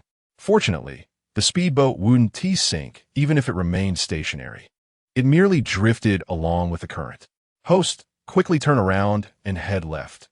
You will see a luxurious hotel with 36 floors. Just ascend to the top floor. It will be absolutely fine. Without hesitation, Lin Mengsheng pivoted and headed in the direction Xiao Bai indicated, without a moment's delay. Glancing up, she indeed spotted the lavish hotel sign, towering above the nearby structures. By the time they arrived, the water had risen to the 5th floor, rendering the entrance inaccessible. They would have to break a window to enter and then scramble up the emergency staircase without pause. Xiao Bai, Su Chun is so heavy. Will I be able to climb 30 floors without collapsing? The thought frightened Lin Mengsheng. Yet compared to the alternative of drowning, she resolved to silence her fears and act. Grabbing a length of rope from her space, she secured Su Chun tightly to herself. With Su Chun on her back, the weight was almost suffocating. Goodness, this man is incredibly heavy. Taking a deep breath, she steeled herself. As the water surged close to the 6th floor, Lin Mengsheng deftly smashed through the glass and squeezed inside, racing against time towards the exit. Unfortunately, within the room, 2 zombies awaited them. A middle-aged man with a beer belly clad in shorts, and a young woman in lace pajamas. Their former activities were all too evident.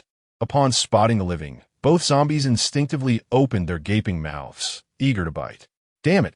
She never anticipated that while fleeing for her life, she would also have to contend with the undead, brandishing a machete and a hammer. She struck one in the head while aiming for the other's brain.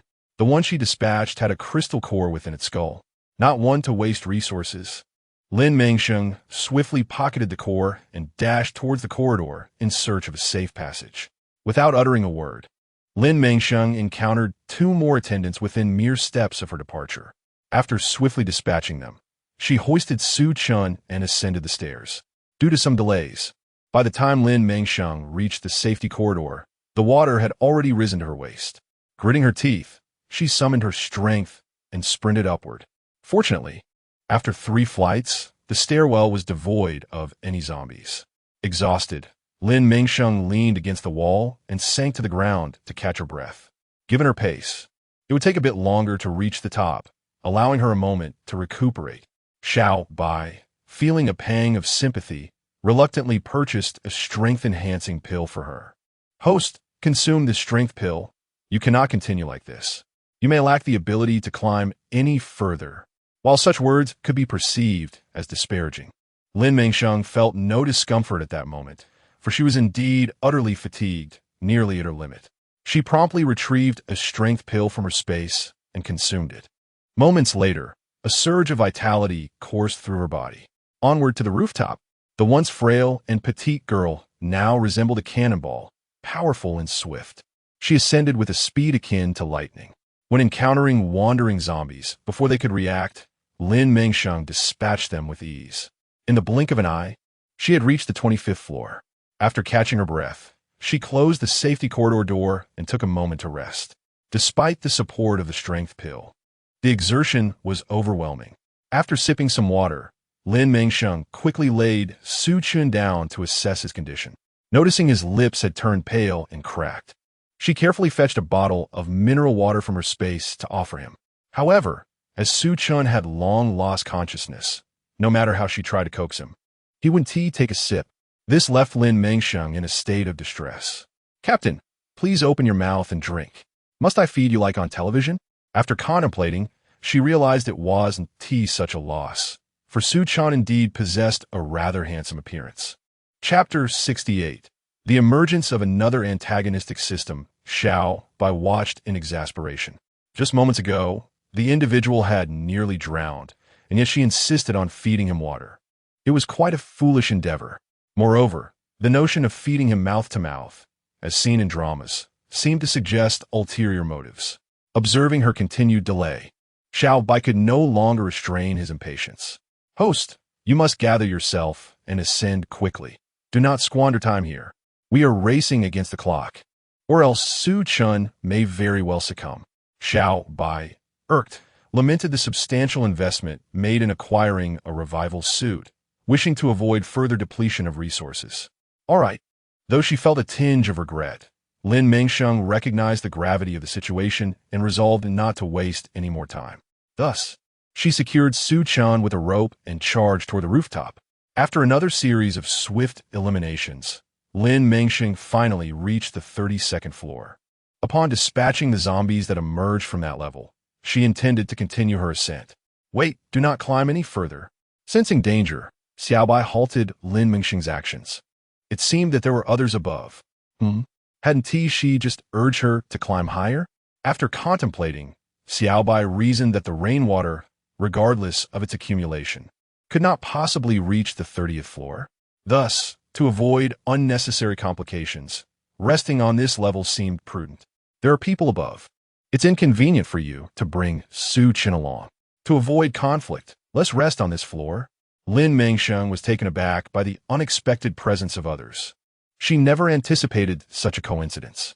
Nonetheless, her primary concern remained ensuring Su Qin was escorted to a safe room for rest. To be cautious, Lin Mengsheng wielded her weapon as she entered the corridor. Indeed, zombies lurked ahead. Watch my strike. A uniformed waitress met her hammer with a decisive blow, her brains splattering across the floor. Upon discovering a crystal core within her skull, Lin Mengsheng was elated, promptly pocketing it as she considered which room to enter. Let us go to the innermost room. It's spacious, the door is blast-proof, and its safety rating is high. It even contains an emergency shelter.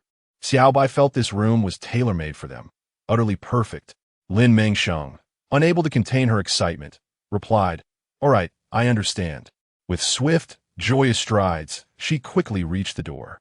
However, as Xiaobai had indicated, the door was indeed blast-proof, presenting a formidable barrier that she could not open. This is simple. Xiaobai instructed Lin Mengsheng to place her hand on the doorknob. With a surge of force, it seemed as though a current coursed through Lin Mengsheng's arm to the lock, which clicked open with a satisfying sound. Incredible! Lin Mengsheng gasped in amazement. Just average, a little trick. Observing her exaggerated expression, Xiaobai humbly remarked while feeling a sense of pride.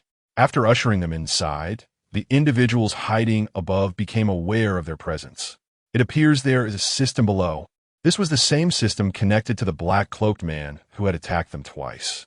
Sensing something amiss, it had swiftly retreated to this location, taking the elevator to the topmost floor. Is that so? Are they your companions? Should we greet them and form an alliance? The black-cloaked man could no longer tolerate donning the heavy cloak.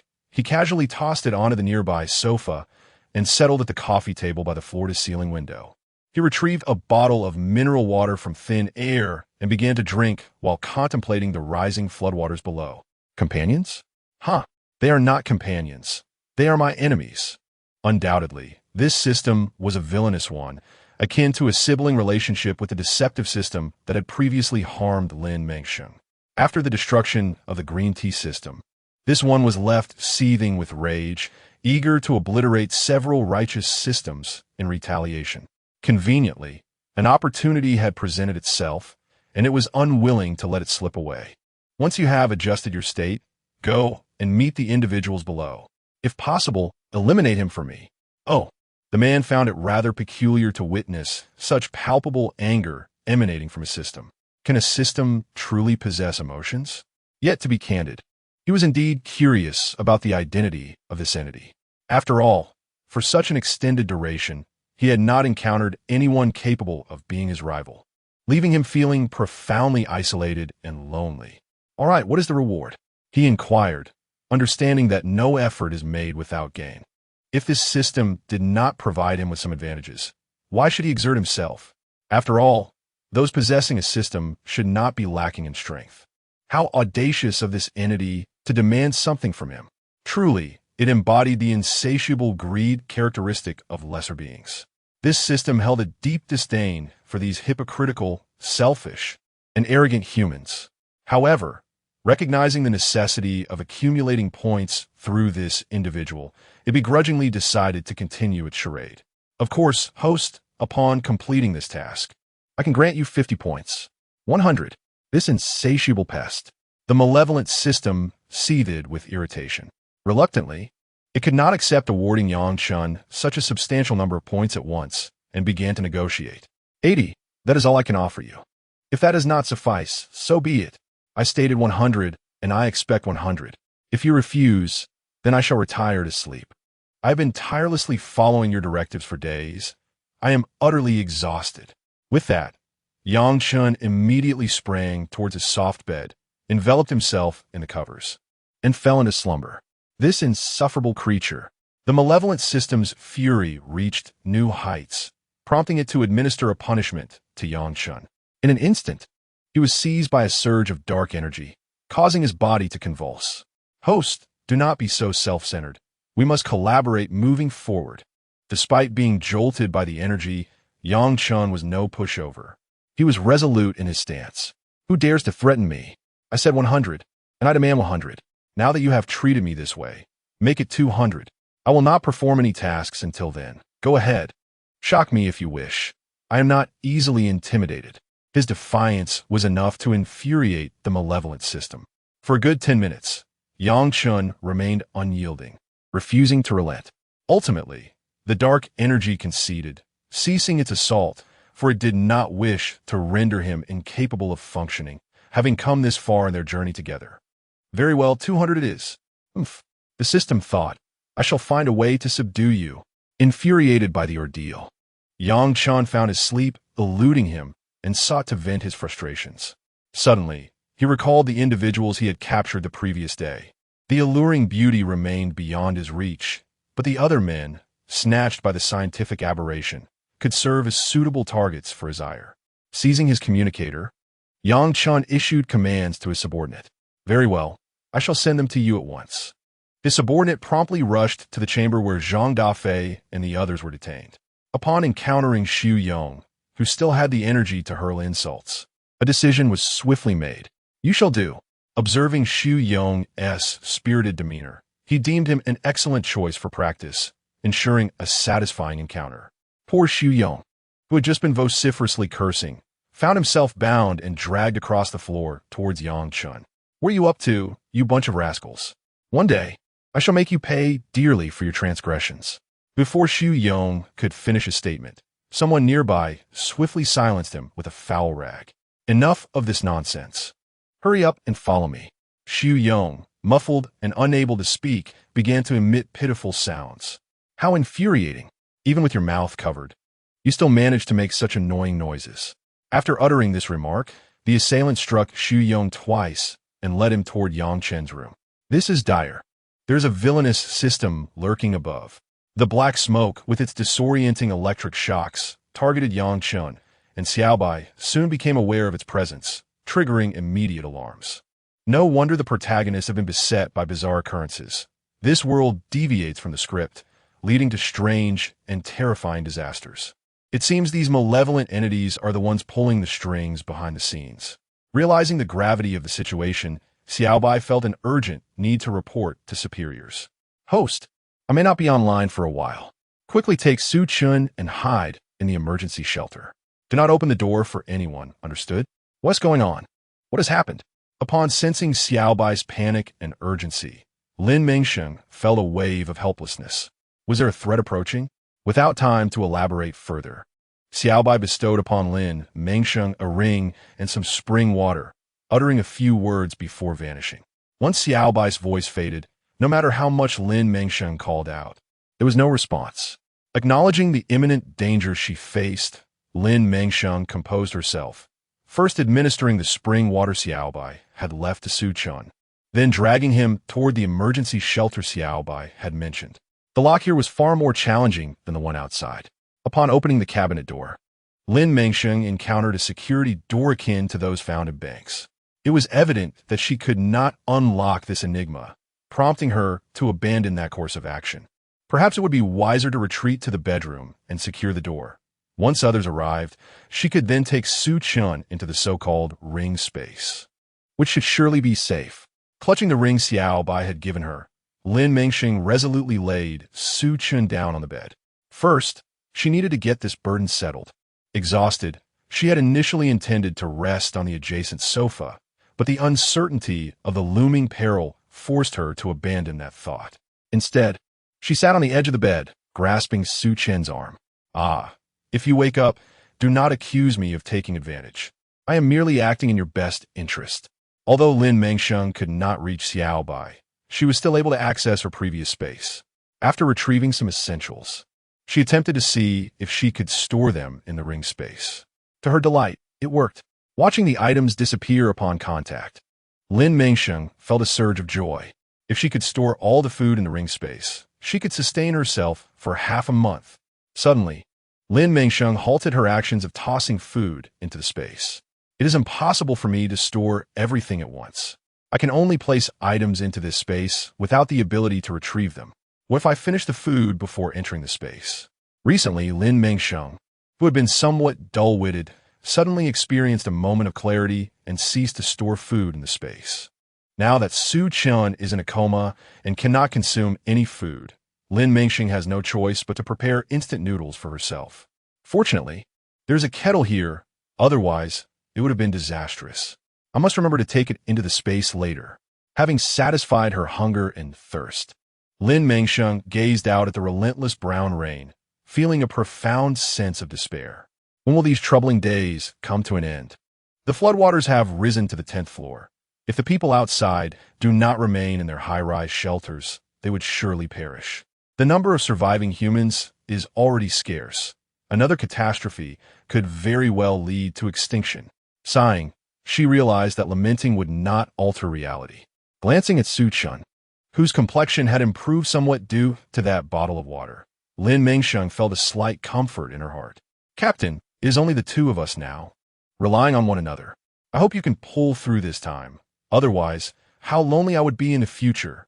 Meanwhile, the black smoke, still regretting its earlier promise to give 200 points, observed the tragic scene outside and could not help but burst into laughter. Indeed, it was clever. It had turned that so-called protagonist of this world, the child of the realm, into a pitiful state. With the increase of resentment in this world, dark matter would multiply. It was a twofold gain, as expected of it. Delighted in its own cunning, it was the mastermind behind this disaster. Its goal was to prevent this world from thriving. Whether it would collapse was beyond its concern. In its eyes, as long as the righteous systems existed, Su Chun would undoubtedly survive, and thus the world would not fall apart. Moreover, the villainous systems were not only malevolent but also petty. Seeing the scene where Yang Chun ruthlessly dominated Xu Yong, it laughed heartily, urging for more. This is splendid. With Yang Chen's growth rate already lagging behind, this turmoil would ensure he could never catch up. Henceforth, in this world, his host would reign as the strongest. Indeed, let us torment the children of the realm even more, making the paths of those righteous systems increasingly arduous. Su Zhong, battered and bruised, unable to recognize even his own mother, collapsed on the ground, devoid of consciousness. Let it be so. Let him perish like this. He is already a waste, and rather than being tormented further by these people, it would be better to die swiftly. Chapter 70. Su Chun awakes after releasing his pent-up frustration. Yang Chen's irritability and anger finally subsided, leaving him feeling somewhat better. As for the task he had just agreed upon with the system, he was in no rush. After all, it would not escape him for the time being. He decided it would be best to rest first. The black smoke could only watch helplessly as the exhausted Yang Chan lay down to sleep. Damnumans, always seeking to be lazy. On the other side, oblivious to any abnormalities, Lin Mengsheng began to tally the crystal cores she had collected earlier. After careful calculation over this prolonged period, she has remarkably amassed over 120 primary crystal cores and 12 secondary crystal cores. With such a collection, she is now entirely capable of advancing to the second level, is she not? Taking out 10 primary zombie crystal cores, she meticulously cleansed them with water before consuming them one by one in a single breath. After ingesting 10 in succession, a wave of unbearable pain surged through her abdomen. Goodness, why does this feel so uncomfortable? Naturally, swallowing 10 items resembling crystal stones all at once would be distressing. Lying on the bed, Su Chun managed to move a finger. Although his eyelids felt heavy and unyielding, he had regained some consciousness and could perceive the commotion nearby. Lin Mengsheng? Why was she beside him? Hadn't she left for some urgent matter? Moreover, hadn't he just been tormented by that group of mysterious individuals, rendering him a mere shell of his former self? Was it possible that she had come to his rescue? Lin Mengsheng, overwhelmed by discomfort, could no longer bear it and collapsed onto the bed. With her descent, the space beside Su Chun sank down. Sensing the warmth of her body and the commotion caused by her pain, Su Chan felt an urge to open his eyes and see how she fared. He had endured considerable hardships in enhancing his powers and had nearly reached his limits. Lin Mengsheng, in her agony, began to whimper. "Oh dear, why does it hurt so much? It's even worse than menstrual cramps, and it feels contagious. Why is my entire body aching, and am I starting to run a fever? This simply cannot be. I cannot perish yet. I've lived 2 lifetimes as a singleton, never even sharing a kiss or a hug with a handsome man. It's utterly tragic. Heaven, considering my misfortune, please do not let the king of hell take me away. Who would want you with such incessant complaints? It's utterly annoying." Su Chan was driven to the brink of madness by Lin Mengsheng's inner turmoil, yearning to awaken and escape her. After a while, accustomed to the noise, Su Chan resigned himself to the situation. Whatever may come, let it be. He was now impervious to all adversity. However, he found himself curious about the Xiao Bai she mentioned. This individual seemed rather formidable and all-powerful. Yet, most of her lamentations revolved around her regrets of not being close to any handsome man. When would this ever come to an end? After enduring another 3 hours of Lin Mengsheng's anguished cries, Su Chan wished he could simply cover his ears with a pillow to shield himself from her distress. "Host, what has happened to you? How could you have come to this in such a brief moment?" As Lin Mengsheng drifted into a stupor, the melodious voice of Xiao Bai, akin to a heavenly melody, finally broke through. "Wu, Xiao Bai, you have finally appeared. I am on the verge of collapse after consuming 10 crystal cores."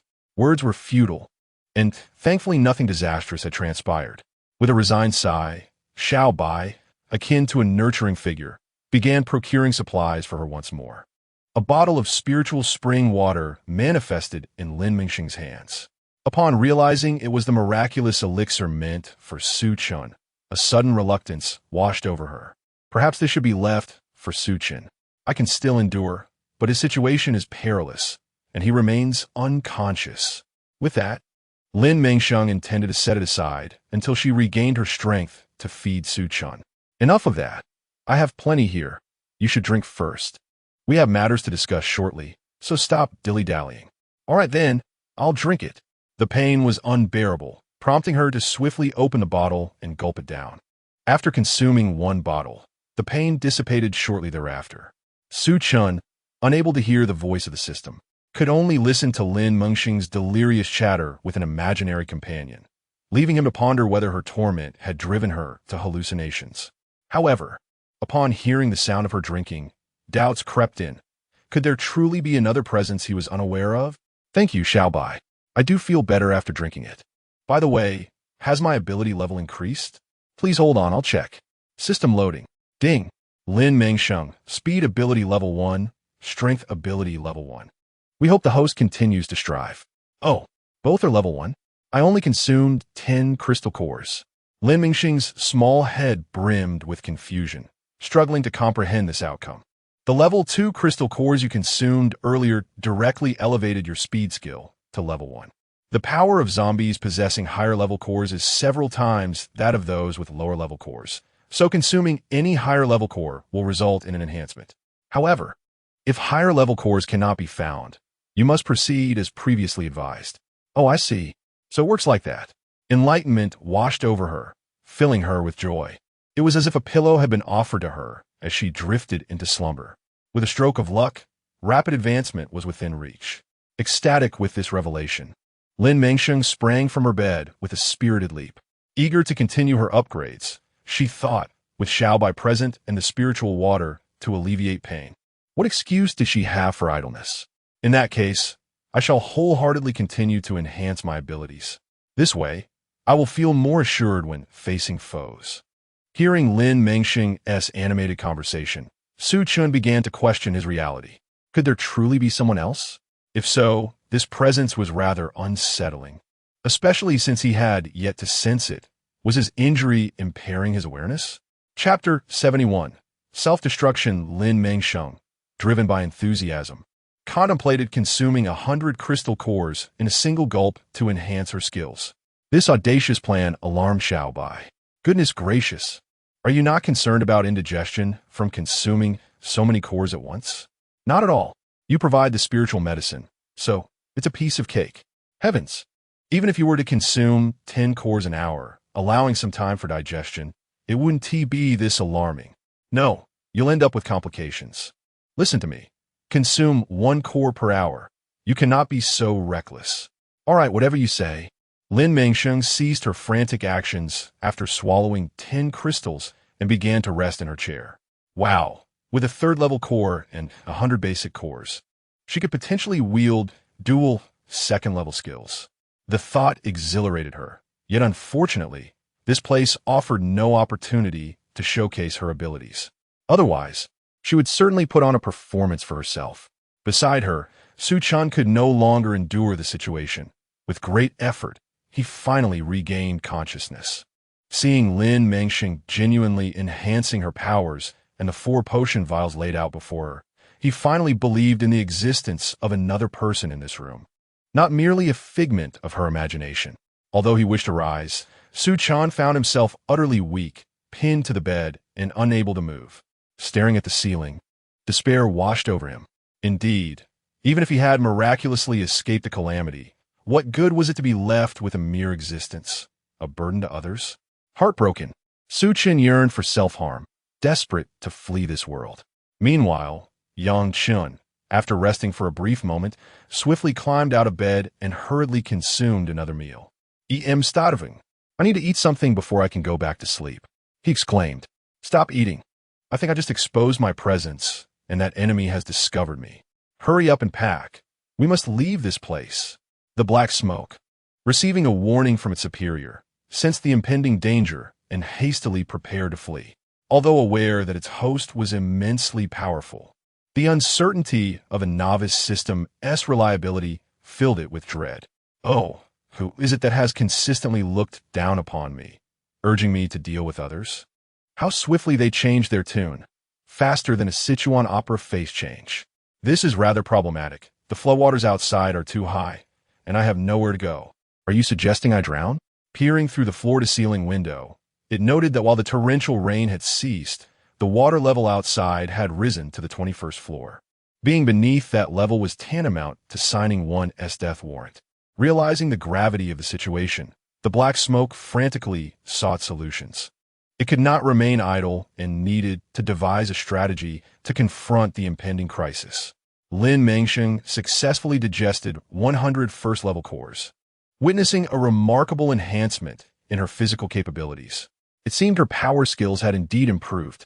She felt an exhilarating surge of strength, capable of lifting a bull with ease.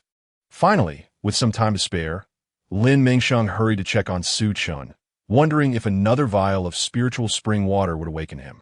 However, as she leaned closer to him, she found him staring blankly at the ceiling, devoid of hope. "Su Chan, what's wrong? Why didn't you call me when you woke up?"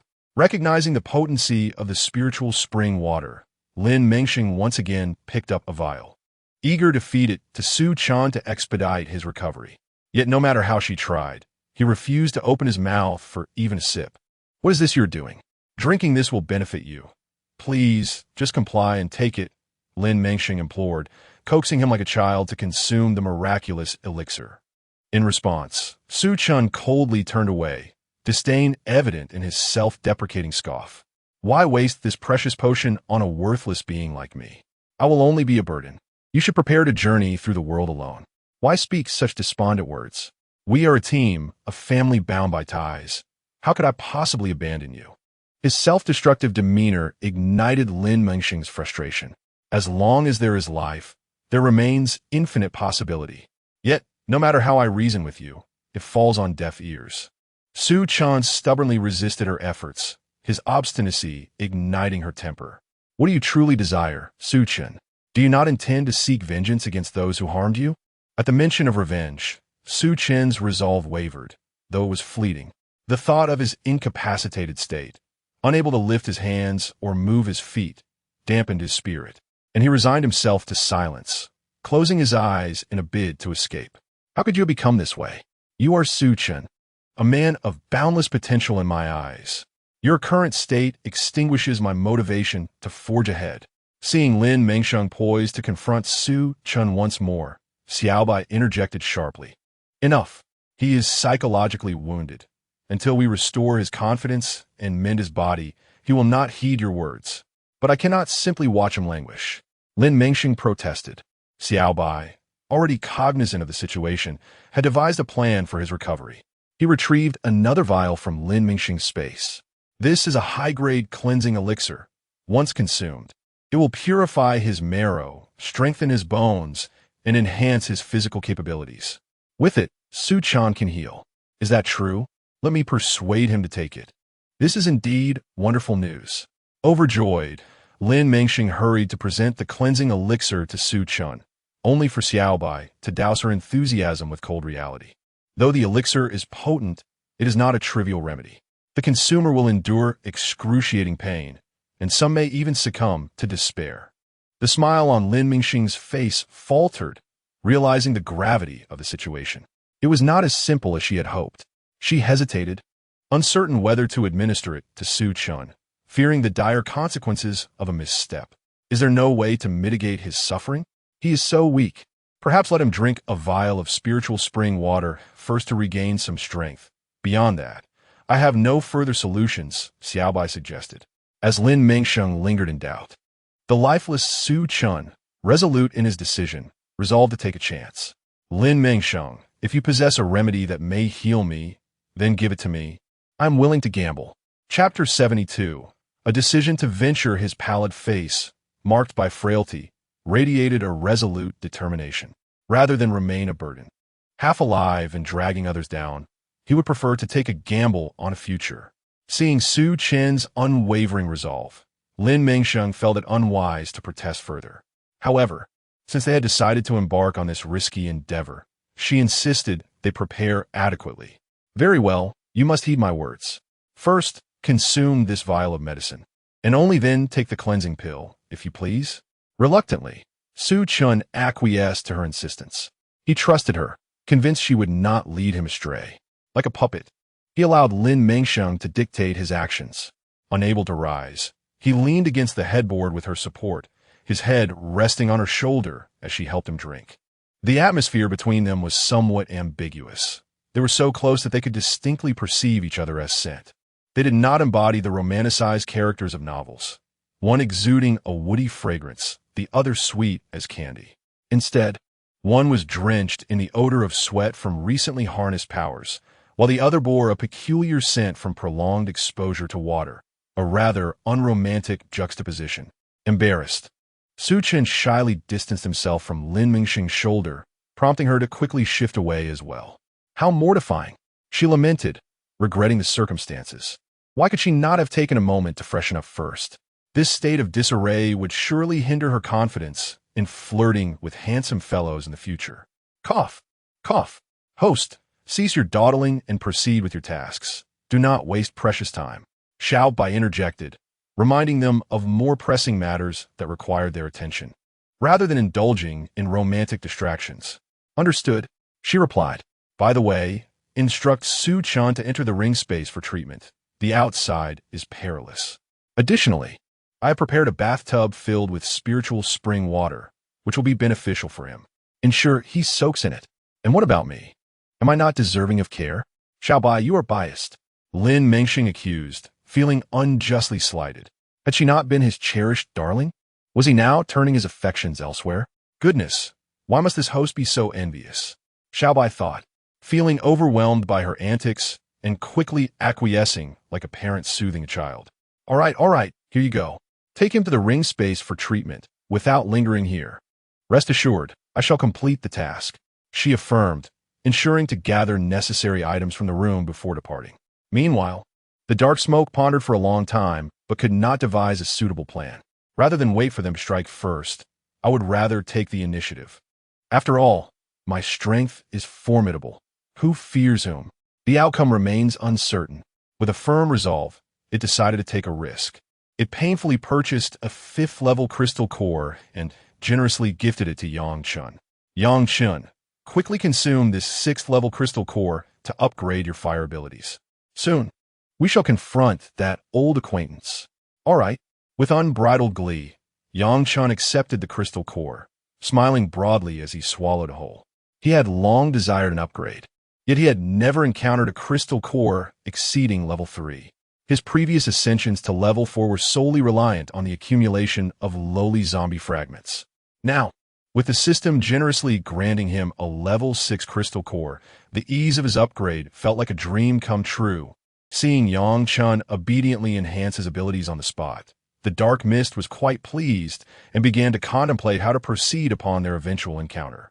Since this system was such a nuisance, it decided to eliminate both it and its host, erasing its existence from this world. As for what came next, once it managed this temporary extermination, it would simply leave this realm and venture into another, unburdened by the fear of discovery. With grand visions in mind, the Dark Mist prepared 10 nanobombs, ready to unleash them unexpectedly should the need arise, anticipating how the system might escape.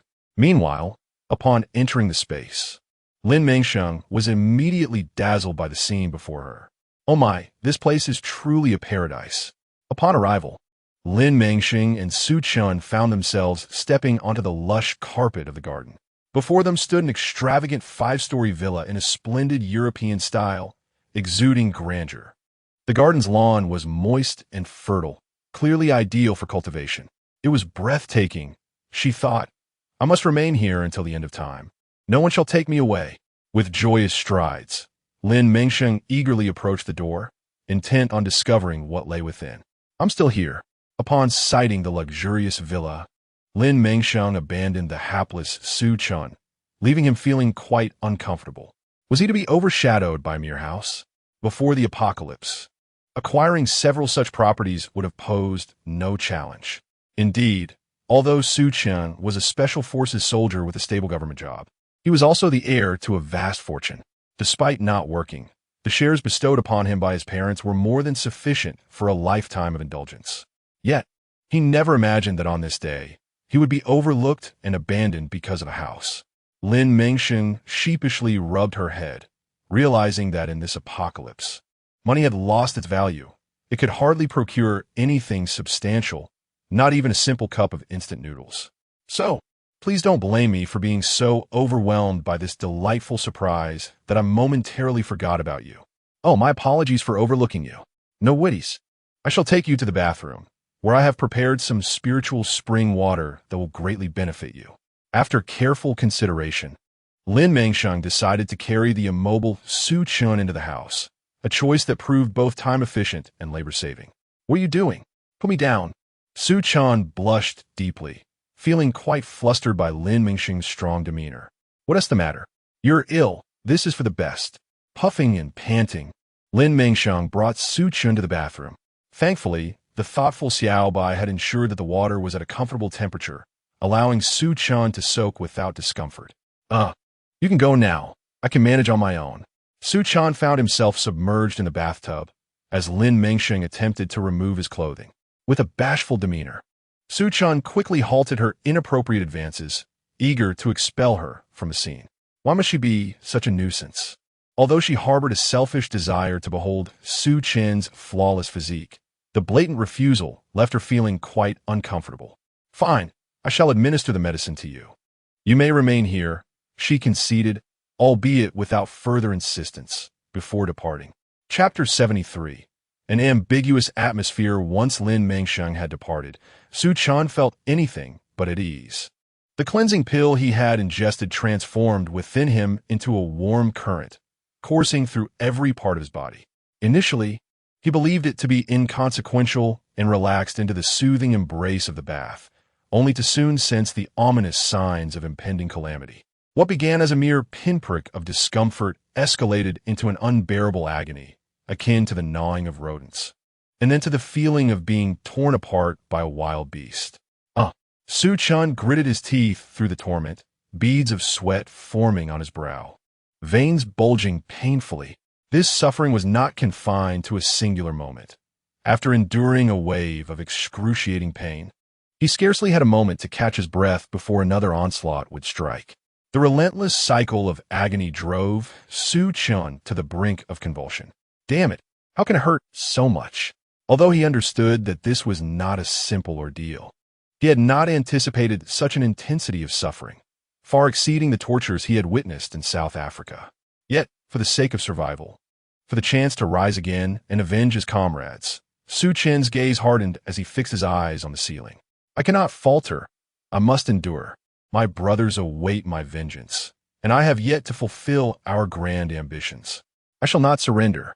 As the torment persisted, even intensifying, Su Chen's consciousness began to wane. The singular thought propelling him forward was the unwavering belief that he must survive. Just as he felt himself on the verge of succumbing to the instinct to end his own life, he opened his bloodshot eyes, filled with an indomitable spirit. Upon sensing movement in his arms and hands, he swiftly removed the small restraint. It worked. It truly worked. Overcome with elation, Su Chen resolved not to let his body's primal instincts undermine the perseverance he had maintained for so long. It was merely a minor inconvenience. Once he endured this trial, he could reattach it later. Time became an ambiguous blur as he endured the torment, teetering on the brink of death.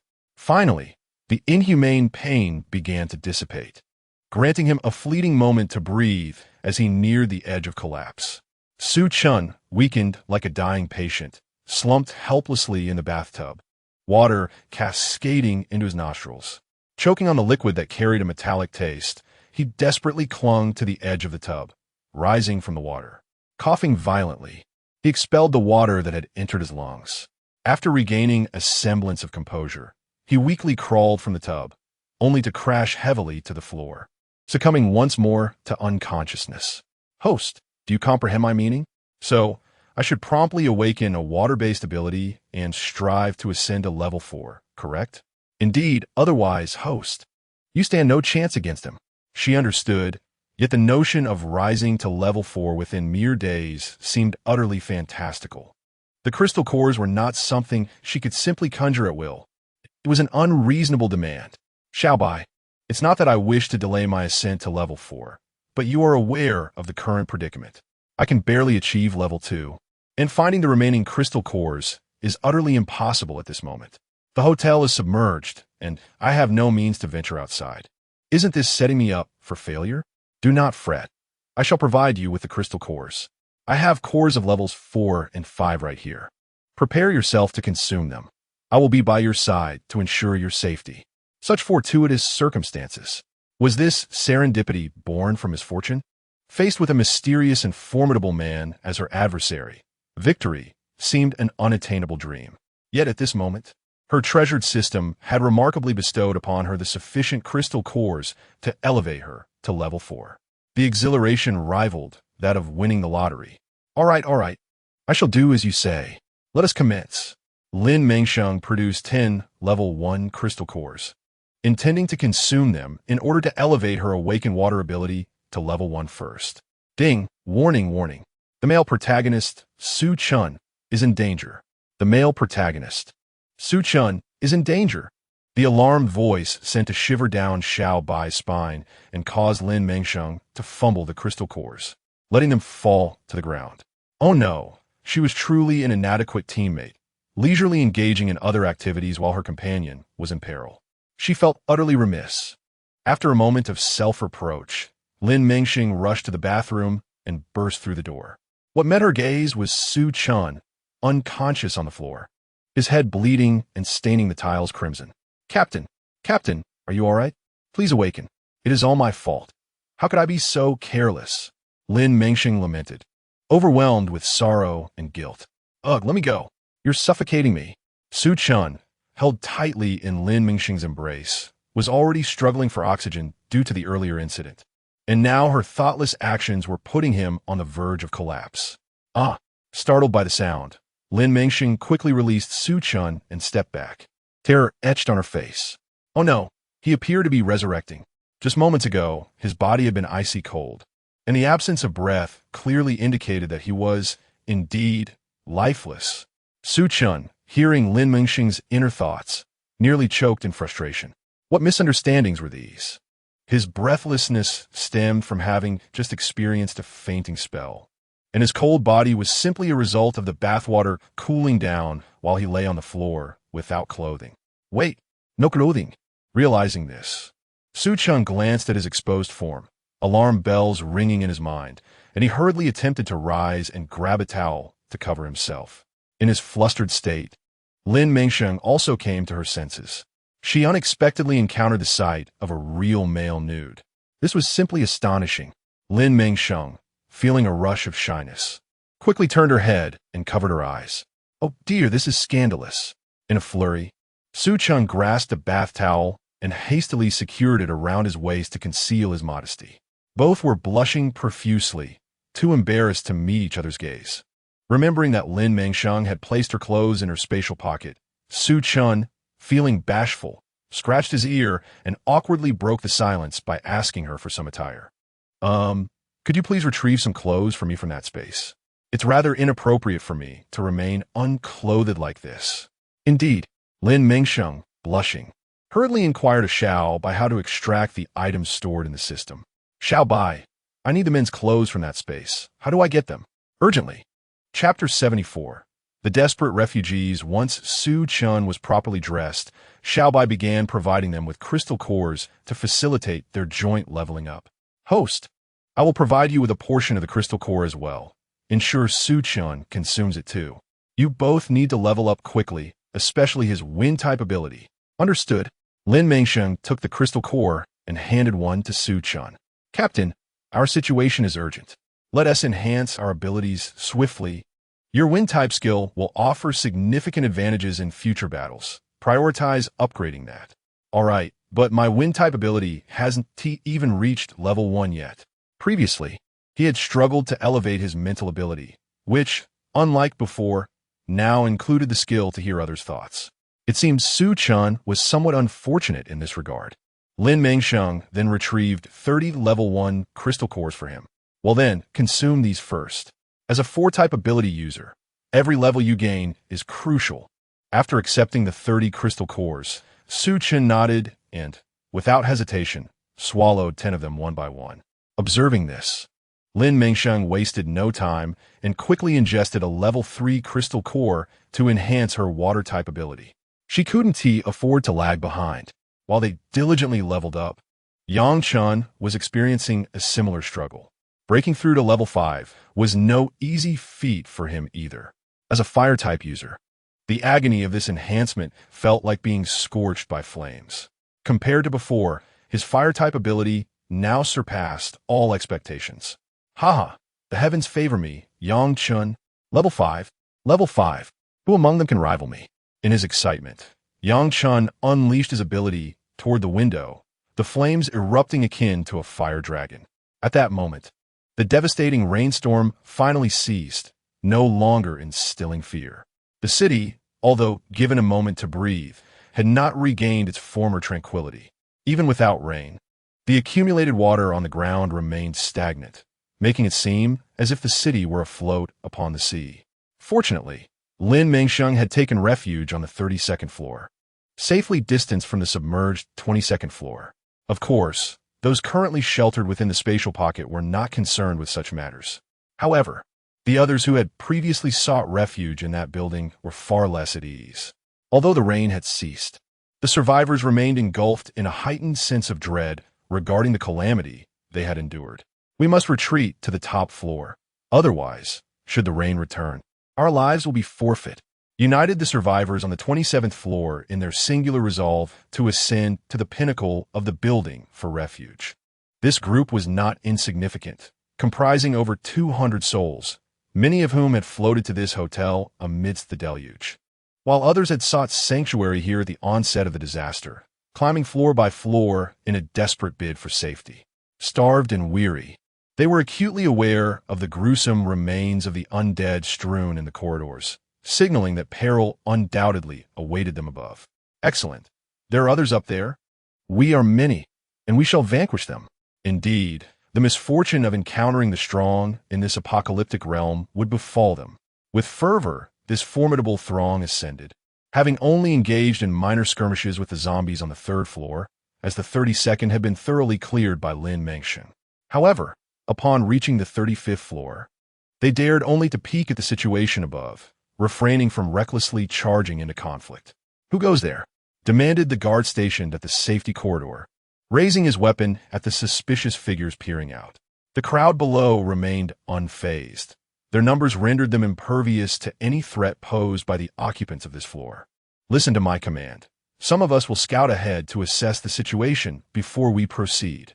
Regardless, he knew he must remain vigilant. In this world of chaos, ignorance could lead to one's demise. We are merely refugees. Please do not fire upon us. We mean no harm, they implored. Indeed, we are innocent civilians. Do not shoot. The guard, upon witnessing their pitiful countenance, felt a flicker of compassion. Yet, in this unforgiving world, such empathy was perilous. I care not where you hail from. This is our territory, and first come, first served. Be wise and do not provoke us. You may remain on whichever floor you choose. Now depart swiftly. He had no desire to risk his life. Allowing them entry would surely incur the wrath of his leader, and he was not yet prepared to meet his end. The blatant dismissal stung, and the faces of the desperate group darkened. Starved and in disarray, they found it reprehensible that he lacked compassion and sought to dismiss them so callously. A mere lackey dared to speak thus, undoubtedly acting on orders from his superior. In that case, let us not linger in civility any longer. With a fierce glint in his eyes, the initially timid individual struck swiftly, slitting the guard's throat before he could utter a word in protest. As the lifeless body crumpled to the ground, the assailant seized the weapon and, in concert with his accomplices, devised a swift plan to surge forward, knowing well that any further danger could spell their doom. Although the male captives were intended for experimentation, lacking the necessary equipment, Zhang Dafei, Xu Yong, and Pei Mengmeng found themselves bound tightly and confined within a study, unable to escape. With no outsiders present, Pei Mengmeng seized the opportunity to call upon her dear system. System, please devise a way to rescue us. We are on the brink of despair. Despite her struggles, she could not free herself from the ropes, and her mouth was sealed with tape, a humiliating indignity she could hardly bear. At last, her system, observing that the ominous presence of black smoke was preoccupied, managed to establish a connection with Pei Mengmeng. What kind of situation is this? You and Xiaobai couldn't overcome it? Pei Mengmeng was utterly taken aback to discover that even systems could possess varying strengths. The cowardice of her system filled her with disdain. What a defeatist attitude. As long as we are alive, there is hope. Who is it you are referring to? If I, Pei Mengmeng, survive this ordeal, I will undoubtedly deal with it. That would be the system of the dark-clad individual who just crushed you. Do you really think you can win against it? Chapter 75, Level 5 Fire Abilities. No way. Pei Mengmeng was acutely aware of the disparity between herself and that man, rendering her unable to boast. It was truly a case of misfortune. No wonder this scoundrel relentlessly pursued them, intent on bringing them to such a state before relenting. No, even now he would not release them, continuing to bind and humiliate them, a flagrant abuse. Regardless, you must find a way to heal us. I am determined to endure and fight him to the death.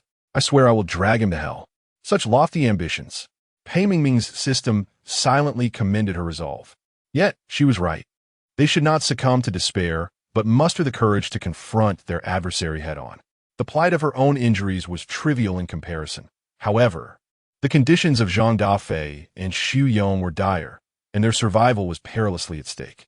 Resolutely, she devised a plan akin to that employed with Xiaobai, intending to use cleansing elixirs on Xu Yong and Zhang Dafei. Excellent. Truly commendable, my host. I have prepared cleansing elixirs and spiritual spring water for you. An effective dual approach to ensure that once you endure, the storm will pass as it did before. Was it truly that remarkable? Without hesitation, Pei Mengmeng retrieved the items and administered them to the two men. They were not as fortunate as Lin Mengsheng and the others, who had a system that invested heavily in providing them with a space for refuge. The trio began to undergo their tribulations in this perilous environment. Once freed from her bindings, Pei Mengmeng promptly administered all the elixirs to Zhang Dafei and Xu Yong. Returning to her previous position, she consumed the same for herself, then resecured her bindings, awaiting the impending storm. She waited in vain for her brothers to return, unable to contain their impatience. Another small team cautiously peered down. As one member leaned forward, he was swiftly met with a blade to the throat from someone lurking behind the fire exit. This is bad. Enemies are attacking. Everyone hurry. The remaining 3 at the entrance urgently shouted into the depths. This sudden turn of events jolted Yang Chun, who had just been basking in the triumph of a successful upgrade. Have they arrived so soon? I am not prepared. Hastily donning his cloak, Yang Chun opened the door, ready to confront the intruders outside. Wait a moment. Don't rush out. First, take a look through the peephole to assess the situation. If it seems dire, we shall escape.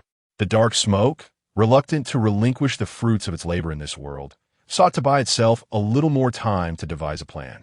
Noticing the smoke's sudden timidity, Yang Chun refrained from taking further action.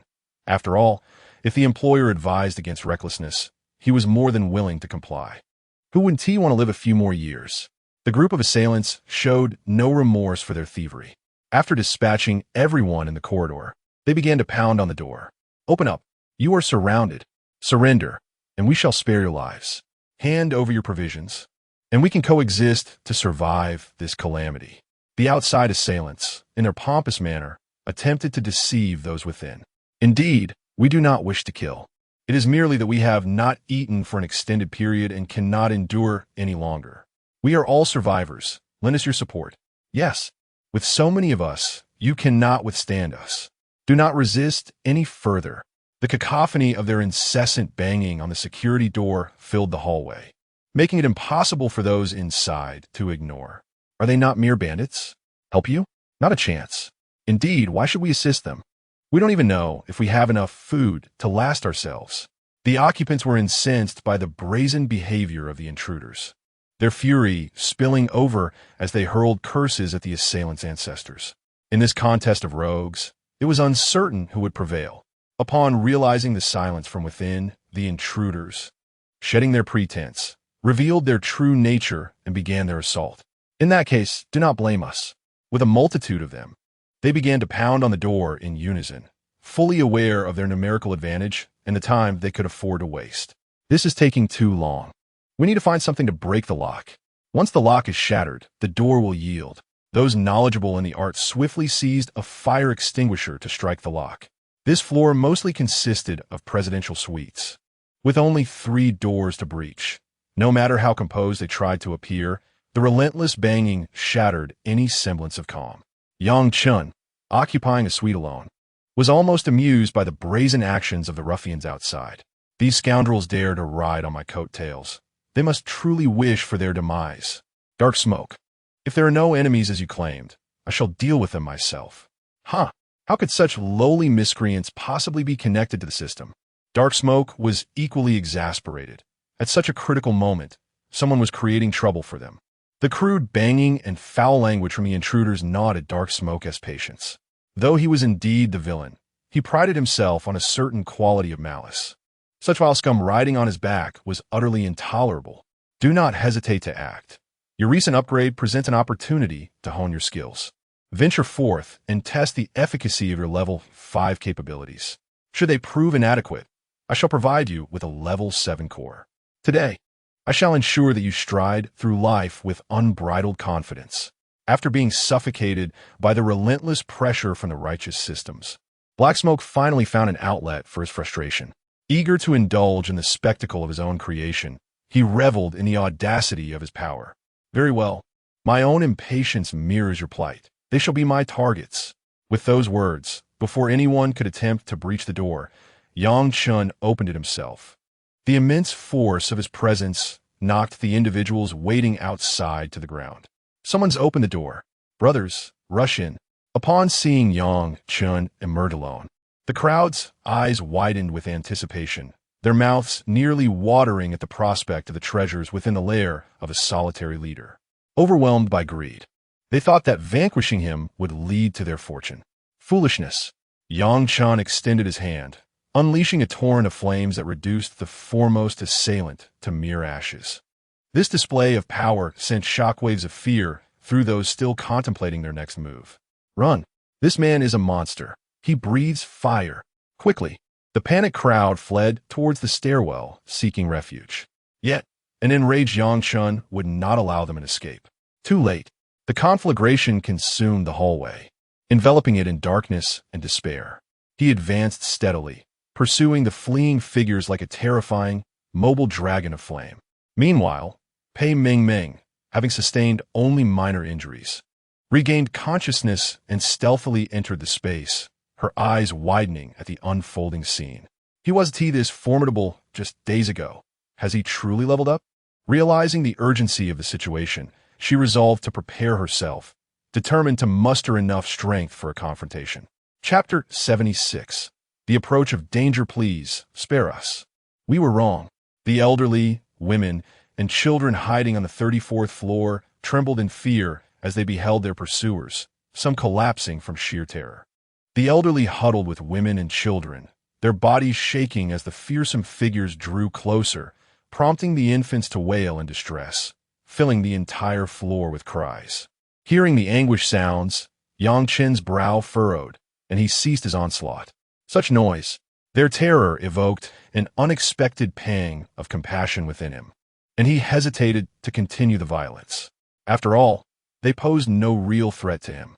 Allowing them to escape would bear no consequence. As Yang Chen refrained from attacking, the frightened crowd expressed their gratitude, kneeling before him in supplication. Thank you for your mercy. However, amidst their ranks, a few reckless souls plotted to strike him down. A scarred youth revealed a sinister grin, his visage reminiscent of a harbinger of doom. Grasping the pistol bestowed by his deceased father, he readied himself to take aim. Join my father in the afterlife. He fired several rounds until the chamber was empty. Only then did he cease. Yet, how could such actions possibly harm Yang Chen?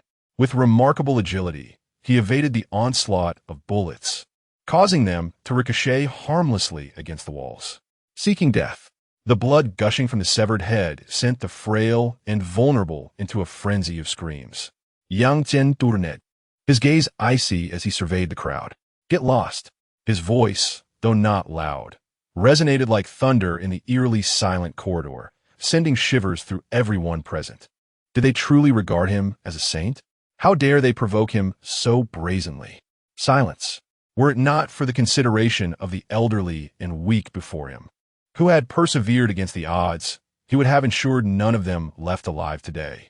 His words rendered the crowd mute, fear enveloping them like a shroud. Oomph. With a dismissive snort, Yang Chen strode away. As he departed, the onlookers hastily sought to pry open locks, hoping to find refuge within a room for safety. Black smoke. Where should I go now? The indecisiveness of black smoke was driving Yang Chen to the brink of madness. Speak quickly. Yes or no, don't waste time. Impatiently tugging at his collar, he took a swig from a bottle of mineral water, feeling anxious about the impending events. In the meantime, Lin Mengsheng and Su Chun, who were upgrading in the space, were faring relatively well. The pain was bearable, and after leveling up twice, Lin Mengsheng collapsed onto the tiled floor. Watching Su Chun strive to reach level 4, she felt increasingly optimistic about the future. Although the earlier commotion was brief, Black Smoke was certain they had just been on the 32nd floor, just a few steps away. Gritting his teeth, Black Smoke resolved to move forward. Let us go down. It's on the 32nd floor. So close. At that moment, Yang Chen felt his heart racing, a thrill and excitement coursing through him like never before. Since Black Smoke referred to him as a rival, he must be quite formidable, someone of comparable strength. In this world, Yang Chen, who currently stood as an invincible force, was eager to meet him. With each step down the staircase, he inched closer to the floor where Lin Mengsheng was located. Ding! Warning! Warning! The villain system is approaching. Upon receiving this alert, Xiao Bai's face turned a shade of fury. This audacious villain system had the audacity to come after it so brazenly.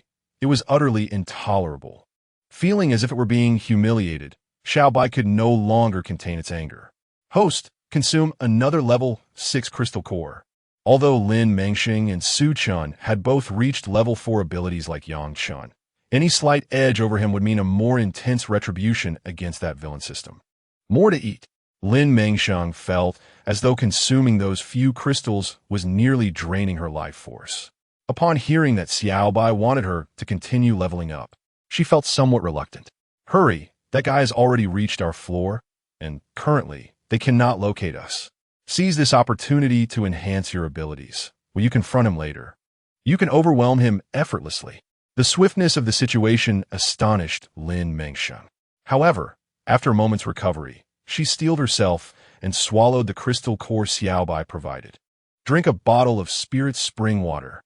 Xiaobai was determined to supply Lin Mengsheng with whatever resources available, as long as they could eliminate that villainous system. She was willing to do anything.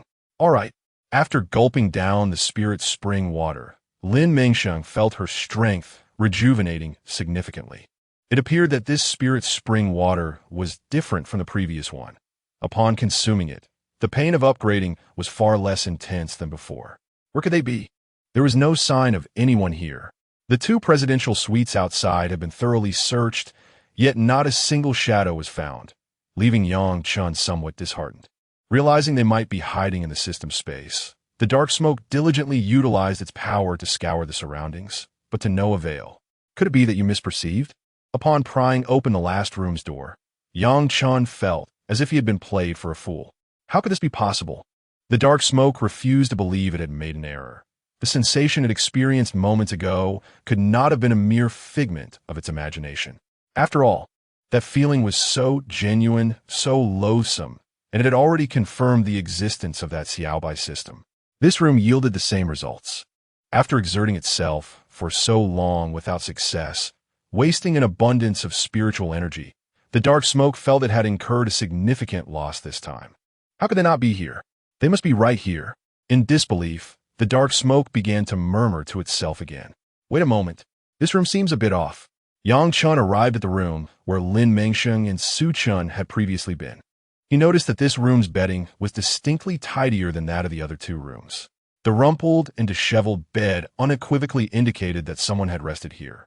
However, after a thorough search, there were no zombies to be found, leading to the conclusion, indeed, they are right here. Chapter 77. The Battle of Level 5 Ability Users. The dark smoke was confident that Xiaobai and its host had never left this place. They must know they were here and are hiding somewhere. Realizing this, the dark smoke grew arrogant. I never expected this system to be so weak, knowing we arrived. It chose to hide. We are not going anywhere. We will wait right here. I refuse to believe it will remain cooped up in that corner forever. Regrettably for them, Lin Mengsheng and Su Chun resided in a luxurious, comfortable, and cozy location, starkly contrasting with their dismal predicament. After the dark smoke had made its assurances for quite some time, Lin Mengsheng and Su Chun showed no intention of emerging. This left Yang Chun, who sat outside in a daze but was definitely awake, feeling exasperated. When will they come out? It had been ages. I can barely hold on. I need to sleep. With nightfall obscuring visibility, Yang Chen's temper flared. In the past couple of days, he has endured a series of misfortunes that have left him profoundly dissatisfied. Were it not for the incessant interference of this wretched system, he would still be atop his mountain, enjoying the tranquility.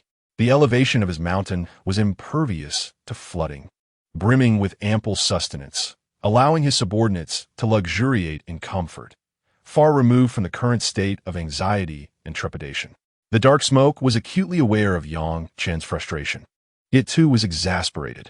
Strained and weary, it had expended considerable effort in search of Xiaobai, yet all attempts had proven fruitless. Now, it truly began to question whether it had erred in its pursuit. Did this so-called Xiaobai system even exist in this realm? Meanwhile, in the space, Su Chun and Lin Mengsheng had completed their upgrades. After consuming the spiritual spring water provided by Xiaobai and resting for a while, they had nearly returned to their normal states. Excellent, splendid.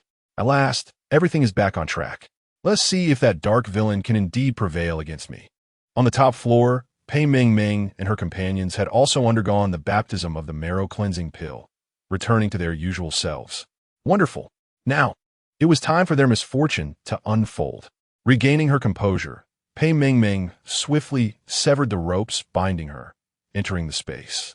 It was high time for her to upgrade and show those individuals a thing or two.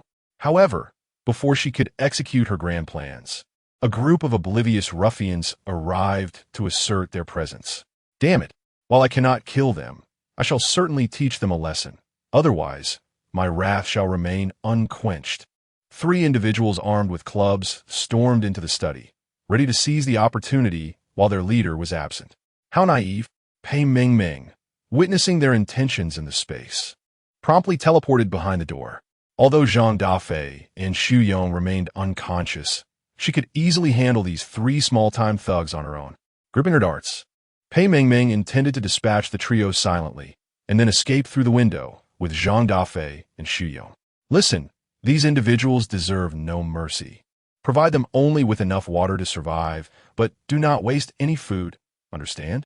As she pushed the door open, the leading man was instructing his henchmen on how to proceed. What happened? Where did that woman go? Upon noticing only two incapacitated figures lying on the ground, the henchmen were left bewildered, their only company the sound of a few loose ropes. Damn it, I knew she was trouble. Before he could finish his sentence, Pei Mengmeng's three darts swiftly found their mark, slicing through the necks of the three men. With their arteries ruptured, they collapsed helplessly to the floor, clutching their necks in disbelief as blood poured from their mouths. Unable to utter a sound, their eyes widened in shock as they turned to the figure concealed beside the door, Pei Mengmeng, before they reluctantly exhaled their last breaths. Securing the door behind her, Pei Mengmeng approached the two large men lying on the ground and began to shake them awake. Wake up! Wake up! No more sleeping. We must get up and escape to see how the captain and the others are faring. The two large men had their faces flushed red, their hands weary from exertion. At last, as their own faces turned crimson, they awakened. I, Zhang Dafei, incredulously lifted my hand, leveraging it against a nearby table to rise to my feet, taking a few tentative steps forward. It truly works. It truly works. I, Zhang Dafei, have risen once more, no longer a useless being. Ecstatic, Zhang Dafei felt that all the suffering he had endured was worthwhile. He noticed Xu Yong still lying motionless on the ground, staring blankly at him, his mouth agape in disbelief. Zhang Dafei delivered a heavy slap on the shoulder of the battered Xu Yong, exclaiming, "Brother, why are you still dazed? Get up." This jolt brought Xu Yong back to reality. He realized this was no dream. Following suit, he also managed to stand and take a few steps, moved to tears by the overwhelming emotion. Enough of this foolish joy. We must hurry and find the captain. It has been far too long. I wonder how they are faring. Pei Mengmeng was constantly worried about the captain and the others left outside without any protective measures. With their tendons severed and devoid of combat capability, they were in grave danger. Indeed, let us hasten to find the captain. After providing Pei Mengmeng with 3 bottles of spring water, she, along with the 2 men, prepared to leave. No one stopped her. However, upon reaching the window, the trio was left in shock. The adjacent lower buildings had been submerged, with only the tops of those shorter than the luxurious hotel visible, pitifully peeking above the waterline. My goodness, is this a great flood? I've never seen water this high in my life. Xu Yong exclaimed, "What about the captain? He's still out there, lying in this water. Will he be swept away?"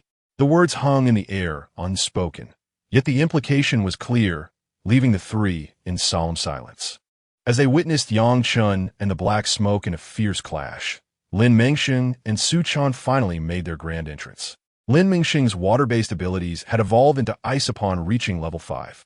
With a swift motion, she sent several ice shards flying toward the unsuspecting Yang Chun. "Damn! A sneak attack!" Yang Chun exclaimed, raising his hand to unleash his signature move, the flame technique. A colossal blaze erupted, producing thick black smoke. Yet, this was merely the beginning.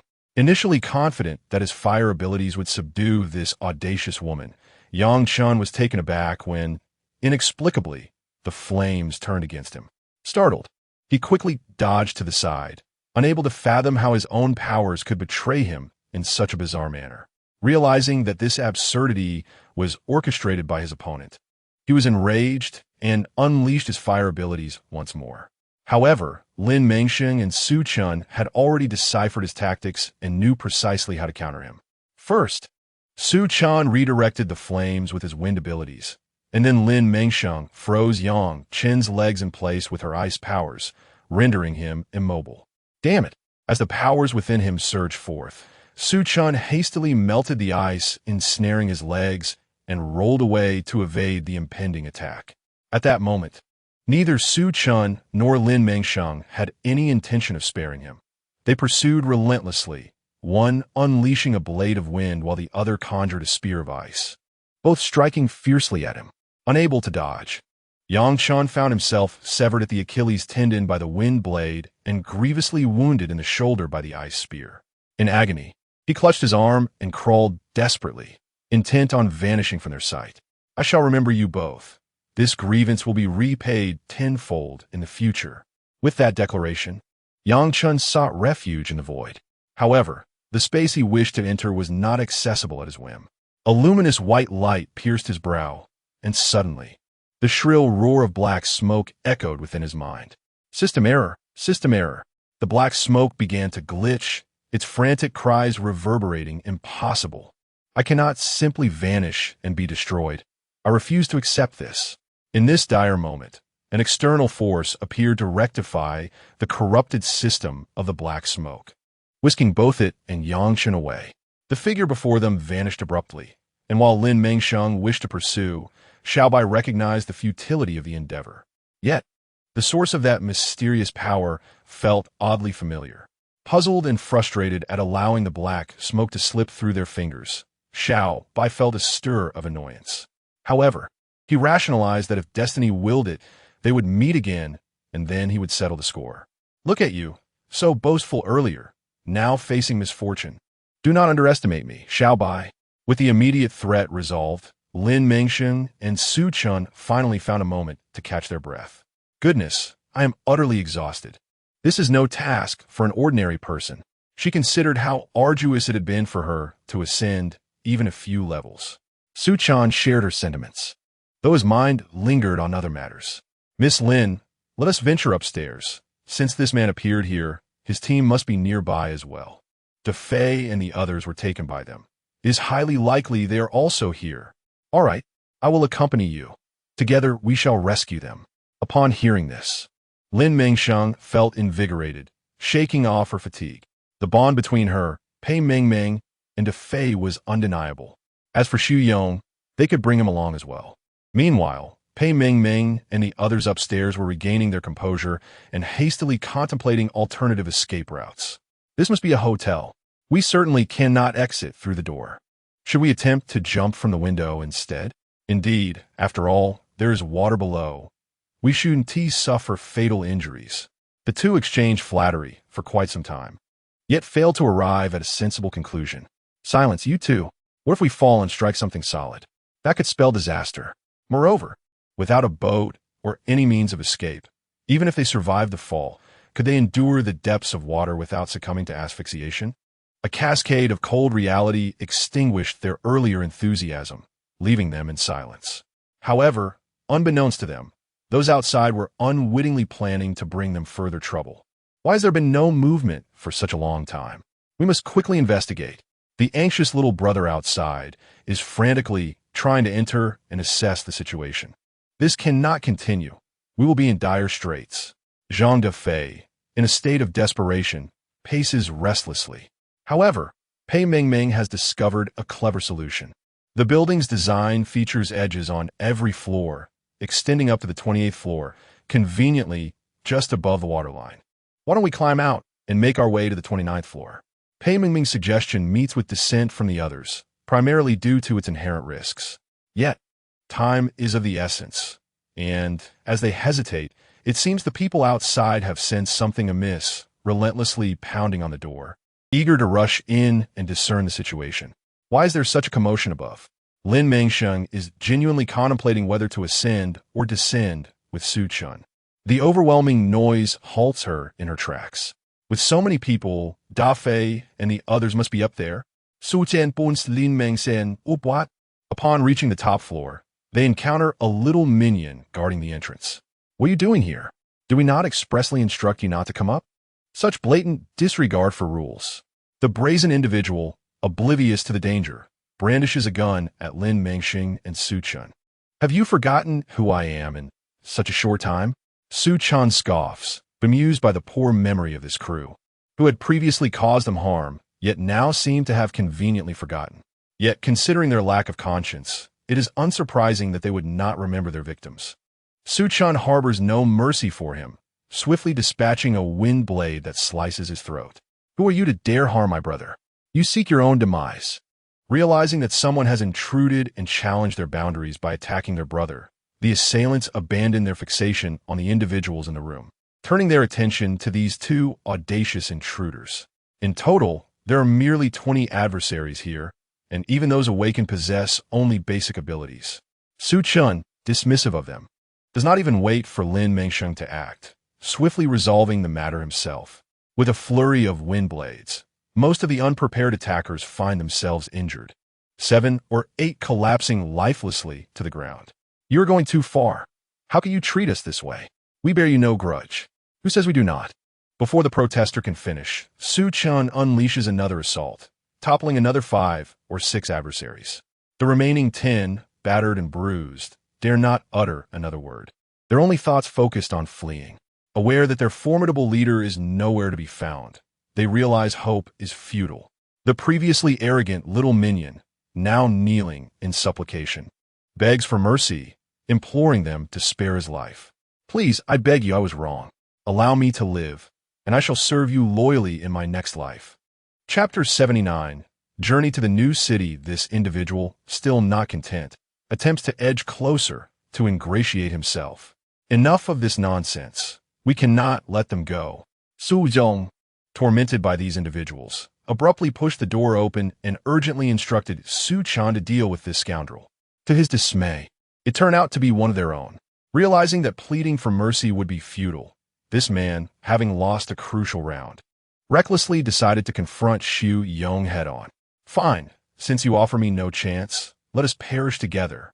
He unsheathed a bomb, severing its wires, resigned to his demise. Upon witnessing this, Lin Mengsheng ceased her spectating and swiftly raised her hand. The man's hand, along with the bomb, became encased in ice, frozen in place. Before he could react, his main artery was severed. Noticing the others in the back, terrified and attempting to flee, Lin Mengsheng showed no mercy, decisively impaling them with ice spikes. However, just as they were reveling in their reunion, an unwelcome event transpired. Oh no, this place is about to collapse. Xiao Bai detected an impending catastrophe, foreseeing that even their grand hotel could not escape the clutches of destruction. Lin Mengsheng felt as though fate were toying with her. There was no alternative but to transport everyone into the ring space for safety. Once they successfully sheltered within, a significant earthquake struck the city, causing buildings to crumble and vanish beneath the depths. Gradually, this once thriving city transformed into a desolate ruin. Those who dared to treat it thus would inevitably pay the price. Though aware such devastation might not directly affect Lin Mengsheng and her companions, the ominous black smoke acted regardless, seemingly indifferent to the plight of ordinary citizens. Thus, the 5 took up residence in the space, acutely aware of the calamitous events unfolding outside. Su Chun, knowing his 2 dear brothers were likely facing misfortune, felt a profound sense of despair. Silence enveloped them as they watched the city, imbued with memories, succumb to destruction, their hearts weighed down by sorrow. Damn it! One day, I will make that scoundrel pay. Su Chun erupted in expletives, his frustration boiling over at the thought of that rogue slipping away right under his nose. Calm down, Captain. Anger will only harm you. Although Zhang Dafei also felt the weight of their circumstances, he knew they should not be so easily defeated. Can you transport us to a safe city? We cannot remain here indefinitely. Though this place was devoid of zombies, abundant in food, and filled with the company of friends, their military ethos compelled them to prioritize their country, vowing to find a cure and save the world. All right, Lin Mengsheng nodded in agreement, then inquired about her beleaguered system. A safe city was indeed within reach, though with Xiao Bai's current capabilities, they could not venture far. However, crossing provinces was feasible. Very well. I will transport you to the city. It is relatively safe, free from natural disasters. Excellent. Upon hearing this, Lin Mengsheng decisively affirmed the plan. By midday the following day, they arrived at the base in the city.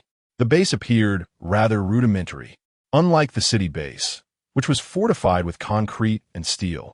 This one was enclosed by a wire mesh barrier that evoked a sense of reflection. Soon, they encountered the visiting guests, a group of onlookers, eager to witness the spectacle, gathered to observe the various forms of zombies. Some appeared fearsome with their sharp fangs, yet their threat level barely reached a mere 2. However, with a few deft moves, Su Chun and Lin Mengsheng swiftly dispatched the zombies. The observers atop the watchtower, witnessing such bravery, hurried down to greet them warmly, opening the gates with enthusiasm. "Heroes, please enter. The outside is rife with filth. Pay it no mind. Thank you." Although uncertain of the nature of the inhabitants within, having a place to rest was undeniably a boon. Once inside, the newcomers found that the others did not shun them despite their recent arrival. All maintained a courteous demeanor, allowing them to relax in this pleasant atmosphere. One could only wonder if a kind soul would greet them shortly. "Ashung." A man stared in disbelief at the girl standing there, impeccably clean. Logically, she should have perished in the city long ago. How could she possibly stand before him now? Panic surged within him as he pondered how to handle this unexpected encounter. "Are you calling me?" she asked, clearly not recognizing him. No, he thought. He must ensure she never learns his identity, or it would spell his doom. What was wrong with this person? To ask him a question and then flee. Lin Mengsheng, unperturbed by his dilemma, settled down with the others in the resting area, awaiting the summons from the base's master. Suddenly, commotion outside captured their attention. "Stop, please. I beg you, cease this. They are just children. They cannot waste much in resources." Witnessing his nephew being thrust towards the exit by the enforcement team, a man's heart twisted painfully, and he began to weep openly. What is happening? It was a shocking sight. These grown men were preparing to hurl a 9-year-old boy beyond the safety of the fence, where zombies frequently roamed. Such actions could surely be deemed murder. To spare the child's life, it's simple. Just spend one night with us, and you'll be well taken care of. Lin Mengsheng was exasperated. Did these men have nothing better to do in this apocalypse? Every day was filled with such trivialities. Bullying women. It was hardly the behavior of a man. Enough. Xu Yong, ever the busybody, shouted to halt their actions, stepping in as the reluctant hero. The onlookers atop the tower glanced down at him with disdain. Such a weakling dared to make a fuss. It was a clear display of ignorance regarding his own insignificance. They completely ignored him, redirecting their focus back to the woman they were threatening. "Can't you hear me? I said to stop." Feeling overlooked, Su Yong's frustration grew. What was it about his appearance that invited such disregard? What audacity! What beautiful women! The men's eyes gleamed with interest. Chapter 80. A tepid punishment. What is all this commotion? Aren't you ashamed? A man, impeccably dressed in a suit with slicked-back hair, emerged from within, his voice brimming with fury and impatience. Yet, no one present dared to counter his words. Even those who were notoriously arrogant and ruthless remained silent. The leader among them inwardly cursed. "Damn it, that scoundrel has betrayed me. When I find him, I'll make him pay dearly." The man surveyed the surroundings before approaching Su Chun with a demeanor that exuded politeness and reason. "Ladies and gentlemen, I sincerely apologize for making you wait so long and for the affront caused by these thoughtless individuals. I am truly sorry for this embarrassing situation." The audacity of those below him stemmed from the negligence of those above. Such behavior thrived in the absence of oversight. Upon hearing these words, Su Chen's eyes glinted with a hint of sarcasm, quickly followed by disdain as he let out a cold snicker. "I wonder how this gentleman intends to deal with these miscreants? Their actions have indeed crossed a line." He refrained from unleashing a torrent of insults or scathing remarks. Recognizing the unfamiliarity of their surroundings, they could not afford to become homeless. How could he allow his companions to suffer in the cold? Alas, it's a long story. Our base currently lacks sufficient able-bodied individuals, making it difficult to deal with them. After all, the construction of the outer walls relies on their labor. This man feigned ignorance, seeking to evade responsibility. The rationale he provided, albeit somewhat plausible, painted him as both innocent and helpless. Lin Mengsheng internally scoffed, her face betraying her disbelief. However, since they needed to remain there, they could not afford to sever ties entirely, so they chose to let the matter rest. "Very well. We understand the base leader has his own considerations, We simply hope you will exercise strict oversight to prevent such incidents from occurring again. For it would indeed be quite unethical, would it not? Yes, you are absolutely correct. The base leader nodded vigorously, fully in agreement. He waved his hand, summoning his loyal subordinates. Take these troublemakers and confine them to the isolation chamber for a few days without food. At their age, engaging in such disgraceful behavior demands serious reflection. With that, they forcibly escorted the instigators away. Boss, how could you treat us this way for a few outsiders? We refuse to accept this, protested one. Exactly. We won't stand for this. Another chimed in. Undeterred by the gravity of their situation, these fools continued to squawk incessantly. What a bunch of imbeciles. The base leader, infuriated, felt as though he might burst.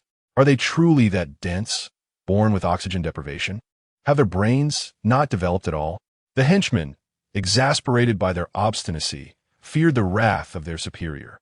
They swiftly grabbed rags from the ground and stuffed them into the troublemakers' mouths, regardless of their original purpose. The stench was overwhelming, causing the captives' eyes to redden with indignation. However, these individuals were indifferent to their intentions and were swiftly taken away. Who could blame them for their lack of foresight, provoking those they should not have? After dealing with the bothersome elements, Lin Mengsheng forced a smile and quickly endeavored to appease Su Chun and the others. In a few days, I shall host a dinner for everyone as an apology. I hope you will grace me with your presence. It was a given that, at this juncture, nothing could be more reassuring than having a few formidable individuals stationed at the base. Even if they strongly insisted on resolving matters with those troublesome individuals, he could effortlessly eliminate them without a flicker of an eyelash, avenging their grievances. Fortunately, these individuals were magnanimous, granting him some leeway, which only intensified his desire to cultivate their favor. Those who exhibit grace and understanding are always in demand. Very well then, I shall not stand on ceremony. After all, establishing a rapport with the leader here bore numerous advantages. Thus there was no need for petty calculations. In the end, in matters of human interaction, who truly cares whether the other party is a human or a ghost? Permanent benefits reign supreme. Seeing them extend their goodwill, Lin Mengsheng felt elated. As long as he was afforded an opportunity, he doubted these individuals, treated to his hospitality, would wish to depart. Now, if you would kindly proceed with the necessary formalities, you may join my subordinates and settle into the accommodations I have arranged for you. With that, Lin Mengsheng signaled to the inspection team and departed. The designated leader, fully aware of the gravity of the situation, dared not show any signs of negligence. Respectfully, he guided them towards the inner checkpoint. It turned out that the outer fence was merely the first layer of security. Behind it lay electrified barriers and a 20-meter-high concrete wall that was yet to be completed. Once this wall was finished, it would likely prevent any contact with zombies, ensuring utmost safety. As they ventured deeper, they observed a long queue of people and vehicles belonging to individuals of significance coming and going. It appeared that this place held considerable prestige. With such a crowd, it was indeed livelier than the city base. Indeed, this is the safest and most renowned place within a radius of 500 miles, a destination everyone aspires to reach. The leader proclaimed with pride as he began to explain the procedures they were to follow. Do you have superhumans here? Lin Mengsheng seized upon this crucial point. She was genuinely astonished, finding it hard to believe. In the city, such beings were a rarity. Thus, at that moment, her curiosity was piqued. It was astonishing that, after all this time, there had not been a single vehicle in sight. Everyone had opted to walk here, just like them. There was no choice, passing by these individuals. They were utterly incapable of assisting the poor ordinary folk, simply due to the overwhelming numbers. To summarize in a single phrase, the heart is willing, but the means are lacking. Chapter 81. Entering the base as they passed by, the ordinary people they encountered appeared gaunt and haggard. Their eyes, bloodshot and encircled with dark rings resembling those of a panda, betrayed their lack of rest. Clad in tattered garments, they exuded an unpleasant odor that prompted the nearby group to cover their noses in distaste and instinctively distance themselves, unwilling to be in such close proximity. These anxious souls clutched their meager supplies, waiting to be registered and granted entry, casting glances at the disdainful and indifferent superhumans beside them. Some averted their gazes, too timid to meet the eyes of those who appear to judge them. In their hearts, they all harbored a singular aspiration. How wonderful it would be if one day they could awaken their own abilities, freeing them from their current plight, allowing them to live without the constant fear of survival. The superhumans, feeling superior, couldn't be bothered to even spare them a glance, their faces painted with disdain and arrogance. They had forgotten that not long ago, they too were in a similar state of despair, and many of those who had fought alongside them had now become mere ordinary individuals. The ones who had soared to great heights seemed to have selectively forgotten their comrades, casting them aside like burdens in pursuit of a more carefree future. Such is the nature of reality. Xu Yong couldn't help but feel a sense of melancholy at this sight. The self-serving nature of humanity was laid bare before him. Noticing the somber mood of these individuals due to the external circumstances, the leader perceptively shifted the topic and allowed them to cut in line. Xiao Zhang, please register these gentlemen and ladies quickly. I want to take them inside. The express lane caused some discontent among the superhumans behind, who could not comprehend why these individuals were permitted to jump ahead. However, upon seeing the influential figure beside, Lin Meng approach him, Xiao Zhang hastily obliged, eager to expedite the process and earn favor. All right, Brother Jun, I'll get these people registered right away. With a swift motion, Xiao Zhang began to jot down the names and abilities of the group in his notebook.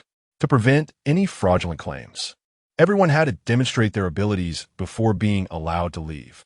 Thus, he awkwardly addressed them. Bro, the regulations require that abilities be displayed to gain entry. Could you kindly assist us, esteemed adults? Xiao Zhang had long heard of their formidable powers, yet had never witnessed them firsthand, leading to his curiosity. Eager to satiate this curiosity, he directly inquired of Su Chun and the others. How about you all demonstrate your abilities? Such a simple request. There was little reason for them to decline. Lin Mengsheng effortlessly conjured several ice spikes, which she forcefully drove into the ground. Su Chan summoned a gust of wind that stirred up sand, obscuring their vision. When it was Xu Yong's turn, he bashfully showcased his small sparks of fire, his face flushing crimson as he hurriedly stepped behind Su Chan, hoping to shield himself from the mocking gazes of the onlookers. Pei Meng, unable to produce ice spikes like Lin Mengsheng, managed to summon a small stream of water before retreating to stand beside Lin Mengsheng. Concealment was her primary objective. After all, water resources were scarce in this post-apocalyptic world, and she did not wish to become a target for others. The unremarkable water-based abilities indeed failed to capture the attention of the other abilities users. Apart from the aforementioned couple, the remaining individuals were of little consequence, and the fate of the last one remained uncertain. How else could Zhang Dafei showcase his powers? As a wielder of strength abilities, aside from resembling a clumsy giant lifting large stones, what else could he accomplish? Oh no, he didn't even have 2 large stones here. Under the expectant gazes of the crowd, Zhang Dafei effortlessly lifted the pudgy man with beady eyes beside him, executing a full 180-degree spin reminiscent of a Thomas the Tank Engine toy, only releasing him when the man looked as if he might vomit. My sincere apologies. I had no other option but to borrow you for a moment. His words dripped with regret, yet his expression and tone belied any genuine remorse. The man shot Zhang Dafei a furious glare, retching slightly as he steadied himself on the ground, his eyes filled with venomous intent. Yet, he maintained an air of calm indifference, seamlessly returning to his previous routine, exhibiting an astonishingly robust mental fortitude. However, with the passage of time and the absence of prior criminal behavior before the apocalypse, his true nature remained obscured. Yet, as he acted without restraint in this new world, the depths of his character began to surface, inciting an inexplicable disdain in Zhang Dafei, who found himself compelled to teach him a lesson. Well then, shall we proceed? Su Chan was eager not to squander any more time outside. He longed for a moment of respite. Upon witnessing their capabilities, the man could harbor no further doubts and promptly extended a warm invitation, fearful of appearing negligent. All right, follow me. We just need to conduct a basic health check before you can enter. Li Jun led them to a small tent, instructing the doctor to examine their skin for any signs of exposed wounds. Doctor, if they pass the examination, please ensure they receive a separate tent for observation. They are esteemed guests of our leader. Anxious not to offend the doctors with their unique status, Li Jun hurriedly conveyed the importance of their visitors. Understood, Brother Jun. Rest assured, I am fully aware of my responsibilities. The doctor, grasping the gravity of the situation, treated them with utmost courtesy, wary of any missteps. Excellent. Upon the doctor's arrival, Li Jun took a moment to inform Su Qian why he had to depart. Brother Su, once we complete the examination for any external injuries, we will need to observe for an additional 24 hours before you can enter. This is for everyone's safety. I hope you understand. Understood. At this point, Su Qian contemplated commending the safety measures in place, but, recalling the earlier thunderous display, chose to refrain from further discussion. Very well. I shall take my leave for now. I will return at this time tomorrow to escort you to your accommodations. We shall raise a toast at the welcome banquet. After sharing a hearty laugh, he departed. Given the presence of two young women, the doctor hastily arranged for them to be examined by a female physician to ensure their comfort. Chapter 82. Isolation, however. Nourished by the essence of the spiritual spring, their injuries had long since healed, leaving no trace behind. Consequently, after a thorough examination, the doctors promptly assigned them to an isolation area. Ladies and gentlemen, your health checks reveal no issues. I shall now allocate you a private tent where you may wait for a day, the doctor declared. Following this, the physician meticulously filled out forms based on their personal information and handed them over. When the time comes, present these forms at the hall to obtain your passes. Henceforth, you shall be recognized as lawful residents of our base, with the freedom to come and go as you please. Understood, Suchen Zieblit. Accepting the forms as the group followed his lead toward the isolation site. Upon arriving at the tent, they found it quite spacious, which alleviated any initial dissatisfaction. After all, it appeared to be one of the few ample spaces in this location, and the personnel had not treated them lightly. Recognizing their distinguished backgrounds, the doctor took extra care to offer them thorough instructions. As he entered the tent, he addressed them. This will be your temporary isolation area. While it may be rather rudimentary, you need only endure for a day. Shortly, someone will bring you provisions, so there is no need for concern. They had no fear regarding food, as their spatial resources were abundant, but physiological needs did pose a dilemma. After all, human nature dictates certain urgent requirements. Jean Daffé, being rather straightforward and unconcerned with others' perceptions, boldly inquired, "What about when nature calls?" Such bluntness caught the doctor off guard, and he raised an eyebrow in response. Su Zong, embarrassed, muttered under his breath that it would suffice to simply say they needed to relieve themselves, rather than being so explicit. There are public restrooms outside. Just turn left, and you'll find them, the doctor managed to reply. Oh, thank you. With a sense of urgency, Jean Daffé dashed out in search of a restroom. He had been holding in for quite some time, nearly reaching a breaking point. His hasty departure left the others momentarily speechless.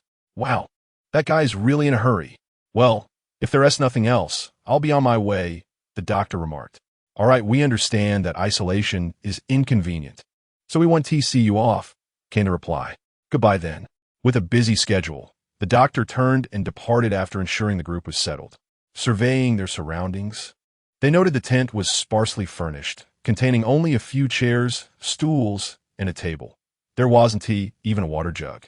Fortunately, they had their spatial resources, otherwise, they would have felt quite at a loss. Arranging the chairs, they settled into the ones with back support, resting their legs on the stools and drifting into a daze. In a blink, the night passed. Damn it, Jean Daffé, you truly never change. Are you trying to drive me mad? Do you believe I would cement your backside shut? Xu Yong exclaimed, covering his nose, wishing he could send Jean Daffé to the moon. His antics had disrupted their sleep. What had begun as a sleepy atmosphere evaporated as they all glared at Jean Daffé with weary eyes. I didn't do it on purpose. I didn't intend for this. Jean Daffé quickly offered an aggrieved explanation, fearing that these individuals might lose their restraint and attack him. At present, he possessed little ability to defend himself, Aside from being able to contend with Xu Yong, he would be utterly helpless against others, easily overwhelmed. Fortunately, these people chose not to hold his transgressions against him. After stuffing his nose with tissues, he resumed his slumber. In this vast world, nothing surpasses the importance of sleep. As the night passed, the following day brought a sense of tedium to them. With the sole exception of using the restroom, they were confined to their meager tent. Observing the collective ennui, Pei Mengmeng suddenly proposed an idea. I happen to have a deck of playing card in my space. Why don't the 5 of us play landlord? Upon hearing this, a spark ignited in everyone's eyes. What a splendid idea. To alleviate boredom, what better than a game? Alas, the internet was inaccessible for mobile gaming. Otherwise, they would have unleashed their prowess in a virtual realm. Instantly, the group, now invigorated, gathered around a round table, forming a circle to commence their card game. All right, who is the landlord? I am. Xu Yong, glancing at his splendid hand with confidence, proclaimed himself landlord and eagerly picked up the 3 crucial base cards. With a triumphant air, he played a pair of consecutive cards. What do you think? Anyone want to challenge me? If not, I shall continue with the quadruple. In an effort to thwart him, Pei Mengmeng promptly discarded her solitary bomb. With a smug expression, she gazed at Xu Yong, relishing the moment. How does it feel? You insisted on boasting. Remember, you are solo while we farmers are united. As long as one of us prevails, we win. Are you not merely inviting your own suffering? Xu Yong, unable to play a single card, was close to tears. Every loss should be met with a penalty. Otherwise, where would the fun lie? Thus, they engage in a game of slapping stickers. In mere moments, Xu Yong's face was plastered with them, leaving only his features visible. Why do you all keep picking on me? I'm done with this. Despite having endured the game for so long, aside from himself and Zhang Dafei, the others remained unscathed, their faces devoid of stickers, only mockery etched in their expressions. Although Zhang Dafei also bore some stickers, only 5 in total, it had little impact. Seeing Xu Yong's plight brought him to uncontrollable laughter. Who told you to be so inept and still vie for the landlord? How does it feel to stumble? Huh. Next time, ponder whether you dare call me the clumsy one. Clearly, it is you who fits that description. Laughter erupted among the group, but ultimately, the staff summoned them, delivering good news. The time has come. You may enter the hall to obtain your entry permits. Here is the proof we have issued. Simply take it with you. The stack of forms deepened their understanding of the meticulous nature of this place. It appeared to be quite different from their expectations, resembling a small city untouched by the apocalypse. Zhang Dafei couldn't help but reflect on this and, clutching the documents, joined the line into the hall. As one entered the hall, a wave of bewilderment washed over the crowd, for the opulence of the decor was simply overwhelming. The few large screens positioned in the center displayed various messages that failed to pique their interest. After all, they were merely announcements concerning some inconsequential local teams, which hardly warranted their attention. Chapter 83. The misfortune of Xu Yong after a tedious wait, once the crowd had finally completed their business. A collective sigh of relief resonated as they sought a tranquil space to rest. However, some individuals were intent on disrupting their respite, eager to conjure mischief. Newcomer, do you know who we are? If you wish to navigate this place without being bullied, you should stick with me. I guarantee you'll live in luxury. Oh, so you're such a benevolent person, looking out for newcomers and all, the great savior of the apocalypse. Xu Yong retorted angrily at the man before him, whose shifty eyes suggested a dubious character. It was unclear where he derived the audacity to provoke them. Should he dare to utter another boastful word, Xu Yong would seize the opportunity to give him a thorough thrashing, a perfect outlet for his earlier frustration. Xu Yong was already rubbing his hands in anticipation. This man must not disappoint him. The man, realizing he had overstepped, found himself momentarily at a loss for words. What benevolence! He merely sought to collect a bit of protection money. Ahem, what I meant was, I'm simply trying to prevent you newcomers from being taken advantage of. But, seeing as I've gone to such lengths to protect you, don't you think a little something is in order? The scar-faced man left his insinuation hanging in the air, and the meaning was quite clear to all present. Oh, I see. Cloaked in such sanctimonious rhetoric. It turns out you're merely extorting us. Xu Yong thought, thoroughly entertained. What audacity! Today, he would teach this scoundrel a lesson. With sleeves rolled up, he sprang into action. The once menacing scar-faced man was swiftly subdued, losing his bravado and retreating into silence. Was this man a demon? His strikes were merciless. The onlooking henchmen, witnessing their leader's brutal defeat, dared not intervene. They were now acutely aware of this man's ferocity. Should they attract his ire, they might not escape unscathed. For the sake of their own safety, they ultimately resolved to remain spectators, choosing to preserve their own skins. After delivering a satisfying thrashing, Xu Yong finally paused, stretching his limbs. He glanced at the scar-faced man, who lay on the ground, clutching his head and weeping in agony. Well, how is that for your bravado? No, I won't dare again. The scar-faced man stammered, utterly cowed. Having grown weary of the encounter, Xu Yong disregarded him and followed Lin Mengsheng and the others to the task hall. The two areas were separated by a mere wall, and amidst the throng in the bustling hall, Xu Yong quickly spotted his team. Boss, are we planning to take on a mission? To allay any suspicions from others, Lin Mengsheng decided it prudent for them to undertake some resource-gathering tasks together, ensuring their need for sustenance would not raise any eyebrows. Indeed, let us accept some tasks. The expansive task hall is divided into 3 distinct sections, one designated for task acquisition, another for task issuance, and a third for information exchange. The meticulous segmentation is noteworthy. Currently, they find themselves in the area dedicated to task reception. Before them, a towering screen displays a continuous stream of tasks, with detailed descriptions of task names, codes, content, and rewards, imparting a sense of rigor. It is perplexing to consider what kind of work Lei Ming had previously engaged in to maintain such orderliness.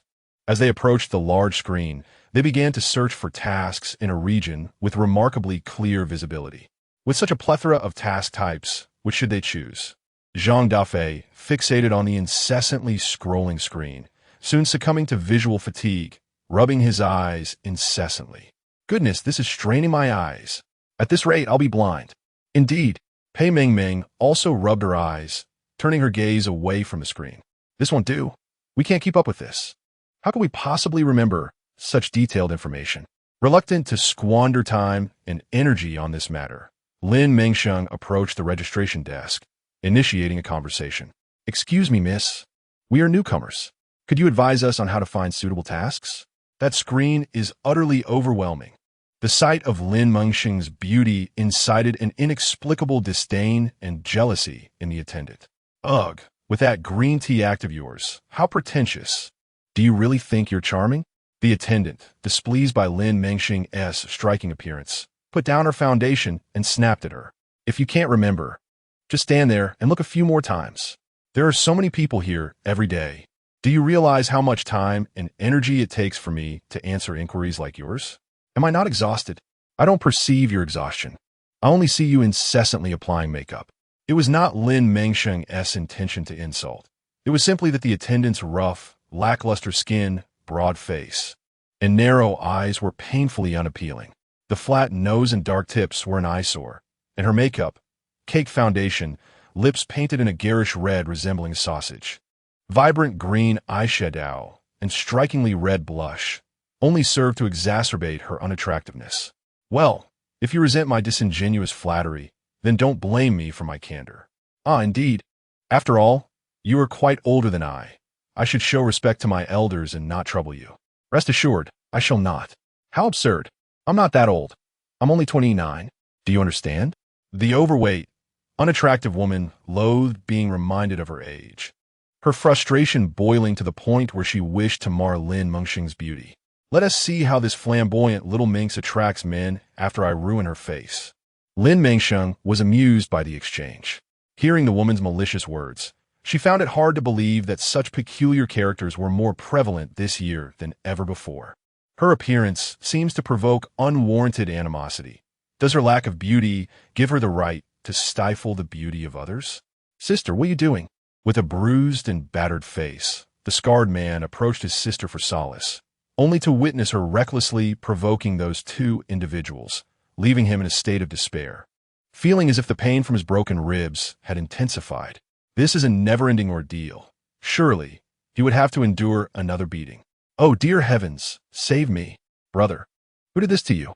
Upon seeing the scarred man's pitiful condition, the unattractive, portly woman rushed from her workstation to his side, her heart aching for him. Chapter 84. Subduing the altercation. Don't, sister. Please do not antagonize these people. Apologize to them. The scarred man, with his battered visage, was at a loss, urgently trying to dissuade her. His sister was truly reckless, daring to provoke such individuals. If they did not appease their anger, he feared they might not survive this encounter. He had come to understand the truth behind the adage. One should not be overly arrogant. His own cockiness had led to them being bullied like thugs. Now, they had walked into a trap. Apologize? Why should I? With an air of bravado, the portly woman dismissed his concerns, exuding an amusing confidence, as if these young ruffians posed no threat. The scarred man, observing his sister's fury and anxiety, worried she might impulsively retaliate. Please heed my advice. These people are not to be trifled with. He felt utterly speechless, wishing he could slap himself for his earlier foolishness.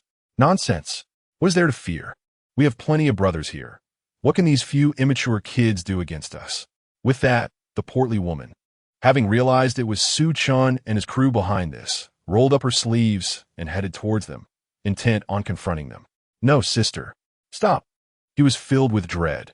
His sister's temper and protective nature would undoubtedly lead her to instigate a confrontation. He sensed an icy chill down his spine, fearing for his own safety. Goodness, how audacious. Such confidence. Xu Yong stepped forward to challenge her before anyone else could act. How dare you, you little brat. You insolent wretch. As the portly woman threatened him, Xu Yong swiftly disarmed her, striking her hand and delivering a barrage of blows. The woman found herself on the ground, crying out in pain, yet her vitriol remained. You little scoundrel. Without regard for her gender, Xu Yong delivered a kick, aiming to teach her a lesson about humility, ensuring she understood the consequences of her arrogance. Although he left the siblings bruised and battered, he moderated his strength, for he had no desire to endanger their lives over such a trivial conflict, as it would tarnish his own reputation. The grotesquely overweight woman, who had been mercilessly beaten, finally succumbed to despair and cried out for mercy, her bravado evaporating. Oh, I was wrong. I shall never dare again. Please, spare me. I feel as though I shall be beaten to death. Every inch of her body ached, and she lamented her earlier disdain for others, disregarding her brother's counsel and provoking them instead. Now, her sibling duo had been thoroughly humiliated before such a crowd, leaving them with no face to show. How could there be such terrifying individuals? Seeing her finally relent, Xu Yong lost interest in further punishing her. After all, inflicting pain is exhausting as well. For today, consider yourselves fortunate. However, should I catch you engaging in wicked deeds again, I shall not hesitate to annihilate you. The onlookers, having witnessed an impressive display of dominance, began to murmur among themselves. The newly arrived group left a profound impression, deterring any further reckless behavior. Can you assist me in finding a suitable task? The once amiable smile now appeared as sinister as that of a demon in the eyes of the trembling girl. She hastily nodded and began to attend to Lin Mengsheng's requests. Yes, you can find any task you wish on this list. These are the recent paper assignments, and those not crossed out are still available. Lin Mengsheng did not consider the scarred face or the overweight woman to be particularly formidable within this space. Nevertheless, seeing her fright, Lin Mengsheng chose not to dwell on it further, as it was of no concern to her. Together, they perused the stack of documents, ultimately settling on a resource task numbered 41273. This one, Su Chun picked up a nearby pen, marked the task, and handed it along with the stack of materials to the registrar. Very well. May I inquire how many members are in your team? I need to record the personal information. The registrant's voice trembled with fear, perceiving the timid inquiry as daunting as a demon's presence. 5. Oh. The young girl broke into a cold sweat, the pen refusing to cooperate as she could only note 5 individuals. I'm afraid that tasks generally require a minimum of 10 people to form a team. Your number is insufficient. She felt tears welling up, questioning why she had to encounter such a terrifying situation. Gritting her teeth, She stifled her tears and cast a pitiful glance at them. "This is for your safety.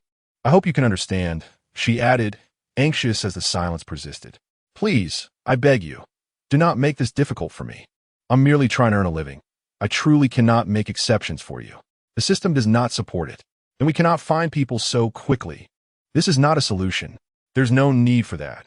I will handle the arrangements for these esteemed individuals." The beaten woman trembled as she rose unsteadily from the ground, scrambling to her workstation to use her superior authority to record their information. This is indeed an excellent opportunity to showcase one's abilities and win favor. She certainly does not wish to be perpetually scrutinized by this group as an adversary, for that would be exceedingly perilous. "My sister has finally come to her senses." The scarred-faced man expressed his satisfaction. "Well done. One must be adaptable and resilient. As long as one can survive, pride holds little value. Young lady, what is the name of your team? How about Rascal?" Seeing the fear these individuals exhibited towards them, she whimsically concocted a name. What a clever choice. The unattractive, portly woman, sharing a similar visage with the scarred man, forced a painfully agreeable smile and quickly concurred. "Very well, I shall input that immediately." Although her smile was stiff, she did not forget to flatter them with a plethora of auspicious remarks, eager to win their favor. "All right, let it be so." Chapter 85. A sudden turn of events. After securing the card, they made their way outside. Upon seeing their departure, the others hastily cleared a path, fearful of obstructing them and incurring their displeasure. Exiting unimpeded, they intended to take a stroll to ascertain the external circumstances and familiarize themselves with the local situation. Given that the patrol team included acquaintances who were aware of their leader's fondness for them, they were quite generous in lending a vehicle when Su Chun asked to borrow one. This so-called resource task was quite amusing. It turned out to be merely a scavenging mission at a small shop, requiring them to surrender 10 kilograms of food upon completion. How utterly ludicrous. Even robbery could not be so exorbitant. Well, we were not initially here to seek resources. Rather, we aim to familiarize ourselves with the surroundings for future planning. Su Chun held no grand aspirations. At the very least, they had secured a place to rest. A glance around revealed that this city's streets bore little resemblance to their own. The zombies were densely clustered, aimlessly wandering in groups, moving at a leisurely pace. As for the previous store task, they cast it aside, deeming it not particularly significant. "Oh, how fortunate we are to find such a vast supermarket. We will profit immensely." In contrast to Xu Yong and his companion's excitement, Lin Mengsheng remained considerably more composed. There is no such thing as a free lunch. After their previous experience at the chain supermarket, she sensed that the dangers within were undoubtedly substantial. One should not rejoice too early. The reason for the lack of visitors may lie in undisclosed secrets that deterred them. Indeed, one must not be complacent. His trust in Lin Mengsheng was exceptionally high, for he understood that this young girl had a formidable ally hidden in the shadows. A single intervention could yield numerous treasures, elevating them to their current status of strength. Such prowess is not commonplace. Coughs, thank you for your generous appraisal. However, I am not human. I am an omnipotent system. Merely a system. Yet, what difficulty could this pose? With the assistance of a system, Lin Mengsheng could easily inquire about the circumstances within. "Little White, what is the situation inside? Can we enter?" Indeed, within the confines of the supermarket, the highest-ranking zombie was merely a level 3, and there was only one of them. The remainder consisted predominantly of early-stage level 2s and mid-stage level 1s, totaling perhaps just over 20. Oh, how true it is! It seems there is little risk in entering. With no zombies of higher caliber and only around 20 in total, what danger could there be? Let us proceed. There should be no threats. Having been elevated to level 5 with the support of Xiao Bai, Lin Mengsheng felt invincible, almost floating in her newfound confidence. These weaklings were hardly sufficient for practice. Observing her demeanor, Su Chun couldn't help but furrow his brow. This young lady seemed to have quickly lost her sense of caution, and such arrogance could lead to trouble. He contemplated imparting some wisdom, but upon witnessing her eager determination to engage, he swallowed his words and remained silent. After all, it would be unwise to dampen her enthusiasm. Yet, sometimes, Fate has a way of delivering harsh lessons without waiting for guidance. Initially, the situation inside the supermarket aligned with Xiao's assessment of minimal danger. However, upon entry, they stepped into a pitfall, unable to escape calamity. The zombie situation had drastically transformed, as the most formidable among them had ascended to level 4. There were now 5 level 3s and 7 level 2s, while the level 1s had been entirely eradicated, assimilated, and consumed. Something felt amiss. Why were there no zombies in sight? Despite the absence of any visible threats, an inexplicable tension enveloped the group, sending chills down their spines, as if they were being watched by a fearsome creature.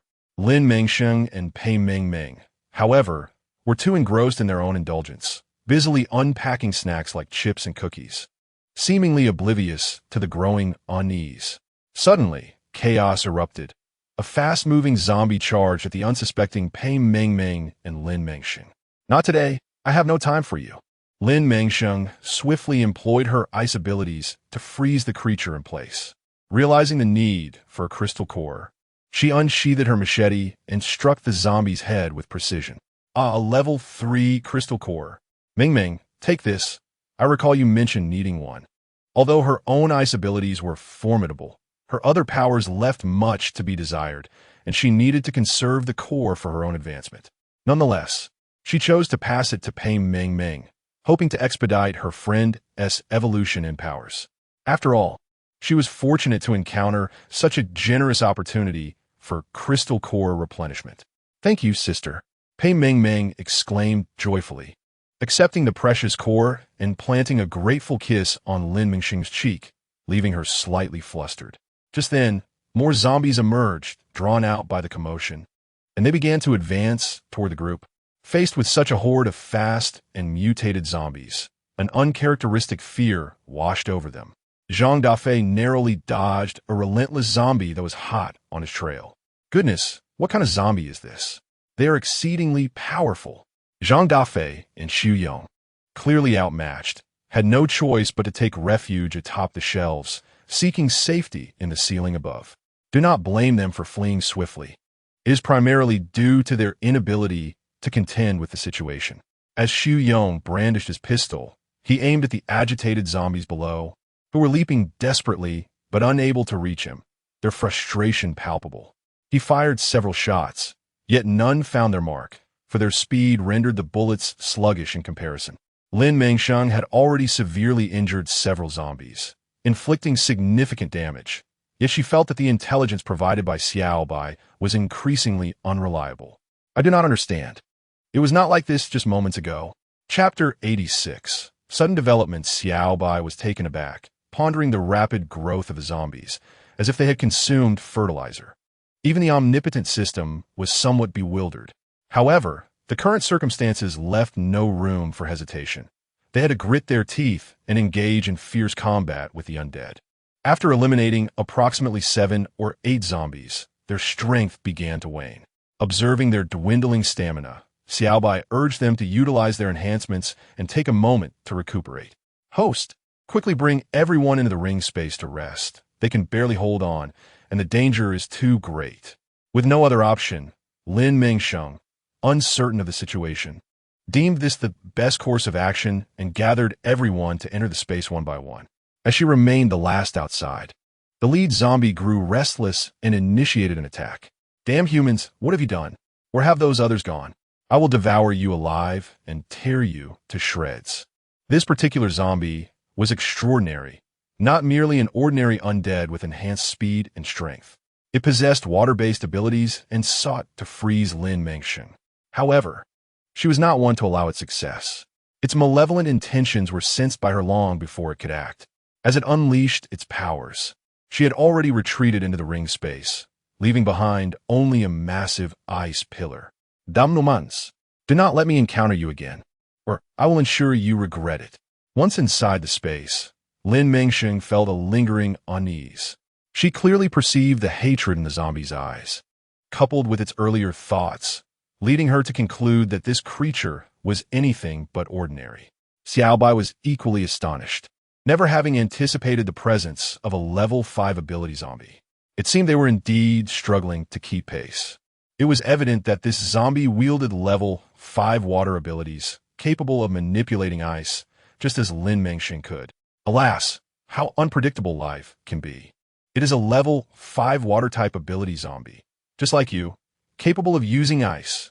Lin Mengsheng felt an urge to curse. What was happening? Just when she had begun to feel invincible, reality had struck her down. The notion of being an unbeatable entity was utterly absurd. Indeed, when comparing humans to zombies of equal rank, the latter possessed undeniable advantages. They felt no pain, no fear of injury. Only a severe brain injury can lead to death. However, compared to humans, their speed, strength, and unique abilities have all been enhanced, as Lin Mengsheng learned from the guide during her initial arrival. Xiaobai, have you not provided a high-level crystal core yet? Although Lin Mengsheng was reluctant to appear as a beggar, she had grown accustomed to relying on the system's generosity during her descent, developing a sense of entitlement. Xiaobai was somewhat at a loss for words. It never anticipated that its host would adopt such an unearned mindset, which was quite concerning. Despite Lin Mengsheng's attempts to charm and plead, Xiaobai resolutely refused her request. Realizing that her behavior was indeed excessive, Lin Mengsheng decided to abandon her thoughts. The others, noticing her silence and pondering her thoughts, chose not to intrude. Only Su Chun understood that she was communicating with a mysterious figure and recognized Lin Mengsheng's misguided intentions. He considered providing guidance, but deemed it too abrupt. So he remained silent. Perhaps it would be best to wait for a more opportune moment to speak. Initially intending to offer them restorative spiritual spring water, Xiaobai abandoned that idea, deciding it was best to let her cool down to prevent any potential mishaps. The zombie that appeared last was a level 5 water-based mutant, capable of ice manipulation like myself, albeit not particularly formidable aside from its crushing strength. Lin Mengsheng's words trailed off, but Su Chun grasped the situation. No witties. Take a moment to rest. While everyone contemplated how to confront the zombies outside, an unexpected event unfolded. Oh, what is this? Xiaobai was suddenly assaulted by a mysterious force, leaving it in agonizing silence. Not only it, but even Pei Mingming's system faced a similar attack. Xiaobai, detestable system. Despite their desperate calls, their voices faded, and the powerful force did not relent. They were violently scattered from their secure space and thrust into the outside world, losing consciousness. Upon awakening, Lin Mengsheng found herself devoid of memories, her mind clouded and befuddled, reduced to the intellect of a young child.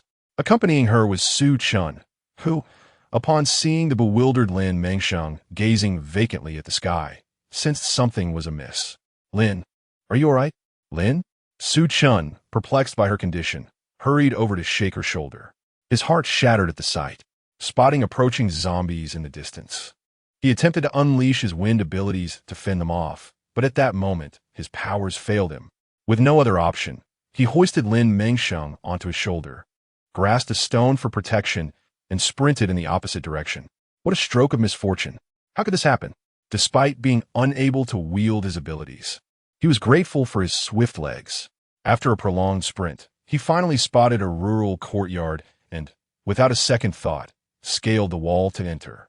Inside, the overgrown vegetable patch exuded an ominous aura. Sensing impending danger, Su Chun swiftly seized a shovel and rake found beneath the thatched roof. Uncertain of which item would prove more useful, Su Chun decided to take both. To ensure Lin Mengsheng's safety, he promptly cautioned her, "Listen, stay right here and don't move. I will be back to get you shortly, all right? No, I want to play with Big Brother. And I want to be lifted high." Just moments before, Su Chun had hoisted Lin Mengsheng onto his shoulder, and she was gleefully peering back at the zombies pursuing them, thoroughly exhilarated as if she were engaged in a game. However, Su Chun was taken aback by Lin Mengsheng's apparent daze. He had thought her behavior merely peculiar, something trivial that could be resolved with time. But before he could dwell on his concerns, danger struck. The zombies inside seemed to have caught a whiff of the delectable scent of the living and came crashing through the loosely shut window towards them. Fortunately, the dwelling housed only 2 elderly residents, neither of whom had awakened any latent abilities, merely ordinary zombies. Realizing Lin Mengsheng's predicament and knowing she would not heed his instructions, Su Chun swiftly bound her hands with nearby rope to a wooden post, grasped his weapon, and charged at the two zombies. He hurled a shovel at one elderly woman and brandished a rake to confront her husband. The elderly man, clearly displeased that Su Chun had attacked his beloved wife, lunged at him with fervor, seeking to transform him into one of their kind. As he approached, Su Chun struck him on the head with a targeted blow, causing him to howl in pain, despite the blood streaming from his wounds. The elderly man was undeterred and continued his advance. Just as Su Chun dealt with his wife, she lunged at his neck, but he reacted swiftly, kicking her away and preparing to continue the fight.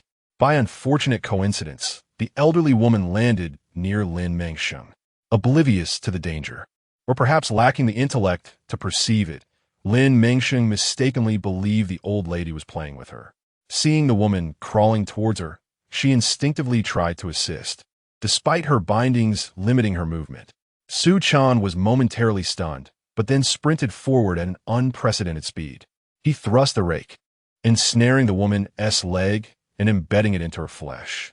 The elderly woman screamed in agony, her hunger for the nearby Lin Mengsheng intensifying.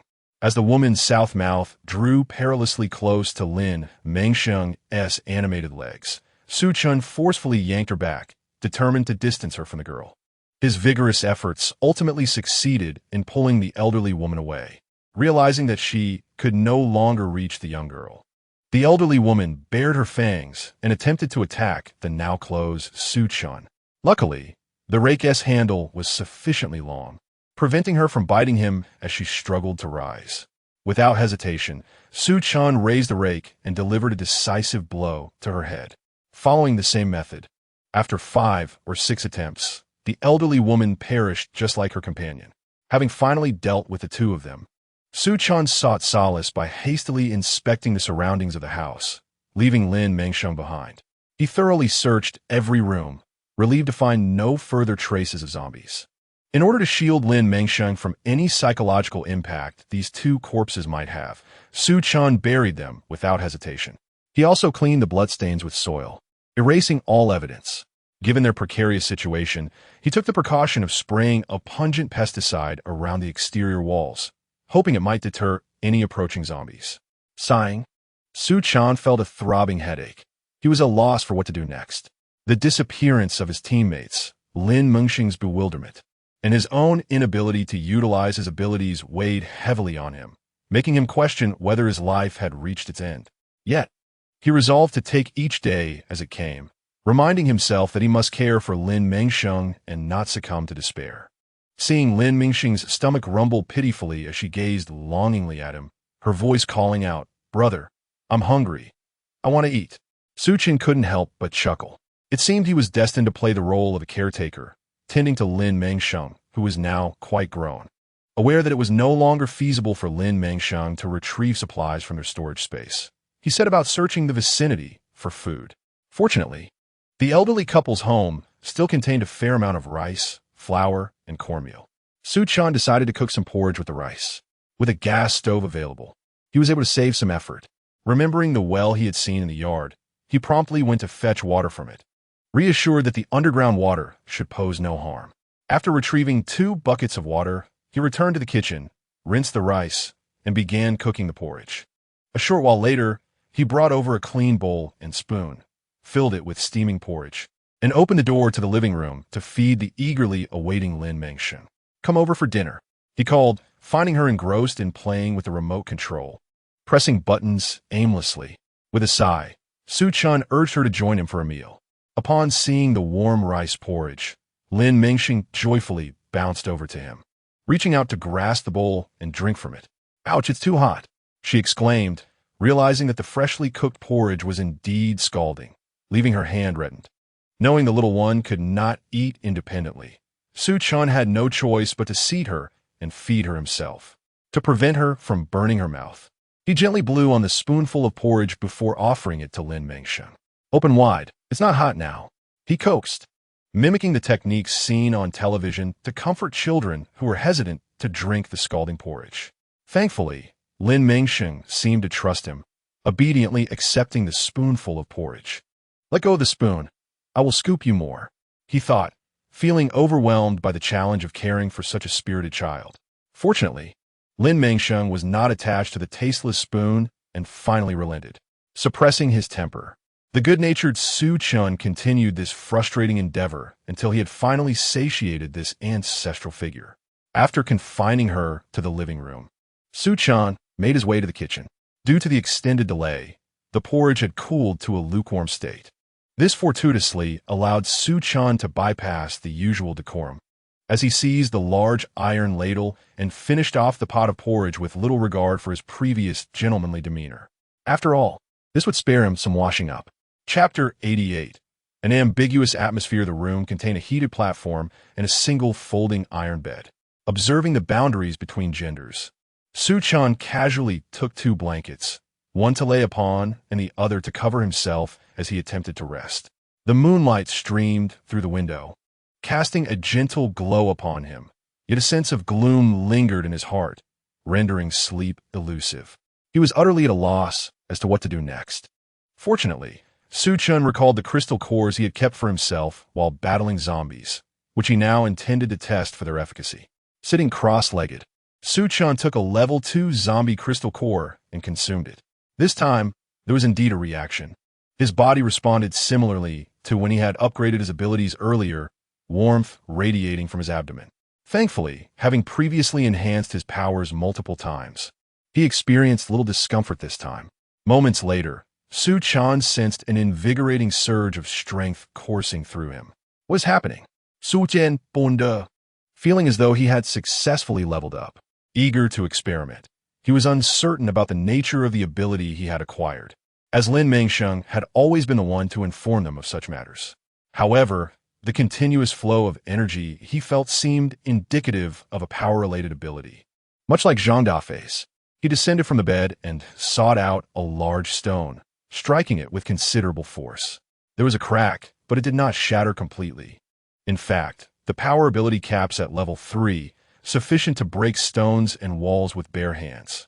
Su Chen's current capability was commendable.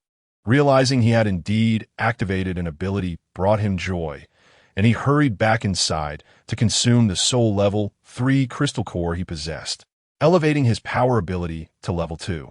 Regrettably, he could not upgrade further. Su Chun felt a twinge of disappointment for not having acquired more crystal cores. Yet achieving this level was already commendable, ensuring he had a fighting chance against zombies.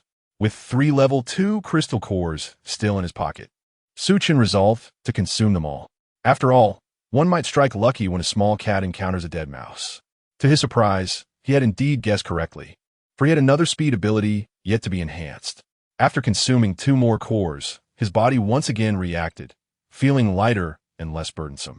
Meanwhile, Lin Mengsheng, blissfully unaware in her carefree slumber, appeared to be dreaming of something delightful, drooling in her sleep. Her previously serene posture had transformed into a sprawling, starfish shape. With the blanket kicked aside, observing this, Su Chun hurriedly covered her with a blanket, anxious that she might catch a chill. However, in doing so, he had inadvertently stirred a hornet's nest. In her dreams, Lin Mengsheng envisioned a delightful array of dishes soaring through the sky. Fragrant pig knuckles, roasted chicken, beggar's chicken, and grilled chicken, enticing her to reach out eagerly. "I want to eat the pig knuckle." This revelation brought immense joy to the dreaming Lin Mengsheng, as she felt as though she had grasped her most cherished delicacy. She immediately clung to Su Chen's arm and began to nibble on it. "Let go." Su Chen, attempting to free himself from her grasp, held her chin gently, cautious not to harm her. This only served to amplify Lin Mengsheng's delight. After several attempts to bite down, she found herself unable to penetrate Su Chen's sturdy arm, which left her feeling somewhat disheartened. So tough, not deterred by her inability to bite, she resorted to licking, savoring the flavor. Her antics began anew as she playfully gnawed on Su Chen's innocent arm. The peculiar sensation left Su Chun feeling quite uncomfortable, especially under the moonlight that illuminated Lin Mengsheng, who, finding the heat unbearable, had stripped down to just a tank top and shorts. The covers, having slipped away during her active movement, revealed a rather compromising situation. "Cough, you need to let go." Su Chun, an innocent and bashful man, felt his ears flush crimson as he struggled to free himself, causing Lin Mengsheng to sway back and forth. Yet, Lin Mengsheng, being quite stubborn, remained resolute in her playful torment. With a sudden jolt, the two found themselves in a tangle, Su Chen beneath Lin Mengsheng. Frustrated by the bump to her forehead, she instinctively raised her hand to strike the offending object that had caused her discomfort. Even so, she remained ensnared in her dream, leaving Su Chen to wonder if she was truly asleep or merely feigning it. After a few more playful slaps, Su Chen, feeling a bit of pain, retaliated by gripping Lin Mengsheng's mischievous hand firmly. Seizing the moment while her attention was diverted, Su Chen managed to escape the grip of her other hand and sought to push her away, hoping to flee from the female demon. However, sensing that her delightful feast was being obstructed, Lin Mengsheng's anger ignited, and she began to resist this bad guy. Their lips met in an unexpected collision, Lin Mengsheng's pouty mouth pressing against Su Chen's plump lips. So bouncy. Is this jelly? The food enthusiast Lin Mengsheng seemed to have discovered a delectable new treat. She boldly began to nibble on Su Chen's lips. What the? Su Chen, a 30-year-old lifelong bachelor, found himself utterly shocked as this young girl audaciously claimed his first kiss.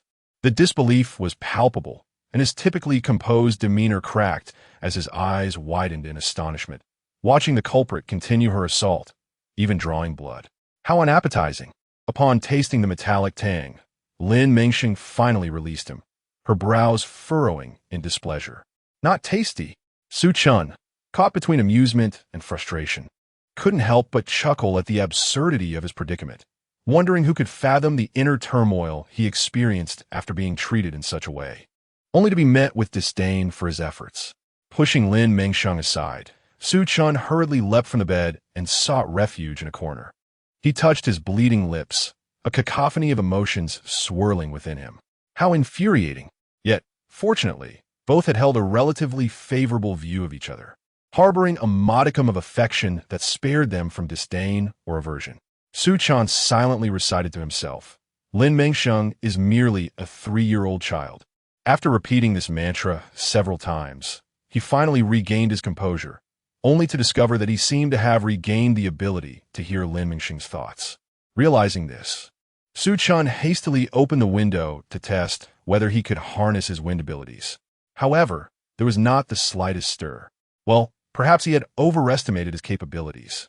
In truth, Su Chen was merely under the influence of the system's novice interference, which had inadvertently stunted his wind powers while leaving other abilities unaffected.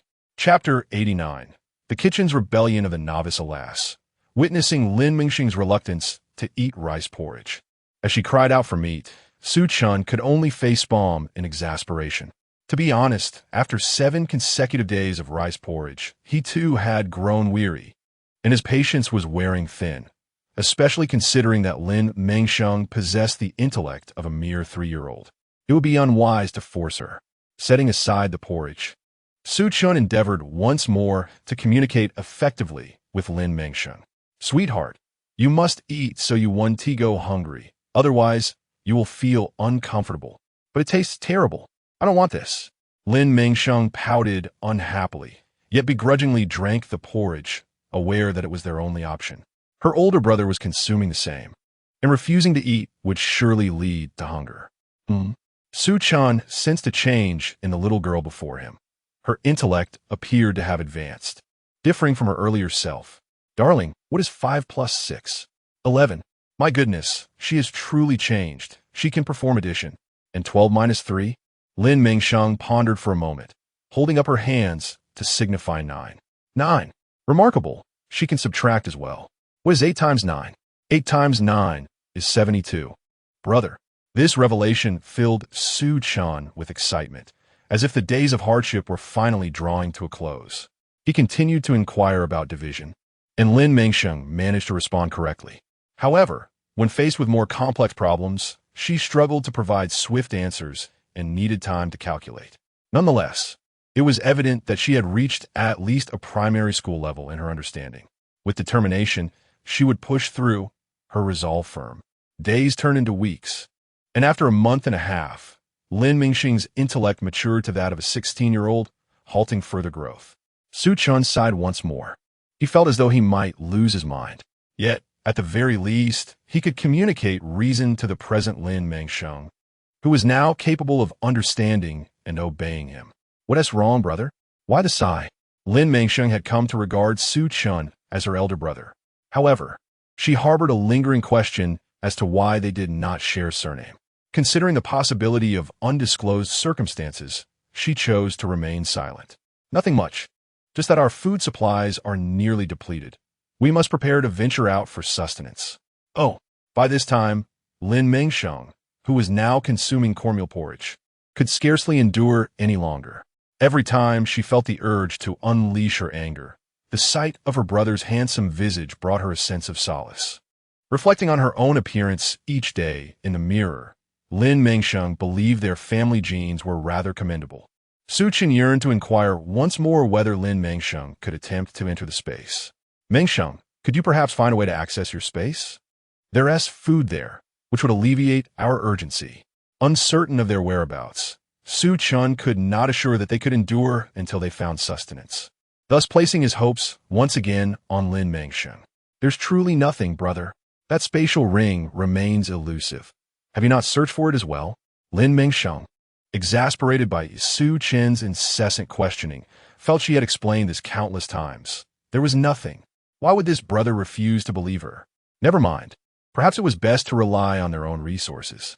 They still had some cornmeal and white flour at home, given the impracticality of cooking on the road. Su Chen contemplated transforming these into steamed buns. Do you know how to make steamed buns? No. The two, both oblivious and helpless, exchanged glances filled with frustration. Carrying their supplies was not feasible, nor was it practical to venture without food. Su Chun, in his anxiety, felt an overwhelming urge to scratch his head in despair. As he rummaged through the kitchen, he suddenly exclaimed, "What is this? Is it edible?" Lin Mengsheng discovered a reflective bag of yeast powder tucked away in the kitchen cupboard. Upon closer inspection, she found that it even included instructions for making steamed buns. The package indicated that the yeast could raise the dough within 24 hours. One needed to dissolve it in approximately 35 degrees Celsius warm water, just enough to avoid scalding. Then mix it with flour until the dough became smooth, allowing it to rest for 10 minutes to create the base for steamed buns or dumplings, placing it in a warm area. Brother, there are instructions here. We have a method to make steamed buns. It was as though fortune had smiled upon them at just the right moment. Lin Mengsheng triumphantly handed a long strip of yeast powder to Su Chun. He tore off a packet, studying it intently, deciding to give it a try. Well then, let's proceed.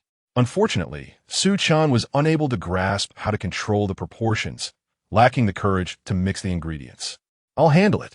Lin Mengsheng, filled with an inexplicable confidence, felt assured in her abilities, having been a researcher in her past life.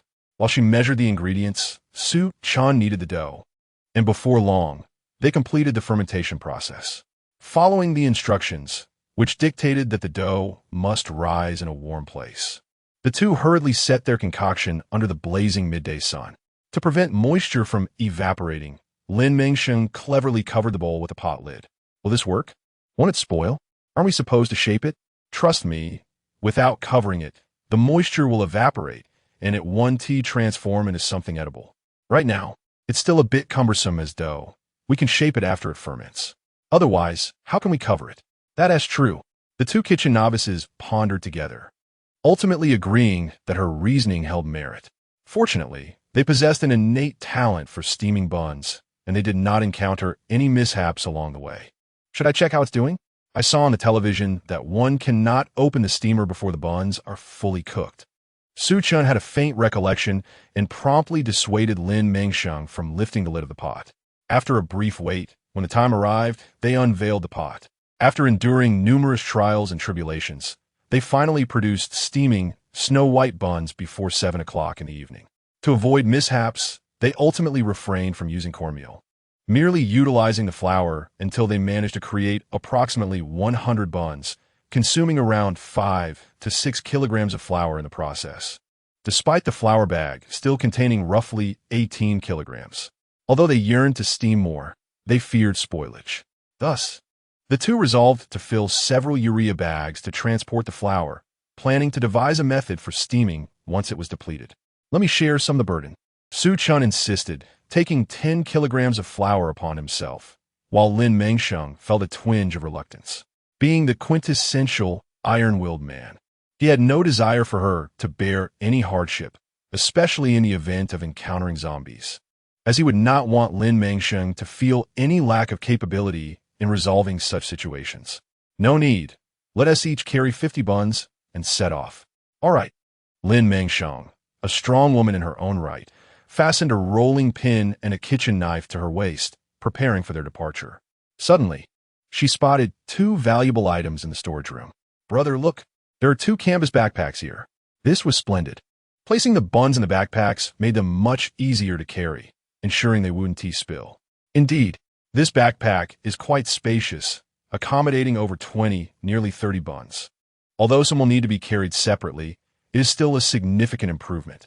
Upon acquiring the backpacks, Lin Mengsheng had a sudden inspiration to craft her own crossbody bag, reminiscent of the inexpensive canvas bag sold for a mere 10 yuan. However, upon realizing the absence of canvas, she turned her attention to the bed sheets. Fortunately, the elderly lady had left behind some sewing tools, including needles, thread, and scissors. Without hesitation, she set about creating a sturdy crossbody bag with 2 layers of fabric. Indeed, Lin Mengsheng had enhanced the design, adjusting it to have straps of the same length as a leather bag, making it easy to carry without slipping off. Admittedly, the fabric was somewhat shabby, with a floral bedsheet on the inside and a plaid sheet on the outside. Not bad. Su Jian Vima, impressed with its durability despite its appearance. Thus, the two set forth, laden with backpacks filled with buns and crossbody bags brimming with more buns, wielding a shovel and a rake respectively. Notably, Su Chun also bore a sack of flour on his shoulder, while Lin Mengsheng, reminiscent of the 8th Route Army, had a rolling pin at her waist and a kitchen knife in her free hand, rendering their appearance rather comical. Fortunately, their journey was met with few zombies, and those they encountered moved sluggishly, posing little threat to them. Brother, is this fiction coming to life? Lin Mengsheng found it hard to fathom her current existence in a post-apocalyptic world. This realization incited a sense of panic within her, especially after she had just forcefully struck several zombies with her shovel, leaving their brains splattered and a nauseating scene of gore in her wake. Yet paradoxically, she felt a strange familiarity with the situation, as though it were ingrained within her, a skill she had unwittingly mastered. Let us go. You'll grow accustomed to it in no time. Su Chun led the way, surveying the surroundings for any signs of buildings. After traversing approximately 5 or 6 kilometers, they stumbled upon a village. Although it was teeming with zombies, it was evident that the place held a wealth of resources. Should we go in, brother? Lin Mengsheng asked, her voice tinged with trepidation. There's so many zombies. Can we handle them? Su Chun, undeterred by fear, reassured her that entering would be straightforward, despite their lack of firearms. Wait here for a moment while I scout ahead. If it's safe, I'll come back for you. No, brother. I am scared. What if a zombie comes and bullies me? Realizing that leaving her alone posed a risk, Su Chun decided to take Lin Mengsheng with him as they ventured inside. The village appeared to be predominantly inhabited by the elderly, suggesting that most young people had fled to the cities for work during the viral outbreak. Su Chun aimed to avoid unnecessary confrontations as he sought a suitable target. Larger houses typically held more provisions. Unsure of how long they might stay, he resolved to select an appropriate place to settle. Let us head towards that 2-story building. He adjusted the flour bag, slung over his shoulder, and brandished a rake as he charged forward. Suddenly, the villagers, now revealed as zombies, noticed them and rushed over with gleeful fervor, as if intent on devouring them alive. Get away from me, Lin Mengsheng cried out, brandishing her shovel against the encroaching zombies as she followed Su Chun's lead toward the target structure. Careful not to open the door and give the zombies a chance to swarm them. Su Chun swiftly scaled the wall, extending his hand down to pull Lin Mengsheng, who struggled to climb. Oh my goodness, don't come near me, Lin Mengsheng exclaimed, nearly in tears, but managed to grasp Su Chun's warm, sturdy hand and hoist herself onto the wall.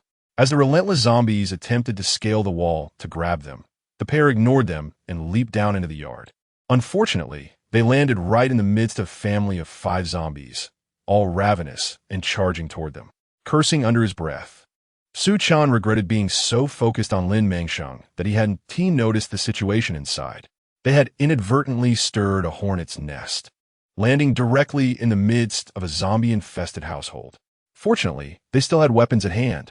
Su Chan discarded the flour bag, delivering a swift kick to a plump, middle-aged female zombie, sending her sprawling.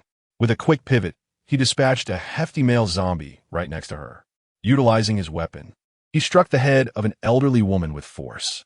The remaining 2 were children, perhaps around 10 years old, making them relatively easy to deal with. Lin Mengsheng dispatched them with a couple of well-placed strikes from her shovel. Together, they eliminated the immediate threat posed by the 2 adults. Ugh! Lin Mengsheng could no longer contain herself and leaned against the wall to vomit, her stomach churning. Breathe, just breathe.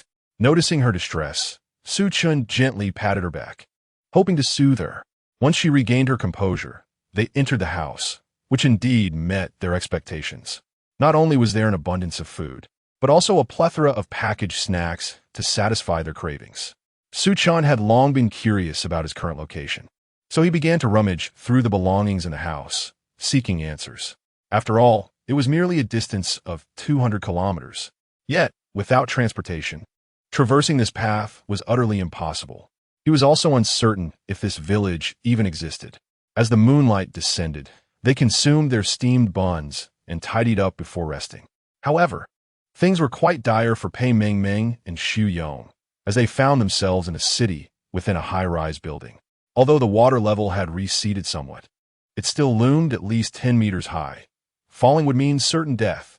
The situation was further complicated by Pei Mengmeng's troubling mental state. She seemed to be behaving like a 7-year-old child. For reasons unknown, their rate of transmission appeared to have slowed down by several days, likely due to the considerable distance. This was the conclusion they ultimately reached, as they discovered that approximately 10 days had elapsed since their consciousness faded away on a non-networked phone. With limited food supplies and the increasingly irritable Xu Yong on the verge of madness, the presence of the troublesome Pei Mengmeng was making their situation untenable. Remaining in this place was not a viable option. They had to escape. Zhang Dafei believed that this rain-soaked city was simply uninhabitable. Chapter 91. Departure to leave. They required a boat, but unfortunately, they could find none. Thus, they were left with only one solution: to construct a small vessel to navigate out of this bizarre city. Given Su Yong's commendable technological prowess, he persevered against numerous challenges and ultimately connected his phone to the internet to research boat building. While he had secured the design blueprint, the question of materials remained. They contemplated dismantling the wooden beds on the upper floors for construction, and, if necessary, they would even take apart the wardrobes. Regardless of the difficulty, they had to proceed, for remaining here would surely lead to their demise. Zhang Dafei, albeit reluctantly, gritted his teeth in agreement with this decision, and thus began their arduous journey of boat construction. The boat could not be completed in an instant, so the two had no choice but to venture to the rooftop, selecting the nearest building to create a rudimentary contraption to swing across. Despite the perilous nature of the endeavor, with zombies surfacing from the water and growling at them, they ultimately reached the opposite building. Bringing Pei Mengmeng along proved impossible, and they could not carry all the construction materials either. Once they were finished with their repairs, Su Chan armed himself and ventured out in search of transportation. After 2 days of searching, he finally discovered a tractor, a Wuling Ronwang van, 2 small cars, and 3 motorcycles within the village. To ensure adequate fuel supply, Su Chan fashioned a simple siphoning device using a hose to transfer fuel from the containers into barrels, except for the Wuling Ronwang, which was reserved as their emergency vehicle. Once all tasks were completed, Su Chan loaded the fuel onto the van. Mengsheng, I have prepared the vehicle and fuel. For our safety, let us coordinate when the time comes. I will stand on the 2nd floor watching outside. When I approach the courtyard, you shall open the door, and once I have entered, you will close it again. Do you understand? If she fails to grasp this straightforward plan, she would truly be foolish. Lin Mengsheng nodded. Understood. Such a simple task requires no special skills. As long as one is sufficiently alert, it can be accomplished easily. Once Su Chun and Lin Mengsheng had finalized their plans, they began preparing for the operation the following day. The night is long and fraught with dreams. He feared that parking the car too far away might lead to unforeseen complications. Early the next morning, the two commenced their mission. The roar of the engine alerted the keen-eared zombies, prompting them to pursue vigorously, particularly those lingering in the fields who ran the fastest. As soon as Lin Mengsheng spotted Su Chun approaching, she hurried downstairs to open the door. Undoubtedly, this action would allow a few zombies to enter. Yet, she could not afford to dwell on that. When Su Chun's vehicle finally made its way inside, she swiftly closed the door and locked it. The nearby zombies would undoubtedly attack her first. With them so close, they would reach her within mere steps, ready to bite. Prepared, Lin Mengsheng brandished a kitchen knife and unleashed a flurry of strikes against the zombies. Having read in novels that severing a zombie's spine could lead to their demise, she was determined. The 5 or 6 that entered were formidable adversaries. Despite Lin Mengsheng's impressive strength and agility, her body and mind had yet to synchronize effectively, rendering her somewhat inadequate against such a multitude of zombies. Be careful, Su Chun urged, wielding a rake to assist. Before long, the two had managed to clear the aftermath. Exhausted, they realized they needed to dispose of the zombie corpses. Otherwise, the stench would rob them of any chance of sleep. Given the limited space of the vehicle, they could not carry too many items. Thus, after loading the food from his house, they scavenged from a few neighboring homes before abandoning the idea of plundering the entire village. With the car filled to the brim, Su Chun and Lin Mengsheng felt a sense of security. To ensure they always had enough to eat, they decided to steam 100 buns in this house, providing sustenance in case of any dangerous situations. Should we take the kitchen knives, cutting board, pots, and bowls from his house? This way, we will have utensils available should we wish to cook. Indeed, let us take them. Su Chun and Lin Mengsheng loaded the vehicle completely, relieved that the car was robust enough to withstand the load. Fearing that zombies might peer through the windows at night, or that other survivors might covet their provisions, they ultimately decided to pull down the curtains and reinforce the rear window of the van with Velcro. With everything prepared, they felt a wave of fatigue wash over them. Not wishing to drive while weary, they decided to remain in the house for another day. Brother, do you think we can be among the last survivors? Will there ever be a day when the zombie virus is eradicated? Is there a possibility for the world to return to normal? With 3 poignant questions, she pierced his heart. I do not know. That is a question I ponder as well. Su Chun is tirelessly striving for that day. In his eyes, as long as one exerts effort, possibilities abound. The rest shall be entrusted to fate. Aware that tomorrow promises to be yet another perilous journey, Lin Mengsheng refrains from dwelling on such thoughts and endeavors to calm herself to sleep. Everything shall be left to destiny. Xiaobai recognizes that it too has been gravely wounded, and even more so than Su Chun. In the final moments, had it not shielded him from an attack, it would have long ceased to exist. Let those detestable antagonist systems frolic for a few more days. This time, regardless of the cost, it shall acquire the means to obliterate them from headquarters, ensuring their disappearance from the universe. Meanwhile, the black smoke revels in its triumph. Haha, this group of foolish systems insists on opposing me. Look where that has led them, all incapacitated. Let us see if they dare to defy me again. Oh, how ludicrous it was to even entertain the thought of escaping this world for another. From now on, this shall be my domain. I shall take the reins. Who is Su Chun, and what is a male protagonist? My host, Yang Chun, is the true hero of this world. Yang Chen remained silent, for he understood that his system seemed to have committed an unprecedented act and was now excessively inflated in its ego. At that moment, a notion of rebellion began to stir within him. After all, he was weary of this capricious system. Chapter 92. The Wuling Rongguang van truly lives up to its reputation as a divine vehicle, capable of drifting even around corners. Terrified, Lin Mengsheng clutched the armrest in the passenger seat, afraid to loosen her grip. Brother, when will we arrive? I don't know. The highway is congested with abandoned vehicles. We'll have to take a detour along the unpaved road. Upon hearing Su Chen's words, Lin Mengsheng's anxiety escalated. This road is so bumpy, and there are stones scattered about. Won't driving like this damage the car? Isn't it dangerous? We don't have a spare tire. Observing her distress, Su Chen quickly reassured her. Don't worry. My driving skills are excellent. Everything will be fine. All right. After hearing this, Lin Mengsheng felt a bit more at ease. Indeed, if he could execute drifting on such a treacherous road, he must be the king of the mountain roads. Su Chen was also aware of Lin Mengsheng's current timid state. Thus, he made a concerted effort to reduce his speed under her watchful gaze. After a jolt, the car abruptly halted. What's wrong, brother? Is something the matter? There's a vehicle blocking the way ahead. The route he chose was quite narrow, rendering it impossible to proceed.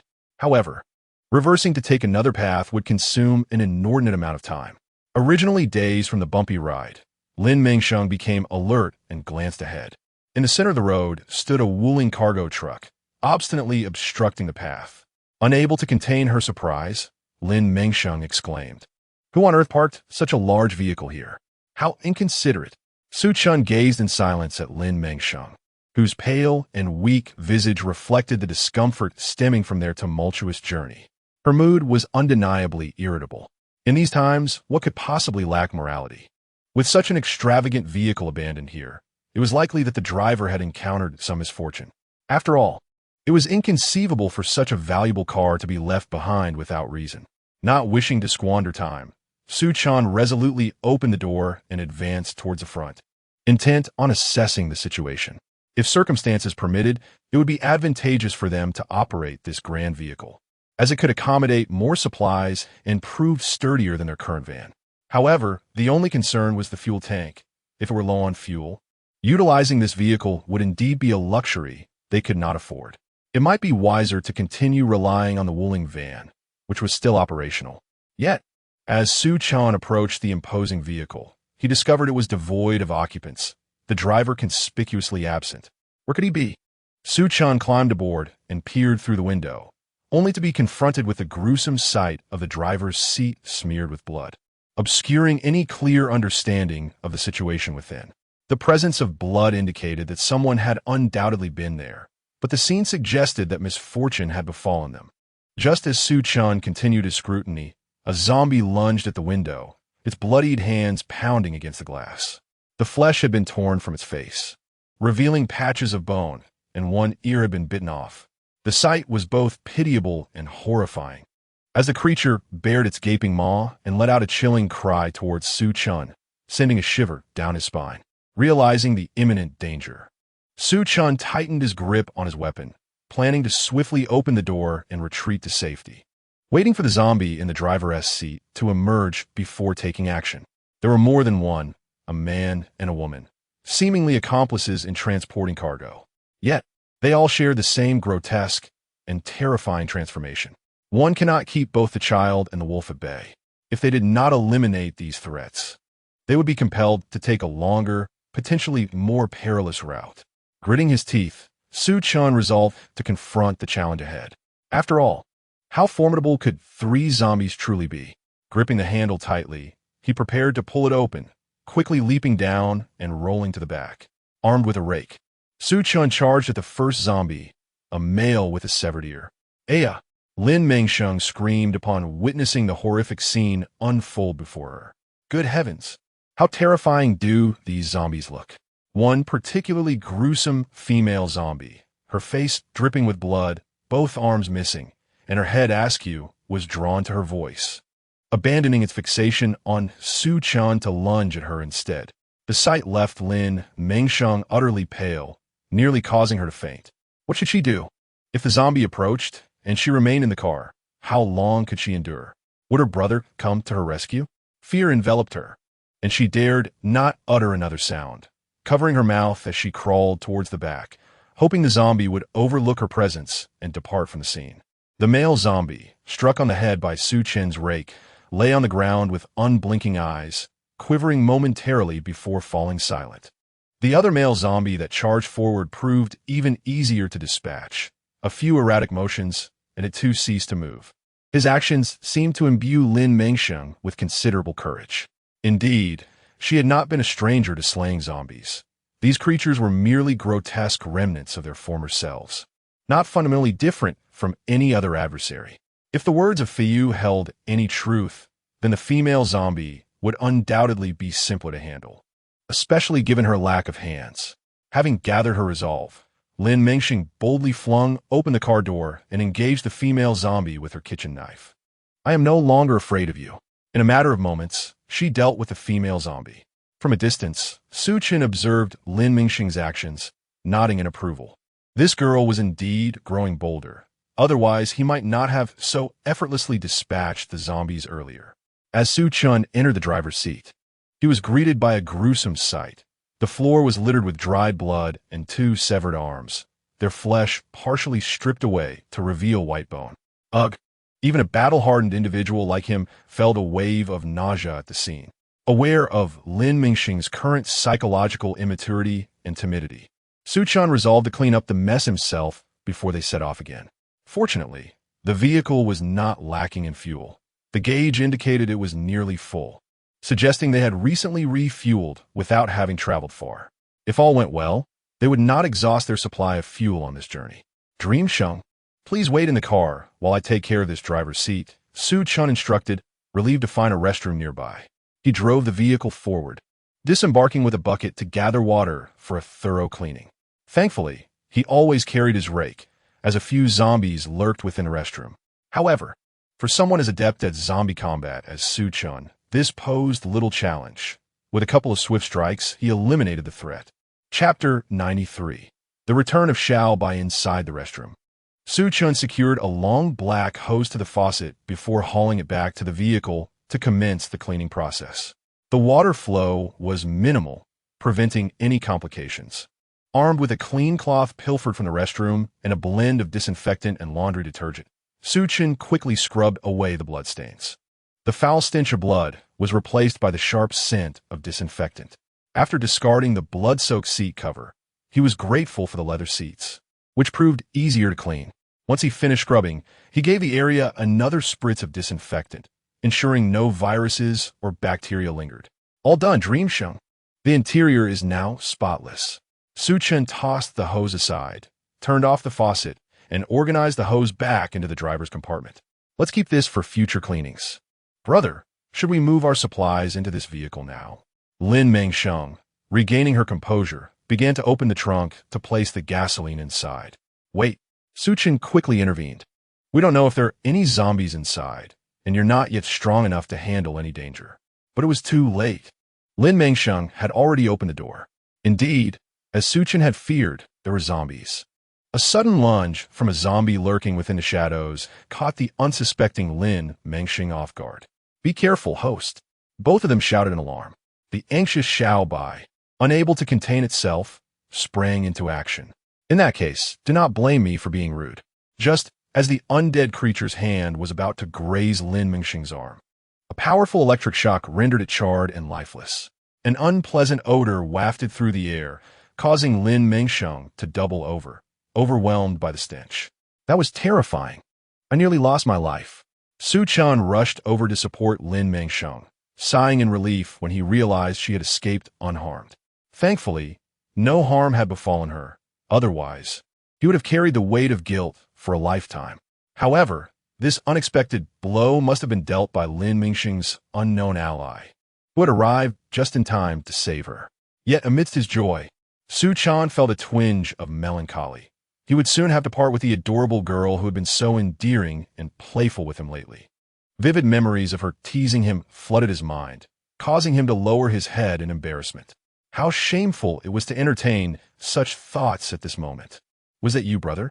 Lin Mengsheng, oblivious to Xiao Bai's presence, gazed at Su Chen in awe, marveling at her brother's prowess. It wasn't him. It was me, your host. Xiao Bai, do you not remember me? No. Su Chen recognized that Lin Mengsheng would not comprehend this entity, so he began to explain her recent peculiarities to her. Mengsheng, ever since you awoke from that spatial expulsion, you have been acting unusually. It is as if your intellect has regressed to that of a 3- or 4-year-old child. Although you seem to have matured over time, you cannot afford to act recklessly any longer. It is far too dangerous. Your powers are currently restricted, and the space you once utilized is inaccessible. We must proceed cautiously, step by step, and everything will eventually improve. Su Qin's sudden outpouring of words clarified the situation for Xiao Bai, who had been seething with anger. What nonsense! As if their situation wasn't dire enough. That wretched system had also targeted her host. Not only had it diminished her intelligence, but it had also imposed limitations on her abilities. This was utterly unacceptable. Upon sensing the oppressive dark energy within Lin Mengsheng, Xiao Bai, incensed, procured the finest medicine for her. Host, consume this. You will feel better. As Lin Mengsheng hesitated over the medicine in her hand, perhaps influenced by a lingering trust, she ultimately swallowed it. Moments later, she fainted. Dreamsheng, Su Chun, alarmed, quickly scooped her up and placed her in the Wuling Rongguang, reclining the seat to ensure she could rest comfortably. Regretting his hasty actions, Su Chun wished he could undo his previous decisions and find a way to detoxify her. As Lin Mengsheng consumed the medication, she succumbed to a dreamlike state, wherein all her past memories resurfaced and her dormant abilities were revitalized. After Little White elucidated everything to her, Lin Mengsheng's primary concern was for the whereabouts of Pei Mengmeng and the others, who had vanished without a trace. Little White, what has become of Mengmeng, Fij, and Yonga? Where could they possibly be? Why did they not fall alongside us? That is reassuring. Having endured this unforeseen calamity, Lin Mengsheng felt that as long as everyone was safe, it would be the greatest fortune. Reflecting on the villainous system that Little White had mentioned, Lin Mengsheng harbored a deep-seated resentment and a fervent desire to confront it. All right, stop dwelling on it. You should give Su Chan a pill as well, as he has also been affected. Understood. Upon awakening, Lin Mengsheng saw Su Chan, who wore a worried expression, and hurriedly placed the medicine in his mouth. Brother, swallow it quickly. I will guard you. For the time being, she could not shake off this form of address. Seeing Su Chan obediently take the pill eased her worries, and she began to move things about. The system space was currently undergoing repairs and was temporarily unusable, but fortunately, Little White assured her that nothing within would be lost. So Lin Mengsheng nonchalantly transferred all her prepared items into the large cart. With her formidable strength, she was quite capable, rivaling any man. By the time Su Chun awakened, most of the work had been completed. I'll handle the rest. Su Chun, feeling a pang of sympathy for Lin Mengsheng, who was slightly perspiring from her exertions, promptly began to assist her. Lin Mengsheng, who had a slight infatuation with Su Chun, was not inclined to forge a brotherly bond with him. In this lifetime, she was determined to experience love before her demise. Chapter 94. Regaining consciousness while Lin Mengsheng busied herself elsewhere. Dafeiga. As Zhang Dafei approached to wipe Pei Mengming's mouth with a napkin after she had just eaten, she swiftly recoiled a few steps, nearly tripping over a chair. Mengming, you have finally awakened. Upon seeing Pei Mengming return to her senses, Zhang Dafei was overwhelmed with excitement, wanting to rush forward and embrace her to express his joy. No! The petite Pei Mengming, caught in the grasp of the towering and robust Zhang Dafei, appeared oddly suited in that moment. Goodness, why did they resemble a couple engaged in an illicit affair? Zhang Dafei had been caring for Pei Mengming daily. Surely, this incessant proximity couldn't have affected his mental state. Such intimate actions could not be allowed to go unchecked. Xu Yong hurriedly intervened, separating the two and ensuring that Zhang Dafei, the foolish giant, did not take advantage of the now vulnerable Pei Mengming. What are you doing? She's in this state, and yet you entertain such base thoughts? You are nothing less than a beast.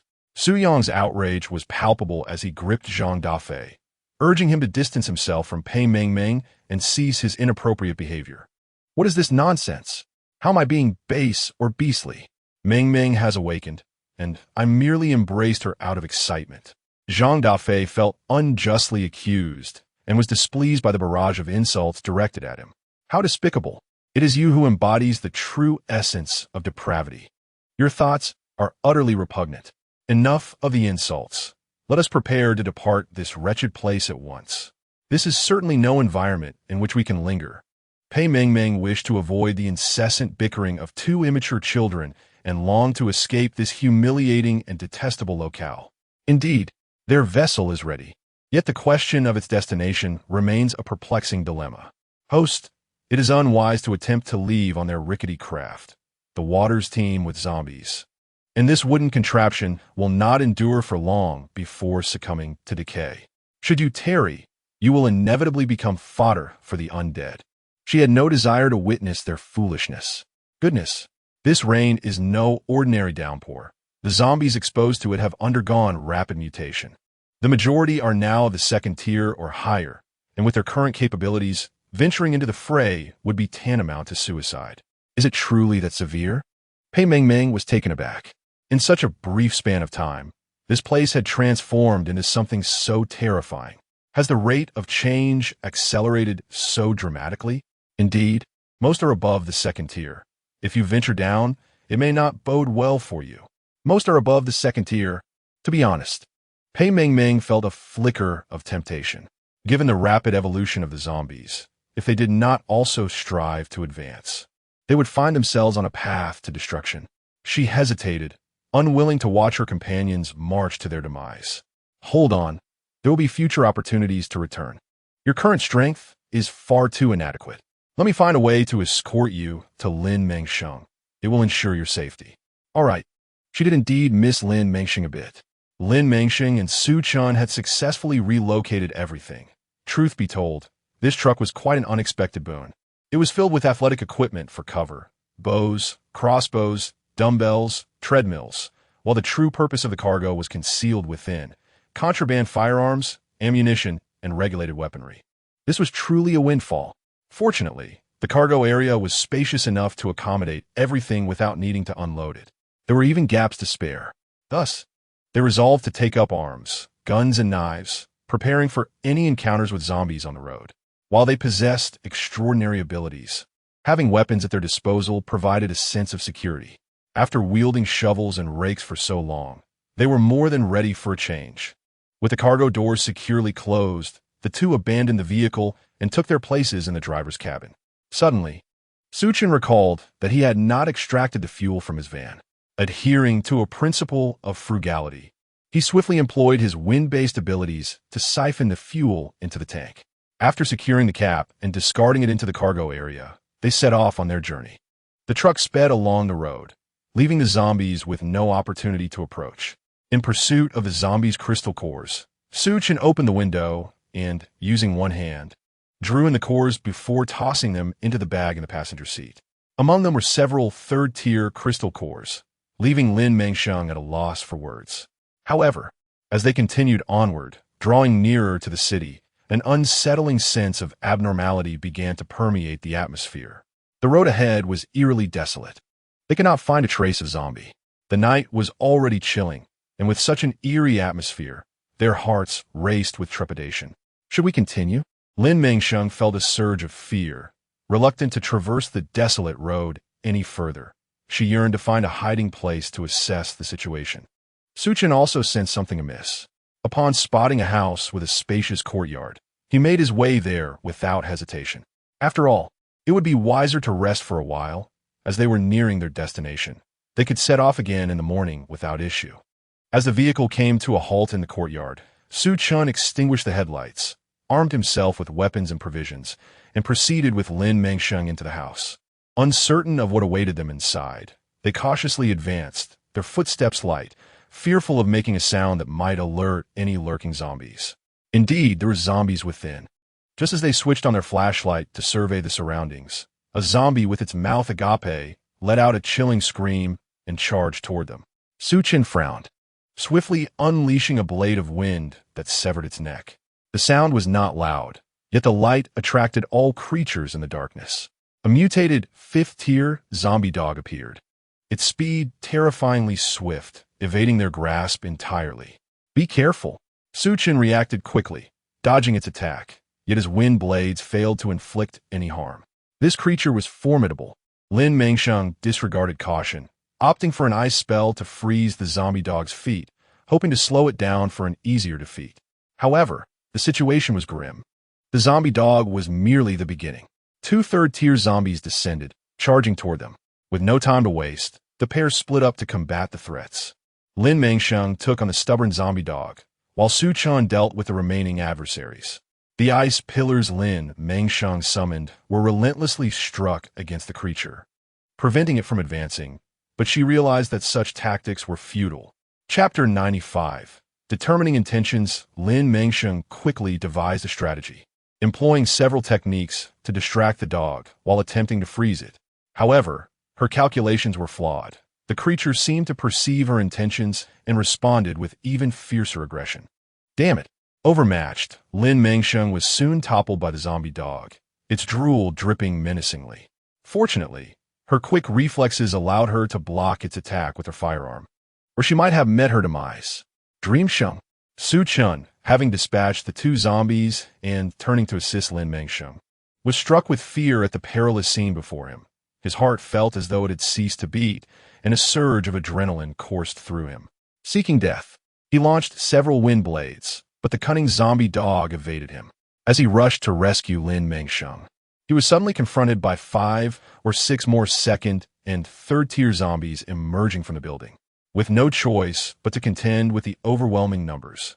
Su Chen's eyes burned with rage as he fought against the relentless zombies obstructing his path. Damn it! Why are these zombies so infuriating? He thought, determined to reach Lin Mengsheng. Hang in there, I will come to your aid. Su Chun wielded not only his wind blades, but also his knife, deftly dispatching the oblivious zombies while evading their attacks. Unbeknownst to her, a multitude of zombies had emerged, and Su Chun, despite having dispatched countless foes, found himself unable to cease his relentless onslaught. Lin Mengsheng was no mere dependent.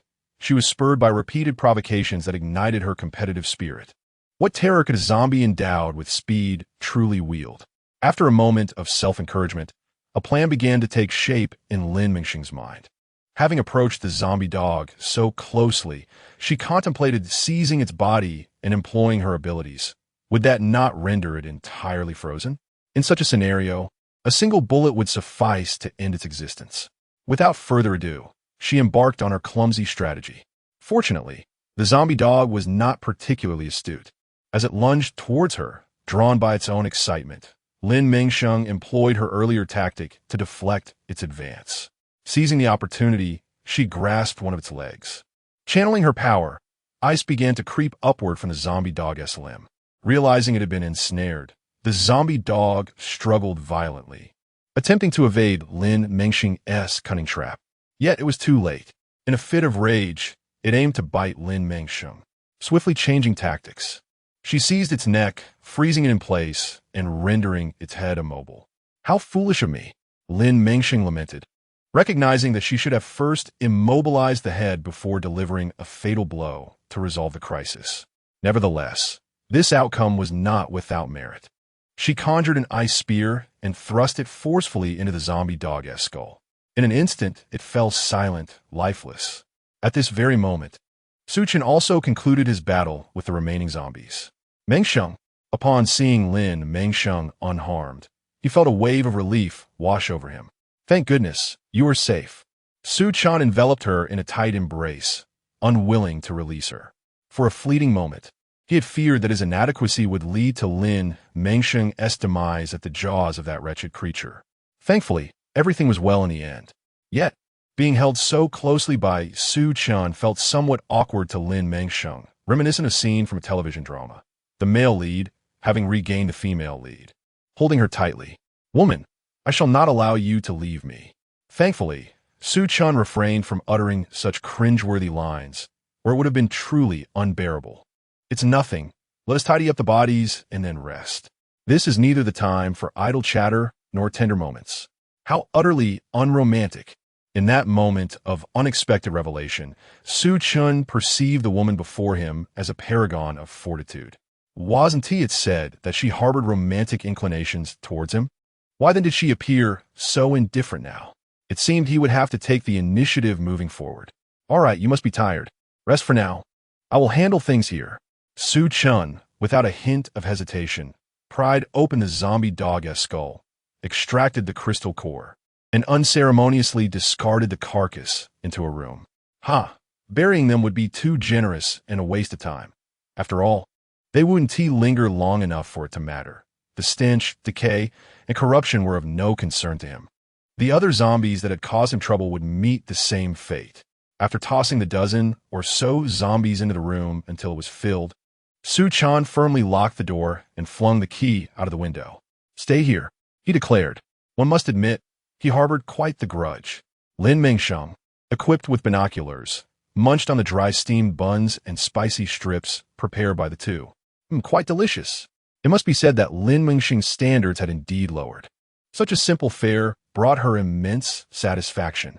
Observing her enjoyment, Su-chan, who had initially lost his appetite in anger, found himself ravenous and began to devour the buns alongside the spicy strips, even indulging in a couple more.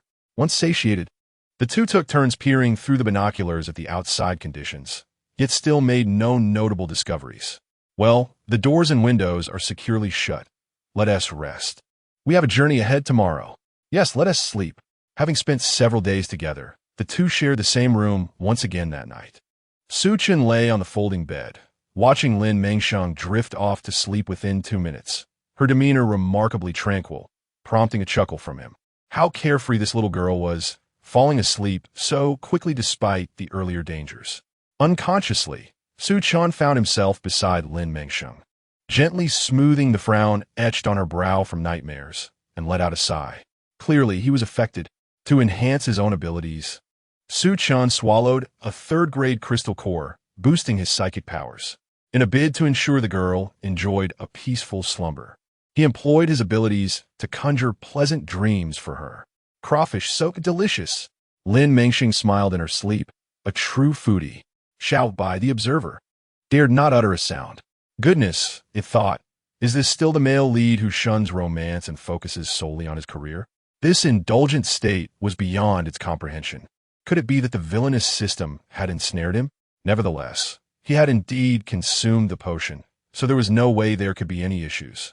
Xiao Bai felt the need for silence, watching over the two as they enjoyed a night of sweet dreams, its mind wandering to unknown thoughts. Chapter 96.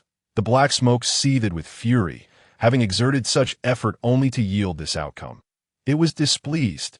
Yet from this, it also realized it should abandon this world and take Yang Chun to another dimension to restart anew, continuing its struggle.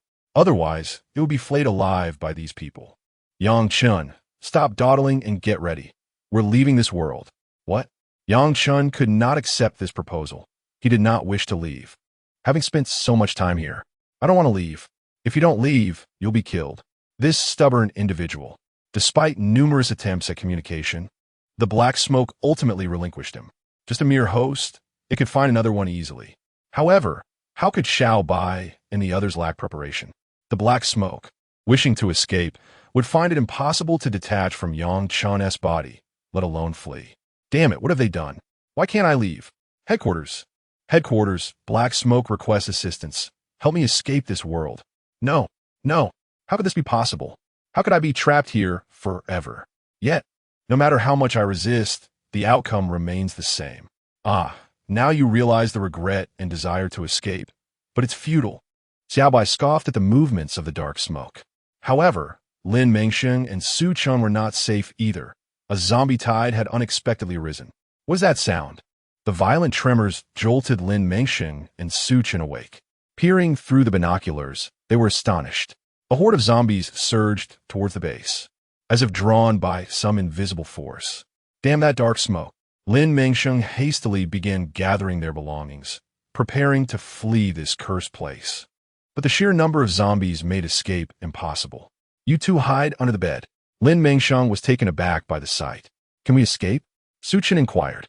Lin Mengsheng gritted her teeth and nodded. "We can. For now." The zombies showed no intent to invade and attack them, granting them precious time to prepare. The location they found was quite distant from the safe zone, fortuitously situated in the opposite direction of the approaching tide, rendering them relatively unafraid. "Shall we just hide?" Their strength was undeniably weak. Confronting the zombies head-on would likely lead to their demise. "No way. I need to locate that damn dark smoke. You all go find it and eliminate that fiend. If it dared to oppose them, it must face the consequences." "Found it." It was located 200 kilometers away from their current position. If they drove without hindrance, they could arrive in approximately 3 hours. Let us wait for these zombies to disperse. Once they leave, you could drive out and follow my instructions. This time, it absolutely could not escape unscathed. What are you doing? Yang Chun was infuriated.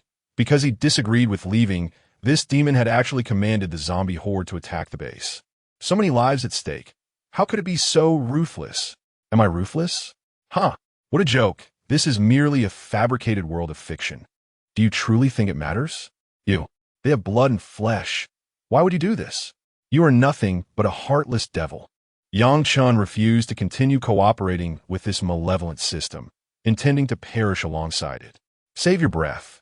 With your capabilities, you stand no chance against me. Stay put and await the end. Perhaps I might even spare your life. Infuriating. Yang Chun felt stripped of his senses, rendered unresponsive. Let me witness your prowess. The dark smoke sneered, continuing to plot its next move. Lin Mengsheng and Su Chun awaited the dawn, finally seeing the zombies disperse. There was no choice. The source lay with the dark smoke, and unless resolved, this turmoil would likely persist.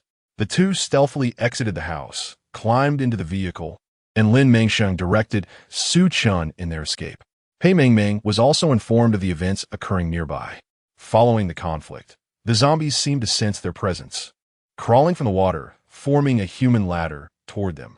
Damn it!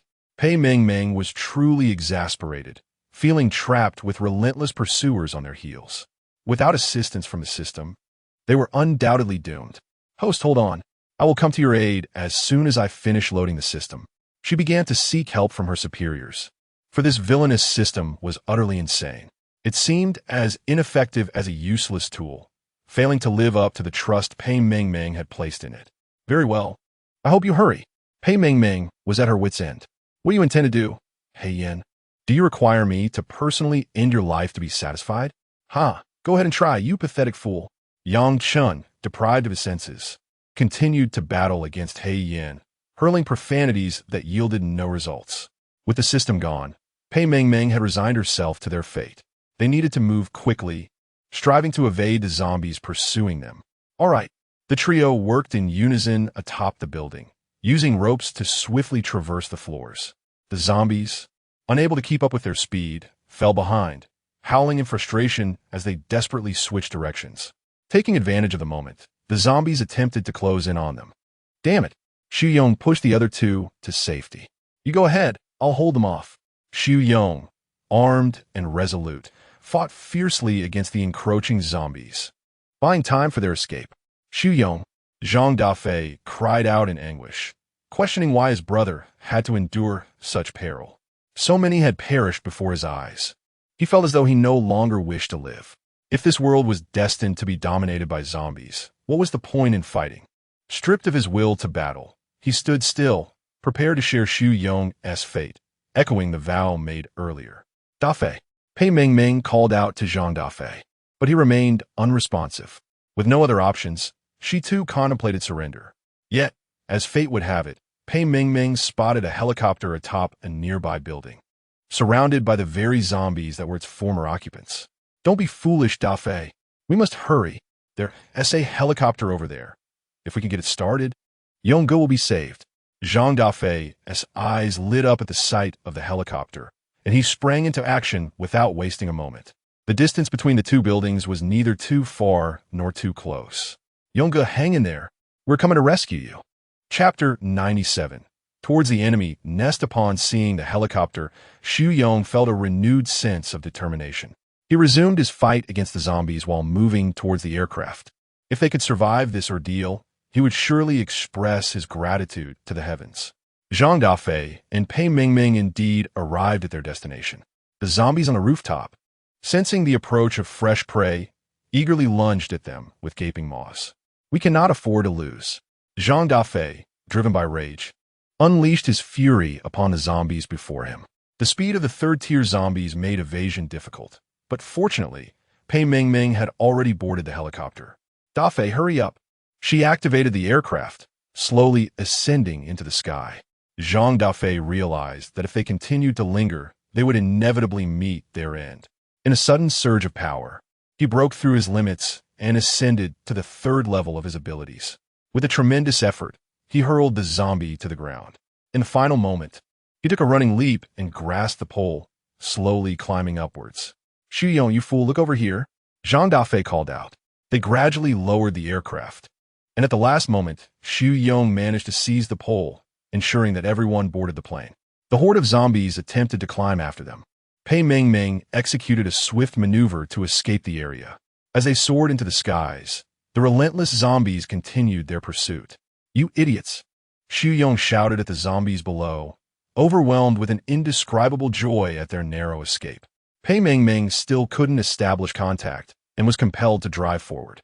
Fortunately, they were still on course towards their intended destination. Meanwhile, Su Chun and Lin Mengsheng faced their own challenges on the highway. Although the majority of zombies had departed with the main group, some remained behind. The complex terrain of the city made their journey arduous, making it impossible to cover the distance in 3 hours. As they pressed on, the number of zombies multiplied, accompanied by mutated beasts and other perils. Faced with such a multitude of dangers, they were compelled to accelerate without pause. Su Chun was baffled by the current situation. Had the zombies gone mad? Lin Mengsheng, unwilling to conceal the truth, revealed the reality to him. In fact, our world is a novel. There are both villains and heroes undertaking tasks within it. This catastrophe was orchestrated by the desperate actions of the villains.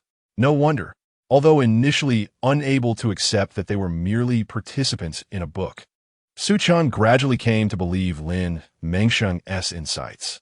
"So what do we do? Can we harm it if we go over?" "Certainly. The righteous will prevail. They will undoubtedly succeed. Black Smoke, all these humans have escaped. Not a single one has perished." Black Smoke was furious. It was inconceivable. There was no way these individuals could have escaped. They must have hidden away. It was merely a matter of finding them. With so many high-level zombies, it could not fathom that they had managed to evade capture. "Very well, just wait. Soon, I shall deal with you all." The humiliation inflicted upon Black Smoke was unbearable, prompting it to intensify its control and commence the search for their whereabouts. However, with a large truck and an airplane, as long as they kept the doors and windows shut, the zombies posed no threat to them.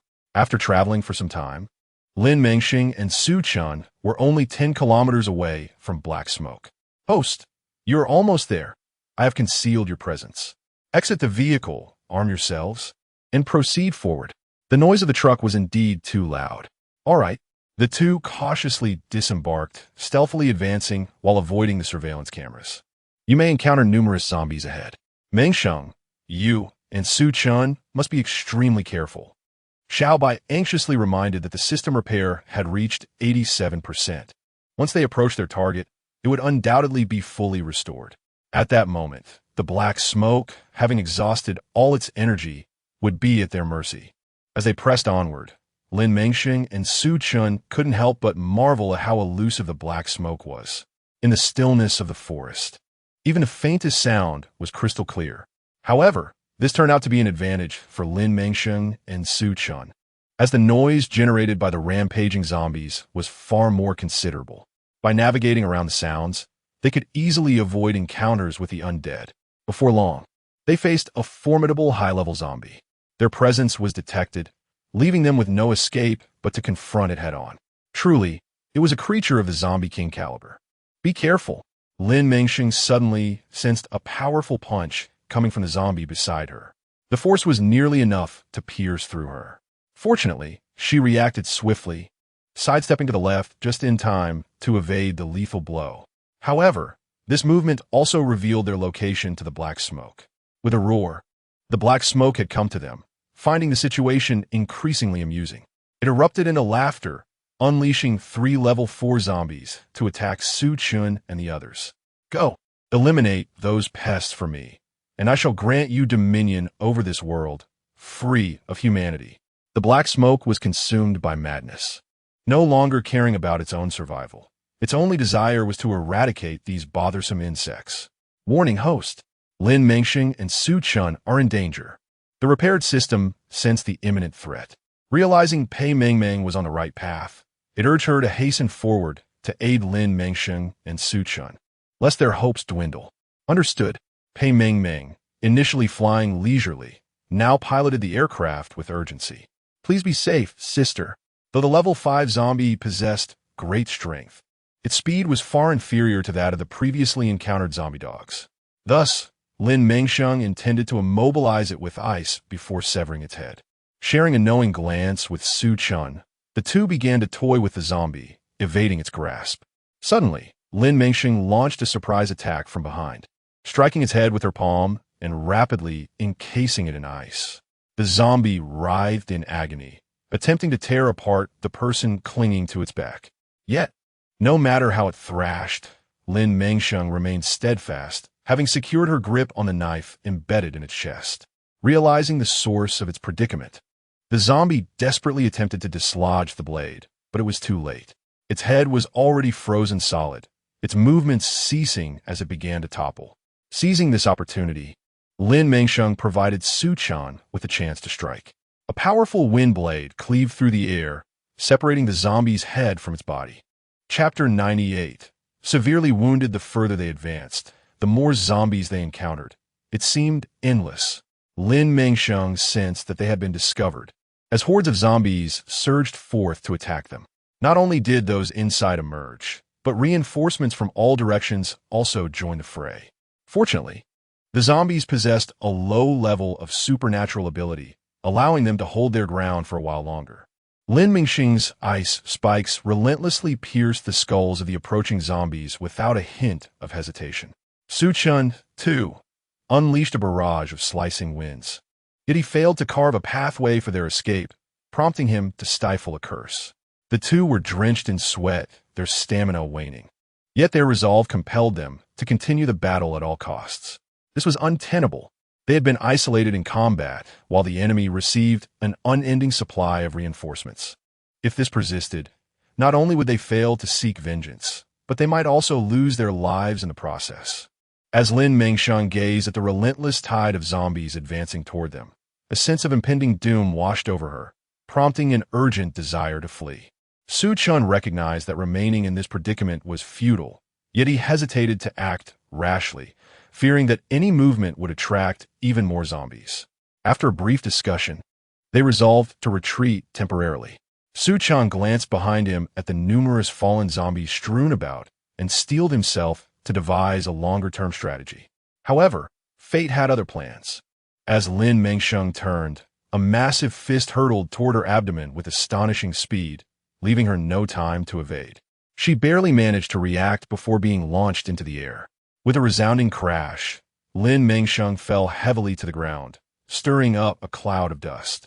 Fortunately, her mastery of 5th-level water abilities enabled her to create a cushion of water, sparing her from a potentially fatal injury. Mengsheng, Su Chan shouted in alarm, rushing to assist her. Though she had narrowly escaped death, the brutal impact inflicted severe internal injuries. Blood trickled from her lips, and her gaze appeared unfocused, etched with agony. "Where does it hurt?" Su Chan asked frantically, inspecting her. Noticing crimson droplets on her collar, he realized she had been wounded by that monstrous creature. Damn it! Su Chan seethed, consumed by rage, determined to confront the beast. A palpable aura of wrath emanated from him as his bloodshot eyes gleamed with fury, his face ashen and muscles taut. With a series of swift gestures, he unleashed enormous blades of wind upon the zombies before scooping up Lin Mengsheng and fleeing. The reality was that he needed to transport Lin Mengsheng to a safe location. Otherwise, in her current state, she would be a delectable feast for the zombies. He moved with blinding speed, almost at the velocity of light, while Lin Mengsheng, cradled in his arms, felt her stomach churn violently. Ugh! She retched a few times, unable to expel anything, a sickly sweet taste overwhelming her senses, rendering her pale. "Just hold on a little longer. We'll be safe soon." Su Chan comforted the distressed Lin Mengsheng in his arms, not daring to hesitate for even a moment as they continued their frantic escape. How could this monster possibly allow them to escape? Damn it!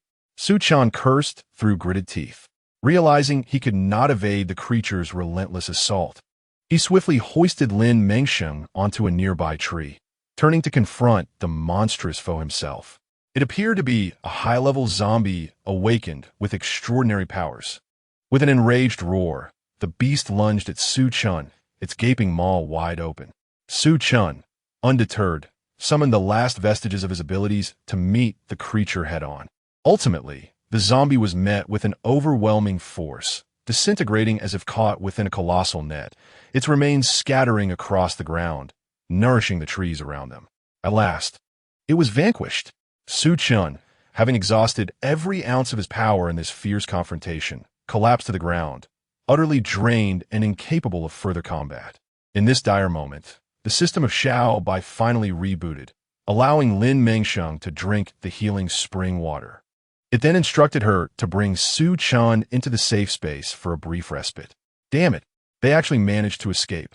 The dark mist seethed in frustration. They had been so close, just a step away from ensuring the protagonist's demise and fulfilling its grand design. Why? Why had it failed once more? The dark mist, in a fit of despair, began to question its existence. Nevertheless, it knew it had to seize the opportunity to attack while these individuals were weakened. Otherwise, its chances of victory would dwindle further. From their sudden disappearance, it seemed that the system named Xiao Bai had indeed been repaired. The dark mist realized that its plans needed alteration as the current circumstances were decidedly unfavorable. Casting a disdainful look at Yang Chun, whom it had under its control, it sneered, "Useless wretch. If you had followed my commands and fought alongside me, would I have been reduced to this state?" With the protagonists rendered ineffectual, the dark mist suddenly had a stroke of inspiration. It regarded Yang Chun with renewed determination. The members of the protagonist group were undeniably talented. Although the male lead could not move, there were others beside him. The dark mist was uncertain whether they would come to assist. But as long as they refrained from intervening, these two alone would pose little threat to it. Should any foolish individuals approach, they would not be spared its wrath. The notion of swapping hosts was not uncommon for villainous systems, so it began to peruse records in preparation for what lay ahead. Meanwhile, within the safe space, Lin Mengsheng writhed in agony after drinking the healing spring water. The excruciating pain was nearly unbearable. Yet she had to endure, for her injuries were severe, her internal organs grievously affected. Thankfully, Su Chen's condition was not as critical. He had merely exhausted his powers. While such exhaustion typically resulted in mental incapacitation, the healing spring water remedied his situation, rendering it merely a minor issue. After a while, Lin Mengsheng managed to regain her composure, her face pale and her body weak. She hurried to Su Chen's side and administered another bottle of healing spring water to him. Since Xiao Bai has deemed it useful, it must indeed possess merit. I hope that shortly he will awaken safely. Cradling Su Chen's head, Lin Mengsheng used her legs as a makeshift pillow, for she lacked the strength to carry him to the bedroom.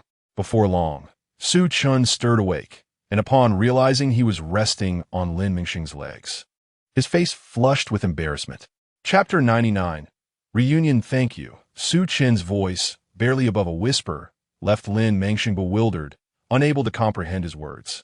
"What?" she inquired, casting a curious glance at Su Chen's reddened face, perplexed by the situation. Could it be that he was still unwell? Su Chun quickly sat up, suppressing his shyness, and inquired about Lin Mengsheng's condition. "How are you? Are you all right?" He sat cross-legged on the grass, attentively observing her pallor, which, though somewhat weak, seemed not alarming. "I'm fine, really." Relieved to hear that she was well, Su Chun allowed a weight to lift from his shoulders. "Do you want another bottle of the spiritual spring water?" "You seem." Lin Mengsheng hesitated, feeling too shy to mention his peculiar behavior. Yet, seeing him regain his color so swiftly, she began to understand. A cough escaped her lips. Perhaps she had been overreacting. Still, he felt shy. Truly, he was an innocent young man. Oh, an innocent young man? Su Chun found humor in the title, amused by the implication that he was somehow experienced. Wasn't she the one who had never been in a relationship? A resolute and steadfast girl? Yet, to avoid revealing that he could hear her innermost thoughts, he kept his silence. After all, they had ample time to explore their feelings in the future. By the way, shouldn't you be drinking another bottle? Su Chun observed Lin Mengsheng's pale complexion. Sensing that lingering issues still plagued her, and that she ought to continue her treatment. She knew she should drink another bottle, yet the pain from earlier had left her hesitant to even touch it. With the major problems resolved, she reasoned that minor ailments could simply be nurtured away, and there was no need to waste the precious elixir. She felt as if this flawed logic had somehow convinced her. Exactly. What do you mean, exactly? Both Xiao Bai and Su Chun exchanged glances, incredulous at her reasoning. If there was a problem, it needed to be addressed. How could someone so mature act like a child, avoiding discomfort with such flimsy rationale? Stop evading it. Drink up. We still have a tough battle ahead, and you must be at your best. After all, we have already witnessed the strength of our opponents. Indeed, although extremely reluctant, Lin Mengsheng ultimately succumbed to the persuasion of Xiao Bai and Su Chun, drinking the spiritual spring water. Soon, she found herself undergoing yet another round of cleansing. Meanwhile, Pei Mengmeng and her companions piloted their aircraft swiftly towards their location. Unfortunately, 5 kilometers from where Su Chun and Lin Mengsheng had abandoned their vehicle, the helicopter, now out of fuel, was forced to make an emergency landing on an open road. What should we do? I can't seem to stop. Pei Mengmeng was utterly terrified as the airplane shook violently, swaying from side to side, causing them to cling desperately to their seats. Goodness, they had evaded zombies only to face the imminent disaster of a plane crash. They felt as though fortune had forsaken them. Host, shortly I shall transport you to a space where you can level up. This will greatly enhance your chances of victory in the upcoming battle. Disregarding the absurd regulations, Xiao Bai and the antagonist system had already flouted the rules, elevating their host to the 5th level of abilities. Since they had done so, why should she not? She, too, aimed to empower her companions, ultimately enabling them to reach their potential and possess the strength to fight. All right, enough with the chatter. Hurry up. Otherwise, you shall lose me forever. Pei Mengmeng gripped the steering wheel tightly, overcome with the urge to confront and strike the speaker. How could they be so oblivious at such a critical moment? Upon her reminder, the system quickly transported them to the designated space, providing them with ample crystal cores for their upgrades. Pei Mengmeng swallowed the cores, enduring the excruciating transformation until she reached the same level as Lin Mengsheng, a 5th level water ability, capable of conjuring ice spikes. However, her abilities differed from Lin Mengsheng's. For her, the ice spikes felt too rudimentary, so she transformed them into ice blades, piercing the zombies' skulls with precision. Xu Yong suffered greatly during his upgrade, as his fire abilities ignited his entire being, akin to being placed upon a roasting spit. Nevertheless, his 5th level fire abilities proved devastating, capable of incinerating hordes of zombies, reducing them to ash. Zhang Dafei's abilities took an unconventional path, initially possessing strength and speed. He emerged with lightning abilities after consuming the crystal cores, capable of striking down zombies with a single, electrifying blow. He was quite pleased, for with his 5th level lightning powers, he no longer needed to rely solely on brute force. Witnessing the gradual elevation of these 3 to 5th level abilities filled her with satisfaction. At last, they possessed the strength to confront those vile creatures. Mengmeng, Lin Mengsheng, and the others are currently in the ring space. They may emerge soon. Follow the path through the forest so that you may encounter them. Sensing the presence of the black smoke and Xiao Bai, it seemed they had engaged in battle, and Lin Mengsheng and her companions had suffered defeat. However, once they reunited, she was confident they would become an indomitable force, capable of overcoming even the most formidable adversaries. Lin Mengsheng was now a 5th level water ability wielder, while Su Chun had attained a 4th level wind ability. Although they held a significant advantage, they still appeared too weak. Mengsheng quickly instructed Su Chun to elevate his abilities to the 5th level, while she could no longer bend the rules to grant them further enhancements. Providing Su Chun with a 6th level crystal core was still within her power. Although the distinction between level 5 and level 4 may appear trivial, the reality is quite the contrary. With a surge of determination, Su Chun ingested a crystal core, elevating his wind-based abilities to the 5th level. At that moment, he sensed a newfound vitality coursing through his powers. Upon detecting the approach of Pei Mengmeng and her companions, Xiaobai could hardly contain his joy. Our reinforcements have arrived. Reinforcements? Who? Pei Mengmeng and her team. It's wonderful that Mengmeng and the others are safe, despite facing numerous setbacks recently. The mere thought of her dear friends returning filled her heart with uncontainable elation. Su Chun, let us hurry out and assist. Mengmeng, Su Ge, and Fei Ge are here to support us. We no longer have to fight alone. Is that so? Su Chun felt a wave of emotion welling within him, nearly bringing him to tears.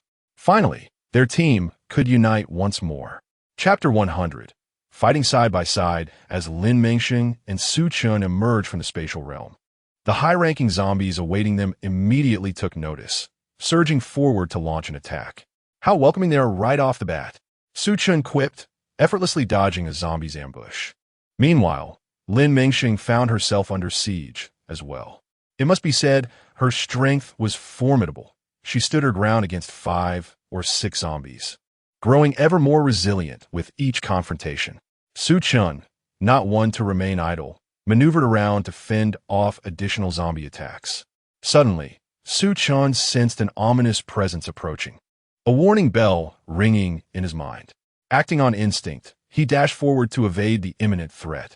Just then, a colossal beast descended from the sky, its gaping maw poised to sink its teeth into him.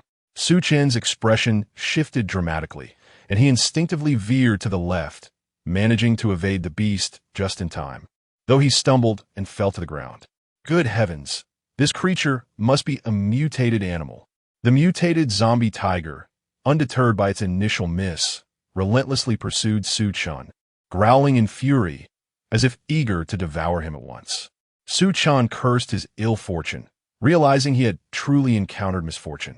Yet, he could not succumb to despair. Employing his signature net-like lethal technique once more, he sought to eliminate this massive zombie. The beast bore down on him with relentless ferocity. Damn it! Su Chun had no choice but to focus on evasion. If he waited to retaliate, he would surely become its next meal. Su Jian, Lin Mengsheng, witnessing the perilous scene, felt a surge of urgency to assist him. Yet, her own limitations forced her to deal with the lesser foes, leaving her unable to intervene. As Su Chun fled, the beast pursued him, seemingly drawn to him as the most enticing target in the entire forest. You fool, daring to bully my captain. You must be tired of living. The reinforcements arrived. Upon witnessing Su Chun tormented by the mutated zombie tiger, Zhang Dafei was consumed with rage. The zombies seemed to take a particular delight in confronting members of their squad. Do they not? Zhang Dafei swiftly unleashed 2 bolts of lightning, striking down the mutated zombie tiger with a resounding crash. Seizing the moment, Xu Yong advanced to deliver the finishing blow, utilizing his fire-based abilities to incinerate the creature completely, leaving not a single hair behind. In the end, they were rewarded with a 5th-level crystal core. Older sister, Pei Mengmeng, had not joined the rescue team for Su Chun. Instead, she pressed deeper into the fray in search of her dear friend. As fate would have it, upon encountering Lin Mengsheng, she found her sister valiantly battling alone. Mengmeng, Lin Mengsheng's eyes sparkled with joy, but she quickly regained her composure. There's no time for pleasantries. Together, let us vanquish this wretched horde of zombies. Absolutely. The two shared the same abilities, and thus the area was soon filled with deadly ice shards and blades. Their skills were formidable, and in no time, they had dispatched the foes. Su Chun and his team arrived shortly thereafter. Witnessing the scattered remains of the zombies, a chill ran down their spines. How could these 2 women be so ferocious? Such a multitude of zombies had perished in the blink of an eye. Impressive. Zhang Dafei gave the sisters a thumbs up. These 2 sisters would undoubtedly become his idols. Haha, they really have come. Black Smoke was at a loss for whether to laugh or cry upon seeing Xu Yong and the others arrive to aid Su Chun. If they hadn't come, he could have taken down both women. Now, however, he might have another chance to turn the tide. In that case, I shall not hold back. Black Smoke had already prepared a cloud of smoke at the entrance. As soon as they entered unsuspecting, they would be incapacitated. While Pei Mengmeng and Lin Mengsheng would have system assistance, Xu Yong would not find rescue so readily. He commanded the zombies to attack. intending to seize Xu Yong amidst the chaos to perform his ritual. Perfect. Perhaps he could even disguise himself and infiltrate their ranks during the turmoil. The conspiracy loomed once more. Would Su Chun and his team manage to evade it this time? A squad of individuals with fifth-level abilities was nothing short of perfect on the battlefield. After enduring countless trials, they finally reached their destination, only to find that the villainous system had chosen its location well. One might think it was a makeshift hideout, nestled in the forest, long neglected and overrun with moss, exuding an eerie aura. This place looks exceedingly sinister. Let us proceed with caution. Zhang Dafei felt goosebumps rise as he beheld the imposing structure, reminiscent of a scene from a horror film, a dark castle. With a shiver, he muttered, materialist, we must not give credence to things lacking scientific basis. Observing Zhang Dafei's trepidation, the others couldn't help but chuckle. This fellow, who usually projected an air of bravado and coolness, turned timid at a crucial moment. I merely caution against potential danger. Why do you all look at me like that? Zhang Dafei cast a fierce glare at them, his conscience wavering in defense. Su Chan shook his head in resignation, cautioning them. Be careful. Dafei has a point. This place is exceedingly strange. Who knows what might be lurking in ambush? Stay alert. All right, understood. Although they were somewhat skeptical of Zhang Dafei's exaggerated reaction, they still maintained a necessary vigilance. As they pushed open the iron gate of the dark fortress, a horde of zombies lying in wait surged forth, ready to spring a surprise upon them. Fortunately, they had anticipated this and were well prepared.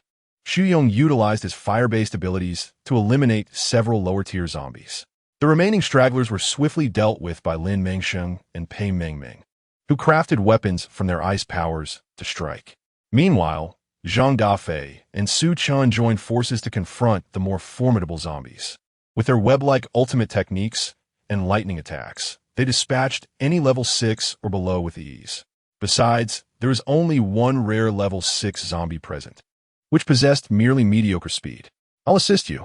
Lin Mengsheng relentlessly attacked until she ensnared the zombie, freezing its lower limbs so it could not escape.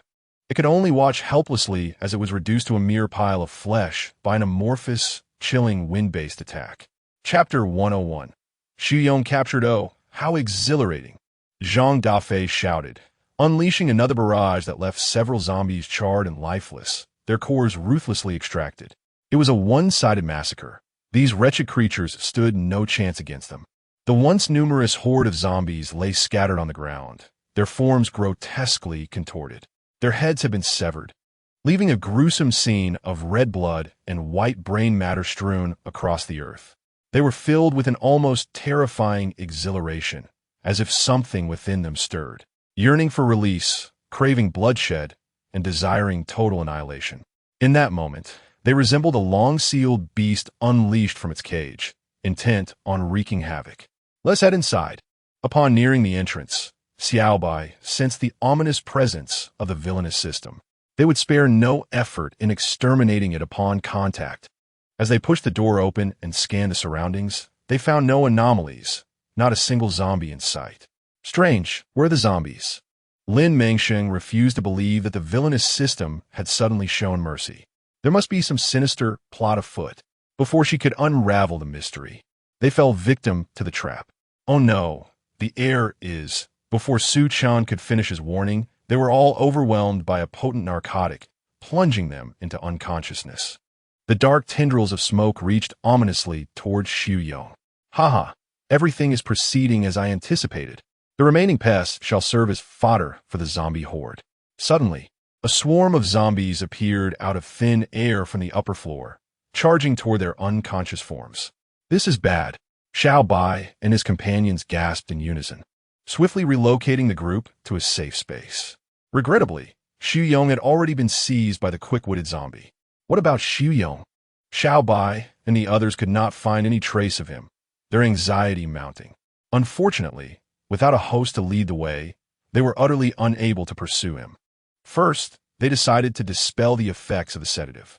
Xiao Bai and the others began searching for Xu Yong's coordinates, but found nothing, as if he had been deliberately erased from existence. Xiao Bai, where's Su Ge? Lin Mengsheng awoke to see everyone intact, except for Xu Yong, causing her heart to sink. Could something have happened? I don't know, Xiaobai replied. It was a dire situation. Even Xiaobai was unaware of Su Yong's whereabouts. This revelation sent everyone into a frenzy of worry. To prevent them from falling victim to the sinister system, Xiaobai procured gas masks for everyone. With these, they would not fear further treachery from the malevolent system. Could Xu Yong have been hidden away by that treacherous system? Xiaobai pondered, believing this to be the only plausible explanation, as few could pull off such tricks under its watchful eye.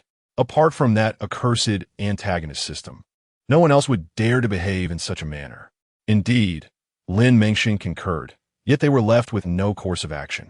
Their only option was aimless searching, akin to finding a needle in a haystack. Xu Yong, you must not come to harm. Otherwise, the regret would be unbearable. Time passed relentlessly, and their anxiety for Su Yong's safety grew ever more intense. Meanwhile, the dark smoke began to execute its teleportation forbidden technique. Coincidentally, both Yang Chun and Xu Yong were in a state of unconsciousness, allowing the dark smoke to exploit the opportunity. I never anticipated that these systems would pay such a hefty price to elevate him to level 5, it mused. And it turns out he possesses fire-related abilities. The dark smoke felt fortunate to have stumbled upon this chance and hastened its pace, aiming to complete its plans before they could intervene. As for the others, there was no need for concern. It had prepared a series of gifts for them. Why does this place resemble a labyrinth, making it impossible to navigate? Isn't this where we entered? We clearly ascended the stairs and traversed a considerable distance. Something was amiss. They grew increasingly cautious, the team huddling closely together, fearful of losing another member. However, after what felt like an eternity, they found themselves in a vast hall. Zhang Dafei was now even more apprehensive, terrified that a moment's inattention would lead to capture. No, we haven't gone astray. There are no markings here from my earlier exploration. Suchin observed the wall closely and realized it bore none of his previous signs, enlightening him. The layout here might be identical on every floor. Every level is the same. How foolish is this? Zhang Dafei wished to curse his misfortune. This supernatural event had left him in disarray, only to discover it was all a grand misunderstanding. Truly it was cunning. Lin Mengsheng gained a deeper understanding of the villainous system, yet continuing in this manner was untenable. If they failed to locate Xu Yong soon, genuine peril loomed ahead. How could they find him? As the group pondered their dilemma, the ground suddenly began to tremble. Just as they feared they might lose their balance, the floor started to pull apart as if a switch had been flipped, slowly transforming into a gaping void. What in the world was happening? Why was the marble floor moving? They hastily fled to the sides as the crevice revealed the incessant low growls of zombies. Peering down, they were taken aback by the countless zombies attempting to claw their way upwards. This was intolerable, realizing that the villainous system intended to feed them to the undead. Their fury reached a breaking point. With the available standing space diminishing rapidly, they understood that they could no longer remain there. System, assist us. All right, you may enter the space. Exclamation point. The group nodded in agreement, preparing to seek refuge in the space once more. However, dark smoke interfered, rendering Xiaobai's various equipment ineffective. This is not good, host. It seems I've been restricted by him, and I can no longer facilitate your entrance into the space. What a predicament. This individual showed no mercy. Knowing they had to rely on themselves, Lin Mengsheng and the others devised a plan to utilize the chandelier. One person would ascend, secure a rope, and then the others could climb up. Fortunately, the space still allowed for item retrieval, providing them a glimmer of hope. Chapter 102. Finding the dark smoke, thus it was decided. Fearing that the chandelier might not withstand even one person's weight, they ultimately chose Lin Mengsheng for the task, considering her delicate and petite stature. Sister, please be careful, they urged, for the multitude of zombies below posed a grave threat. The consequences of a misstep were unfathomable. They prayed for her safety. Taking a deep breath, Lin Mengsheng prepared herself, first using her abilities to create an ice layer to shield her from the sight of the terrifying zombies. Then, she deftly maneuvered, using ice picks to secure her grip as she clutched the chandelier. She succeeded, As she swayed precariously from the chandelier, she felt quite uneasy. Yet for the sake of her companions, she quickly set about securing the rope for them to ascend. Hurry up! Upon reaching the roof, a new idea dawned on her. If this place could open and close, perhaps she could create an opening with explosives, given that the zombies lacked such capabilities. Wait before you come up. I'll make a hole in the ceiling first. The aftermath of such an explosion would certainly leave them vulnerable, suspended precariously on ropes. It was prudent to complete her task before proceeding. All right.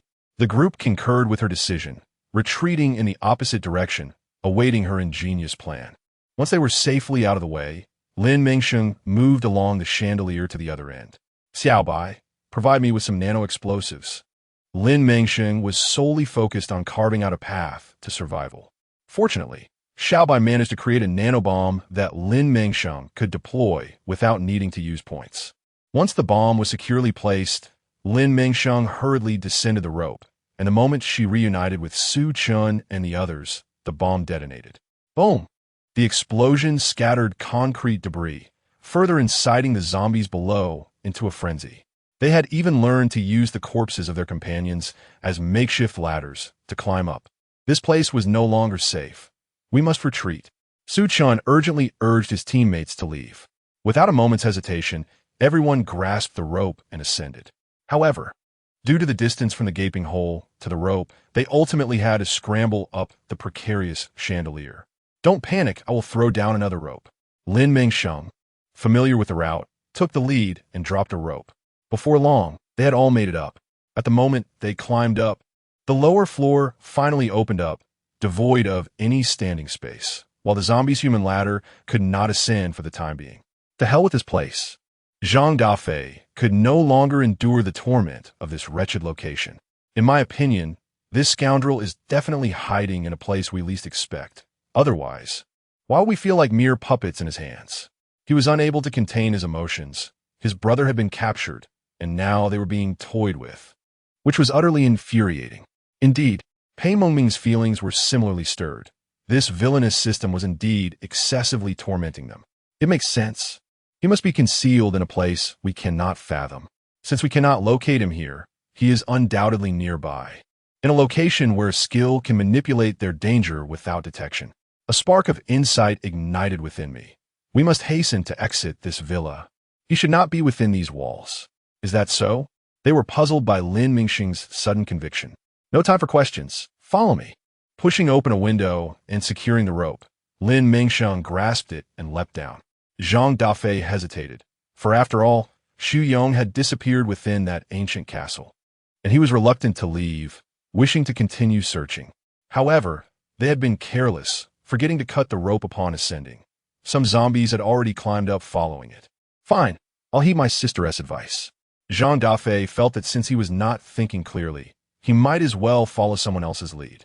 The group fled into the night, disappearing into the moonlight, making it difficult for the pursuing zombies to follow them accurately.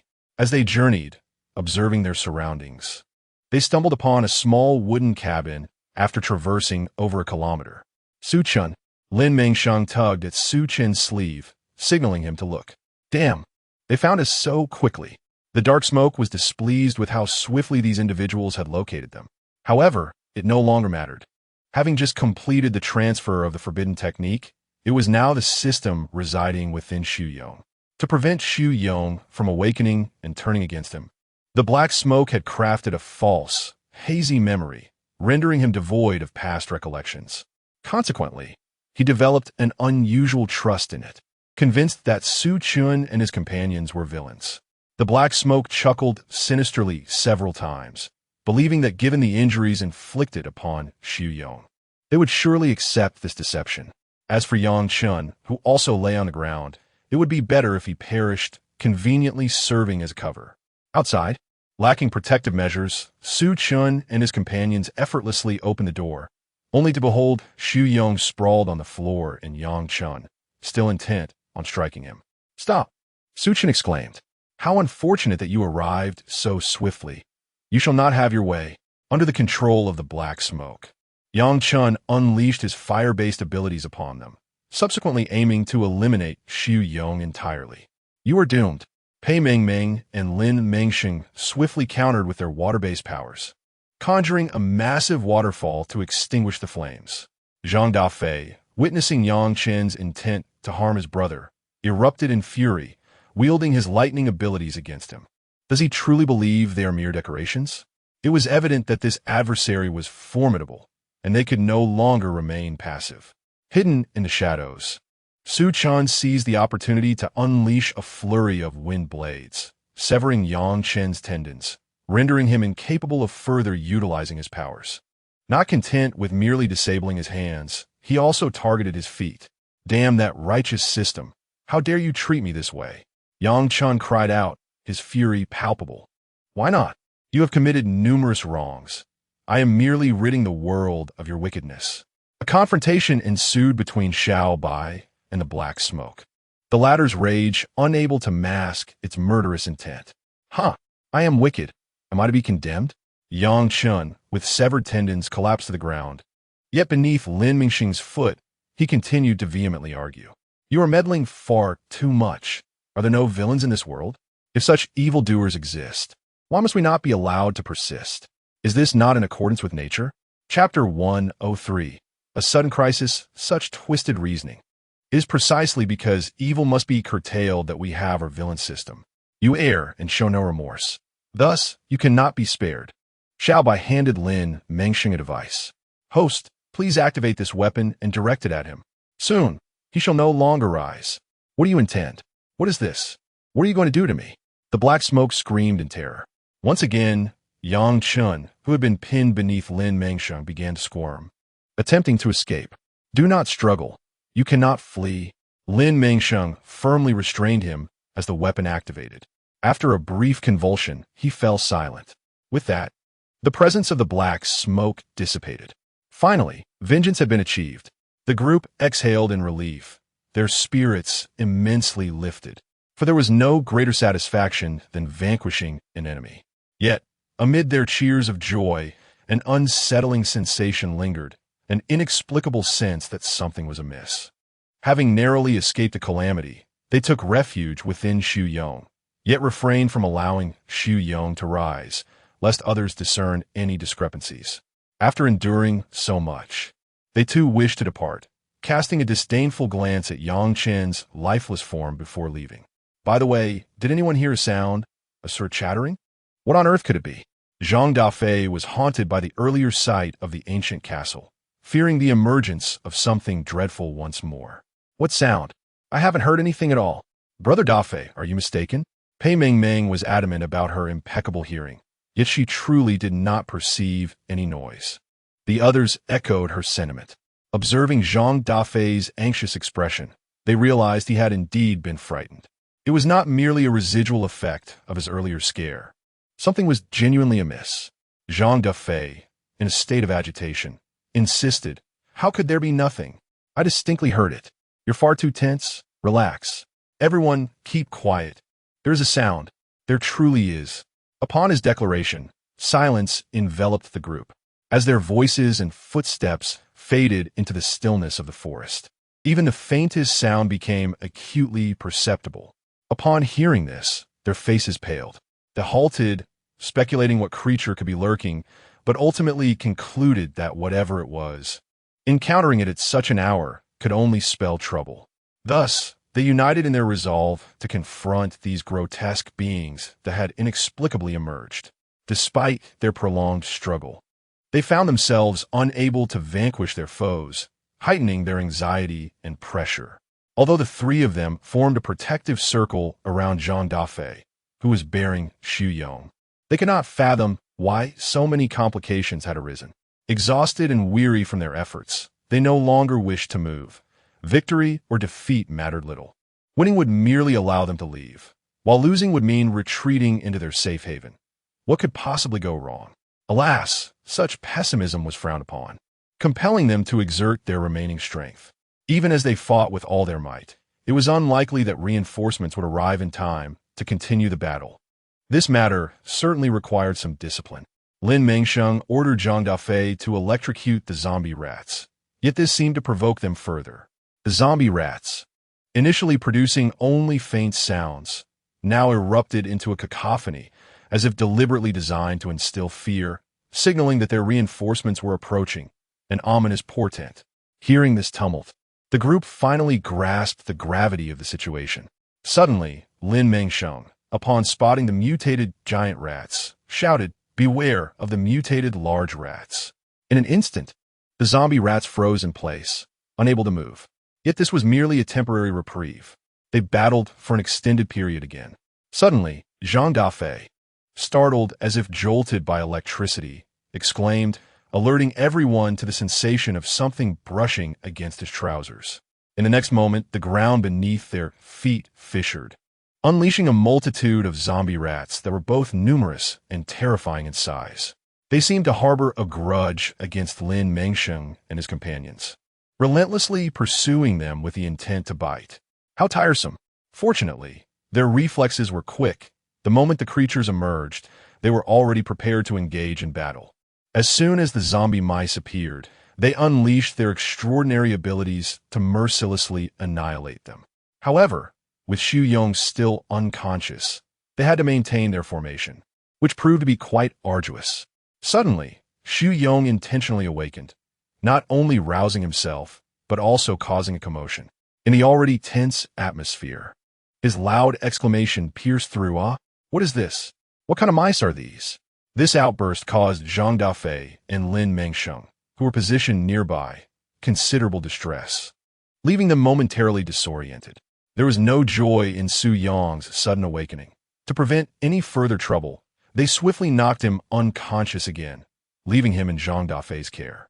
"Dreamsheng, step aside." Seeing Lin Mengsheng distracted and perilously cornered by the relentless zombie mice, Su Chen quickly urged him to let them handle the situation. "This is untenable. There are too many mice. We cannot possibly kill them all." Zhang Dafei, observing the endless tide of rodents surging from below, was gripped by fear and panic, especially as he bore the burden of an unruly companion, feeling utterly helpless. Noticing the situation, Lin Mengsheng quickly stepped forward to pull Zhang Dafei towards the spatial realm. "Brother Dafei, you go first. Su Gu is still unconscious and can't endure any more turmoil. Leave this to us."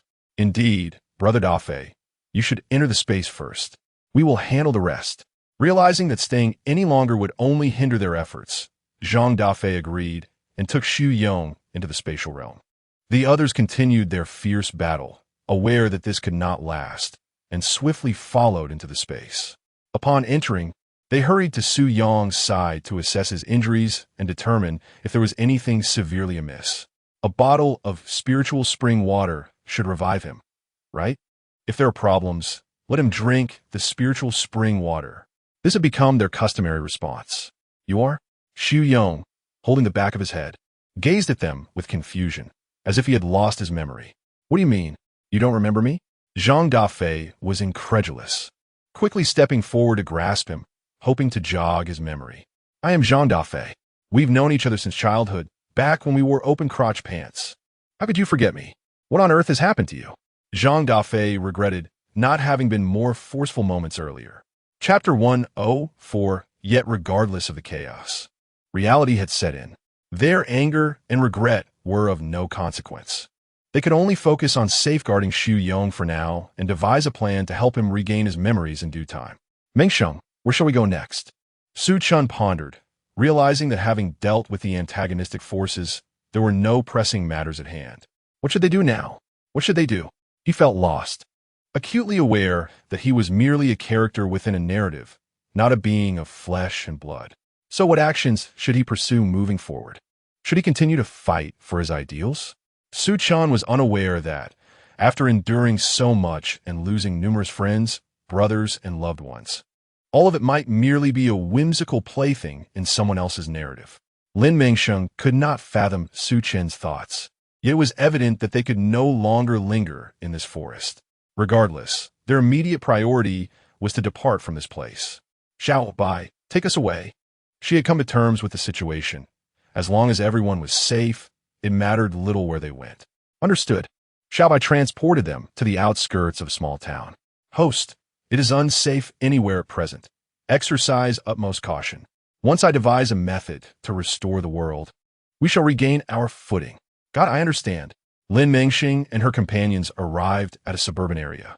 Although it lacked the perilous ambience of the forest teeming with mutated zombie rats, an aura of danger still lingered.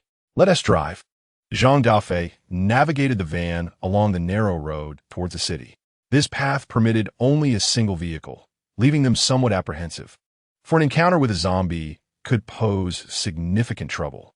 Fortunately, their journey was smooth, devoid of mishaps. After approximately 2 hours of driving, they finally reached the vicinity of the small town. Once bustling and vibrant, it now appeared eerily unfamiliar. The remnants of walls stood desolate, devoid of life, resembling a ghost town. How could it have changed so drastically in such a short span? Jean Daffé seemed to reminisce about past gatherings with friends for barbecues and beers, only to be now haunted by the memories of loss. From a multitude of brothers, only 3 remained. The toll had indeed been devastating. As the zombies sensed the vehicle's movement, they emerged, ready to attack. Boss, this isn't good. These zombies are preparing for battle. Su Chan braced himself for a fierce confrontation.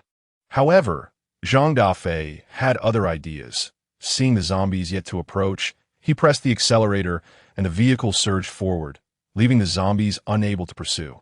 Ultimately, it was Jean Daffé's driving skills that facilitated their escape from that cursed place, leading them onto a road devoid of zombies. Impressive, Brother Daffé. Your driving skills are becoming exceptional.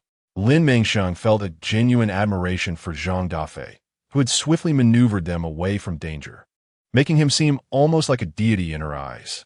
Jean Daffé, slightly bashful from the praise, scratched his head but remained focused on the road. It's nothing. Just hold on tight, and I will ensure you all arrive safely. At that moment, the sky underwent a transformation, thick clouds gathering ominously, heralding an impending downpour. No way. Is it going to rain like it did in the city, causing a flood? Pei Meng was truly frightened, bewildered by the incessant calamities that seemed to plague their days. In the last row, Xu Yong feigned sleep, a cryptic smile gracing his lips. This is merely the beginning. Don't be too eager. Soon, you shall receive a grand surprise.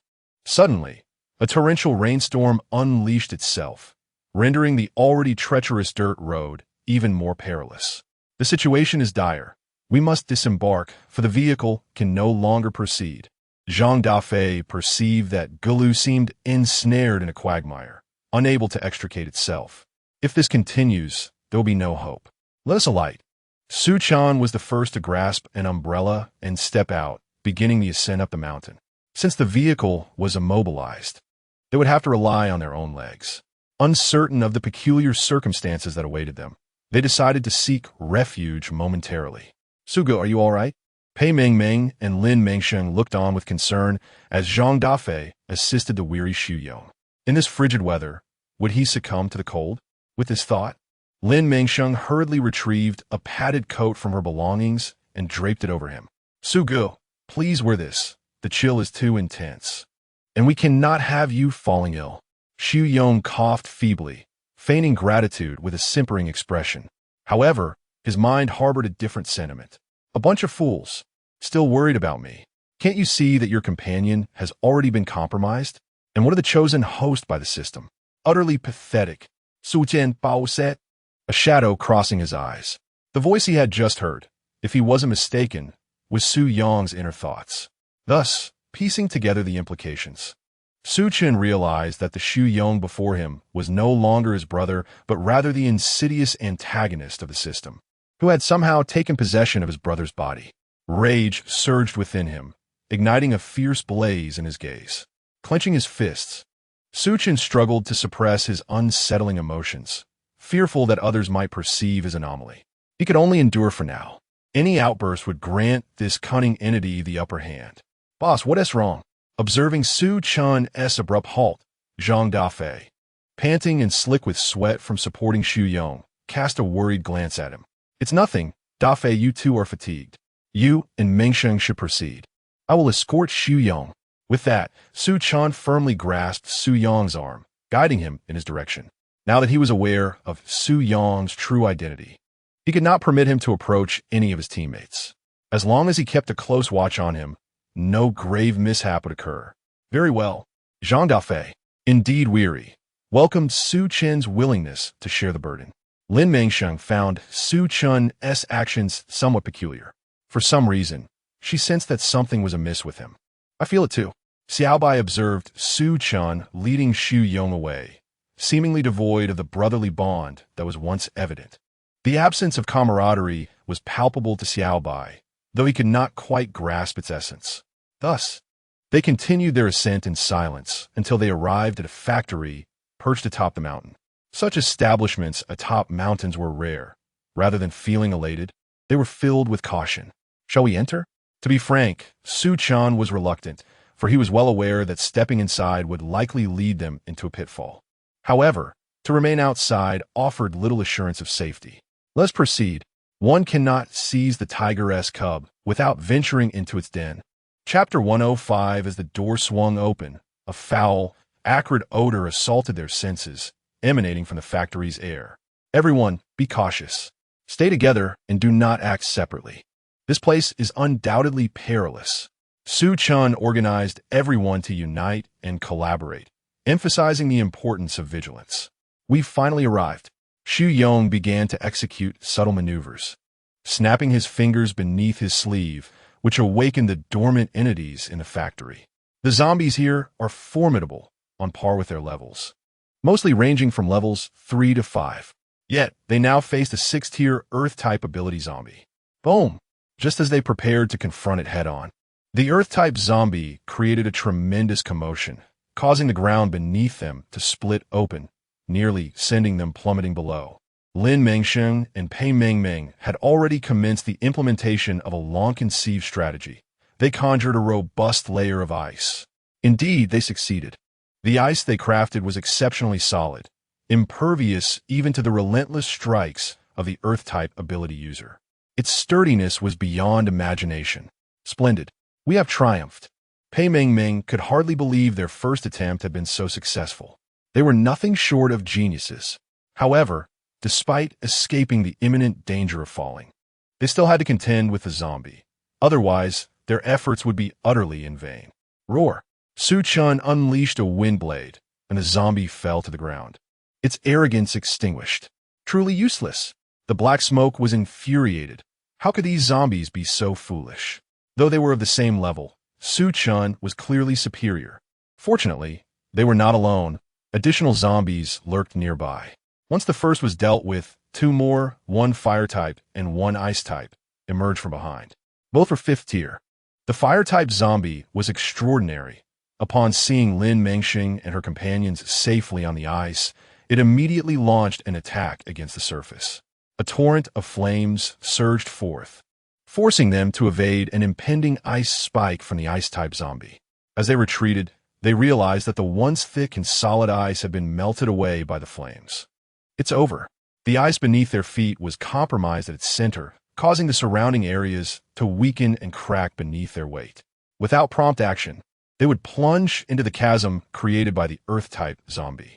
Mengmeng, Pei Mengmeng, and Lin Mengsheng exchanged a knowing glance, continuing to reinforce the ground to alleviate the situation for everyone.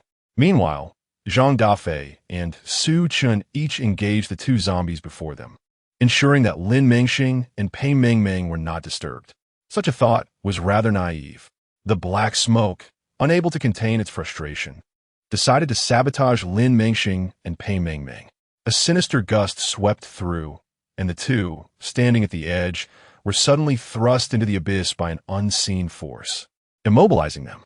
Mengsheng, after dispatching the zombie, Su Chen turned to see Lin Mengsheng dragged underground, his expression darkening as he glared at Xu Yong. What have you done? I haven't done anything, Captain. What are you talking about? I've been obediently standing here, listening to you all. The dark smoke was unaware that Su Chen had already detected his anomaly. Thus he argued with unwarranted confidence. Although he could not fathom how the opponent's intuition was so acute in identifying him as the culprit, he thought, what does it matter? As long as he remained silent. Who could ascertain his guilt? Is there any evidence? Well, quite well. Despite all precautions, he had not anticipated this oversight.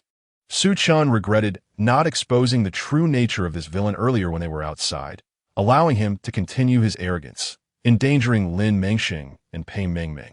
Thus, it was time for him to descend and make amends. Su Chan was indifferent to any excuses the villain might concoct. If one dares to act, one must face the consequences. Several wind blades were unleashed. Xu Yong swiftly evaded them. "Captain, what are you doing? Are you out of your mind? Turning against your own brother?" questioned Xu Yong, his voice resonant and assertive, gazing at Su Chan with an expression of bewilderment over his actions. "Captain, please remain calm. This is our brother Xu Yong. Don't lose your head and harm him. He is innocent." Zhang Dafei, believing in Su Yong's integrity, was convinced of his innocence. Aware that their captain had recently endured much and was likely distressed, he felt both needed to regain composure. "Calm? Do you know who he is?" "He." Lin Mengsheng threw up a hook tied with a rope, and soon after, she and Pei Mengmeng emerged from the cave. "Su Chen, what are you doing?" Su Chen, with bloodshot eyes, glared fiercely at Xu Yong, wishing he could devour him whole. Zhang Dafei held Su Chen tightly, preventing him from confronting Xu Yong. What a miraculous fate! How can he still be alive? Dark Smoke marveled at the remarkable luck of this group, able to turn every calamity into fortune, truly deserving of their protagonist status. Yet he recognized that lingering here was unwise. His presence had been compromised. "Mengsheng, attack him quickly. Xu Yong is possessed by that villainous system. He is no longer himself." As these words were spoken, alarms blared. Xiaobai and the others were suddenly drenched in cold sweat. They could hardly believe it. After all, they had already dealt with the Dark Smoke. Yet, throughout their journey, the peculiar sensation they had experienced was attributed to Dark Smoke's cunning deceit, which had obscured their vision. Although unsure how Su Chan had come to this conclusion, Lin Mengsheng firmly believed his words. That mysterious force that had sent her and Pei Mengmeng tumbling down could not simply be a coincidence. All the inexplicable phenomena, when viewed through Su Chen's perspective, suddenly made sense. Thus, Lin Mengsheng decisively raised her hand and struck at Xu Yong. Ha ha ha. Little girl, do you think that could hurt me?" Dark Smoke scoffed, fully aware of their every move, dismissing them with utter disdain. The weapon capable of delivering him a fatal blow had already been used once and could not be reused. He relished the prospect of seeing how they would attempt to injure him. A swarm of ants. Though Xiaobai's efforts were in vain, it did not imply the same for the others. Though there was nothing that could make him vanish instantaneously, there were things that inflicted great suffering upon him. Chapter 106. A crackling sound reverberated throughout the desolate factory. Upon hearing this noise, Xu Yong clutched his head in agony, collapsing to the ground, writhing in unbearable torment. "Damn humans, do not revel in your triumph too soon. Even as you torment me, what of it? I have still emerged victorious. I have still triumphed. Ha ha ha." The Dark Smoke persisted defiantly, barking in defiance. Sensing that the moment was ripe to strike during his moment of weakness, the Dark Smoke still possessed hidden cards. "Oh, you believe victory is assured? Impossible. There are many days ahead. We shall meet again." With those words, the previously fragile and tormented Xu Yong suddenly vanished without a trace. Xu Yong, Lin Mengsheng gazed incredulously at the empty ground, yearning to pursue him, but uncertain of where to go. Damn it, he escaped again. Little White was filled with frustration, unable to comprehend why this Dark Smoke was so elusive and difficult to eradicate. The group's spirits were low. Despite their successful venture into the factory yielding numerous high-level crystal cores, they had also lost a brother. The rain had ceased. After resting overnight, they discovered the following day that there was nothing amiss outside, just a typical rainfall. "Shall we depart?" She wished to leave this place behind. "All right." Su Chun took the lead, guiding the remaining few down the mountain. Zhang Dafei lingered at the back, casting a glance at the factory behind them. His emotions were mixed. Once again, he had lost a brother. The atmosphere in the vehicle was stifling. The remaining four bore expressions devoid of emotion. Zhang Dafei, agitated, chain-smoked one cigarette after another. Su Chun furrowed his brow, leaning back in his seat, eyes closed, lost in thought. Pei Mengmeng fidgeted restlessly, unable to find comfort in her seat, taking out her cherished item to polish it vigorously. Lin Mengsheng, expressionless, stared blankly out of the window, her mind drifting far away. Yet the scene outside only deepened their unease, offering no solace. Along the roadside, ragged individuals carried large bundles, their bodies grimy as they trudged toward the city. Those like Lin Mengsheng, who had the luxury of a vehicle, were fortunate. Consequently, when they saw the car approaching, many audacious souls rushed forward to feign injury. Suddenly, Zhang Dafei slammed on the brakes, bringing the vehicle to a halt. Before them stood a woman, cradling a 2-year-old child, weeping profusely, pleading for food. "Esteemed sirs, please help us, grant us some food. My child is on the verge of starvation." With that, the woman knelt on the ground, bowing deeply in desperation, hoping to evoke pity from Su Chun and the others to receive a morsel to sustain them. Although Zhang Dafei felt a pang of compassion, he refrained from intervening or offering the woman any food. After all, in this apocalyptic world, one must be wary of harboring a saintly heart, especially in areas teeming with refugees. When food is given to one person, others will hasten to snatch it away. In such moments, they become the targets of collective ire. Who will come to their rescue? Lin Mengsheng and his companions felt compassion, yet they had no intention of providing sustenance in the future. Best to take a detour. Su Chun was unwilling to engage in such futile standoffs. Rather than that, they would be better off expending their energy on exterminating zombies, which at least contributed to survival in the apocalypse. "Ah, very well." Zhang Dafei sighed, casting a glance at the incessantly chattering woman, and, in resignation, shifted gears and executed a swift turn, leaving them behind. The woman, momentarily taken aback, only saw the rear of their vehicle as they drove away. In a fit of rage and humiliation, she shed her earlier feigned fragility and began to berate them like a shrew. "What kind of person drives by without giving my child something to eat? Truly, the wealthier they become, the more miserly. Such heartless wretches. They might as well feed the zombies. Living is a waste of air." She paused her tirade only when her throat became parched, while those around her remained indifferent. Pressing on, for reaching the city base was their utmost priority. "Hey, you tall guy, could you do me a favor and get something for my child? I'm too weak from hunger." The woman brazenly demanded assistance from another. Why should he? The young man, feeling unjustly treated, bristled at the notion. He was neither an acquaintance nor being compensated. So why should he help her? Why? Because you're a strapping young man, and I'm... So being weak makes you right, does it? This young man was not one to tolerate such nonsense. He had survived thus far by keeping a clear head. The hypocrisy of moral superiority irked him most. In this world ruled by the strong, such attitudes were utterly misplaced. "Spare me your nonsense. I don't care how you've managed to survive until now. But today you'll learn that in this apocalypse, you must keep your mouth shut." With a few swift strikes, he reddened her face, prompting her to weep. "What kind of person are you? If you want to help, why strike me?" "Because I'm striking you. You still have words to say. It seems I've gone too easy on you." Another round of verbal assault ensued until the woman could no longer speak, and only then did he relent. As dusk fell, it appeared their plan to enter the city would be postponed for several days. "Let us rest here for a while." The nearby buildings were not necessarily safe, and they needed to clear out zombies before settling in. After all, it was only for one night they could manage. All right, the van was spacious, which was quite beneficial for them. The group trailing on foot soon caught up with Lin Mengsheng and his companions as they rested. Upon seeing them comfortably settled, feelings of imbalance surged within. Crash! A large stone shattered their window, infuriating Zhang Dafei, the owner of the vehicle. "Damn it, who did that? Step forward, and I swear I'll make you wish you hadn't tea." As the robust Zhang Dafei stepped out of the car, he struck fear into their hearts, silencing them instantly. "The individual before me exudes an undeniable aura of strength. Not only is their attire impeccably clean, but they also possess a vehicle, marking them as a formidable force among the elite. I recognized it immediately. It was this woman who was responsible. Someone, perhaps envious, reported the perpetrator." Following the direction of the accusing finger, Zhang Dafei suddenly felt a flicker of familiarity towards this person. Is that so? This woman, or perhaps this Andy? On what grounds do you dare to damage my vehicle? What have I done to warrant such retribution? What else could it be? It appears that having been denied food has stirred a jealousy that cannot tolerate the success of others, leading to such malicious actions.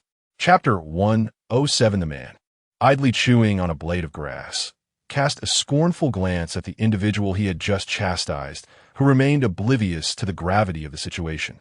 He contemplated whether it would be better to perish here rather than waste resources in the base. Really, is it just because food was withheld?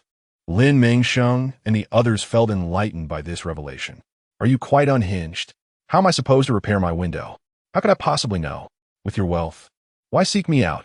This woman seems to lack any sense of memory. Observing her defiant demeanor, Zhang Dafei felt a surge of anger. He contemplated striking her, but deemed such an act too crude, lacking in grace. Very well, I shall overlook your foolishness this time. Zhang Dafei found himself at a loss for words, stifling a breath and choosing not to engage further. After all, this woman should not have contested with him. Although she was inclined to retort, the soreness on her face reminded her to refrain from further comments, leading her to ultimately silence her tongue. The night, perpetually fraught with peril, had once seen everyone in deep slumber. Suddenly, a flock of crows descended from an unknown origin, swirling ominously overhead in search of prey. When their search yielded no specific target, they indiscriminately attacked those sleeping below. What in the world is this?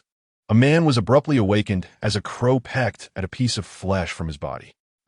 He screamed, besieged by countless crows. Within moments, he was rendered unrecognizable, his breath extinguished. The sight jolted the vagrants awake. Panic ensued, and they scrambled in every direction, desperate to evade the crows' relentless onslaught. They knew all too well the crows' aggressive nature. A single encounter could yield fatal consequences. Run for your lives. A voice rang out, igniting a frenzied flight among the masses, each fearing the piercing beaks of the crows. However, the sheer density of the crows rendered escape nearly impossible, and soon several individuals were left blinded by their attacks. Good heavens, save us! Are these beasts mad? Help! Help! Someone rescue us! The crowd erupted into terrified screams, some fainting from sheer fright. Yet, in such chaos, who had the capacity to heed their pleas? Each was consumed by their own survival. In an instant, the area devolved into utter disarray, the air filled with a cacophony of wails and cries, intertwining into a mournful symphony. Hearing this sorrowful melody, Lin Mengsheng and the others, positioned at a distance, were roused from their slumber, equally engulfed in panic. It's over, we must hurry. If we don't leave, we will be pursued by crows, or worse, assaulted by these refugees. Pei Mengmeng was acutely aware of the mindset of the survivors in this apocalyptic world. Those fortunate enough to possess a vehicle would certainly harbor resentment if they were not rescued. However, confronting such crows was a daunting challenge. Furthermore, if a confrontation were inevitable, it would be prudent to wait until dawn. The darkness of night was too treacherous against the shadowy figures of the crows, who seemed to wear cloaks of invisibility. Let us go, Brother Zhang. Lin Mengsheng also wished to vacate the area, hoping to conceal herself and observe the situation before making any decisions. After enduring so much, she was determined to avoid reckless actions. All right, Zhang Dafei pressed the accelerator and moved forward. Don't leave, please. Take me with you. It was truly remarkable how calamity could linger across generations. That woman had managed to catch up to them, sprinting with a child in her arms, demonstrating surprising agility. Realizing that they had no intention of stopping for her, she cursed under her breath, tossing the child onto the roof of the car before leaping desperately to grasp the thin edge of the vehicle. Yet, this approach was fraught with peril. If they sped away, the child could fall and sustain grave injuries. Despite her initial reluctance to assist, the sight of the helpless child softened Lin Mengsheng's heart. Su Qian, I cannot bear the thought of that child meeting such a tragic fate, especially in this world where birth rates are so low. Let them in. Store our supplies in the space. Su Chun quietly advised Lin Mengsheng, prompting her to collect the belongings in the car into their storage space, leaving only a few items to draw attention, before signaling Zhang Dafei to halt the vehicle. Though Zhang Dafei was initially irked, he ultimately complied and brought the car to a stop. Stop! The woman felt a surge of triumph, as she retrieved her child and began to knock on the car door. "Open the door, please." With a sense of resignation, Pei Mengmeng opened the door, allowing the woman to swiftly enter and attempt to close it behind her. To her surprise, the man who had been pursuing them also squeezed in, grasping the door and shutting it tightly, sealing off the outside world. "Why did you come aboard? They clearly did not permit you." The man offered her not even a glance. "Drive now. We can't let those people catch up. If they do, none of us will escape." He tapped on the seat in front of Lin Mengsheng. "Let us go. Don't linger here." Although Lin Mengsheng was baffled by the audacity of this man, she had no time to eject him. With 2 adults and a child now cramped inside, they felt an overwhelming sense of pressure. Fortunately, the man was terse and appeared unlikely to cause trouble. They did not stop until they reached a hotel. "Get out. We're entering the hotel. This location is just right. We can head to a higher floor to survey the area we just left." "I'm not getting out. There are surely zombies inside. I'll stay right here." This woman was evidently an unpredictable individual. To her, no place felt safer than this vehicle. To force her out would be tantamount to signing her death warrant. "The vehicle you just struck has a damaged window, and we merely applied some tape to it. Do you think it's safe?" "I don't care. I refuse to get out." "Just as well. It's merely an obstruction." The man, unperturbed, forcefully opened the car door and headed towards the hotel, showing no fear of potential danger. Lin Mengsheng and the others deemed his words to be valid, ultimately disregarding the woman as they exited the vehicle one by one. "Wait a moment. Leave me some food." The woman, insatiable, clutched Pei Mengming's hand, refusing to let her go and displaying a brazen attitude. "Let go. You are driving me mad." Pei Mengming struggled to free herself, yet found it futile. "You don't want her claws anymore, do you?" The man seized the woman's wrist firmly, squeezing until she could no longer endure the pain, and released her grip. Frustrated by her antics, Lin Mengsheng pulled out 2 packets of instant noodles and left without further ado. This was the extent of his benevolence. Any more would be impossible, and it was now up to her own fate. Chapter 108. The woman, contentedly clutching her food, settled into the car, believing she had secured her position. Upon exiting, they immediately felt the chill of the night, yet they needed to find refuge in the hotel. "Brothers, I am Jing Yin. I look forward to your guidance." This man displayed a commendable politeness, introducing himself. "Su-chun, I am the captain of this team." The others followed suit, sharing their names. And upon familiarizing themselves with one another, they promptly entered the hotel. Upon entry, they encountered mutated zombies. "Goodness, there are quite a few zombies in here." Zhang Dafei, since they might have stumbled into the zombies' lair. The lobby was teeming with the undead. As they entered, their presence drew attention, and the zombies charged towards them. "Prepare for battle." Su-chun initiated the assault, unleashing several wind blades that decapitated the leading zombies, then surged forward. "Understood." Zhang Dafei's lightning attacks were equally effective, significantly thinning the ranks of the undead. Lin Mengsheng and Pei Mengming continued to utilize their ice abilities, while the newly joined Jing Yin wielded fire powers. Despite being at the 3rd level, his prowess proved formidable, incinerating numerous zombies upon his first strike. Just as they were about to vanquish the remaining foes, the troublesome woman began to create chaos again. "Help! Help! Someone save me!" Her piercing screams shattered the night's silence, and in her frantic state, she dashed towards them, inadvertently attracting a multitude of mutated crows. "Damn it! This idiot is determined to drag us all to our doom." Jing Yin felt an urge to eliminate her to rid them of this nuisance, but she seemed to possess an uncanny ability to evade danger, swiftly finding refuge beside them. "Help! Help!" She grasped Pei Mengming's arm once more, cowering behind her in a display of fear. The crows entered as well, though there were only a dozen or so. Their agile and fierce nature caused them some trouble. Lin Mengsheng, feeling helpless, exerted her powers to freeze the crows in an attempt to halt their movement. But the effect was minimal. Frustrated, she decided to call upon Jing Yin. He conjured a large flame, directing it outward to create a protective barrier, leaving only the space around him for Su-chun and the others to strike. After approximately 5 or 6 arduous minutes, they finally vanquished the crows. "Wow, you all are truly impressive. Take me with you. I can't survive on my own. Just allow me to accompany you." and I'll do whatever you ask." The woman shamelessly clambered forward, failing to apologize for the trouble she had caused or express any gratitude. "Do you think I am easy to deal with?" Pei Mengmeng replied with a cold laugh. As she noticed the woman still clinging to her arm, her anger reached a boiling point, and she kicked the woman away, spraying disinfectant on her sleeve with a glare filled with frost. "Does she really think she can take advantage of me?" Lin Mengsheng observed that the woman had not brought the child along, furrowing her brow in concern. "Where's the child?" the woman stammered, her gaze drifting as if she had committed some transgression. Jing Yin seemed to see through her facade. "I saw blood on the crow's beaks, if I am not mistaken. It likely belonged to that child, correct?" Struck by his words, the woman fell silent, sitting on the ground, her lips trembling but unable to form a coherent sentence. They had uncovered the truth.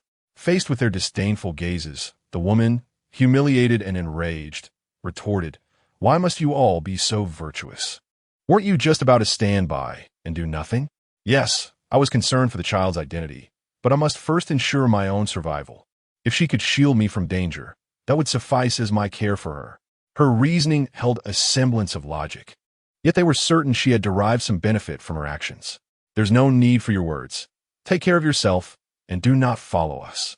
Lin Mengsheng believed that their team should not accommodate such an unpredictable element. To bring her along felt akin to carrying a ticking bomb, liable to explode at any moment. So it was best to avoid unnecessary trouble. "No, you must take me with you. You are all so powerful. Why would you refuse to help? Do you have no humanity?" The woman accused them of being heartless, rising from the ground in an attempt to persistently follow them. "Do not make a nuisance of yourself. If you dare to act insolently again, I will kill you." Jing Yin, who detested dealing with such individuals, knew precisely how to handle them. If one was sufficiently fierce and resolute, these leeches would not dare to approach. "You wouldn't dare." The woman challenged their perceived lack of compassion, intent on testing their limits. With a swift motion, the tension escalated. Jing Yin swiftly hurled a knife, severing a lock of her hair, and then forcefully thrust it into the ground. This decisive action effectively quelled the incessant prattling of the woman, rendering her incapable of advancing. I hope you possess some self-awareness. Let's proceed." After executing this maneuver, Jing Yin turned and led the group towards the staircase. Confident in the company of so many formidable individuals with extraordinary abilities, he took the lead, paving the way for them. Indeed, this man is quite commendable. Su Chun and Lin Mengsheng held a favorable impression of him, recognizing him as someone capable of achieving great things. With his exceptional prowess, he had reached level 3, truly extraordinary, observing their silhouettes disappearing down the staircase. The woman's eyes flashed with resentment and malice, yet fear of death compelled her to grasp the knife from the ground for self-defense and retreat into a secluded room. As dawn broke and the threat subsided, she planned to escape, resolute in her belief that after enduring for so long, she could not possibly meet her end at the final moment. She absolutely refused to accept such a fate. The stairwell was not heavily infested with zombies, and with their combined efforts, they swiftly ascended to the 13th floor. Although it was not the top level, they deemed the view from this vantage point sufficient. After dispatching the zombies in the stairway, they unlocked the door and entered a room that faced the direction they had just departed from. They drew the curtains, leaving a narrow slit for observation. Chapter 109. The grand finale. Lin Mengsheng picked up her backpack, reaching inside to retrieve 2 binoculars from her spatial storage. She handed one to Su Chun, keeping the other for herself, and began to survey the surroundings. With these binoculars, the view should be quite clear. Peering through, what was once a tranquil encampment had transformed into a veritable hellscape, a veritable slaughterhouse for humanity. The ground was awash with blood and scattered bones, with scarcely any survivors remaining. The well-fed, mutated zombies, akin to crows, hovered excitedly above, seemingly in search of any remaining prey to feast upon. This scene was truly unsettling at night. After observing for a while, Lin Mengsheng passed the binoculars to Pei Mengmeng. Sighing, she lamented, "When will this end?" Although Jing Yin was equally curious, their unfamiliarity made him hesitant to voice his thoughts. Upon viewing the grim tableau, Pei Mengmeng felt nauseous. Noticing Jing Yin Chun's eager gaze fixed on the binoculars in her hand. "Here, take a look," she offered, handing them over. "Thank you," he replied, finding her both charming and kind-hearted. For reasons unknown, Pei Meng instilled in him a sense of warmth. After witnessing the dire scene, none among them harbored any inclination to recklessly engage the mutated zombies. Setting aside the sheer number and capabilities of these crows, any misstep could prove disastrous. Moreover, in the interim, these creatures had nearly decimated the remaining survivors. Therefore, it was evident that venturing forth was unwarranted. "Let us rest for a moment before continuing to the base," Chun ultimately decided. The primary concern now was ensuring the safety of everyone. As long as they could preserve their lives, there remained a possibility for survival. As for Yong, he firmly believes that they will eventually discover a means to rescue him while simultaneously neutralizing the malevolent system. Observing that these individuals maintain a semblance of rationality, devoid of reckless notions of self-sacrifice to save the world, Jing Yin feels a sense of relief. This is indeed a favorable situation. The world is rife with turmoil and strange phenomena, including natural disasters and sudden mutations of zombies that overpower humanity, are manifesting across various regions. All of these signs indicate that humanity is undeniably at a disadvantage, unable to confront the zombies directly, and thus must adopt a more adaptable approach. After a sleepless night, the five of them exit through the back door the following day. To avoid attracting crows with unnecessary noise, they decide to first locate an empty vehicle in the underground garage. After all, everyone harbors a sense of caution, and Chun and his companions prefer not to disclose their spatial abilities to the newcomer, so as to avert any unwarranted trouble. Fortunately, the garage is filled with vehicles. While the zombies are relatively sparse, they move cautiously, managing to avoid disturbing the undead, thereby evading a potential confrontation. Just as they are feeling relieved, the woman reappears, hauntingly persistent. "Help! Help me!" Her desperate cries echo through the underground garage, agitating the previously calm zombies, who begin to congregate towards her direction. "Quickly, pry open a car, so we can leave." Yet, the woman cannot be deterred. She turns and spots them instantly. "Please help me. I'm the one who was holding the child." Frustration surges within Jing Yin, who momentarily contemplates incinerating her. Thankfully, Zhang Dafei acts swiftly, managing to ready a vehicle in no time. "Get in." Zhang Dafei takes the driver's seat, pressing the accelerator and grasping the steering wheel, prepared to depart. Chun slips into the passenger seat, while the remaining three take their places in the back. "Wait, don't leave me. What am I supposed to do if you go?" The woman frantically runs towards them, hoping they will once again offer her a chance to escape. As the car door slams shut, Zhang Dafei propels the vehicle forward with remarkable speed. Fortunately, his driving skills are commendable, even with zombies obstructing their path. He adeptly either crashes through or evades them. Witnessing their refusal to take her along, the woman is left with no choice but to stand helplessly, watching as the car gradually distances itself from her. "If you want to take me, then I shall await my demise here." In a fit of rage, she hurls a knife with precision, puncturing the tires of Chun's group. With air escaping from the tires, the vehicle slows to a crawl. Cursed woman. Jing Yin laments his earlier indecision to eliminate her. Now, they are left to squander time in this place. As the vehicle gradually comes to a halt, failing to vanish from her sight as anticipated, she revels in her triumph. "Huh, let you witness your own demise. Since you refuse to let me survive, you shall perish here with me." Her laughter echoes ominously. At that moment, a zombie lunges towards her, transforming her triumphant laughter into a piercing scream. After a single cry, she collapsed to the ground, bitten, her eyes slowly losing focus as she transformed into a zombie. Chun caught sight of a group standing beside her, mouths agape, ready to bite. It was truly bewildering, leaving him at a loss for words. With no other option, they had to exit the vehicle. The zombies trailing behind seized the opportunity, eager to sink their teeth into them. Yet to their surprise, these individuals defied expectations. They were a group of supernatural beings. Before anyone else could intervene, Zhang Dafei unleashed several bolts of lightning, reducing the pursuing zombies to ashes. Fortunately, there was a six-seater vehicle nearby. Zhang Dafei swiftly got out to pry open the lock, while Lin Mengsheng and Pei Mingming provided cover. Jing Yin and Su Chun dealt with the zombies that followed closely behind. In a short while, they managed to board the unlocked vehicle. This car was larger and offered a more comfortable ride. As they journeyed onward, they encountered no peculiar beings, finally arriving at the city base without incident. Like other bases, they too needed to disembark for inspection. Suemo, Zhou Zhang Dafei exclaimed upon spotting the two standing guard at the entrance, his words tumbling out in surprise. The pair, initially on duty, were equally thrilled to see their comrades, rushing over to greet them. Dafei, Captain, Pei Mei, Lin Mei, it's wonderful to see you all. The reunion was filled with excitement.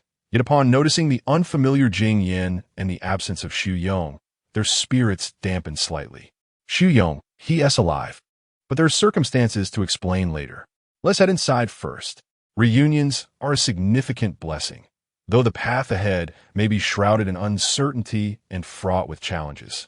The mutual support of companions renders all obstacles trivial.